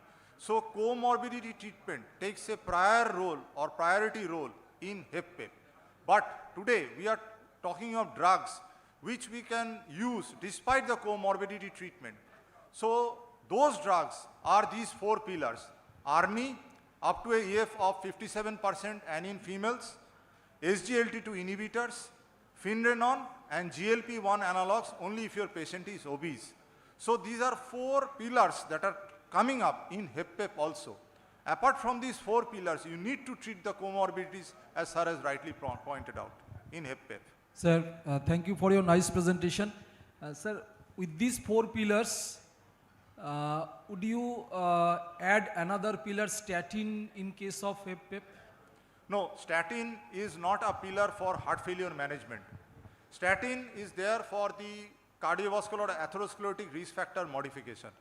So in heart failure management, pillar means a thing which will give you mortality benefit for that condition. That is why diuretic, despite of such a great drug, because everybody is treating heart failure with diuretics. Diuretics is never figuring out in the pillar. What is figuring out in the pillar is a melanocorticoid receptor antagonist with diuretic action. That is different.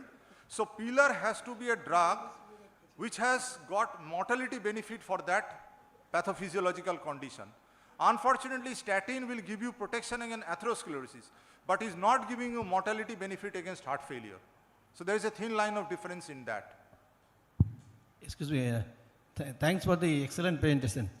Yeah, sir, please. So is there any difference in the management, those patients who are having restrictive, infiltrative heart disease, such as amyloidosis? Correct, sir. Is there any difference? Yeah, sir, absolutely different, because restrictive cardiomyopathy is a dreaded condition, and these are conditions coming up with right-sided elevated filling pressure. So there are 2 conditions we think of whenever we come across elevated right-sided filling pressure, like elevated JVP, tender hepatomegaly, ascites, or with pedal edema. So one is constrictive pericarditis and one is restrictive cardiomyopathy. So constrictive pericarditis you need to diagnose, and finally you have to establish your diagnosis by doing a CT or MRI scan, and you have to cut open the pericardium. So that goes for constrictive pericarditis. Restrictive cardiomyopathy is more difficult to treat because these are dependent on the underlying condition. We have now wonderful drugs like tafamidis. These kind of drugs are there for amyloidosis. But if your condition is sarcoidosis or something else or hemochromatosis, the outlook is different. So again, this is a heterogeneous population for restrictive cardiomyopathy. Sir has nicely pointed it out. And we need to treat the pathology or underlying disease state that is causing the restrictive cardiomyopathy. Here, if we apply these 4 pillars, that is why if you just apply the 4 pillars, you are not going to get a great mortality reduction, because there is so much of the comorbidity associated, and you need to treat the comorbidities. Sir, role of vericiguat? Yes, sir. Excellent question. Vericiguat is the drug for worsening heart failure. Ladies and gentlemen, remember another condition of heart failure, which is called worsening heart failure. Worsening heart failure means any heart failure, reduced or preserved, which requires hospital admission and which requires IV diuretic use. So this is one condition where vericiguat has been approved in worsening heart failure. It does prevent events of worsening heart failure. Nowhere in the literature it's written that you can prevent worsening heart failure by escalating the dose of ARNI or by escalating the dose of beta blocker. Only IV diuretic use, hospital admissions, and vericiguat. These are the 3 pillars, I would say, for treatment of worsening heart failure. It's a separate pathophysiological condition altogether, and it is not to be confused with acute decompensated heart failure, where you require inotropic support. So these are all different subsets of heart failure. ADHF is one subset, worsening heart failure is one subset, reduced ejection fraction is one subset, mid-range is one subset, preserved is one subset, and improved is another subset. Improved means the patient was in the reduced and is now has entered into the mid-range and will enjoy all the medications of the reduced ejection fraction. Sir, last question. Yeah, please. Role of iron, as you have said, comorbidities. I am here, sir. Yes. Role of iron and role of vaccination, because there are a lot of comorbidities. Excellent question, sir. Ferric carboxy maltose has been established as a treatment therapy in reduced ejection fraction. So now in reduced ejection fraction, in place of the 4 pillars, I would add the 5th pillar as vericiguat, 6th pillar, as sir has pointed out, the IV ferric carboxy maltose, and 7th pillar would be my vaccination with influenza and pneumococcal vaccination. So these are all established pillars. By pillar I mean they do provide mortality benefit in HEPREF. So only thing you have to know that this IV ferric carboxy maltose, you don't go by the hemoglobin levels, but you go by the iron levels. So you look at the serum iron levels, you look at the transferrin saturation, ferritin levels, and decide. So I thank you, sir, all for the time and your patience hearing. Thank you. Thank you, sir. Thanks a lot. I'll close the session now. Thank you, doctor. Thank you. Just be on stage, sir. Right now, I just want to call upon the stage Dr. Orpita Khoshnovish, ma'am.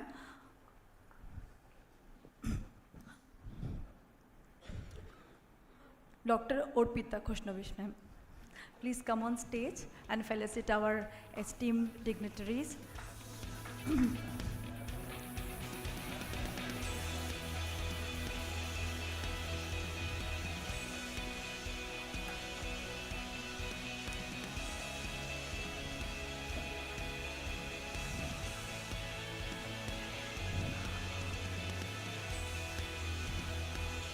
Audience, please give a round of applause, please.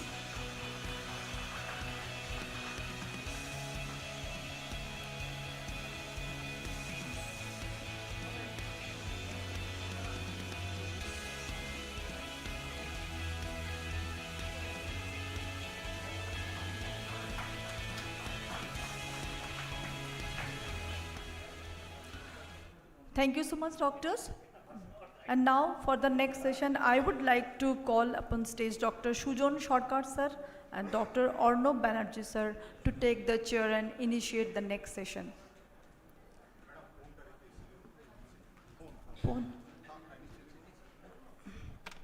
आपका headphone भी है.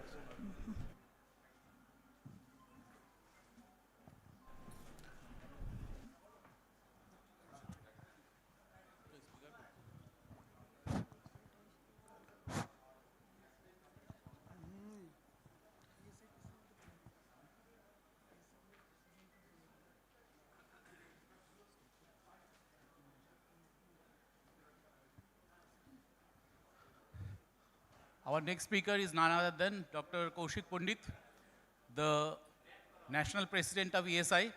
We welcome him.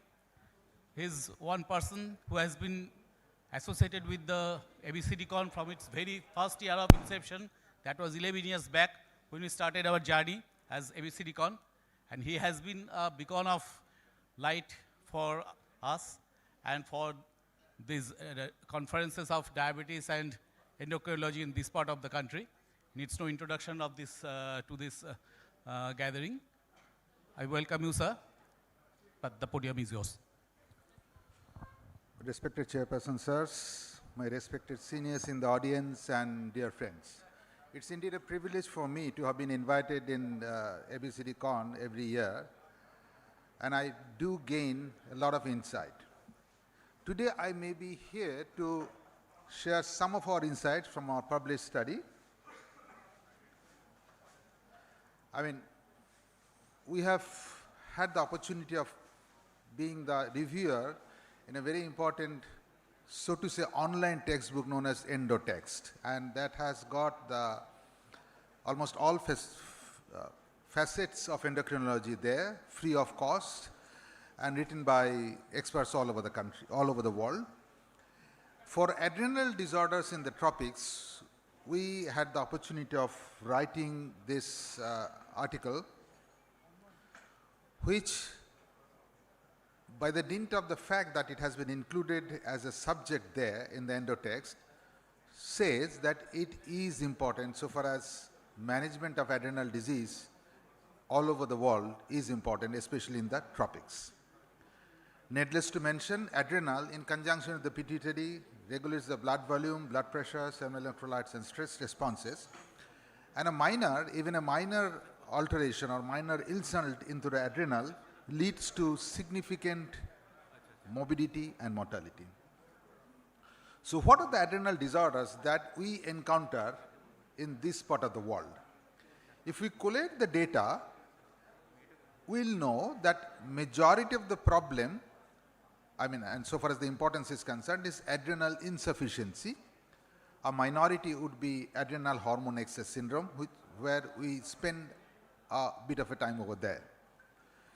If we talk about adrenal insufficiency, the major part is taken care of by infectious diseases, and of them, it is pretty well known for all of us who have passed through our medical graduate days that adrenal tuberculosis is certainly not an uncommon disease. Though we also have got various other infections affecting the adrenal glands, various types of mycosids and some other syndrome as well. So these, especially adrenal tuberculosis, which is rather quite common and may go unnoticed in many clinical situations, is the reason for primary adrenal insufficiency. There can certainly be other secondary adrenal insufficiency where the adrenal per se is not diseased, but the master gland which controls the adrenal, namely pituitary, is diseased because of a different pathophysiological status. Now, if we look into tuberculous adrenalitis, as it is technically called, or in short, adrenal gland tuberculosis, it's actually affection of the adrenal gland by Mycobacterium tuberculosis. Why does it happen so? We really don't know, but probably it is the high vascularity of the gland, like lung, it gets affected. And it's actually a destructive lesion of the adrenal cortex, which destroys by the presence of the granuloma.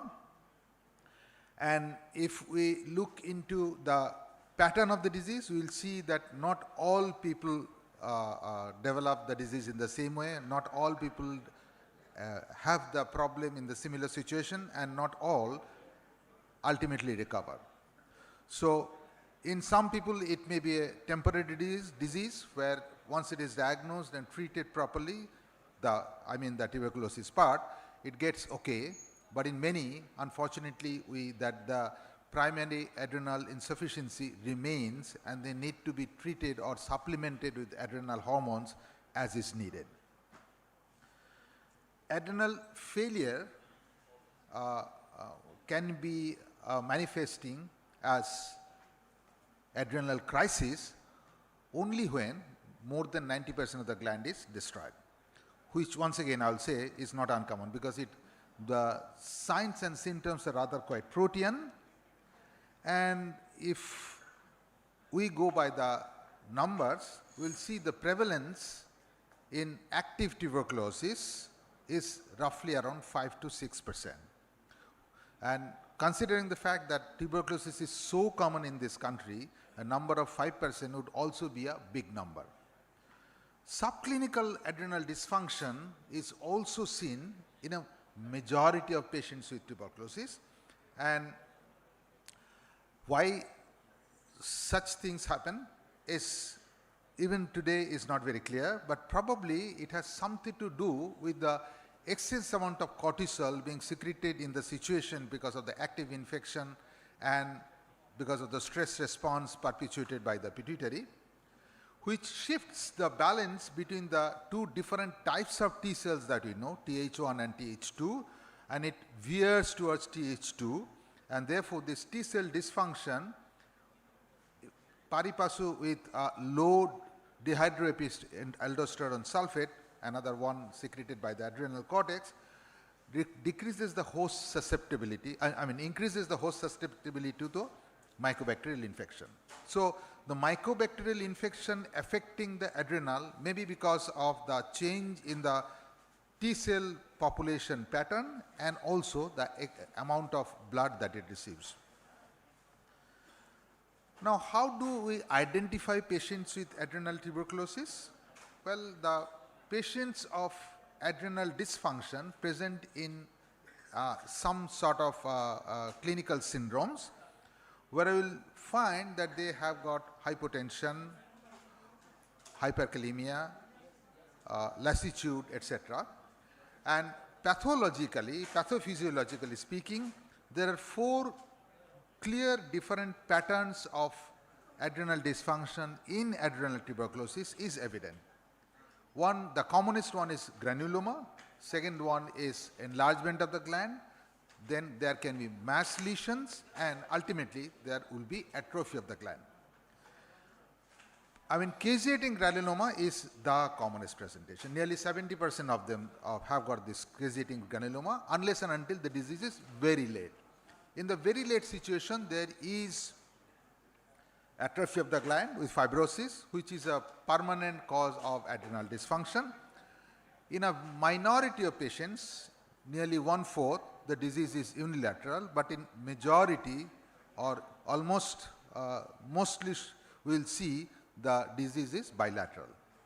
And if we go for the pathological section, we will know there is Langerhans giant cell in the granuloma, but strangely the number of Langerhans giant cells are much less than we see in other parts of the body like lung or any other place. And this can once again maybe because of the local effects of the glucocorticoids. The amount of glucocorticoids in adrenal gland obviously will be much higher compared to the other parts of the body, and this excess amount of glucocorticoids might be the reason why we do see much less Langerhans granuloma in adrenal gland tuberculosis. This is important in the sense that because in a pathological slide, we may not find as many Langerhans giant cell as you see in other parts of the body, and this should be borne in mind. This does not rule out a possibility of tuberculosis there. Calcification is another very important aspect of the adrenal tuberculosis, which is very important so far as diagnostic aspect of adrenal tuberculosis is concerned.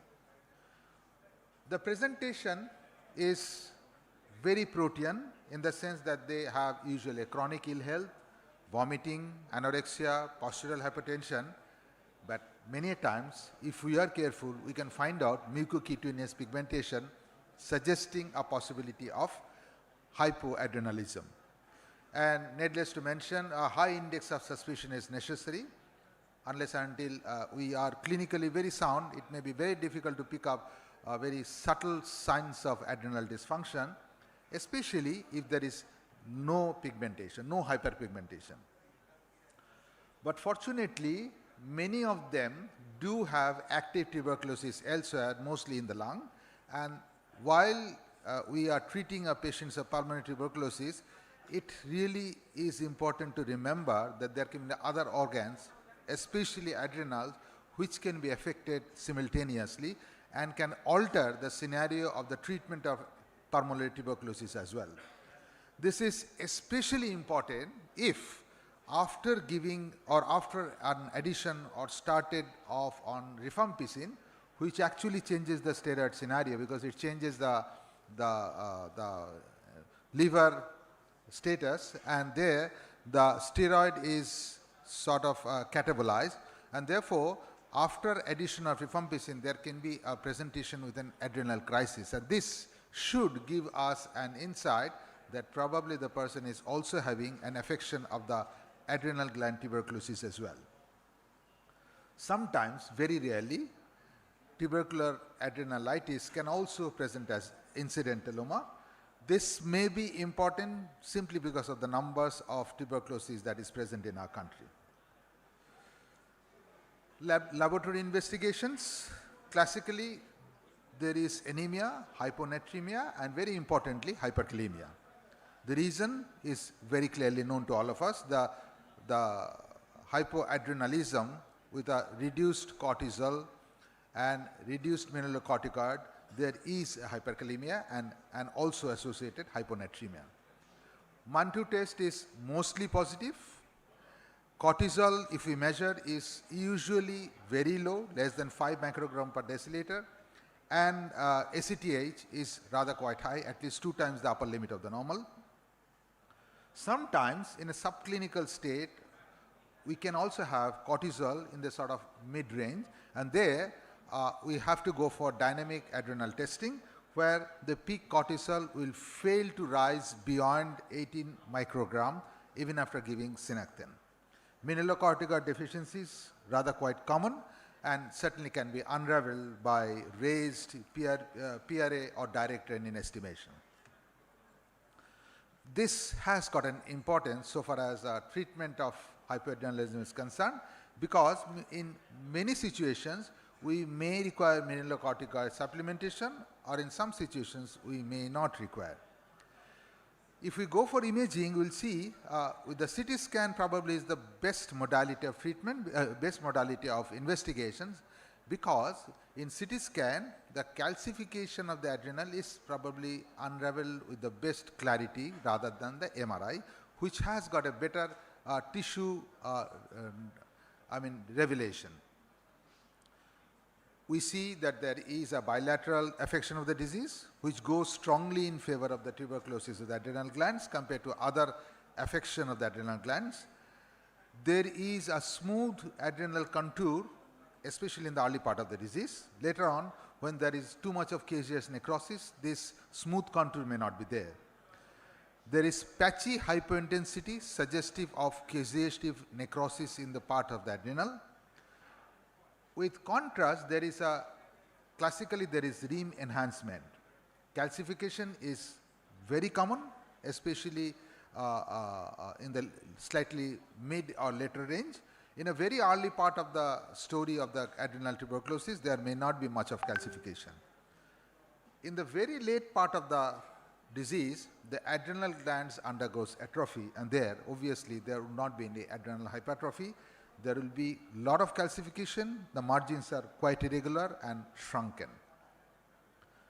We know that calcification increases with the duration of the disease. This unfortunately is not very specific for tuberculosis. There can be other diseases which affects the adrenal gland, which can also have calcification, like paracoccidioidomycosis. MRI, as I have said, does not pick up the calcification and therefore suffers from this limitation in diagnosing the various affections of the adrenal disease vis-a-vis adrenal tuberculosis. Sometimes, very, very rarely, we may have to go for CT scan guided FNA or or CT scan guided PCR material which can be utilized for diagnosing tuberculosis. Treatment is, of course, treatment of the tuberculosis first, and at the same time, at least initial phases, both glucocorticoids and mineralocorticoids need to be replaced. Later on, depending on the situation, depending on the adrenal recovery, one may need to see whether the mineralocorticoid supplementation is needed, or at times we also need to test whether the person also needs glucocorticoid supplementation as well. And the crux of the problem, whether we diagnose it early or diagnose it late. The next common one is histoplasmosis. This unfortunately occurs in people who are immunocompromised because of various other reasons, including HIV. The presentation is mostly acute presentation in contrast to the tuberculosis, because most of them present with adrenal crisis. And the usual differential diagnosis would be adrenal tuberculitis, metastasis, adrenal lymphoma are the ones that we need to consider. And with imaging, we'll see there is symmetric enlargement with central hypointensity, which is rather quite I'm very pathognomonic of histoplasmosis of the adrenal. Calcification, not very common, but can certainly happen in some percentage of patients. FNAC is needed, CT scan guided FNAC and followed by fungal culture would be needed for proper treatment as well. Treatment is long term, usually started with liposomal amphotericin B and followed by itraconazole at least for next 2 years.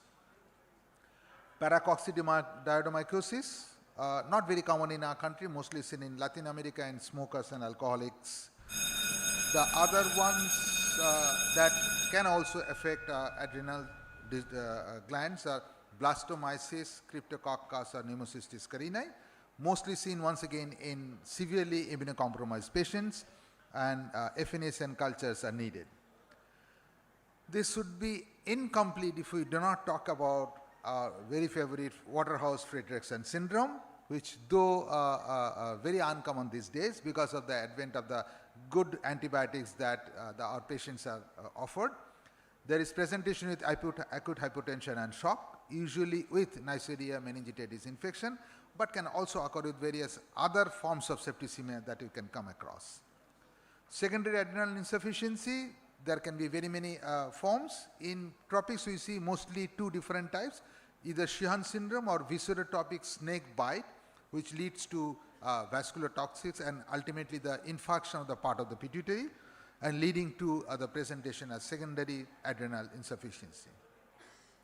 Adrenal hormone excess syndrome are very common, so to say, because for very many reasons, iatrogenic or for other treatment purposes, one needs to go for high doses of glucocorticoids, needless or needed. Both situations can present as adrenal hormone excess syndrome. Licorice-induced syndrome of apparent mineralocorticoid excess is also something that we know of. So I would stop here and would invite questions. Thank you very much. Thank you, Dr. Kaushik Pandit, for your excellent lecture and for an important topic which is mostly overlooked in our clinical practice. So, in spite of our short time, but we can allow 1 or 2 specific questions. Audience, please. Thank you, sir. Thank you, doctors. I just like to, sir, please stay there. So I just like to call up on stage Dr. Debjani Bandopadhyay, ma'am. One question, sir. So can you predict which patients with adrenal tuberculosis is going to have lifelong supplement of this with this adrenal? Initially, for the sake of, there should not be any confusion that we have to put patients on glucocorticoid and mineralocorticoids. But if imaging suggests that the gland is shrunken, or after some time when the problem of the tuberculosis has been taken care of to a good extent, we may need to retest about the status of the adrenal, and if that suggests that the adrenal has not recovered, then probably we will have to continue the medications throughout life. especially the glucocorticoid replacement is usually for a very, very long period, sometimes throughout life. Mineralocorticoid deficiency recovers in a small percentage of patients, but many a times mineralocorticoid supplementation also need to be continued for a very long period of time. One more thing is that in our day-to-day practice, we see many patients with iatrogenic diabetes. I mean, they are on Ayurvedic therapy and all for joint pain for pretty long time. In these patients, we have seen that there is some adrenal insufficiency. In glucocorticoid excess syndrome, and because of the suppression of the pituitary, that remains there for quite a long period of time. But with proper withdrawal of the glucocorticoids, it is possible to take them off the glucocorticoids many a times. I would say majority can be taken off glucocorticoids in a situation of iatrogenic Cushing syndrome, though not all. How long will you wait for this kind of patients to say that, okay, you are okay, then you don't need this? I mean, it's basically a clinical call. And depending on the patient's well-being, the patient's, they say the parameters, depending on the, say, the lab test, we can definitely find out whether the person has got the secondary adrenal insufficiency still perpetuating or the adrenal has recovered. It is possible by dynamic endocrine testing to find out the status of the adrenal, whether it is still suppressed or not. And we can definitely add the glucocorticoids in a lower sort of dosage, and there are protocols for that one, how long we can continue. We definitely can go back and find out whether the adrenal is recovering or recovered. Once it is recovered, certainly we can put them on this one, but they of course need to be cautious that any sort of acute infection or any emergency or stress, the adrenal can fail in a subclinical situation as well. Thank you. Is there any difference between in the tropical and the non-tropical areas of critical care illness? No, not really. Not really. The important aspect is the presentation. For us, majority of adrenal disease in the tropics is adrenal tuberculosis, which is not so in other parts of the world. And as I have said, that many a times, in contrast to adrenal tuberculosis, the other forms of hypoadrenalism in other parts of the world usually present with acute adrenal crisis, which is not that common in our part of the world. So the presentation is slightly different. So in critical care illness, is Yeah, there any yeah. difference? Is there any Adrenal difference? crisis is more common in other parts of the world, but it is slightly less in our part. The incidence of this adrenal derangement is more common in tropical countries, mostly where there is some problem with some storms or something crisis, and which produces some anxiety. And we have seen patients with Lila or Isla like that. We have seen a lot of patients coming with adrenal failure. They have subclinical adrenal symptoms, and they went to Orissa for their job. And some island they came rushing, and some because of this. I think that's possible. That sounds logical in the sense that many in the population have got subclinical adrenal dysfunction, which is very difficult to unravel, simply because of the fact that the symptoms are very protean. Just because of that, many patients are not diagnosed or die because of early because of other reasons. And that actually leads to a state of adrenal crisis when a real, so to say, social crisis develops, like a hurricane or something like that. Thank you, sir. Thank you so much for the presentations. Now I would request ma'am to come on stage. So please come in. Audience, please give a big round of applause for the nice presentation.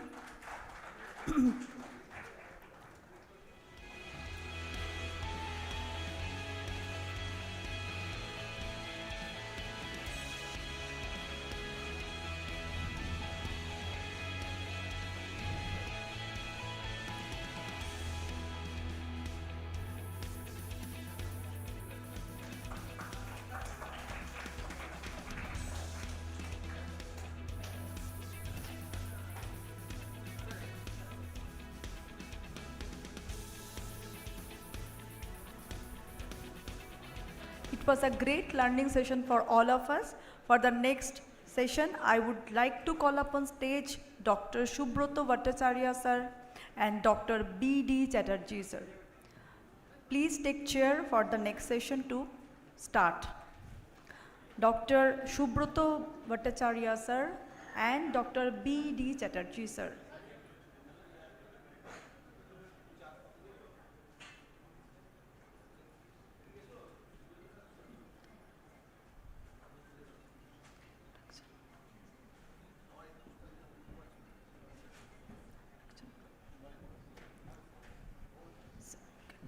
বসুন বসুন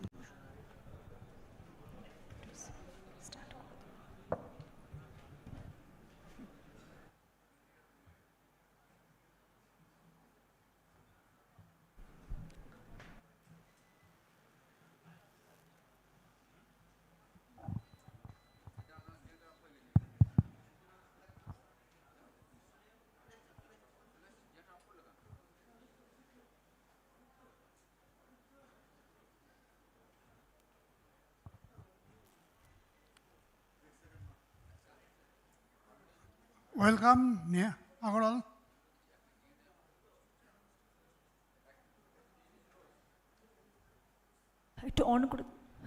Please welcome Dr. Aritro Mohapatra sir on stage as a chairperson for the next session. Please hand over to sir.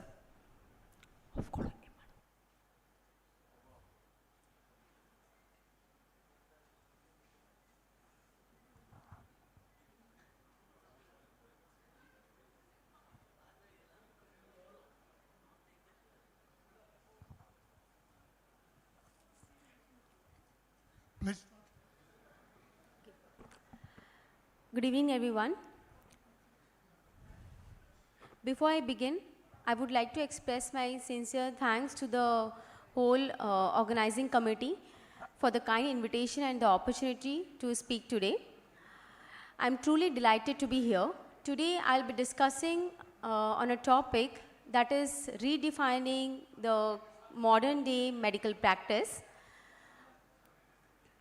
which is supported by the huge clinical evidences, clinical trial programs such as STEP program and the SELECT program, and which has paved a way in the way of health-centric and a long-term approach to obesity care.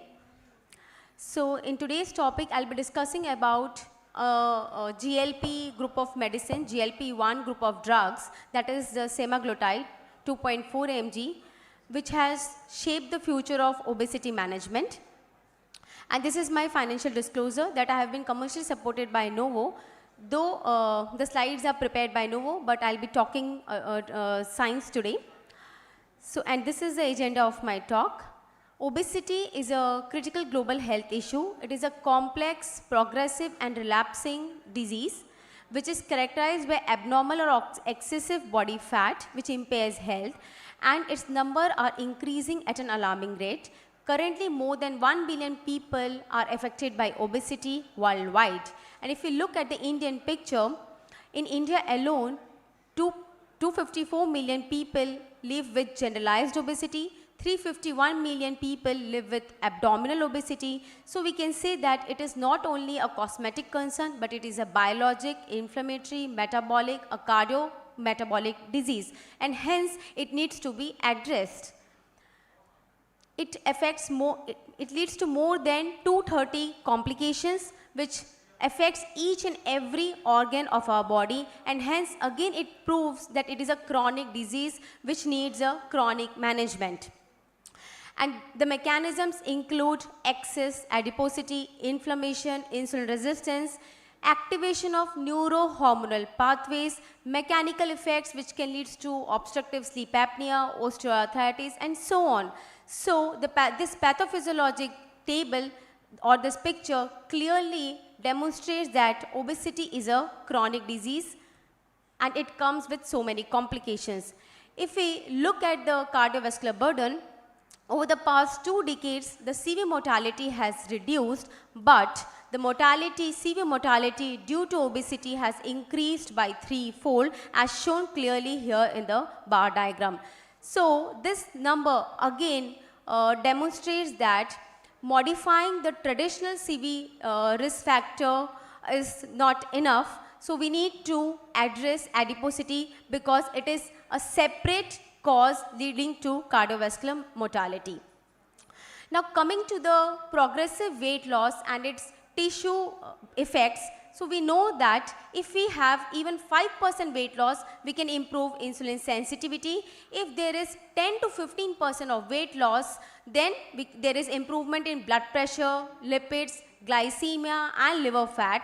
And if someone does more than 20% weight loss, then there is a disease modification effects. That means it can improve heart failure, it can reduce diabetes, it can even improve the mechanical diseases such as osteoarthritis, OSA and so on. It can even lead to reversal of MAFLD. So more the weight loss, more is the cardiometabolic benefits, more is merrier. So how can we do weight loss, or what are the managing options for overweight or obesity? Till date, we always advise for the patients to go for intensive behavioral therapy, which includes physical activity and hypocaloric diet. But this traditional behavioral therapy can cause up to 5% weight loss, rarely up to 10% weight loss. The major problem with the behavioral therapy is that it is unsustainable and there is failure. The patient cannot continue with hypocaloric diet for the long term. So the other option is the bariatric surgery. Yes, the weight reduction is huge. There is an impressive weight loss of 25 to 35% with bariatric surgery, but the disadvantages are it comes at a higher cost. Second, it is invasive. Third, it is not accessible to all. Mind it, obesity is a problem mainly for the lower and the middle income countries. So if we want to address obesity in such countries, surgical options are very limited. So there is a huge treatment gap between the behavioral therapy and the surgical options. So this role of pharmacotherapy comes in. It fills this gap, and the evidences has shown that this GLP-1 class of drug, they leads to impressive weight loss of around 15 to 20%, and even sometimes if the drug dosage are used at the highest strength, it can lead to weight loss of 25%, thus translating this weight loss to the cardiometabolic benefits which we want. So today we'll be discussing about semaglutide, one such GLP-1 analog. It is a GLP-1 receptor agonist. It works in the key areas of the brain, which helps to control hunger and cravings. It acts on hypothalamus, hindbrain, and it also improves the hedonic behavior of eating. It reduces hunger, it increases satiety, as well as it improves or it reduces the food craving attitude or changes the preferences for the certain foods. So it also regulates both the homeostatic eating as well as the hedonic eating behavior. Now this is the overview of the STEP program. It is a randomized control phase 3 program whose aim was to evaluate the weight loss efficacy of this injectable semaglutide. There are different trials of this. There are sub-programs of this big trial starting from step 1 to step 11. I won't go into detail of the whole program, but just to highlight step 6 and step 7, it included Asian population. So the results of this program are applicable to the Indian population as well.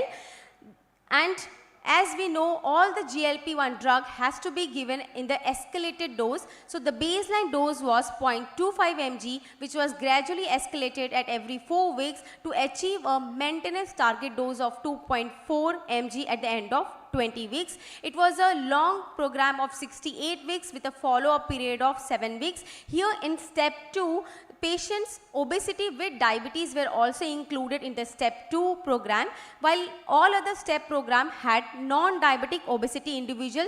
The major advantage of this program that it represented patients from different varieties. It represents various ethnicity as well as it represents patients with different comorbid conditions including heart failure, osteoarthritis, MASH as well as obstructive sleep apnea. So the results of this STEP trial are quite impressive. It showed that there was a mean weight loss of 18% in across all the STEP programs. As you can see here, in step 1, with a baseline weight of 105 kg, the weight reduction was 16%. In step 3, again it was 17%, and so on. In all the STEP programs, there was an average weight loss of 18% with semaglutide 2.4 mg, which was given once weekly. So, another important point was that there was more than 20% weight loss was also seen in 1 in 3 patients, and this weight loss was highly sustained over a period of 4 years. So this is again very important, as we discussed that whatever treatment we give, whether we start with a behavioral therapy or with a bariatric surgery, there are chances of failure in the long run. But in this, with this drug, at least we can say that up to 4 years we can sustain the weight loss which through this drug. So what about the number of participants which achieve the weight loss? So this is a very common question which is asked by our patient, that if we start this drug, then whether how much amount of weight loss, minimum amount of weight loss they will achieve with this drug. So this program showed that whoever was started with semaglutide, at least 5% weight loss will definitely happen, because the numbers are very high. 90% of the patients, more than 90% of patients had at least 5% weight loss when they were put on semaglutide, which means that at least their insulin sensitivity got improved. More the weight loss, more is the cardiometabolic benefit, and hence we can see here, if there was at least 75% of patients which had 10% weight loss, 50% of patients had 15% weight loss, and around 30% of patients had 20% weight loss. So again, the numbers are huge. What about more than 20% weight loss? So 1 in 3 patients had more than 20% weight loss with the drug semaglutide 2.4 mg. And how this weight loss was happened? In this analysis, which was done through DEXA scan, it was seen that the major weight loss was through reduction in the fat mass. But yes, there was reduction in the lean body mass. There was preservation of the lean body mass. But we all know, we all discuss about this, that whenever we start GLPs or any other weight reduction therapy in the form of behavioral therapy or the pharmacotherapy, there is always a lean muscle mass loss also. So how to prevent that? So for that case, we need to explain the patient regarding the importance of good protein intake. We need to explain them how to do intensive exercise, which includes weightlifting, which includes muscle strengthening exercises, so that we can prevent the lean muscle mass loss which happens through both behavioral therapy and pharmacotherapy. But here with this drug, it was seen through the DEXA analysis that there was increment in the lean body mass by 3.5%, as you can see here in this picture.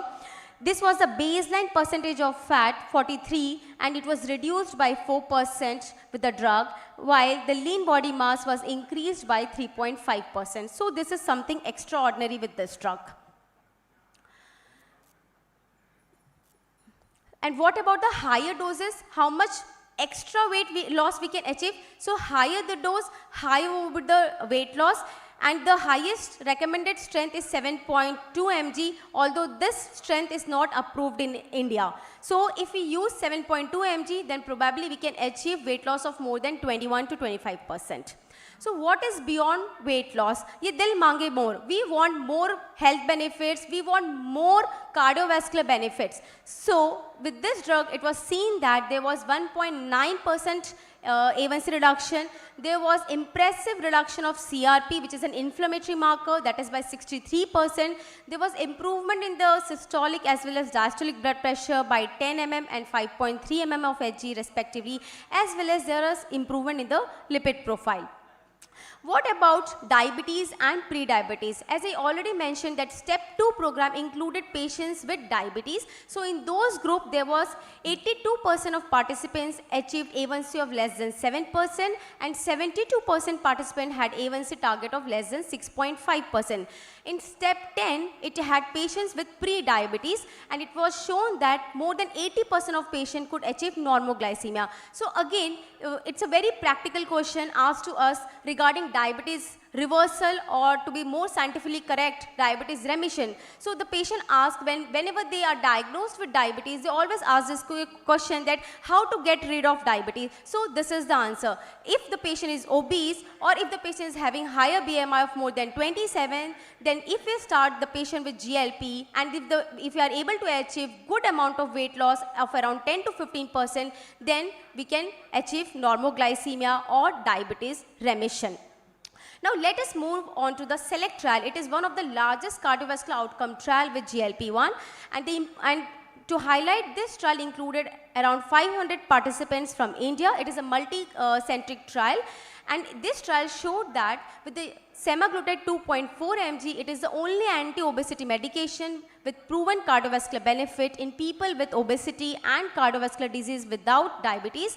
This trial showed that sema 2.4 mg leads to 20% MACE reduction, and hence it is the only drug which was approved by European Society for as recommending for reducing cardiovascular mortality in obesity with established cardiovascular disease. And this was followed by CDSCO approval too. It has now been approved in India for its use in reducing the MACE events in people with obesity or overweight. So what about how this cardiovascular benefit is happening? So the trial showed that this CV benefit is happening much earlier, much earlier when the weight loss or the highest weight loss is happening. So this CV benefit is indifferent of the weight loss benefit, probably because of the direct GLP-1 benefits in terms of anti-inflammatory and anti-atherogenic. So this MACE reduction of SEMA 2.4 mg is independent of changes in body weight. And in this real world study, it was also seen that the use of semaglutide, with this core and steer study, it was seen that the use of the drug leads to 57% reduction. Here, one point to highlight that in the steer study, the active comparator was tirzepatide. So the hazard ratio was 0.43 in pre-protocol analysis, and it was 0.7 in intention to treat analysis. So in other words, in real world evidences, we can say that probably semaglutide has an edge over tirzepatide in terms of MACE reduction. Although we have got different SURPASS as well as SURMOUNT programs where they have shown that tirzepatide is having non-inferiority to dulaglutide in terms of MACE reduction, but if you look at the real world evidences, semaglutide has got superiority results in comparison to the tirzepatide. In terms of MASH, it is the only GLP-1 drug which has received FDA approval for MAFLD. It has shown to cause 37% reduction in fibrosis and 63% reduction in steatohepatitis. So overall, it is the drug which leads to cardiovascular benefit, it leads to weight loss benefit, it also provides liver benefit, it reduces liver fibrosis, it reduces liver fat, and hence it has been recommended by different multiple societies across the world for cardiovascular benefit. So what about the side effects? So I would say, if we want gain, then there is no gain without any pain. So the pain is injectable. It leads to injection site reaction. The adverse GI effects are transient, they are mild, and this has to be explained, and this can be avoided if we use the drug in an escalated, we need to slowly escalate the dose, and regarding the discontinuation rate, it is less than 4%, which is acceptable to any kind of injectable, and the risk of hypoglycemia is very less. We need to avoid this drug in the patients who have got history of pancreatitis or history of medullary carcinoma of thyroid. So to sum up, obesity is a chronic progressive relapsing disease, and it is a disease we need to clear, and we need to treat obesity as a disease so that it needs a long-term management, and the answer for its management is this GLP-1 class of drug. One such drug is a semaglutide. Is the only anti-obesity medication which has shown to have a proven cardiovascular benefit through established CVOT trial. It is the only GLP-1 which has been recommended for its use in MASH. Thank you. The greatest wealth is health. Thank you once again. Thank you, Dr. Agarwal, for your nice discussion on the obesity. So, is there probably very good drug, and I am. Thank you, ma'am, for your beautiful presentation. And now for audience for any question. In one of your slides, you have shown that this semaglutide scores over tirzepatide in terms of MACE So in reduction. terms of? MACE reduction, cardiovascular MACE reduction. So what is the mechanism or what is the hypothetical mechanism by which this semaglutide scores over tirzepatide in terms of MACE reduction? Thank you, sir, for the excellent question. So, we need to first understand the mechanism of this two drug. Semaglutide is a GLP-1 receptor analog. So, it is a monotherapy. While like monoagonist, I would say. While tirzepatide, it is a dual agonist. It has got both GLP-1 as well as a GIP action. So, whatever the data have shown is from the real world evidence, which has to be taken with a pinch of salt. But yes, if we consider this data, which can be extrapolated to everywhere, so we are still lacking behind the GIP biology. There is still lack of understanding with the GIP. Tirzepatide being a dual agonist, probably we know that it acts more on the GIP receptors, and there is little less action on the GLP action. So probably that could be the reason that it's GLP, due to the little less GLP action, it will not translate to such huge cardiovascular benefits. So maybe, and regarding GIP, one more thing, that as I already said, that there is a little lack of understanding. We don't know whether if we have a agonist action, whether it is providing cardiovascular benefit or whether it is leading to cardiovascular loss. If we promote GIP agonism, we don't know about it. Probably there are studies which have shown that if we inhibit GIP receptors, probably they can lead to more cardiovascular benefit. So this could be the explanation with the dual agonist therapy. But theoretically, that GIP receptors is prevalent in the adipocytes. If you consider this insulin resistance is one of the factors for this production of this MACE, then it should bring down the paradox. Is why this paradox? So if you look at the weight loss part, yes, tirzepatide leads to more weight loss, but it doesn't translate to the more cardiovascular benefit as such. The data which we have, it doesn't show that it leads to more MACE reduction. If you look at the SURPASS program, also where it was compared with the dulaglutide, it has shown non-inferiority, but there was no superiority data with the tirzepatide. So probably it is non-inferior, it is cardiovascular safe, but it doesn't translate to the cardiovascular benefit, which is there with the semaglutide. Thank you. Thank you, sir. If there is no other question, if anybody asks to anything, then please ask. Otherwise, I can conclude to the. I think we are in the ending of this session. So thank you, ma'am. Thank you so you. much. Thank for you, the- everyone. Be there, ma'am. Thank you, for your nice discussion. I am requesting Dr. Obhinabo Chaudhuri sir to please come on stage and felicit our esteemed speaker and our chairperson. I think we are in the ending of this session. So thank you, ma'am. Thank you so much. Thank you, sir. everyone. Be there, ma'am. Thank you, for your nice discussion. I am requesting Dr. Obhinabo Chaudhuri sir to please come on stage and felicit our esteemed speaker.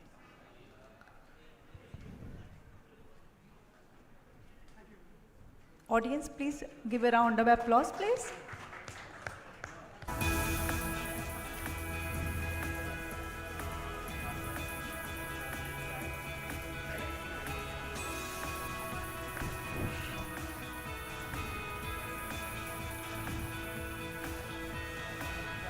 Audience, please give a round of applause, please.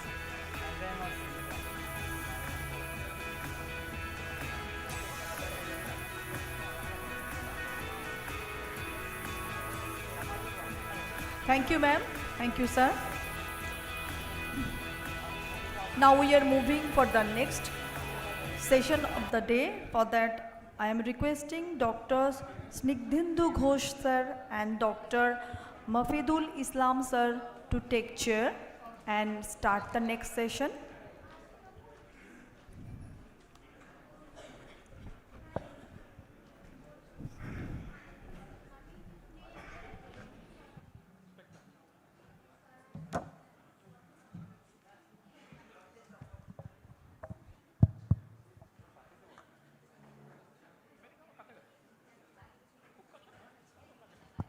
Our next session is on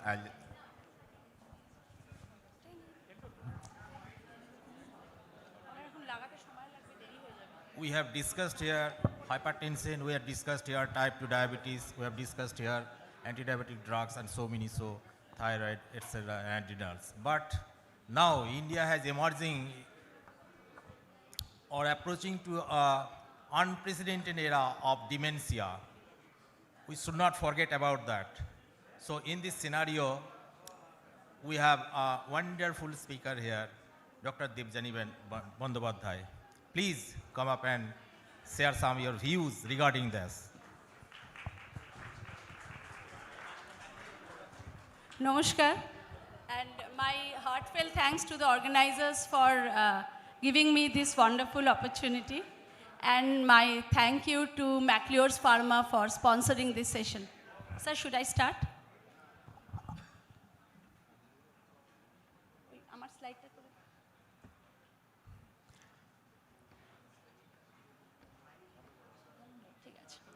Actually,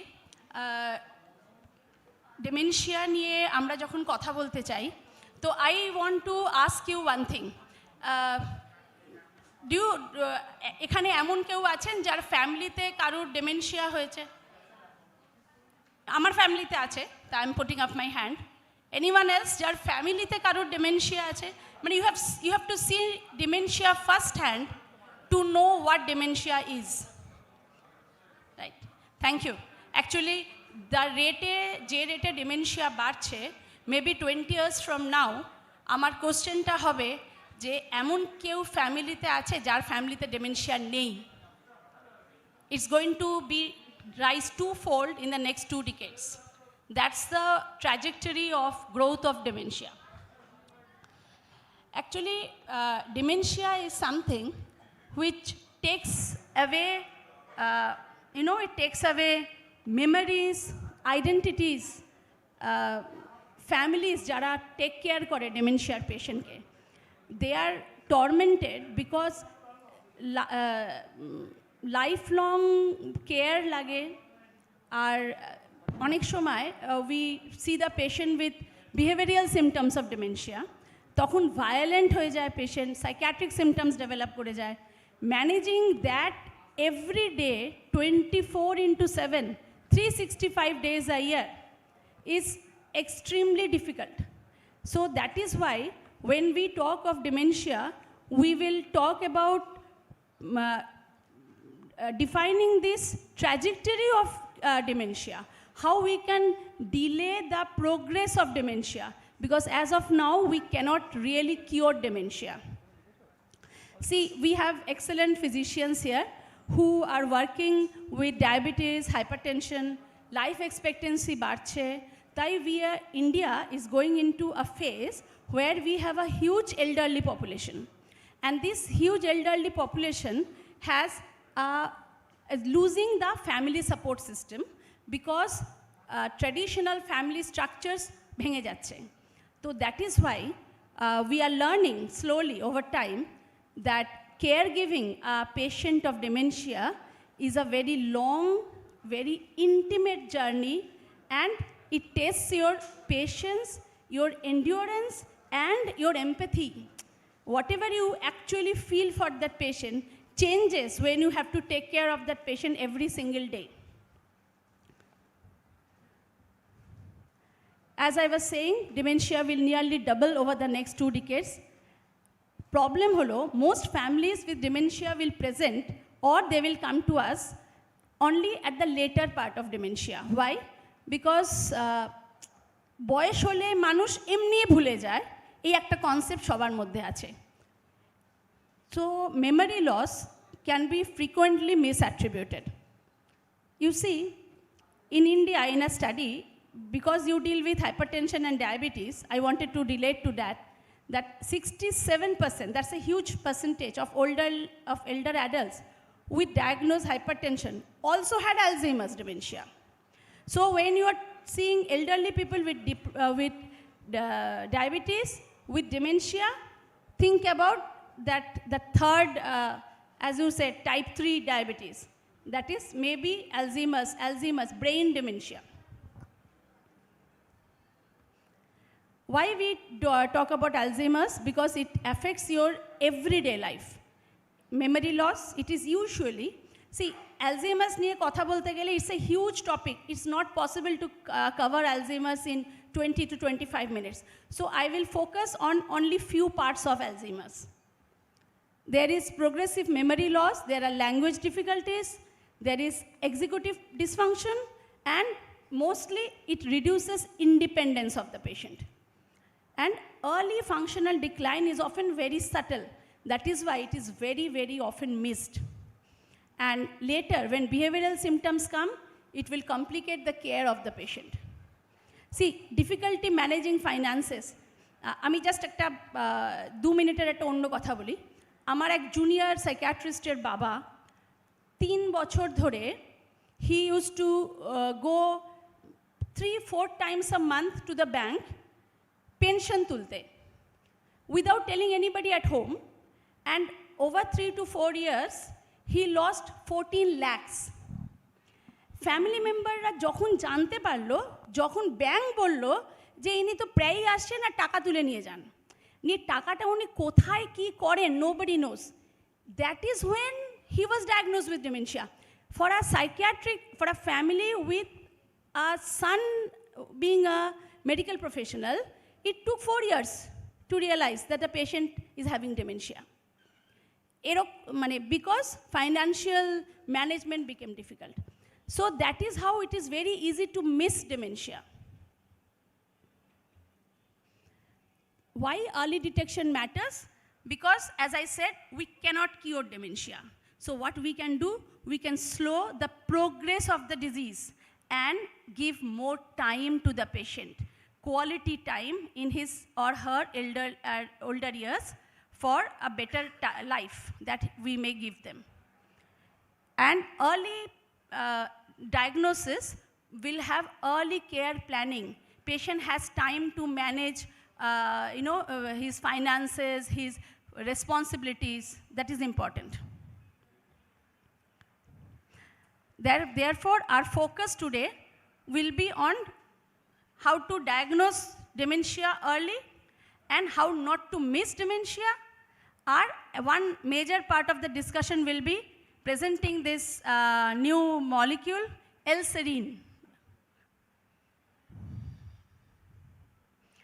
Now, because I was thinking that all of you are very busy and you need to, because you are physicians, mostly clinicians, so you will need to talk to your patient about তাদের diet, তাদের medication compliance, তার diabetic medication, তার hypertensive medications or other medications. So, Alzheimer's নিয়ে প্রশ্ন করার সময় ক্লিনিকে খুব কম থাকবে। তাই less than 1 minute যদি একটা দুটো প্রশ্ন করেই আমরা, which will be easier for you to think. It takes less than 1 minute to ask this question. Whom will you screen? Number 1, patients more than 55 who will have some new memory complaints. There will be complaints about difficulty managing everyday tasks. Commonest complaint কি জানেন? ওষুধ খেতে ভুলে যায়। Patient party বলবো তো ওষুধ খায়, কিন্তু ট্যাবলেট রয়েই যায়। যে ট্যাবলেটটা 1 মাসে শেষ হওয়ার কথা, সেটা 1.5 মাসে শেষ হয়। ওষুধ খেতে ভুলে যায়। একই জিনিস আজকে এনে আবার পরের দিন নিতে চলে যায়। একই ঘটনা একবার বলে, ধুর আবার বিকালবেলা একই ঘটনা আবার বলে, আবার রাত্রিবেলা একই ঘটনা বলে, সে ভুলে যায় যে সে একই ঘটনা অলরেডি 2-3 বার বাড়ির লোককে বলেছে। These are small things which the patient party will tell you. Repeated questions, repeating the same stories, troubles with words, with names, and subtle behavioral changes like withdrawal. Withdrawal is very common in dementia. যে পেশেন্টটা খুব social ছিল, সবাইকে phone করতো, আপনারই কোনো batchmate phone করতো, গল্প করতো, রিউনিয়নে আসতো, সে আসছে না, সে আর আগের মতন সবার সাথে যোগাযোগ লাগছে না। Withdrawal is very important. Many a times that is one of the cardinal symptoms of dementia. Having a family history of Alzheimer's or vascular and metabolic risk, which we have been discussing from morning. If any of these are there, consider the next step. The question would be, have you noticed any recent problems with memory or daily tasks? You can ask this question to the patient or you can ask this question to the family members. তাতে যদি patient কিংবা patient party হ্যাঁ বলে, then you can go for a formal cognitive testing. খুব ছোট্ট test হলো mini cognitive testing, like 3 word recall test, 3টে unrelated word recall test আর একটা clock drawing test. Clock drawing test is very, very, very specific. It's a much better test than even MMSE, though it takes very short time to do it. And you have to give clear instructions to the patient যে এই যে ভুলে যাওয়াটাকে follow up করতে হবে, এটাকে ছেড়ে দেবেন না, এটাকে নিয়ে তারপরে ডাক্তার দেখাতে হবে, কথা বলতে হবে, এটা নিয়ে ফলো আপ করতে হবে. It has been seen even one question in your clinical practice helps in early detection without adding time. There are research data for this. Then when do you escalate? You have diagnosed that the patient is having some mild cognitive impairment. Patient party has told you. Then what do? Usually is order the laboratory so that you rule out other causes. You rule out hypothyroidism or you rule out uncontrolled hypertension. You rule out other causes. Then if there is functional decline, ask for an MRI. এখন আমরা বর্ধমানে MRI লেখার সময় লিখে দিই dementia protocol because radiologists do look for hippocampal atrophy. এটা মানে it is actually being done in Bardhaman, even in Bardhaman Medical College. And if you find some disorders, please refer for specialized testing. Neuropsychology clinics আছে, memory clinics আছে. Ask for specialized testing for Alzheimer's. ছোট্ট করে how not to miss Alzheimer's. Don't assume memory complaints are normal aging. Don't rely on MMSE. আগে আমরা খুব MMSE কে importance দিতাম. Don't rely only on MMSE. Don't ignore when the patient party tells you কি এ ভুলে যায়. Don't ignore that complaint. And even if the labs are normal, don't stop workup of the patient. R comorbidities আছে যেমন medications, having sleep apnea, আর psychiatric complication like depression, যেটাকে আমরা আগে pseudo dementia বলতাম. Don't miss depression, and sometimes depression and dementia has a very, very similar presentation. So it is, if you treat depression, then that dementia improves. Don't miss depression. And usual follow-up should be every 6 to 12 months. Sometimes memory, Alzheimer's has some atypical presentations. এটা আমি just ছোট্ট করে touch করব so that you don't miss out this. Only memory loss নাও থাকতে পারে. তখন আমরা আর কি ভাববো? Now it will be a diagnostic error if we think that preserved memory excludes Alzheimer's disease. It's not. চারটে commonest atypical presentation, একটা হলো logopenic progressive primary aphasia, একটা হলো posterior cortical atrophy, একটা হলো behavioral variants of dementia and dysexecutive dementia. এগুলো নিয়ে বেশি বলবো না আমরা, একটা করে স্লাইড দেবো আমি. যেমন যে মানে হিস্ট্রিটা ইম্পর্টেন্ট, যে পেশেন্ট খুব ভালো করে পরিষ্কার করে কথা বলতো, that patient is having word finding pause, trouble repeating long sentences, but memory is normal. It may be primary progressive aphasia. That is a variant of Alzheimer's.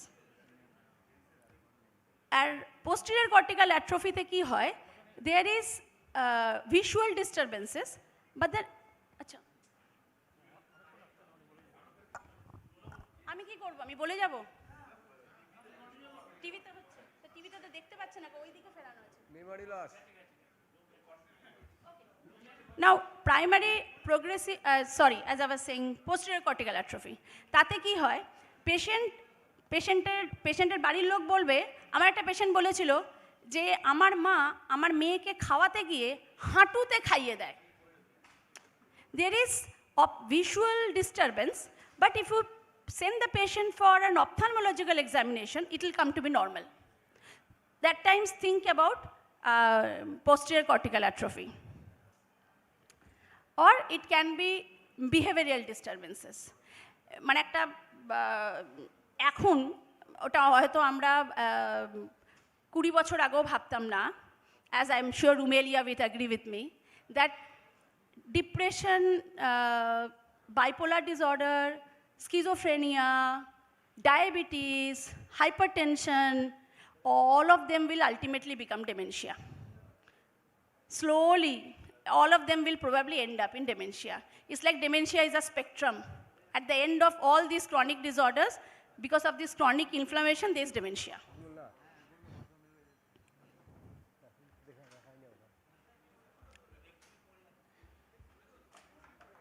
ওকে, এবার আমি ওই মলিকিউলটা নিয়ে কথা বলি যেটা আমরা এখানে আজকে কথা বলতে চাই, অ্যাবাউট এলসেরিন। এলসেরিনের স্যাশে পাওয়া যাবে, which is 15 gram sachet আসবে এক একটা. They are taken with water or juice. Usually dose is twice a day, and studies support at least 6 months of therapy. Now, what is Elserin and why are we talking about Elserin? Actually, এখন dementia management we are going to metabolic adjuncts. Why? Because it has been seen that synaptic dysfunction precedes neuronal loss, and there is glial metabolic dysfunction. And because arekta problem with dementia management holo, usually they are elderly patients, they have multiple comorbidities. They are already on antihypertensives, they are already on maybe diuretics, they are already on hypoglycemic drugs. So সেখানে আমাদের মলিকিউলগুলো যেগুলো choose করতে হবে, they have to be very, very safe. They have to have very minimal drug interactions, and they have to be easy to administer, because dementia patients somehow, many a times, they are not able to swallow properly. So easy to administer is important.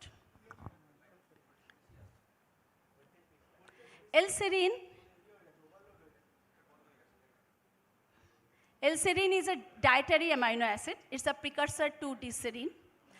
Because এখানে visual display হচ্ছে না, I would really request McLeod's Pharma people to distribute booklets or papers at the end of the session, if possible, so that people can actually read about it. Because it is much better to have it on show, but we don't have it now. Why diserine? Diserine is a NMDA receptor co-agonist, which supports long-term potentiation and supports memory formation. Elserin's proposed mechanism of action in Alzheimer's, there are some salient features. Number one, it's a precursor to, for the synthesis of sphingolipids, which are components of cell membranes, nerve cell membranes, which are crucial for neural differentiation, survival, and cell membrane integrity. Arekta role holo neurotransmitter modulation. NMDA receptors are important for synaptic plasticity, learning, and memory. So NMDA receptor activate korbe, these molecules are important for Alzheimer's. Our age, because we know Alzheimer's is about we know that the pathology that we find is amyloid plaques. So the therapy for Alzheimer's was amyloid centric. But now, because we are talking of managing dementia preclinically, our therapy should be synapse centric. We are trying to prevent synapse dysregulation. We are trying to maintain synaptic function so as to delay the progress of the disease. This molecule comes in that role to play. It has anti-inflammatory effects. It can reduce neuroinflammation, and it is neuroprotective. আমরা এলসেরিন নিয়ে এখন কেন কথা বলছি? Number one, because এতদিন পরে human studies আর available. এতদিন শুধু we had studies only on mice and other animals. Now we have human studies. It has an excellent safety profile. It is easy to administer, and it has the rationale for using it for prevention of mild cognitive impairment. In phase 1 trials, it is very well tolerated. There is no hepatic, no renal, or, thank you so much, or metabolic toxicity. There are no significant GI side effects.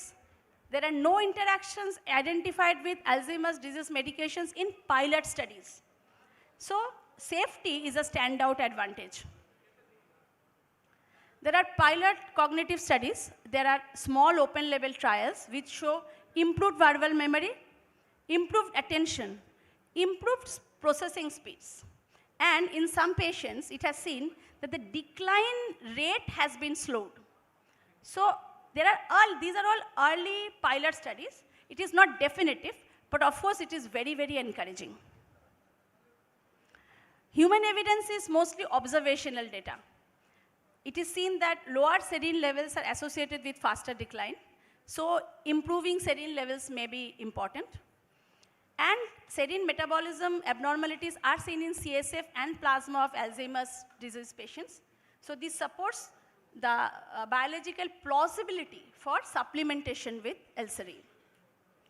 But there are limitations to this data. As I said, shobe human data available hoche, mostly pilot studies, mostly phase 1 trials. Phase 2 and phase 3 trials are already underway. As of now, there are no phase 3 trials, and there are no large randomized control data. So optimal dose is unclear, but most studies have used 15 milligram BD for 6 months. And as of now, there are no biomarker-guided responder studies. Alzheimer's say because biomarkers are available, so later there will be biomarker-guided studies also. But still, why is it still clinically interesting? Because it is safe, it's inexpensive, and it fits the growing metabolic therapy landscape. Potentially in future, it may be an adjunct in mild cognitive impairment. It may be an adjunct in atypical Alzheimer's phenotypes. It could be a part of future biomarker-directed trials. And it may help patients with early synaptic dysfunction so that we can slow the progress of the disease. And this molecule is promising. And it is very safe. Maybe it is worth following. See, because the future of Alzheimer's care, it does not lie in treating the symptoms. It lies in preventing the emergence of those symptoms through strategic, of course evidence-based interventions which are initiated during that critical preclinical window before when we get the patient is already having moderate to severe dementia. So if we can start therapy early, in early Alzheimer's disease, we can slow the progress of the disease. Thank you so much.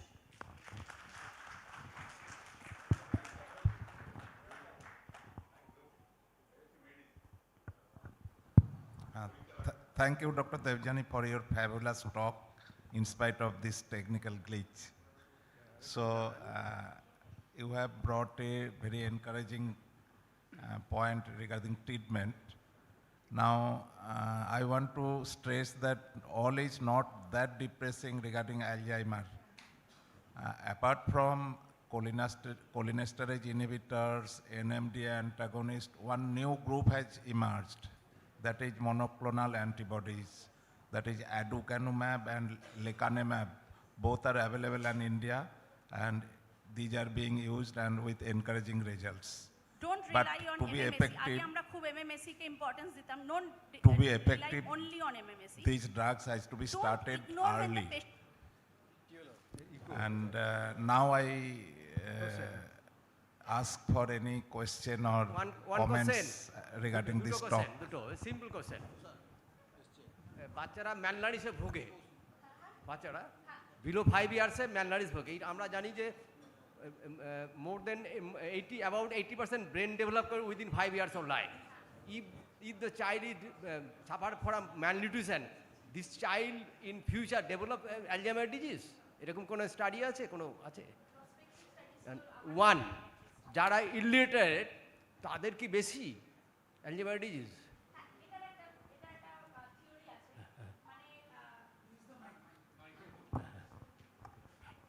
Not really illiterate, but একটা concept আছে না brain gym মানে using your brain and using all the faculties of your brain, learning something new every 1 or 2 years. মানে 50 cross করলে আমরা কয়েকটা ছোট ছোট কথা বলি, যেমন নতুন কিছু শিখুন, সেটা পড়াশুনো নাও হতে পারে, সেটা মিউজিক হতে পারে, সেটা ডান্স হতে পারে, সেটা সাইক্লিং হতে পারে, সেটা স্কেটিং হতে পারে। নতুন কিছু একটা শিখুন কিংবা অন্য কিছু একটা করুন, you have to exercise your brain. If you exercise your brain, it has been seen you can delay or even slow down the progress of dementia, but may not be Alzheimer's. There are so many varieties of dementia.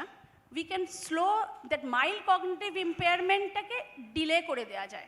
So exercising the brain has a wonderful benefit for people who do it. That's why doctors, because doctors work for a longer period. See, most other people stop working once they retire. But doctors work for years. That helps.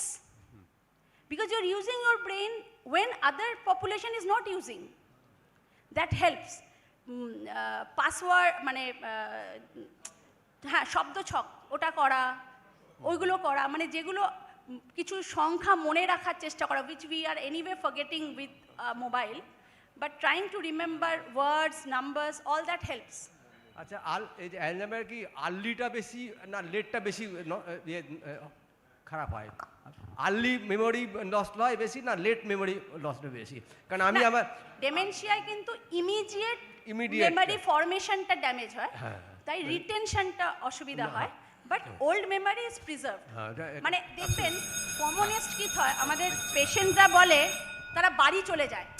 Patient কি করে, তার জামা কাপড় গুছিয়ে রোজ একবার করে বেরিয়ে যায় বাড়ি চলে যাব বলে। সে আর নিজের বাড়িটা চিনতে পারে না, সে তার নিজের ছেলে মেয়েকে চিনতে পারে না, সে তার ছোটোবেলার গ্রামের বাড়িটা মনে রাখে। তার মনে হয় এটা তার বাড়ি নয়, সে বাড়ি যাব বলে সে গ্রামের বাড়ি।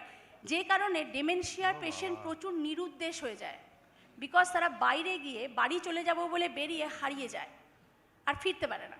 ম্যাডাম দুটো কথা, আদার দেন এলসেরিন which drug is more effective in Alzheimer's dementia, like donepezil, galantamine, rivastigmine, which one? According to you? Donepezil. Drug of choice. Drug of choice, donepezil. Actually, L-serine নিয়ে আমি বললাম, Alzheimer's therapy বলতে গেলে এত কিছু বলতে হবে, it is not possible to do it. So I just touched upon L-serine because we are launching this molecule here. The best thing is yet to come. He has already mentioned this anti-plaque antibody, monoclonal antibody, is in the horizon. One more thing I just add to share. সব কিছু dark নয়, আমরা অ্যালজাইমারে tools বেরিয়ে গেছে। আমরা যেমন atherosclerosis next 10 ইয়ার্সে কত percent পেশেন্টের ডেভেলপ করতে চলেছে, ফার্মিংহাম স্কোর রয়েছে, প্রিভেন্ট স্কোর রয়েছে, সেরকম রিসেন্ট ডেভেলপমেন্ট যেটা বলছে যে patients is having age, sex, then ApoE যাদের জিন আছে, and the amyloid PET scan which centraloid কিছু টার্গেটস থাকে, এই centraloid presence of centraloids, percentage of centraloids in amyloid PET scan can predict কোন পেশেন্ট উইদাউট, এখন কিন্তু ভালো কগনিটিভ ফাংশন রয়েছে, নেক্সট 10 ইয়ার্সে গোয়িং টু ডেভেলপ অ্যালজাইমার্স। এটা একটা কথাটা very good thing. The other thing is that L-serine is not a very, it's a very controversial. I think it's a most controversial molecule in the field of neuroscience around. Because দেখা গেছে যে those কিছু পেশেন্টে দেখা যাচ্ছে with Alzheimer's or MCI, they have got more serine available in CSF than this laser, মানে কিছু good percentage of পেশেন্টে দেখা গেছে। সেই জন্য it's very controversial. We should not. True. But the role of L-serine is not when the patient has already developed moderate to severe dementia. The role of L-serine is in mild cognitive impairment in the beginning of the disease. একবার আপনার moderate to severe dementia হয়ে গেল, that time it does not have any role. That time we go for donepezil, we'll go for all other molecules that we already have. This is to prevent the development of Alzheimer's if the patient is already having mild cognitive impairment. এখনো কিন্তু only pilot studies and phase 1 and phase 2 trials. Phase 3 trials are not there. Dr. Debjani and Dr. Mondal, Down syndrome patients, Down syndrome, they develop Alzheimer very early. Yes, very early. Down syndrome is the only precursor of early Alzheimer's disease. From physical perspective, we know that the NSAID has some advantageous role in Alzheimer's disease. Do you have any data? কিসের উপর বললেন? NSAID. NSAID, yes. Do you have any data that has proper indication for treatment of Alzheimer's disease? ম্যানেজমেন্টের কিন্তু studies নেই, কিন্তু association studies আছে যেখানে এনসাইডস ইউজে অ্যালজাইমার্সের ডিটোরিয়েশনটাকে slow হয়েছে। প্রবাবল মেকানিজম হচ্ছে anti inflammatory effect number one. কত কিছুর আছে, স্মোকিং এর আছে, মানে কত কিছুর ওরকম অ্যাসোসিয়েশন আছে উইথ যে মাল্টিফ্যাক্টোরিয়াল ডিজিজ যেখানে রিকমেন্ডেশন নেই। না, রিকমেন্ডেশন নেই, recommendation. Tirzepatide is one more molecule which is coming up. Some very good data is coming. Tirzepatide. Tirzepatide delay করছে dementia. Patients who having diabetes, obesity, hypertension, এটা তো control করছেই, তার সঙ্গে কিছু স্টাডি দেখা গেছে by this pleiotropic effect, maybe anti-inflammatory effect, they prevent or just retard the incidence of MCI or Alzheimer's disease. Yes. Good number of patients. Thank you. Any other questions? Now I have concluded the session. Thank you, Dr. Debjani Banerjee, for your wonderful deliberation of lecture. Thank you. Thank you, ma'am. Ma'am, just stay there. So I would like to request Dr. Rumelia Roy, ma'am, to come on stage and felicit our respected madam for the and chairperson, sir. And it was a wonderful session, I think. So give a big round of applause for the nice presentation, which is very much helpful to, I think, everyone.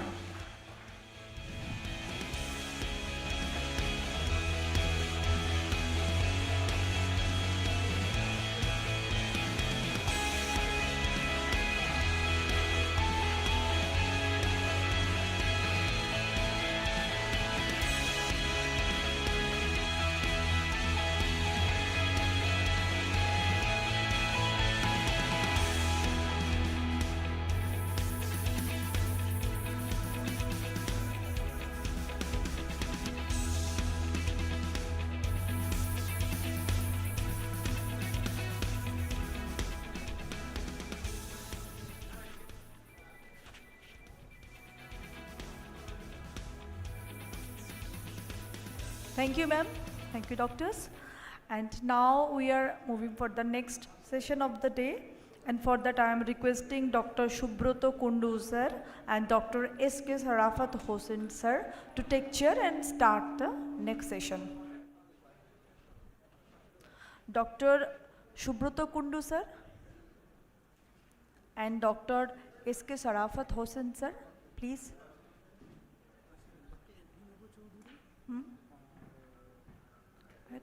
আরেকজন তো এসেছেন,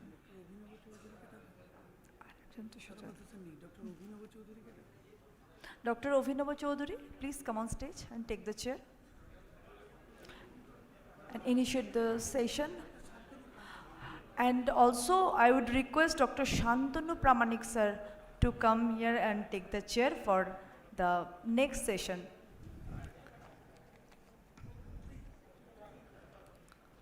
Dr. Shantanu Pramanik, sir.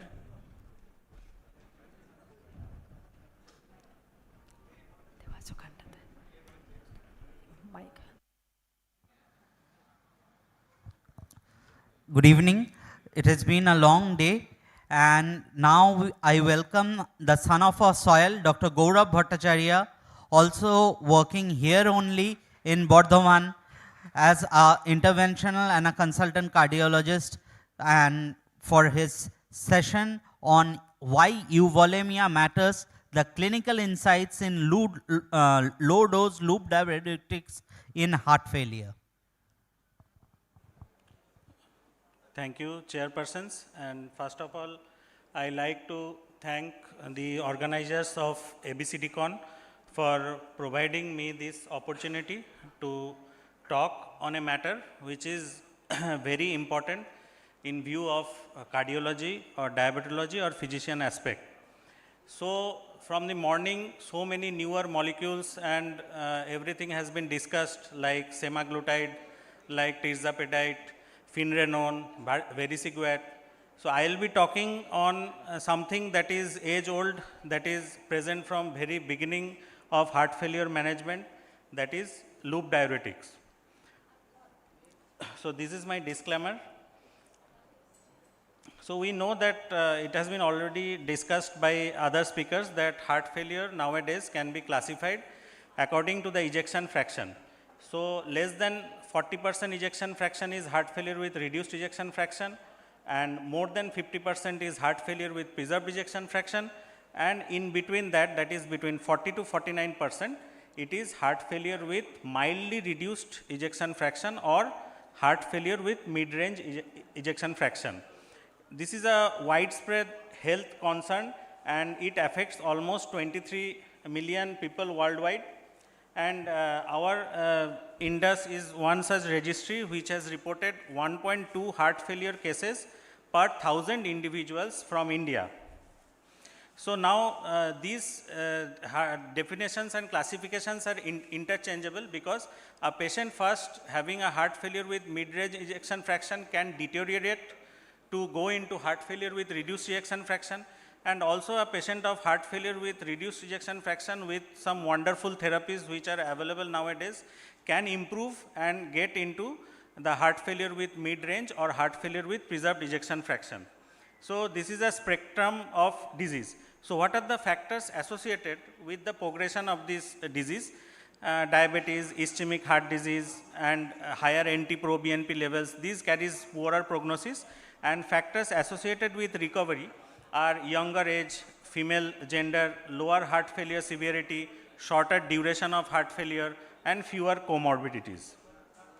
So this was one study which was carried out in 2018 TRADE-HF trial, which showed that if the ejection fraction is improving from heart failure with reduced ejection fraction to improved, we should not stop the guideline directed medical therapy, because it has been shown that the relapse of heart failure for drug discontinuation was 44% with a very significant p-value of 0.001.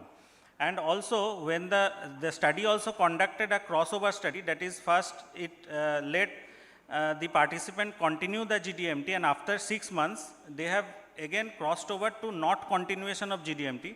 In that case also relapse occurred in 36% of the patients, and it was significant. So this we already know there are 4 stages of heart failure. Stage A is there is no particular heart disease, but the patient is at risk of heart failure. Stage B is pre-heart failure, that is patient without the current signs and symptoms of heart failure, but patient is having heart disease. And stage C is symptomatic heart failure, and stage 4 is refractory heart failure. So this stage 3 is again can be various type of presentation, like already our professor has discussed. It can be a new onset or de novo heart failure, it can be heart failure in remission, it can be persistent heart failure, or it can be worsening heart failure. So these are the stages where we should look for prevention of heart failure, that is stage A and stage B, where still signs and symptoms have not developed, and treatment of heart failure is for stage C and stage D. So each hospitalization actually increases the risk of death or increases the mortality risk in heart failure patient. So readmissions and mortality are common among all types of heart failure. Here we can see that heart failure readmissions are almost same in all the 3 groups, and all cause readmission and all cause death are also same. Heart failure has the highest 30-day readmission rates compared to other diagnoses, and with each readmission the mortality rate increases. We all know about the pathophysiology of heart failure. There is increase in afterload, increase in preload, the pulmonary capillary pressure is increased, extravascular lung water is increased, and it also causes systemic congestion like intestinal edema, and which affects the absorption of the drugs used for heart failure. The 4 pillars of heart failure therapy of heart failure with reduced ejection fraction, as already discussed, it is angiotensin receptor neprilysin inhibitor or ARNIs or AC inhibitors. Second is the sodium glucose cotransporter 2 inhibitors, MRAs, and beta blockers. So what are the goals of this guideline directed medical therapy? We know the first and foremost goal is to reduce the mortality, reduce hospitalization rates, improve the quality of life, improve the clinical status of the patient, management of heart failure with reduced ejection fraction. And it has been seen that despite all the advantages that all these classes of drug provide, it needs to optimize to the ideal dosage of the diuretics to maintain euvolemia. So what is euvolemia, or the ideal volume status in the patient? So ideal balance of blood and fluid in the body, it is the key target for adjusting the diuretic therapy in heart failure management. So in dose AHF trial, only 15% of heart failure patients achieved euvolemia after decongestive treatment. So how do you detect whether congestion is present or not? So we look for the symptoms of congestion, like whether the patient is having respiratory distress, patient is having cough at night, nocturnal cough, patient is having increased hemoglobin levels, and patient is having any change in plasma creatinine levels. So these are some non-invasive technique. So a multi-planar model has been developed comprising of some clinical parameters and some technical parameters. So clinical parameters, we look for whether orthopnea is present or not, how much is the JVP raised, whether hepatomegaly is present or not, whether it is pulsatile or moderately pulsatile or massively pulsatile, tenderness is present or not, what is the grade of edema present, how is the 6-minute walk test, whether the patient can walk up to 400 millimeter or less than 200 meter, like that. And some laboratory evaluations like NT-proBNP or BNP levels, chest X-ray, IVC imaging, IVC diameter more than 22 and collapsibility, and lung ultrasound to see the B lines, scanning the 28 size, we look for the B lines. So after all these things, we can categorize the patient whether it is towards euvolemia or the patient is congested. So after looking at this grade in which the patient is there, we should look at the effective treatment. What dose of diuretics is he getting, whether we need to increase the dose, whether there is a diuretic resistance or not. We know the breaking phenomenon where the effectiveness of diuretics, loop diuretics reduces. So we should consider some change of the diuretic or some sequential blockade, which is more effective in relieving congestion. We should look at the kidney function, whether patient is going into renal failure or not. So all these will determine the ideal diuretic dose. So this was a diuretic response study. It was a very small study, but it was published in ESC in 2020. It measured the response and effects of diuretic omission in ambulatory heart failure patients on chronic low-dose loop diuretic therapy. So they only studied 40 heart failure patients who are on chronic low-dose loop diuretics, but no volume overload, no recent heart failure hospitalization. So on day 1, they gave loop diuretic, and on day 2 without loop diuretic. So they showed that with the peak natriuresis and diuresis occurred during the first 6 hours after loop diuretic intake, but loop diuretic omission on the subsequent day led to a 50% reduction in natriuresis and 31% reduction in diuresis. So omitting loop diuretic was not a good idea. So the complexity of this disease, along with availability of numerous medications, requires a optimized approach to manage heart failure. So both the European and American guidelines, they have mentioned that acute and chronic heart failure to be managed differently, and they recommend using guideline directed medical therapy along with low dose of loop diuretics. So in ESC 2021 guidelines and focused update on 2023, they also recommend combining loop diuretics with GDMT, and diuretics are classified as class 1 medication, although they don't have that mortality benefit as other drugs. So this was in 2022. We know already that with heart failure with reduced ejection fraction, we have the 4 group of drugs along with diuretics, which is class 1. In mid-range ejection fraction also, diuretics is class 1. And in heart failure with preserved ejection fraction also, it is a class 1 recommendation. And the newer drugs, that is vericiguat and finerenone, as discussed by my professor, and the latest trial which was published in 2025 ESC, and it has not come into guidelines, that digitoxin is also having mortality benefits in patients with heart failure with reduced ejection fraction. Previously we knew that it has only benefit in preventing rehospitalization, but now it has mortality benefit also. So in Indian scenario, from the Kerala Acute Heart Failure Registry, CSI Kerala Acute Heart Failure Registry, only 28% of individuals with heart failure with reduced ejection fraction received GDMT in India. What is the reason for the lack of this treatment? I think it is the physician's inertia, patient's unwillingness to take so many medications, less tolerability in individuals presenting with worsening heart failure. These are the main concerns. So the Indian expert consensus recommends starting GDMT for individuals with heart failure with reduced ejection fraction. So this is for acute heart failure. We know acute heart failure, the main stay of treatment is diuretic. If it is acute decompensated heart failure, we have to use diuretics for decongestion and inotropes for hypoperfusion. If it is acute pulmonary edema, oxygen therapy, IV diuretics to reduce the preload and IV vasodilators to reduce the afterload. Isolated RV failure, there also we need diuretics for venous congestion. All these are the medications for acute heart failure. So decongestion therapy and vasodilation therapy according to patient's status of congestive symptoms and patient's blood pressure and vitals, we have to adjust the vasodilator and diuretic therapy. So this is the recommendation for low dose loop diuretics use.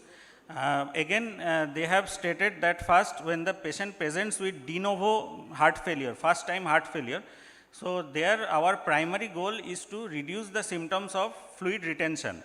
And then while discharging the patients, we should keep them on a dose of diuretics that will maintain them on euvolemia. So for diuretic naive patients, that those patients who are not receiving diuretics before, we should start with a low dose of loop diuretics. And for patients on chronic diuretic therapy, we have to use the twice the outpatient dose as the starting IV dose given twice daily. So this is roughly a recommendation where they have asked to increase the dose of the diuretics twice if satisfactory urine output like 6 hours urine output more than 100 to 150 ml per hour, urine spot sodium more than 50 to 70 milliequivalent per liter. If these are not achieved, we should always try to increase the dose of diuretics, keeping in view the serum potassium levels, serum sodium levels, that the patient doesn't go into dyselectrolytemia, and keeping in view the patient's blood pressure so that hypotension is not there. And first day of treatment, we should try to maximize the decongestive therapy.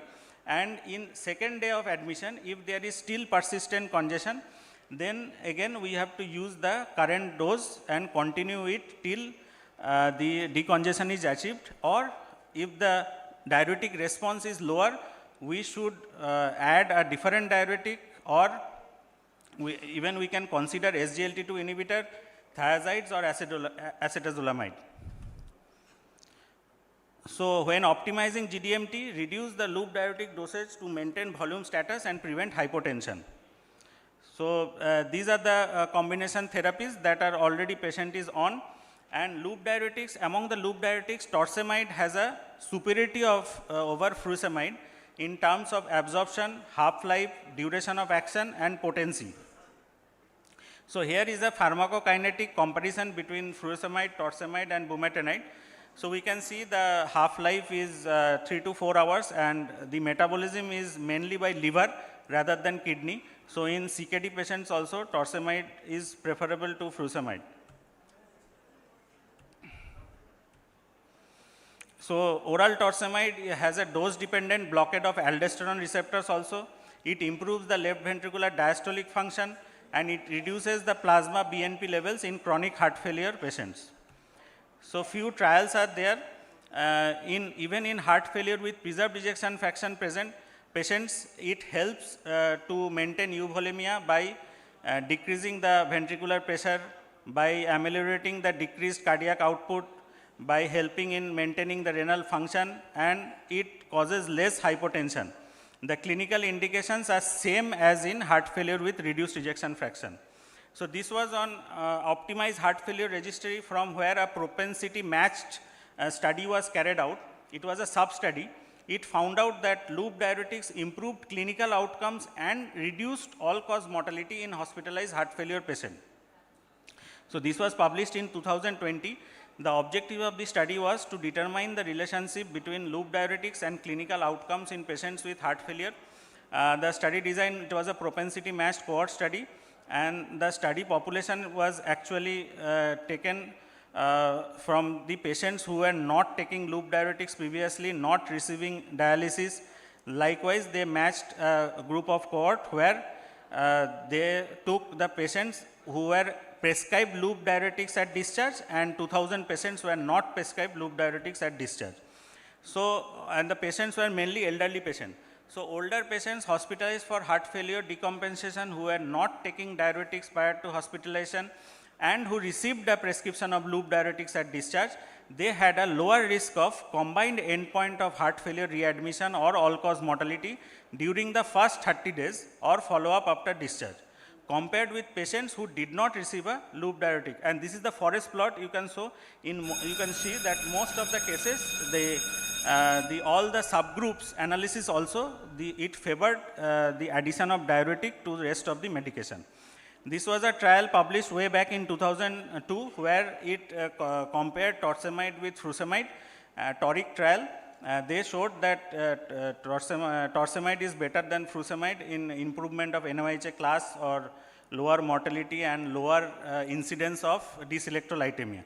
So other meta-analyses were also there which showed that torsemide has good action on improving quality of life, improving NYHA class, and higher efficiency of natriuresis in patients with chronic heart failure.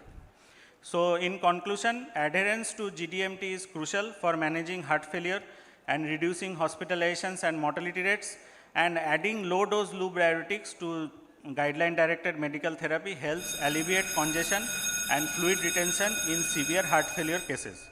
Thank you.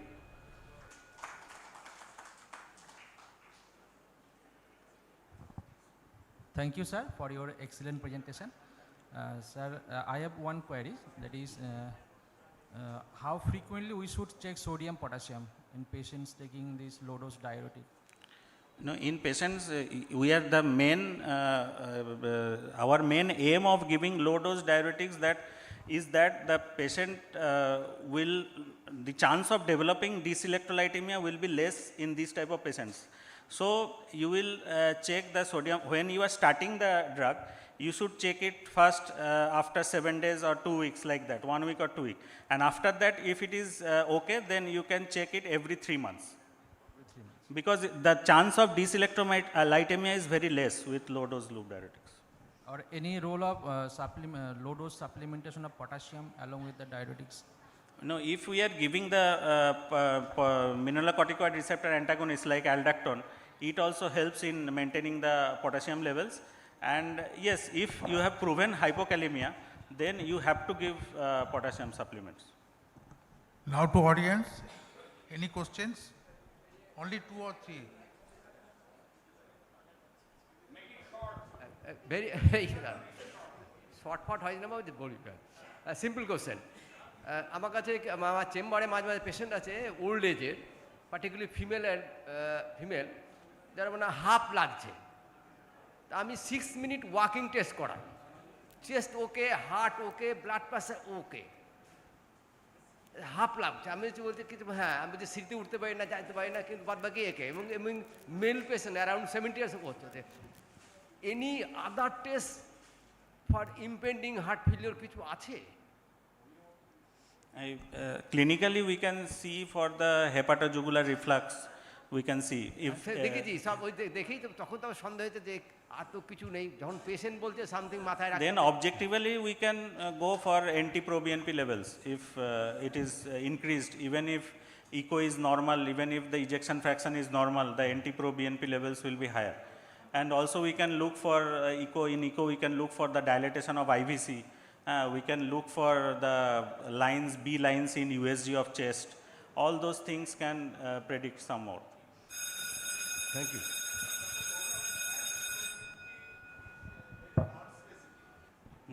It has so many factors like obesity, like other factors which may result.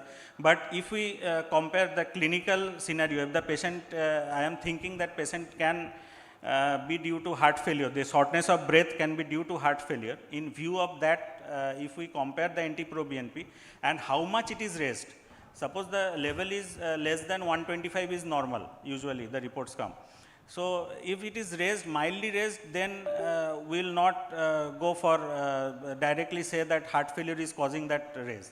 But it is raised in thousands or raised more, then we can think that this is for heart failure. And also in cases of arrhythmias like atrial fibrillation and all those things, they also will have much higher NT-proBNP. Then only we can say that it has to be interpreted with a pinch of salt, that all NT-proBNP levels raised doesn't mean that it is heart failure with reduced ejection fraction. Even patient with 6-minute walk test, you see, you go do this NT-proBNP at the beginning and also do this NT-proBNP at the end of 6-week walk test. You will see there is increase in the NT-proBNP. That indicates that has got more value than the basic NT-proBNP.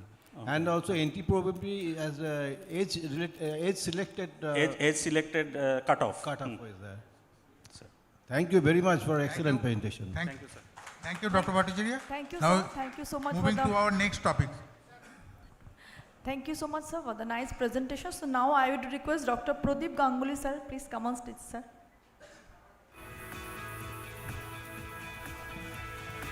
Audience, a big round of applause for Dr. Bhattacharya for giving us a nice speech.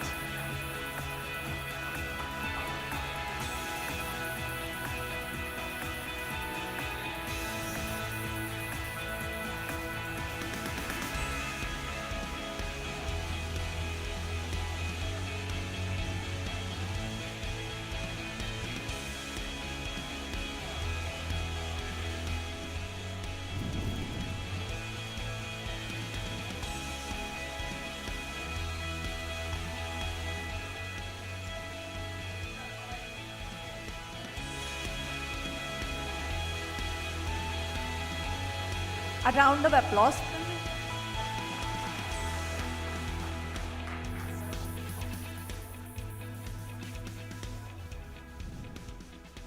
Thank you, doctors. So now moving towards the next program of the day. For that, I am requesting Dr. Orpon Bhattacharya, sir, and Dr. Tushar Kanti Ghosh, sir. Dr. Orpon Bhattacharya and Dr. Tushar Kanti Ghosh, sir, to take the chair and initiate the next session.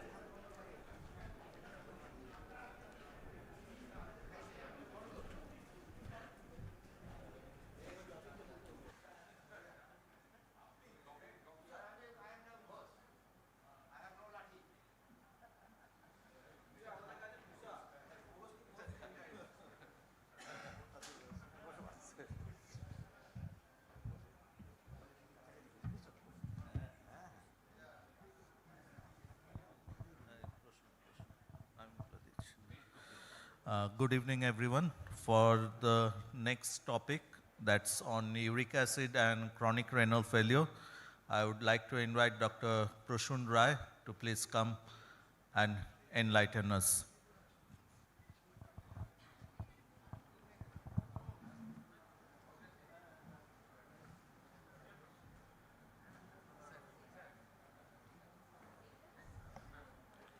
Good evening. Today, I am grateful to the ABCD conference organizers for allowing me to the topic of uric acid and chronic kidney disease, still more to do. And this is a sponsored session by Sun Pharma Pebutaj. Why does uric acid matter? India faces a rising rates of hyperuricemia. It's linked strongly to metabolic disease epidemic. It is frequently seen in our CKD clinics. There is a debate, that is marker versus mediator of kidney damage, and there are therapeutic uncertainty persists despite decades of research. Hyperuricemia is something that we encounter daily in the internal medicine and the nephrology, yet many aspects are remain poorly understood. how this is the generation of the uric acid. The end product of purine metabolism, xanthine, ultimately leads to the adenosine, inosine, xanthosine and guanosine. The xanthine oxidase enzyme converts the xanthine to the urate. It has 2/3 urinary excretion and 1/3 intestinal excretion. In most mammals, uric acid is further degraded to allantoin by uricase or urate oxidase. However, during the course of the evolution, the up to xanthine oxidase is present in the great apes and mammals like human, and this initially there was a evolutionary benefit, but this is now leading to some disease process. Kidneys handle 70% of excretion and gut microbiota metabolizes rest 30%. Renal handling involves the glomerular filtration, proximal tubular reabsorptions via urate 1 or GLUT9, secretion via OAT transporters, and there are some post-secretory reabsorption. CKD impairs secretion and filtration, so there is early rise in uric acid in the early stages of chronic kidney disease. Only about 10% of filtered uric acid is eventually excreted and 90% is reclaimed. The serum uric acid levels reflect the balance of generation and excretion, and this can both vary quite significantly. Normal level is, for men, this is around 3.4 to 7, and women it is 2.4 to 6 milligram per dl. When this is more than 7 milligram in men or 6 milligram per dl in women, we will call it hyperuricemia. The plasma saturation with monosodium urate crystals at a concentration of 6.8 milligram per deciliter is at 37 degree temperature.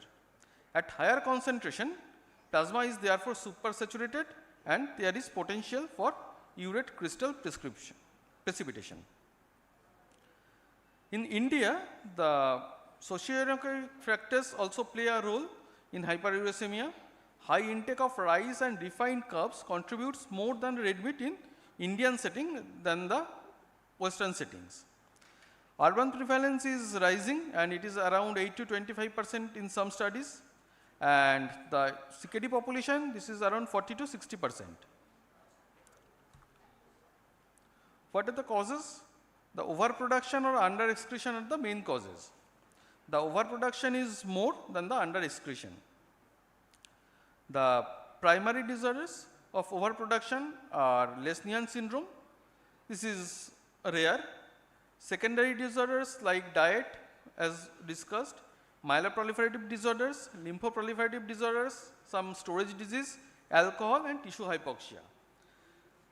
Just I want to mention one thing, the fructose diet and the corns or which are the cold soft drinks are enriched in fructose, and fructose metabolism primarily leads to the production of urate metabolism.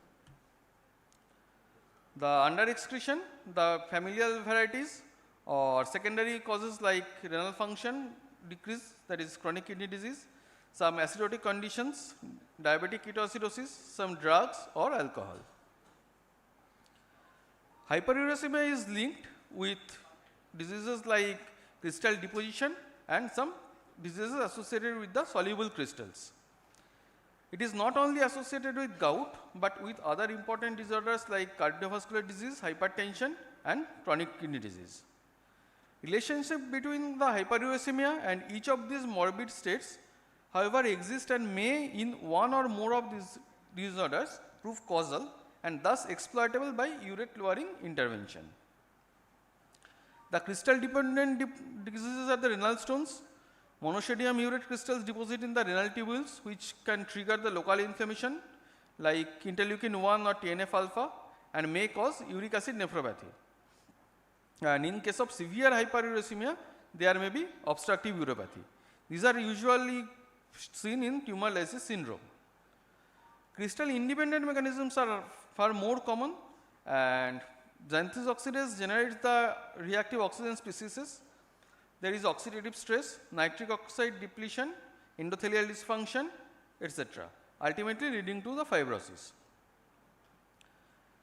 Hyperuricemia, hypertension and CKD form a tightly interlinked pathogenic triad, and hypertension itself is a major drive of chronic kidney disease, causing glomerular capillary hypertension, hyperfiltration and progressive nephrosclerosis.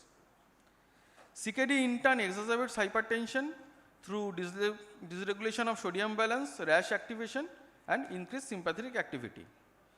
Uric acid induced arteriolopathy plays a central role in this cycle, and thickening of the afferent arteriole reduces the kidney's capacity to autoregulate blood flow, making the glomerulus vulnerable to systemic blood pressure fluctuations. This impaired autoregulation accelerates glomerular sclerosis and tubulointerstitial damage. The hyperuricemia predicts the incident hypertension via smooth muscle proliferation, afferent arteriolar vasoconstriction and altered sodium handling. Uric acid reduction improves BP in adolescents. This has the strongest evidence, and adult data is mixed. BP lowering effect of uric acid lowering treatment is strongest in early and salt insensitive hypertension. What is the association of hyperuricemia with CKD? It affects the serum uric acid is threefold when uric acid level is more than 9 mg per deciliter, and it doubles the risk for incident kidney disease when the uric acid level is between 7 to 9 mg per deciliter. There is a vicious cycle between uric acid and CKD. CKD decreases the urate excretion, which leads to the hyperuricemia. Hyperuricemia affects the arterial changes and microvascular injury, further nephron loss, which progressively accelerates the CKD. However, this association is more predominant in the early stages of CKD, stages 2 or 3 mainly. This indicates a metabolic dysregulation rather than filtration defect, and early CKD is also a window of reversibility. In advanced CKD, the level rises significantly as GFR declines. However, uric acid becomes less predictive of progression in this stage. There are competing metabolic abnormalities dominate, and hyperuricemia take a backseat in advanced CKD. To treat or not to treat? This is the question in asymptomatic hyperuricemia. Japanese guidelines support treatment. KDIGO, American College of Rheumatology or EULAR do not recommend routine treatment. There is conflict in evidences between small and large trials. India lacks official guidelines and practice varies widely, and we should consider the patient phenotype rather than the uric acid level alone.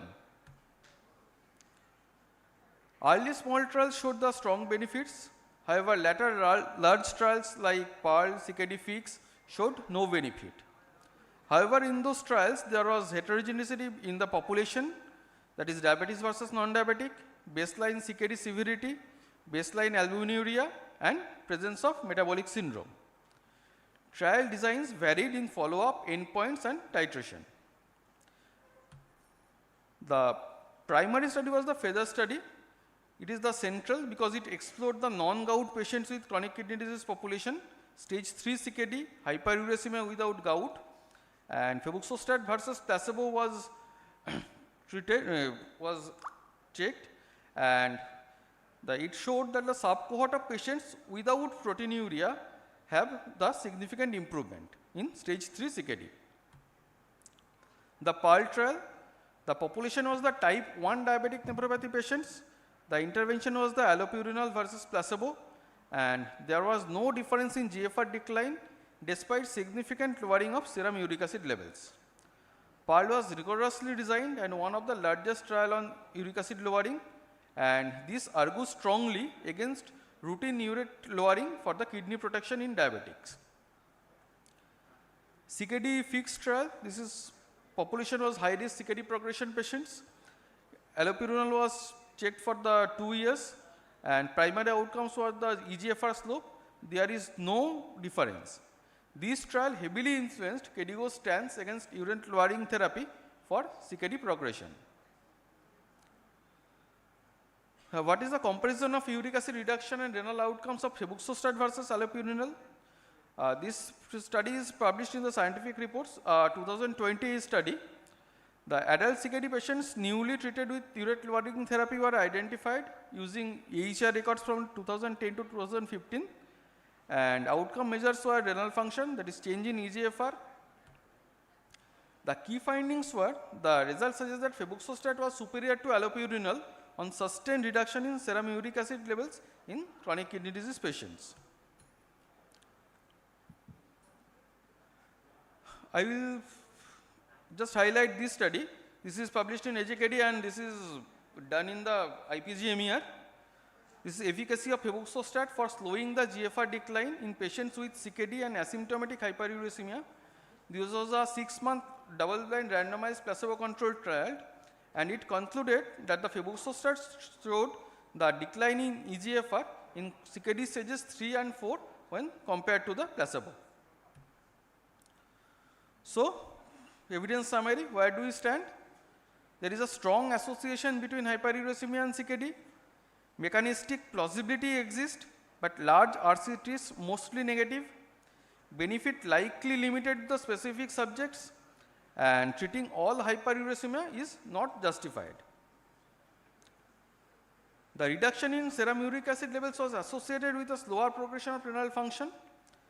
There is around 30% reduction in events when patients treated to achieve a serum uric acid less than 6. The febuxostat increased in EGFR from 28 to 30, 2.2. This is statistically significant, but not so much clinically significant. So when should we treat hyperuricemia in CKD? Indications are clear when there is symptomatic gout, uric acid nephrolithiasis, tumor lysis syndrome, or very high uric acid. And we can consider treatment when there is early CKD with rising uric acid and metabolic syndrome, recurrent flares or tophi, and non-proteinuric CKD with hypertension. The American College of Rheumatology and Euler, the European guidelines, recommend pharmacological treatment of symptomatic hyperuricemia. Japanese Society guidelines recommend pharmacological treatment when serum uric acid level is more than 7 with gout attacks and more than 8 with complications, as well as when serum uric acid is more than 9 without any complication. What should be the target levels? Target levels for ACR is less than 6, and for severe cases less than 5. Euler target is less than 6. The Japanese Society is also less than 6, and British Society is for less than 5. The Indian has no specific guideline. However, there was a position paper on hyperuricemia published by the Indian Society of Nephrology. The asymptomatic hyperuricemia we should treat when serum uric acid is between 8 to 9, and there are comorbidities like obesity, diabetes, hypertension, ischemic heart disease, or dyslipidemia. We should initiate urate lowering therapy, and when the patient is having age of more than 50, serum uric acid level more than 7 or comorbidities, we should start the urate lowering therapy. So what is the future? The genetic profiling or urate transporter study may have some role. The genetic studies like URAT1, LAT9, ABCG2, OAT3, 1 or 3 mutations have shown in some hyperuricemia patients in CKD. The identifying urate responsive CKD phenotypes, early intervention before the structural nephron loss, integration with metabolic risk assessment, clinical trials driven by the mechanistic stratification. Integration of urate assessment within comprehensive metabolic risk evaluation will allow physicians to contextualize the hyperuricemia within broader cardiometabolic health. This aligns with growing recognition that CKD is fundamentally a systemic metabolic vascular disease rather than an isolated renal condition, and future clinical trials will likely emphasize mechanistic stratification, selecting patients based on the specific biomarkers like urate transport polymorphism, xanthine oxidase activity levels, or inflammatory signatures rather than broad CKD categories. So what are the key takeaways? Hyperuricemia plays multifaceted roles in CKD pathogenesis. Epidemiologic mechanistic data remain compelling. Clinical trial ambiguity reflects the study design limitations. ULT may benefit selected early stage high risk populations. And looking forward for advances in genetics, molecular phenotyping, transporter biology, and inflammasome research point toward a future where treatment is personalized, guided by mechanistic insights rather than the broad population averages. Thank you. Thank you, Dr. Prashun Rai, for that excellent presentation. I have one question. Patient with asymptomatic hyperuricemia, he is having uric acid level more than 9. So we put him on uric acid lowering therapy. How long should we continue it? Till it comes down below 6, or there is... Yeah, the target is below 6. If it never comes below 6, then we will We continue. can continue. Indefinitely. We can continue. There is no time duration. We can continue. Thank you. Thank you, Prashun. Simple question. আমি দেখলাম যে ওই গাট microbiota 30% excretion করছে। তো আমরা যখন asymptomatic hyper uricaemia নিয়ে আসে তখন কি আমরা সবাইকে টক দই খেতে বলবো? না, এরকম কোনো মানে কারণ টক দই তো restoration of the gut microbiota করে। হ্যাঁ, কিন্তু টক দই একমাত্র সোর্স নয়, এবং ল্যাক্টোব্যাসিলাসের কোনো স্পেসিফিক যে শুধু ল্যাক্টোব্যাসিলাস কোন কে করছে তার কোনো স্টাডি ডেফিনিট কিছু নেই। অ্যাসিম্পটোমেটিক হাইপারউরিসেমিয়া কি আমরা কোনো বেশি করে আমরা জেনারেলি 2 লিটার জল খাই, 2 লিটার পার ডে। তো ওকে কি আর বেশি করে জল খেতে বলবো না for excretion more excretion of the? না, এক্সক্রিশনের সঙ্গেও মানে জল খাওয়া নর্মাল যেরকম থাকে 2 লিটার 2.5 লিটার 3 লিটার, সেটা নর্মাল পার্সন যেমন খায় তাই খাবে।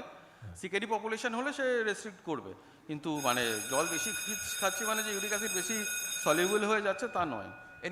এমনি হাইপার টেনশন কোনো পেশেন্ট হাইপার টেনশন যে ইনসিডেন্টাল ফাইন্ডিং, আমাকে একটা রেসপিটাক ইনফেকশন দেখা দিল, প্রেশার মেরে দেখলো হাইপার টেনশন। তো এইসব পেশেন্টকে কি আমরা lipid profile, fasting blood sugar লিখি, তার সঙ্গে ইউরিক অ্যাসিড লিখতে পারি না? পারি, লিখতে পারি। Thank you. The floor please ask any question.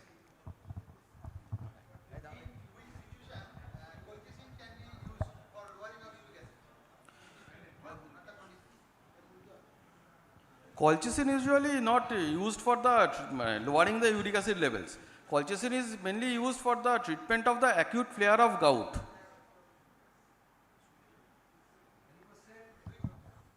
Yes, sir. Any question? Acha, thank you, Prashun. I concluded the session. Thank you. Thank you. Dr. Roy, a big round of applause for his excellent delivery. Thank you, doctors.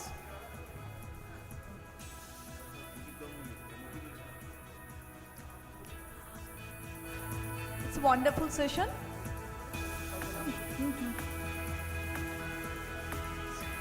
Dr. D.K. Gupta sir will going to felicitate our chairpersons and our speaker of the session. We should have a round of applause, please.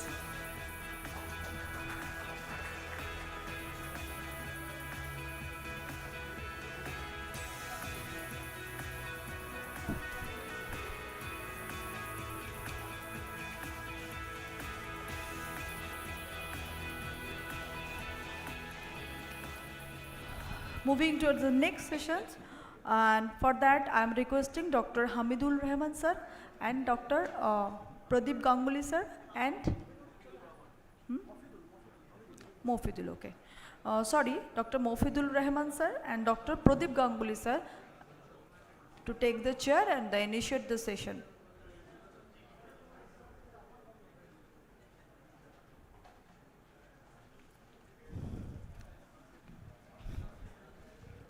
Sir, ওখানে দেওয়া আছে mic.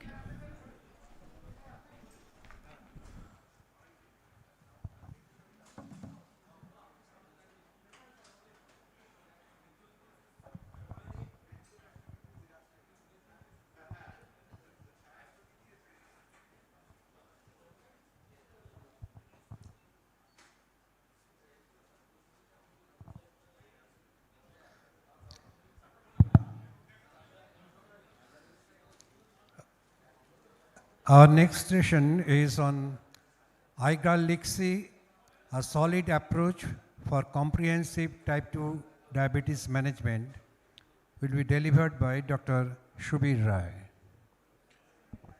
Thank you very much. Good evening. Thanks organizers for giving me another opportunity to come here. This is my birthplace, so I feel at home talking to you guys. Thanks Sanofi for sponsoring the talk. It's a sponsored talk. So the slides are all Sanofi slide.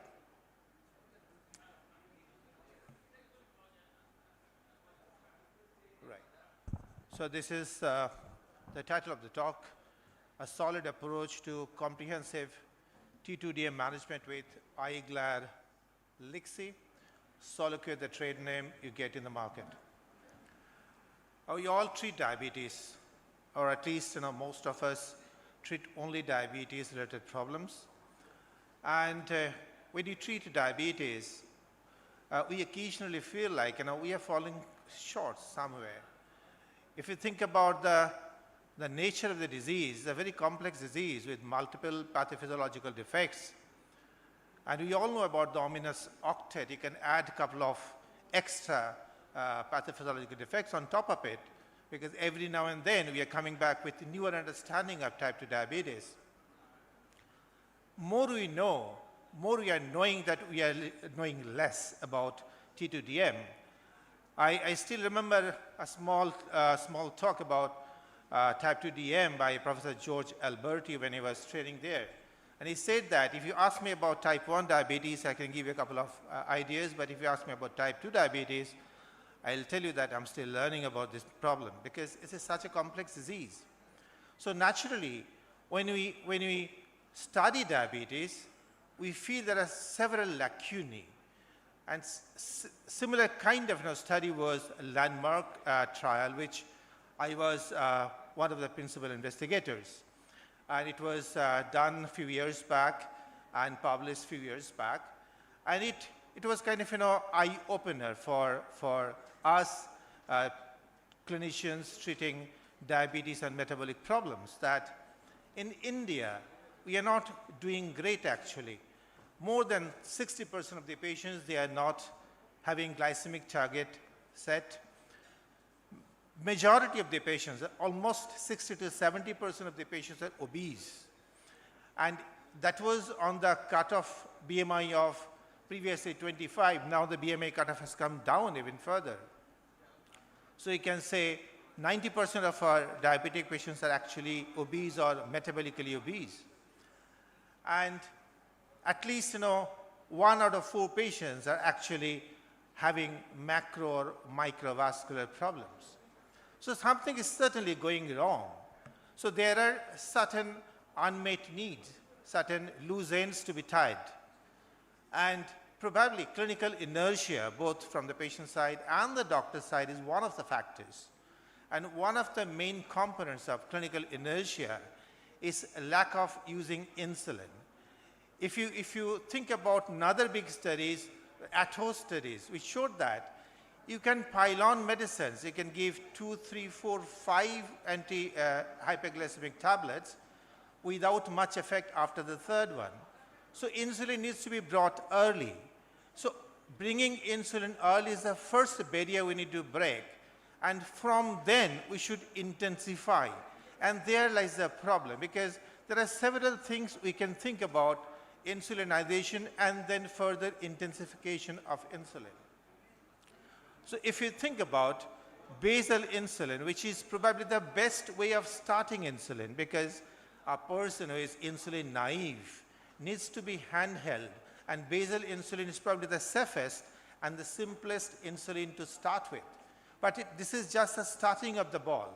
It is not the end of it. So from basal insulin, which is basically a stopgap arrangement, after a few years, as the disease is progressive most of the time, you need intensification. And to intensify, you've got options of moving to basal plus, moving on to basal bolus therapy, or switching to premix insulin, or you can have GLP-1 receptor agonists coming on board separately.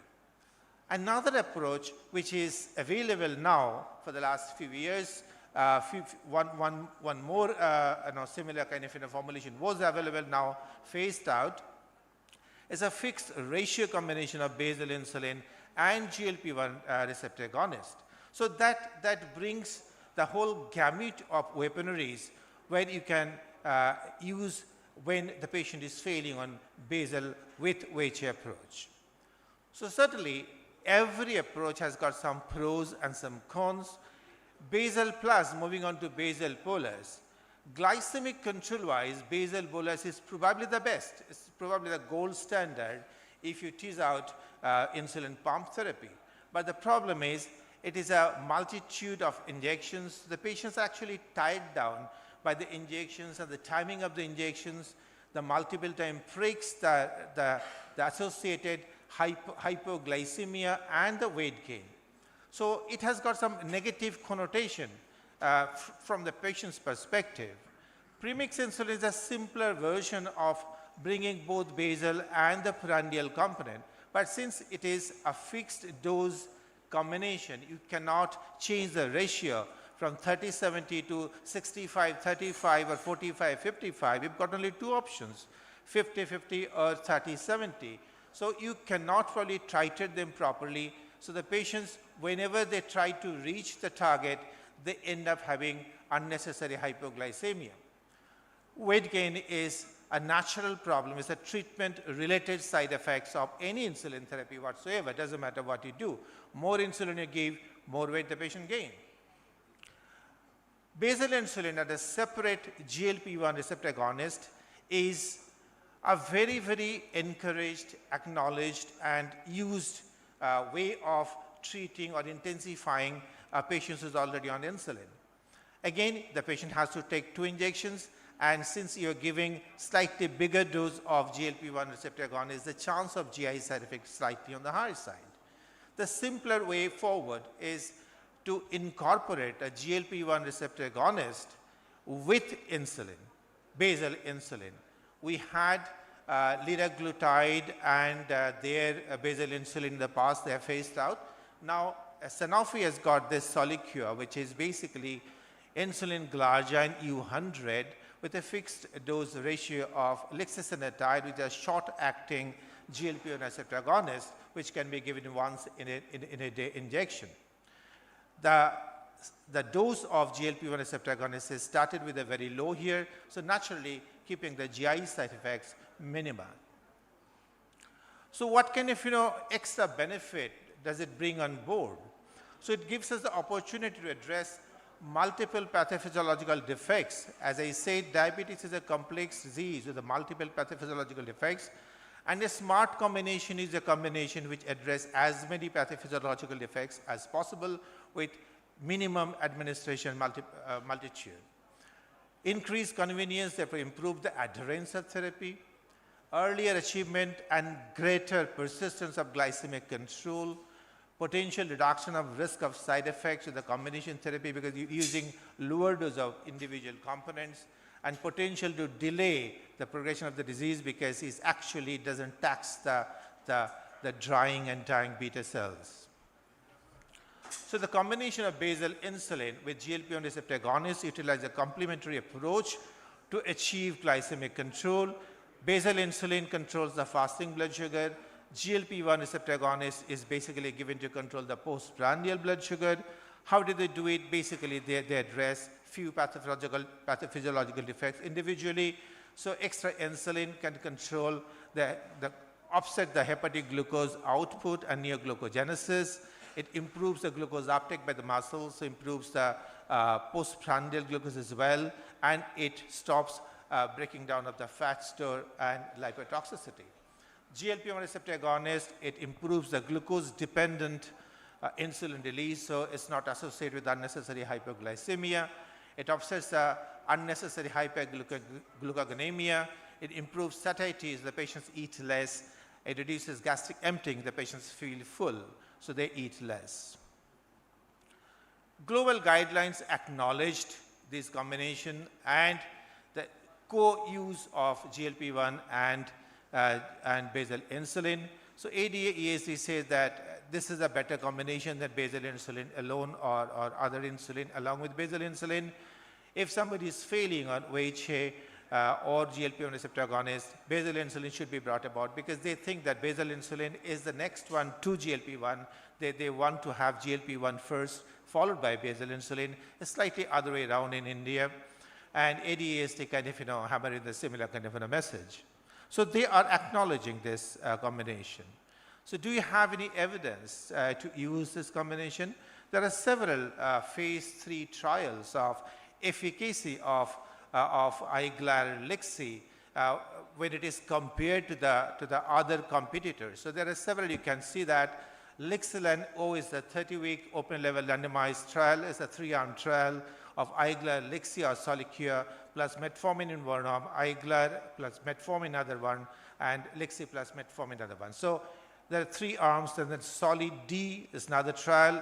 It's against IDEC, as I'll discuss in detail.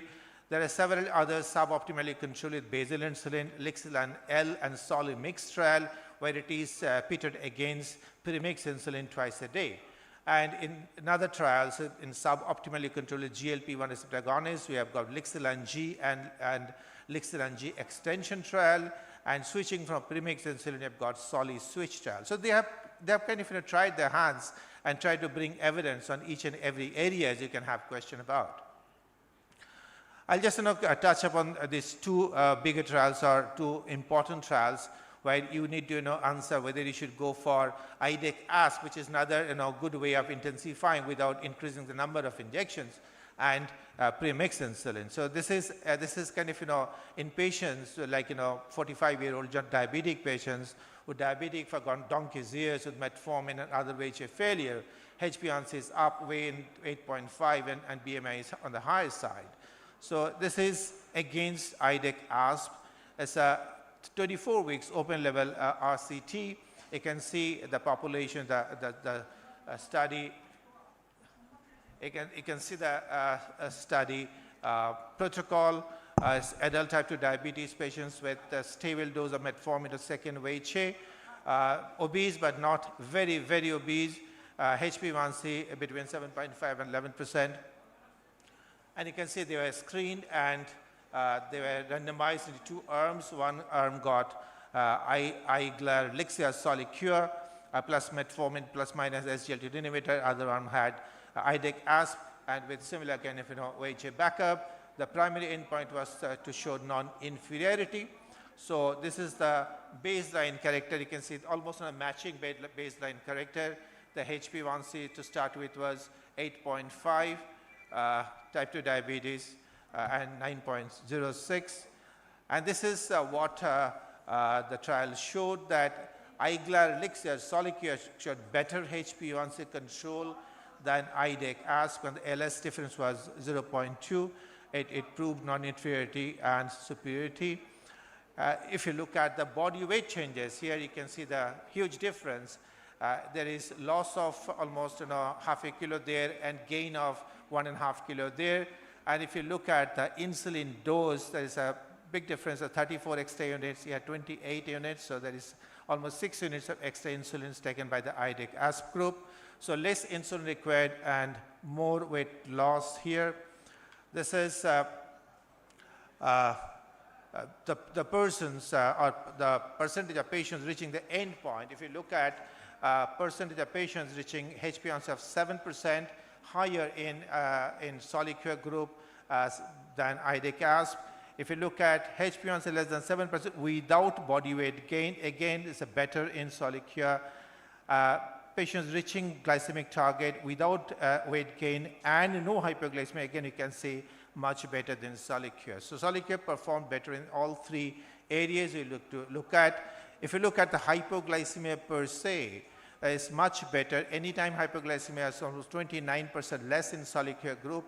If you look at any hypoglycemia, and if you look at ADL level 1 hypoglycemia, that is between 54 and 70, again much less in Solicure. Level 2 hypoglycemia is less than 54, is again much less in Solicure group. So anytime hypoglycemia, severe hypoglycemia is much less in Solicure group rather than IDEC-ASP group. This is the summary. it is statistically superior, superior body weight reduction, more patients achieve composite endpoints, lower risk of hypoglycemia, and no unexpected safety findings. So it showed its superiority. This is Solimix study between Soliqua and premix insulin twice a day. Again, you can see this is a trial formulation. You can see a 26-week study, 2 arms. You can see the result here. There's a HbA1c reduction. You can see better in Soliqua 1.3. This 1.1 drop. This is the body weight reduction. Again, you can see almost 700 grams body weight loss in Soliqua, around 1.2 kilo gain in premix. So the difference was almost 2 kg at the end of the study. The composite target, you can see more patients with Soliqua achieved HbA1c of 7.0%, almost 10% more patients. This is without weight gain achieving the glycemic target. Again, you can say 15% more patients they achieved HbA1c target without gaining any weight. And again, you can see almost 12% patients achieved all three, that is glycemic goal, no weight gain, and no hypoglycemia with Soliqua. This is total insulin dose. Again, you can see less insulin dose required in Soliqua arm rather than premix arm. The difference of almost 10 units per day. This is lower risk of hypoglycemia at any time. You can see this is relative odd risk of cardiac risk. Any hypoglycemia is 38% less. ADA level 1, as I said, between 70 and 45% less. Level 2, less than 54, this is 55% less hypoglycemia, and this is a nocturnal hypoglycemia. Again, almost 60%, more than 60% less in Soliqua group rather than premix group. So if I summarize the second trial, IGLR-LIXI versus BIAS-30, better glycemic control, less hypoglycemia, fewer daily injections, 1 versus 2, similar portion of side effects profile. So it proved to be efficacious, simpler, and well-tolerated alternative to premix insulin. How to start it, how to titrate the dose, and whether there is any contraindication. This is what the pen looks like. Okay, so this pen, you can see it has got every 10 units of basal insulin has got 5 microgram of lixisenatide. The highest dose you can give is 40 unit in a pen, and you can see with every dose of basal insulin you can calculate, or you can see how much of lixisenatide the patient is getting. We do not ever start with more than 10 microgram of lixisenatide. So that's the starting dose. So if you start with 10 unit of glargine, the patient is getting 5 microgram. If you start with 20 unit of with glargine, the patient is getting 10 microgram of lixisenatide. If the patient is getting a higher dose of basal insulin and the patient is failure, normally you cut down the dose, go to the 20 maximum dose of Lixi, then you start it. If the patient is getting some other Gen 2 basal insulin, you cut down the dose by 20% and then calculate the dose and recalibrate.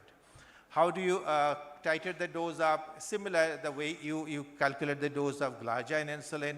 You can just titrate the dose up once in a week or max twice a week, taking 3 days average fasting blood sugar, and then go up or down by 2 units as the fasting blood sugar is showing you. So it should be injected once a day, ideally before the first major meal of the day, because if the patient misses a meal, the patient can be taken, the injection can be taken before the next large meal of the day. It should not be repeated in a day. So sorry, I've got 2 or 3 slides more. This is in elderly patients. It can be used without much dose alteration. And renal impairment up to EGFR 30, it can be used without any dose alteration. That is, it should not be used below that. Hepatic impairment, hardly any use of dose adjustment. In fact, more and more papers are coming with GLP-1 receptor agonists benefiting liver disease, but end-stage liver disease, I'm not comfortable with any medication apart from insulin. Pregnancy, it is not indicated. and it is not indicated in pediatric population. To summarize, Iglar, Elixir, or Soliq is a synergistic combination that provides effective fasting and PP blood sugar control, effective HbA1c control, fasting and PP control. It addresses multiple pathophysiological defects and more people achieving glycemic target.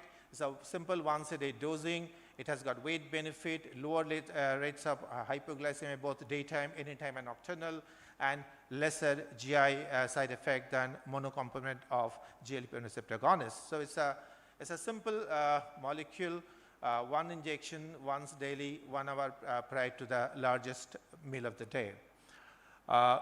SOLID-E trial gave us evidence that it is better than IDEC-ASP. SOLIMIX trial told us that it is as good as, if not better than, premix insulin twice a day.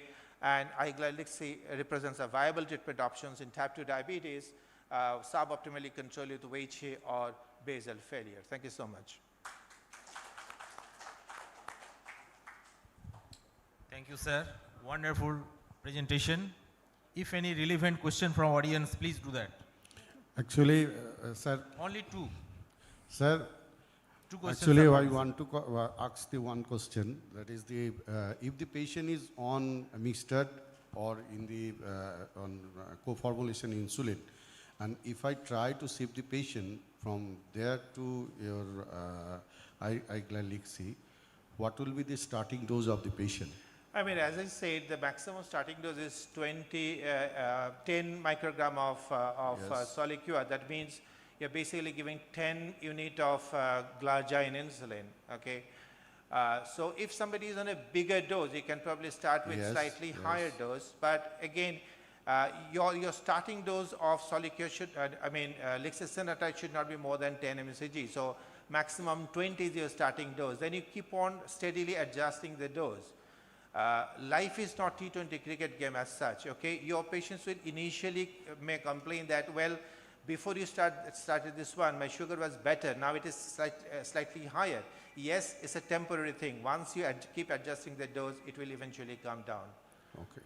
So It happens to any switchover. Whenever Yes. you switch from one insulin to another, initially you start with a lower variety. Then you keep on adjusting the dose.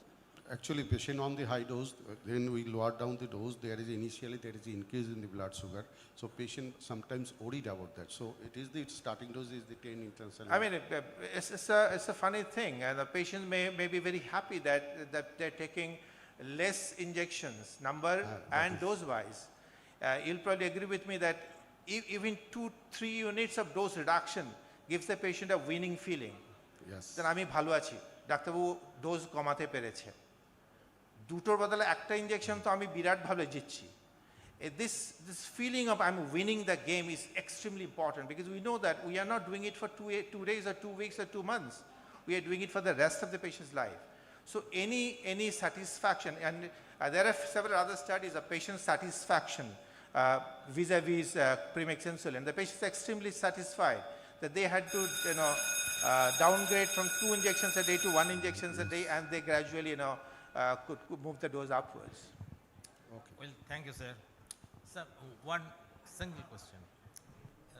In our scenario, Indian scenario, postprandial hyperglycemia is very troublesome. Sorry? Postprandial, PP, PP yeah. sugar. So, which one is better, in basal bolus regime or the Iglar? Well, basal bolus is never a starting regime. Basal bolus basically is a culmination of basal insulin, basal plus, basal 2 plus, and then basal bolus. We never start the patient on a basal bolus unless the patient is getting huge amount of insulin. The patient was in the hospital getting intravenous insulin therapy, and we downgraded from intravenous to basal bolus therapy. But in OPD setting, basal bolus therapy is never a starting insulin. It is a starting insulin for type 1 diabetes, not for type 2 diabetes. Thank you, sir. With this single drug, sir.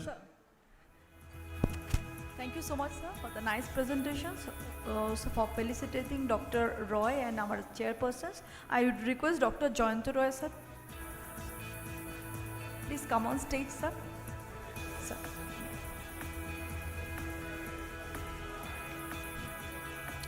A big round of applause for the very nice presentations we had just right now.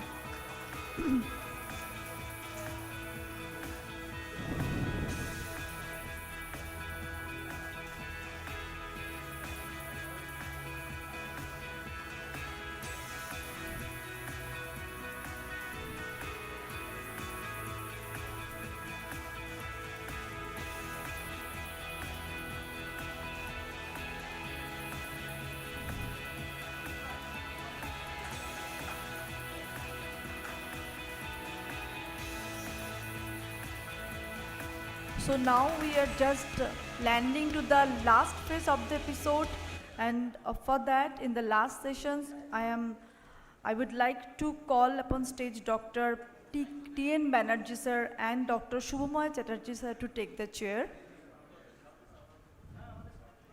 Our last sessions, we are ending in the last session.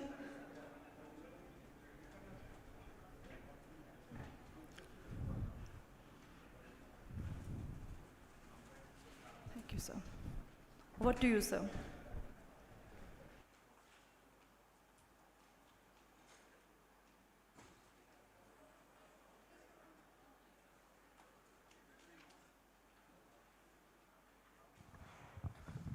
So good evening. At the end, we are nearly successfully ended the session, and this last topics is very important.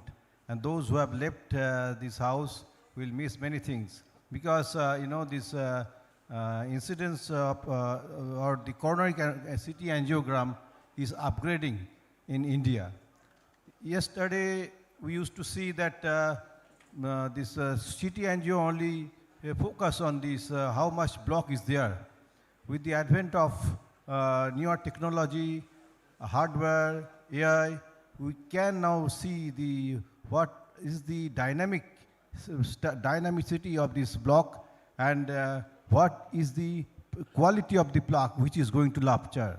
So with these few words, may I request Professor Minalkanti Ghosh to come to the podium and highlight the recent update on CT angio. Welcome, Professor Ghosh.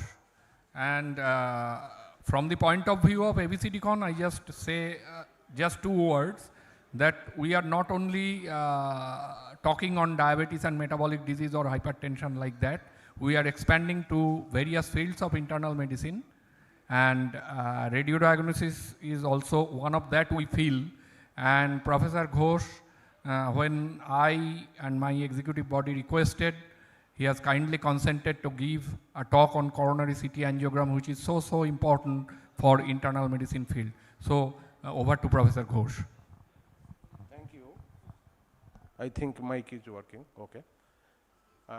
Thank you, the organizer of ABCDCon, for giving me the opportunity to share some experience in this field. Basically, there is a proverb in Bengali that Mashir kache mamar barir golpo. It is like that because coronary arterial disease and everything is the bread and butter of the cardiologist as well as the diabetologist. And the radiologist, my aim of today's presentation is basically to share my experience with you regarding the our side. That means we have something to do to add in the management of coronary arterial disease. And in this respect, we have what have been said by Dr. T.N. Banerjee said, that there is an advancement of technology, the hardware, the software, and there is an upgradation of CT scanner. That is why we are able to do the image of the coronary arteries at this moment of point, and that is why we are contributing something. Actually, all you know, you have a number, page up, down to hochche na. Hey, come here.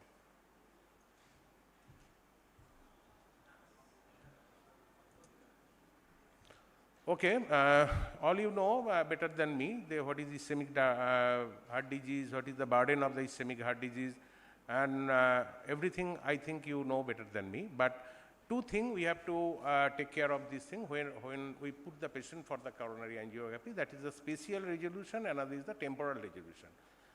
The spatial resolution is the nothing but the smallest distinguishable distance between 2 points, and the temporal resolution is the rapidity, how we can get the image of that area. Basically, the advancement of technology in this field address these 2 points. Before the advancement of multi-slice, multi-detector CT scan, these two factor was the main hindrance to get the image of the moving heart. That was the main point. But when we have reached that technological advancement where we can resolve these two issues, that means within a specified time of cardiac cycle, I will talk later regarding the patient preparation, etc. A specified time of cardiac cycle, whatever is like 0.8 second, the scanner is able to have the image of the whole heart. That is the main hindrance before the previous scanner, and the advancement of the scanner has achieved that goal, that it can take the images of the heart within the specified 0.8 second time period.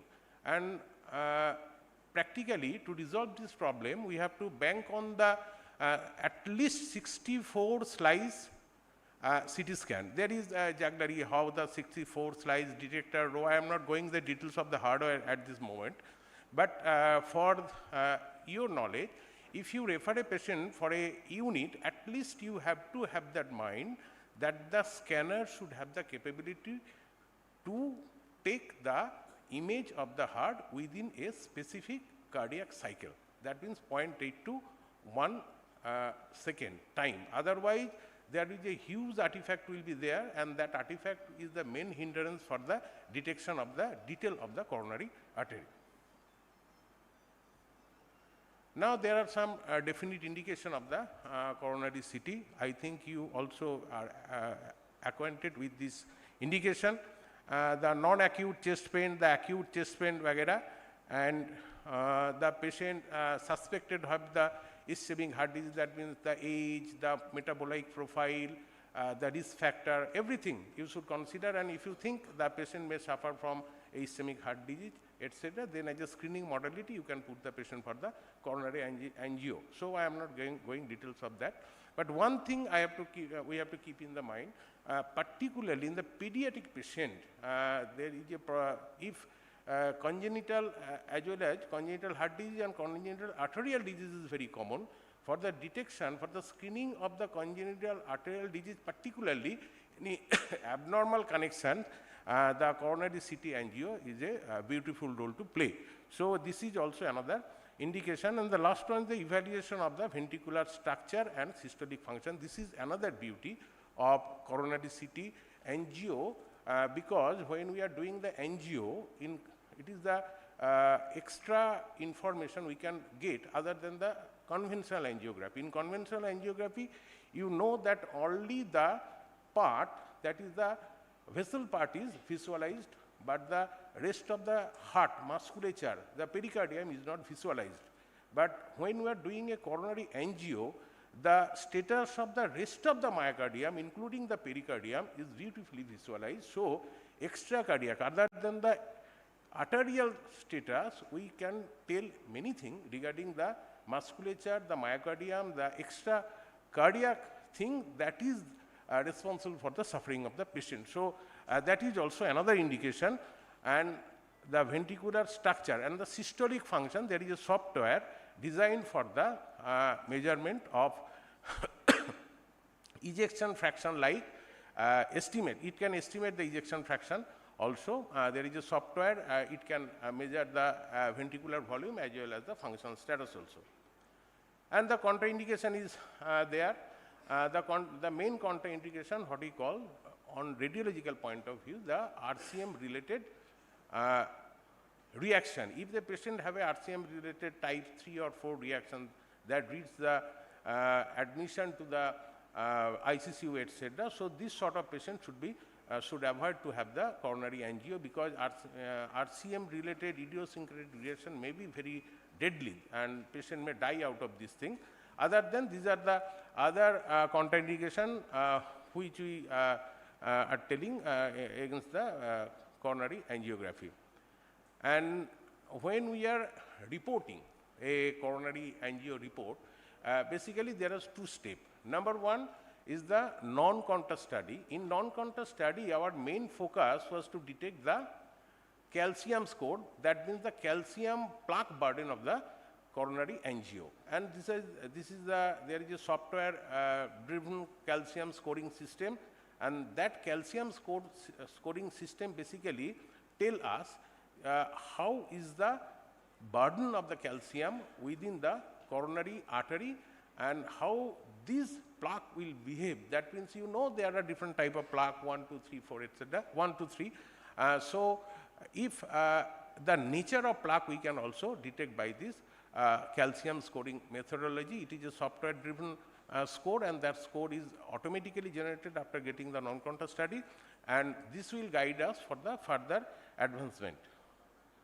And for the procedural details, that means when we are after getting the coronary calcium score, we put the patient for the contrast. One thing we have to keep in the mind that if we deal with a machine of 64 and above, then we have to keep the heart rate at least below 72. It is preferable to have the heart rate around 60, because if the machine has the capability to get at least the scan of the whole of the moving heart within a cardiac cycle, so minimum 0.8 to 1 second is the time period for getting the image. So the preferable heart rate we have to keep, that is 60. So you, the clinician, may use different type of agent to make the heart rate stabilize. And in some patient during the coronary angio, the heart rate is stable one, but when you put the patient in the scanner, suddenly the heart rate is going on. In that case, injectable metoprolol may help us to get the heart rate lowered down, otherwise the artifact will be there. But if you use higher slice machine, that means 256 and more, that means that scan time is so fast, it can detect the area, detect the whole of the area within below 0.5 seconds. So heart rate is not the issue. So in our medical college, we have a 128 slice CT scanner. So we have a constant to make the to keep the heart rate from 60 to 72. Otherwise, artifact will be there. So problem in the earlier generation, I am not going details of that, because in earlier generation there is no capability to get the image within the specified time. One thing we have to know that two challenges we have to face during the coronary angio. One is the respiratory phagicity, misregistration artifact. Another is the ECG getting. What is ECG getting? Basically, there is a two type of ECG getting. One is the prospective, another is the retrospective. In image protocol, we prefer to have the prospective ECG getting. That means during the scan, we take the ECG of the patient. Basically, that ECG on table help us to calculate the time by in which time the scanner has to take the scan of the whole moving heart. So automatically, the ECG information will give the machine the information how much time will be available to get the image of the whole moving heart during that period. This is the prospective ECG getting what we are doing at this stage. And another thing is the respiratory misregistration. During the scan, if the patient take a breath, the whole thing will be jeopardized, because the misregistration artifact will be so huge that the reconstructed image will not interpret in a good way. That is why we have to make the patient training for the respiration. Shas dharo, shas chharo, shas dharo, shas chharo. For this brief period, when we command the patient to breathe hold, so that he can breathe hold at the specified time. Otherwise, the whole procedure will be jeopardized. So these two technical factors we have to keep in the mind. One is the prospective ECG getting, another is the competent breath holding training and patient cooperation. These two is very important requirement for have a successful CT coronary angio. And all these things basically we have taken this slide. The anatomy of the coronary artery, I am not going details of this thing. The left coronary artery is a branch, etc. I am not going details of this thing. Right coronary artery, their branch, etc. This is the schematic diagram. Usually you are habituated this thing from Gray's anatomy days, that is from our first year. We know the coronary anatomy, and we have to know whatever trade we are doing in radiology, physiology, anatomy, or cardiology, we have to know the anatomy of the coronary artery, so I am not going details of this thing. And these are the usual imaging representation. And this is the CT imaging, what we are getting after reconstruction. You see there is the ascending aorta and the coronary artery is going out. And these are the reconstructed image, what we are getting after having the axial section of the whole heart in a specific, within a specific time. This is another thing. Now I will show you some positive cases, how this happened. These are the interpretation of the coronary angio, what I have already told you, that we will see the anatomical variant. We will see whether there is any stenosis or not. If we got the stenosis, then we have to see the degree of stenosis, the plaque morphology, what we have already told you in the calcium scoring. This is the area where we can tell the plaque burden and the plaque morphology as well.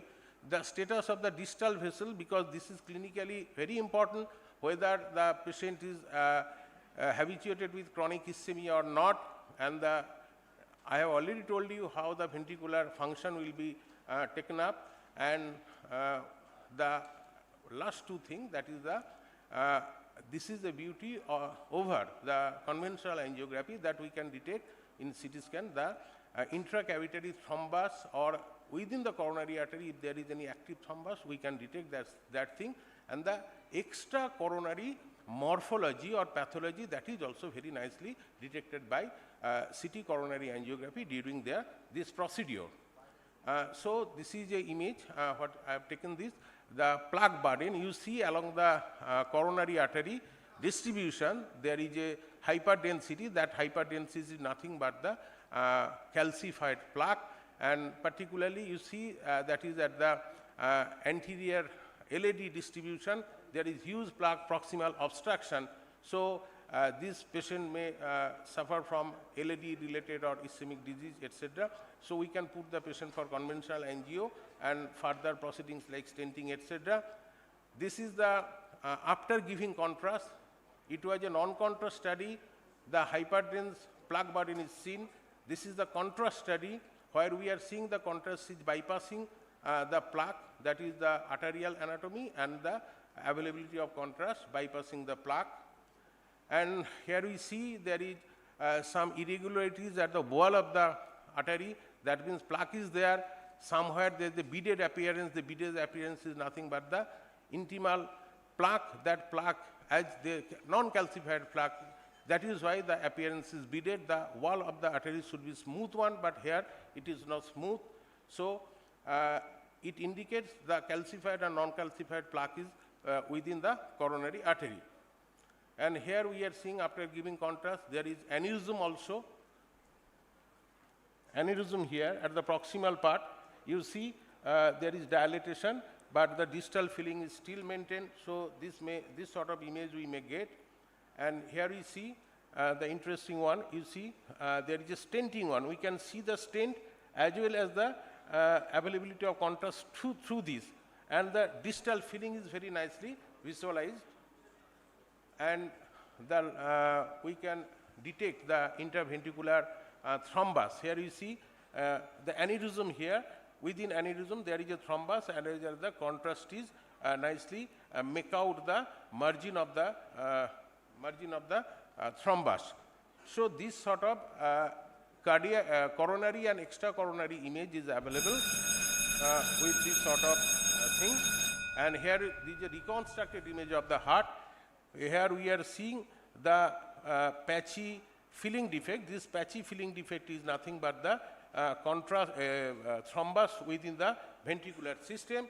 So these are the image usually we are getting during our coronary angiography examination. So I have already told you, this is your bread and butter, the coronary artery disease. Now the radiology has something to contribute for the management of coronary artery disease, because the coronary CT angiography, it the high thing is that it has a subjectivity, but you know that coronary, conventional coronary angiography is some subjectivity. That means the information is getting in different cardiologists in different way. But at it is a static one, so objectivity of coronary CT angiography is high than the conventional angiography, because static film is there, representation is there, whoever is interpreting the information will be the same. Another thing is that during the screening, as the coronary angiography, it is an invasive one, admission is required, but CT coronary angiography is a OPD procedure, admission is not required, non-invasive procedure. So as a screening modality, it is coming up as a standard procedure, though still today the conventional angiography is the gold standard. And last thing is that repeatability. That means if you want to follow up the patient for repeatedly knowing the status of the coronary artery, then coronary angio is not the option. You can utilize the coronary CT angio for follow-up. So these are the three things which is getting this procedure more popular among the clinician. With this humble submission, I am concluding my today's presentation. And one thing I want to get, that we the radiologists have something to do for the management of coronary artery disease. It is your choice to utilize that instrument. Thank you very much. Thank you, Dr. Ghosh, for excellent presentation. Now the floor is open for discussion. Come.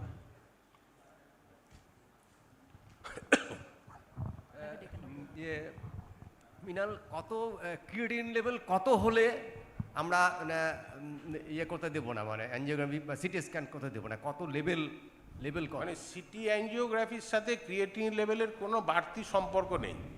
That is the indication and contraindication of the contrast material. পৃথিবীর যে কোনো জায়গাতে contrast material use করতে গেলে যা guideline রয়েছে, you have to calculate the GFR. Basically creatinine level হচ্ছে rule of thumb, এটা দিয়ে কিছু হয় না। তখন এর সাথে ক্রিয়েটিন লেভেল, তার সাথে এজ করে একটা জিএফআর ক্যালকুলেশনের মেথড রয়েছে। অ্যাকসেপ্টেবল হচ্ছে 60 to 80 GFR. You can utilize the RCM, radiological contrast media, jolly well. If it is below 50, that is not the absolute contraindication. You have to be very cautious regarding the use of the contrast material. If there is a life-saving indication, you may use contrast material with some precaution. So there is no extra contraindication of creatinine with the coronary artery angiography. This is the precaution of RCM uses and the relationship with the RCM uses with the creatinine level. Okay? একটা coronary calcium score একটা দেখা যাচ্ছে বলে দিলে, coronary calcium score, হ্যাঁ ওটা coronary calcium score, how we detect this? Coronary, actually in coronary calcium scoring there is a confounding factor. If we administer the contrast material will go through the arterial system and the calcium is there. Calcium is hyperdense and the contrast material is also hyperdense. So software will not detect which hyperdensity is for what. So in procedure, if we want to know the calcium score, then we have to have a non-contrast study. Only the calcified plaque will be visualized within the lumen of the coronary artery. Then there is a software. That software basically detects the nature of the plaque, whether it is absolutely calcified plaque or it is mixed density plaque. Then they calculate according to the nature of the plaque. Suppose if it is a mixed one, it will assign a number. If it is a hard one, then it will assign a number. Then it identifies the number of the mixed and calcified plaque, and accordingly it generates a calcium scoring. This is the way. This is not man generated. This is a practically done by the software with the help of AI. Thank you. Okay. Is there any question? One more. Just a comment based on sir question. With the use of non-ionic contrast, the incidence of contrast-induced nephropathy is already very less. Am I right, sir? It's very less. What we have thought previously, that contrast is basically renal excretion is there, it will damage the kidney, etc. But nowadays, there is different type of contrast. Basically, we are using the non-ionic contrast material, and we are trying to get it at the range of isoosmolar. So isoosmolar non-ionic contrast material is basically nephropathy incidence is very rare. Only thing we are worried about the idiosyncratic reaction due to iodine. And you know that idiosyncratic reaction can happen in any material. If it happens due to iodine, it will happen, we have to manage that thing. But due to the fear of idiosyncratic reaction of iodine, if we withheld the contrast uses, then we have to withhold every antibiotic, I think. So don't need to be scared about the use of RCM. So before conclusion, I have just one question. That you have said many extravascular detections with this CT angiogram, particularly this higher slice CTs. So is there any scope of the detecting conditions of various valvular heart diseases? Yes, definitely. Definitely there is a chance of, I have already written in the slide that valvular heart disease, particularly at the pediatric age group, because when we are using a scanner more than 64 slide, so already we have seen that how excellent it has the reconstruction capability. So we are able to have the 3D images very nicely. So if we have the capability to have a very nice 3D images, so why the valve status will not be visualized? So this is the beauty of the CT angiography over the conventional angiography, because anatomical details is so beautifully detected by this methodology. We can tell many things about the status of the myocardium, about the status of the valve, about the status of any aneurysm, etc. And particularly, CT is beautiful for the delineation of the pericardium, because in our country, the tubercular pericarditis is very common. And the calcification is the hallmark of tubercular pericarditis. CT is the only modality by which we can detect this thing. Undiagnosed chest pain, many times we have detected this pericardial calcification by this CT scan.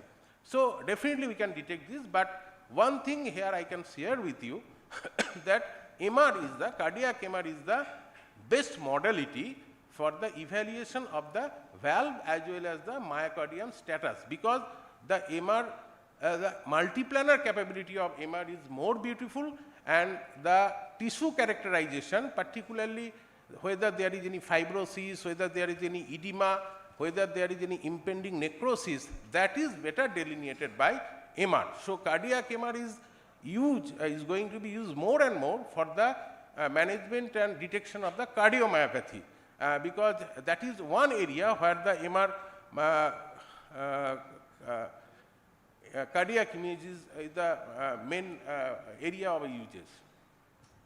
But whatever things that whatever predictive value of this CTA angio, ultimately if there is a high predictive value, the patient is having coronary disease, you have to go to coronary angiogram.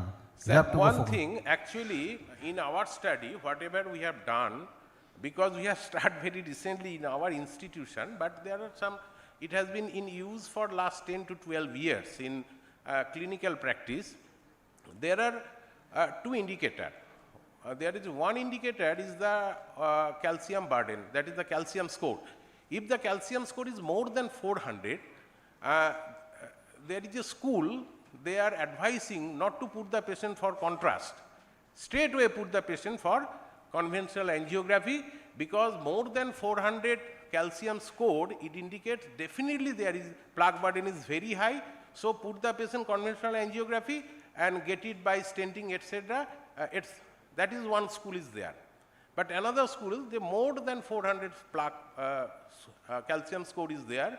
So you give the contrast, and before putting the patient for angiography, etc., or planning for the stenting, you get extra information what sort of stent, what number of vessels is available, is involved by this disease process, etc.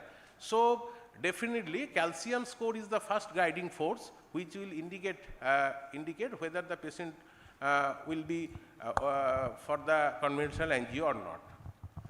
Okay, thank you, Professor Ghosh. We wish to know more about this beautiful radiodiagnosis procedure in our future programs. And we are concluding this session. Over to. Thank you, sir. Thank you. Thank you, sir. Just sir, I am requesting Dr. D.K. Gupta, sir, to just come on stage and visit.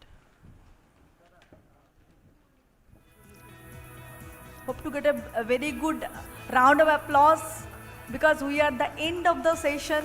So the whole day we are passing lots of nice, valuable insights of every scientific session. So I think the day is worth the value, and exactly now we are at the end of the program, and it's a wonderful day for everyone, I think.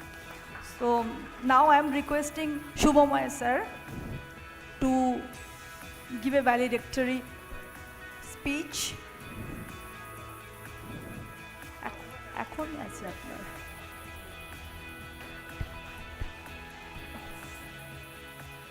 So, after a long days of academic feast and previous days of beautiful PGT and PDT's poster and paper presentation, we are concluding this 11th ABCDCon.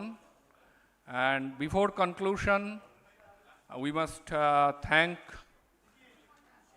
our speakers, chairpersons, the whole organizing body who worked tirelessly for the whole year, our delegates who are the pearl of any conference, our pharma associates and other associates, including the catering service and the hotel service we avail.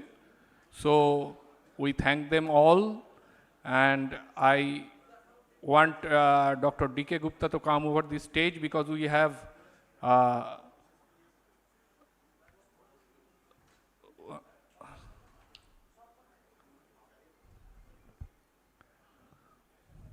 we used to give a souvenir or a memento to all our pharma associates.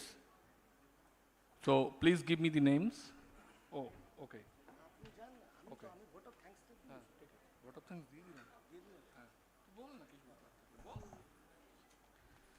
So, good evening, one and all.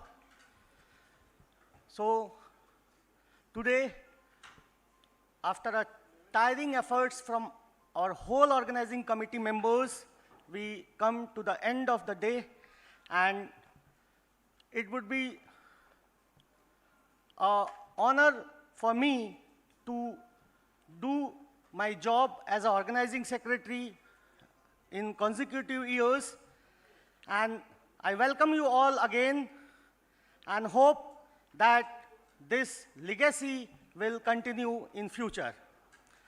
So, without much delay, I would read out the names of our partners, and I would request one executive members from each to please come on the stage and receive a token of appreciation from our end. As Somali has to leave, may I request our host of the day today, Ms. Somali Banerjee, to please receive a memento from our secretary, Dr. Suma Chatterjee, sir.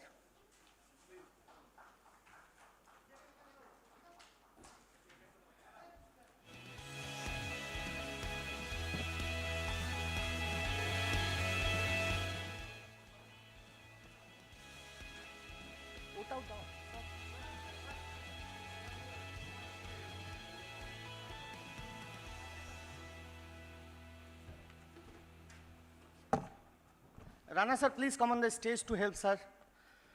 Next, anyone from Team Novartis, please come on the stage. Team Novartis. Ili Lili. Ujjalda, please. from Anthem, Novo Nordisk, Sun Cardiometabolic Division, Intas 3D, famously known as CTD Division, Intas Aquila,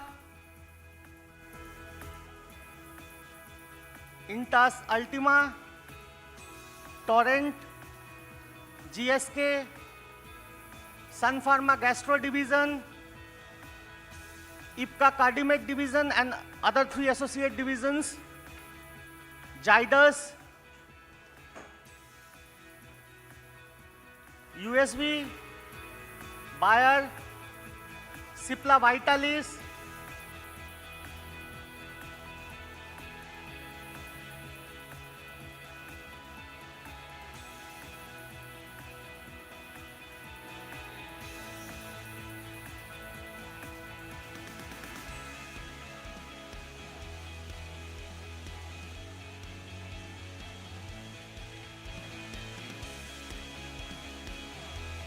MacLeod's Rosumac Division, Lupin, Eris, Gallberry,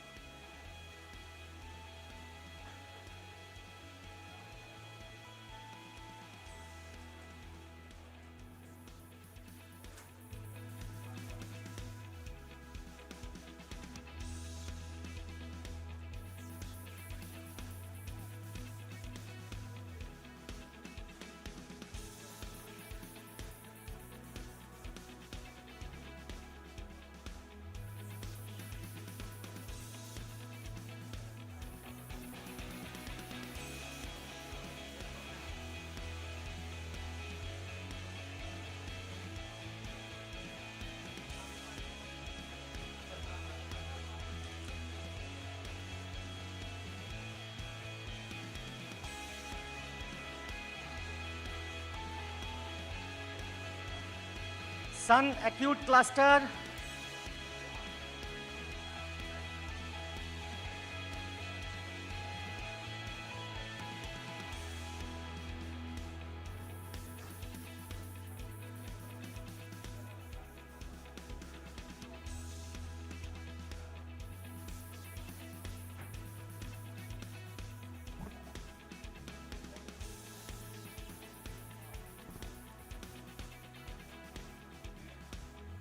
Cipla Nebulization and Respiratory Team 1, Glenmark, Corona Remedies, Microlabs, Mankind, Sanofi, BI, Cipla Respiratory Team 2, Abbott Dufalac Division, Sanatra, Cipla Gastro Division,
Ranganda and Kaushikda from Team Ajanta.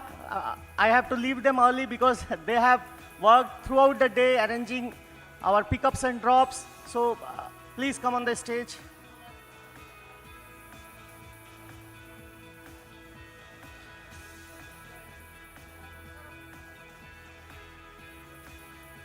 9M Pharma. Another division of MacLeod's, that is Nexovas division, please.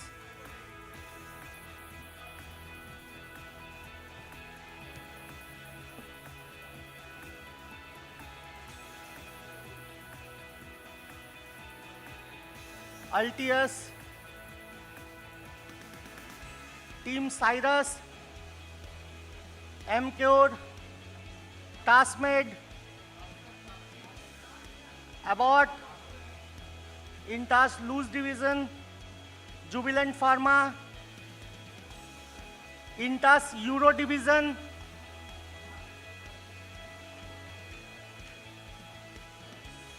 Frisco Hall Pharma, Jayantoda, Frisco Hall Pharma, Pharmacy basically.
চলে গেছো?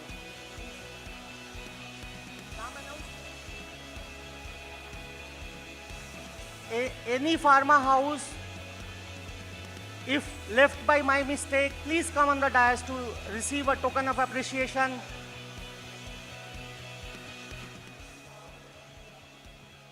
So, Deepankar Hajra sir, BB Caterer, Deepuda, please come on the stage, our beloved Deepuda, to receive a token of appreciation.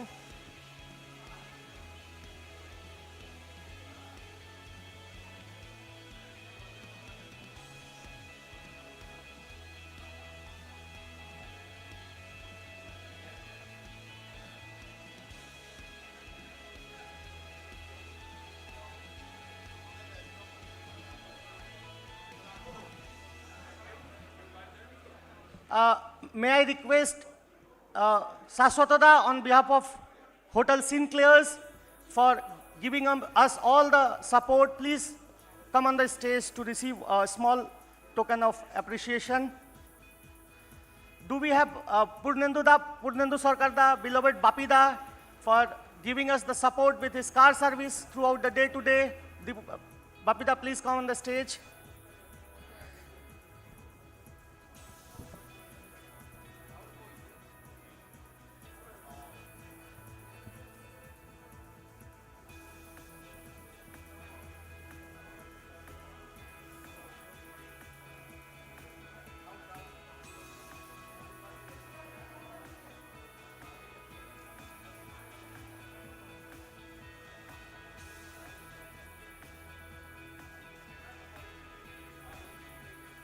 And not last but the least, Syamalda from Team Event Management, Moviton, for his effortless and excellent workout, which has ultimately made this event to a next level. Excellent work by Team Moviton.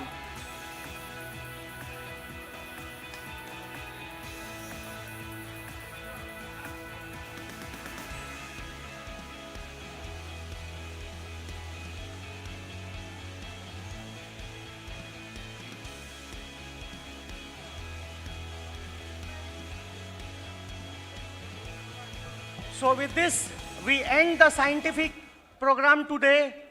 Those delegate faculty members who are present here, may I take this opportunity to invite you with your family members, with some cultural programs which will be presented by our family members along with dinner. Refer to Subhme sir for any announcement. No, announcement kichu na. Any pharma house, just like Sanatra Pharmaceutical, just now they have come. Anyone left for their felicitation? Otherwise, we will conclude the session. Anyone left here? Any pharma house? Please come forward. Thank you.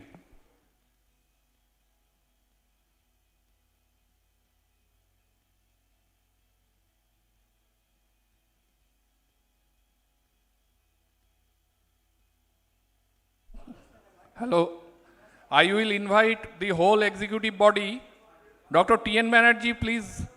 I am inviting the whole organizing committee to the stage for our concluding national anthem.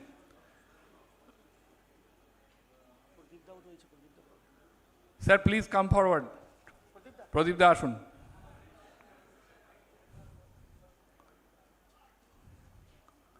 Anyone can come to the stage, our delegates or any faculty member present here.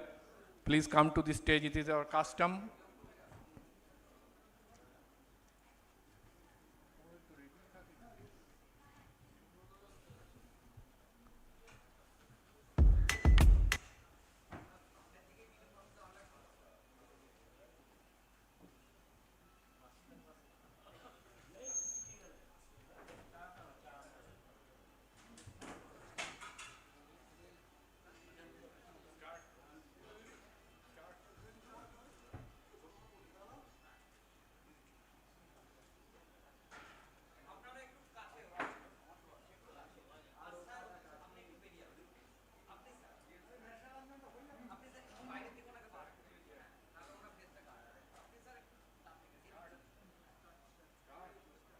जनगण मन अधिनायक जय हे भारत भाग्य विधाता पंजाब सिंध गुजरात मराठा द्राविड उत्कल बंगा विंध्य हिमाचल यमुना गंगा उच्चल जलधि तरंगा तव शुभ नामे जागे तव शुभ आशीष मांगे गाहे तव जय गाथा जन गण मंगलदायक जय हे भारत भाग्य विधाता जय हे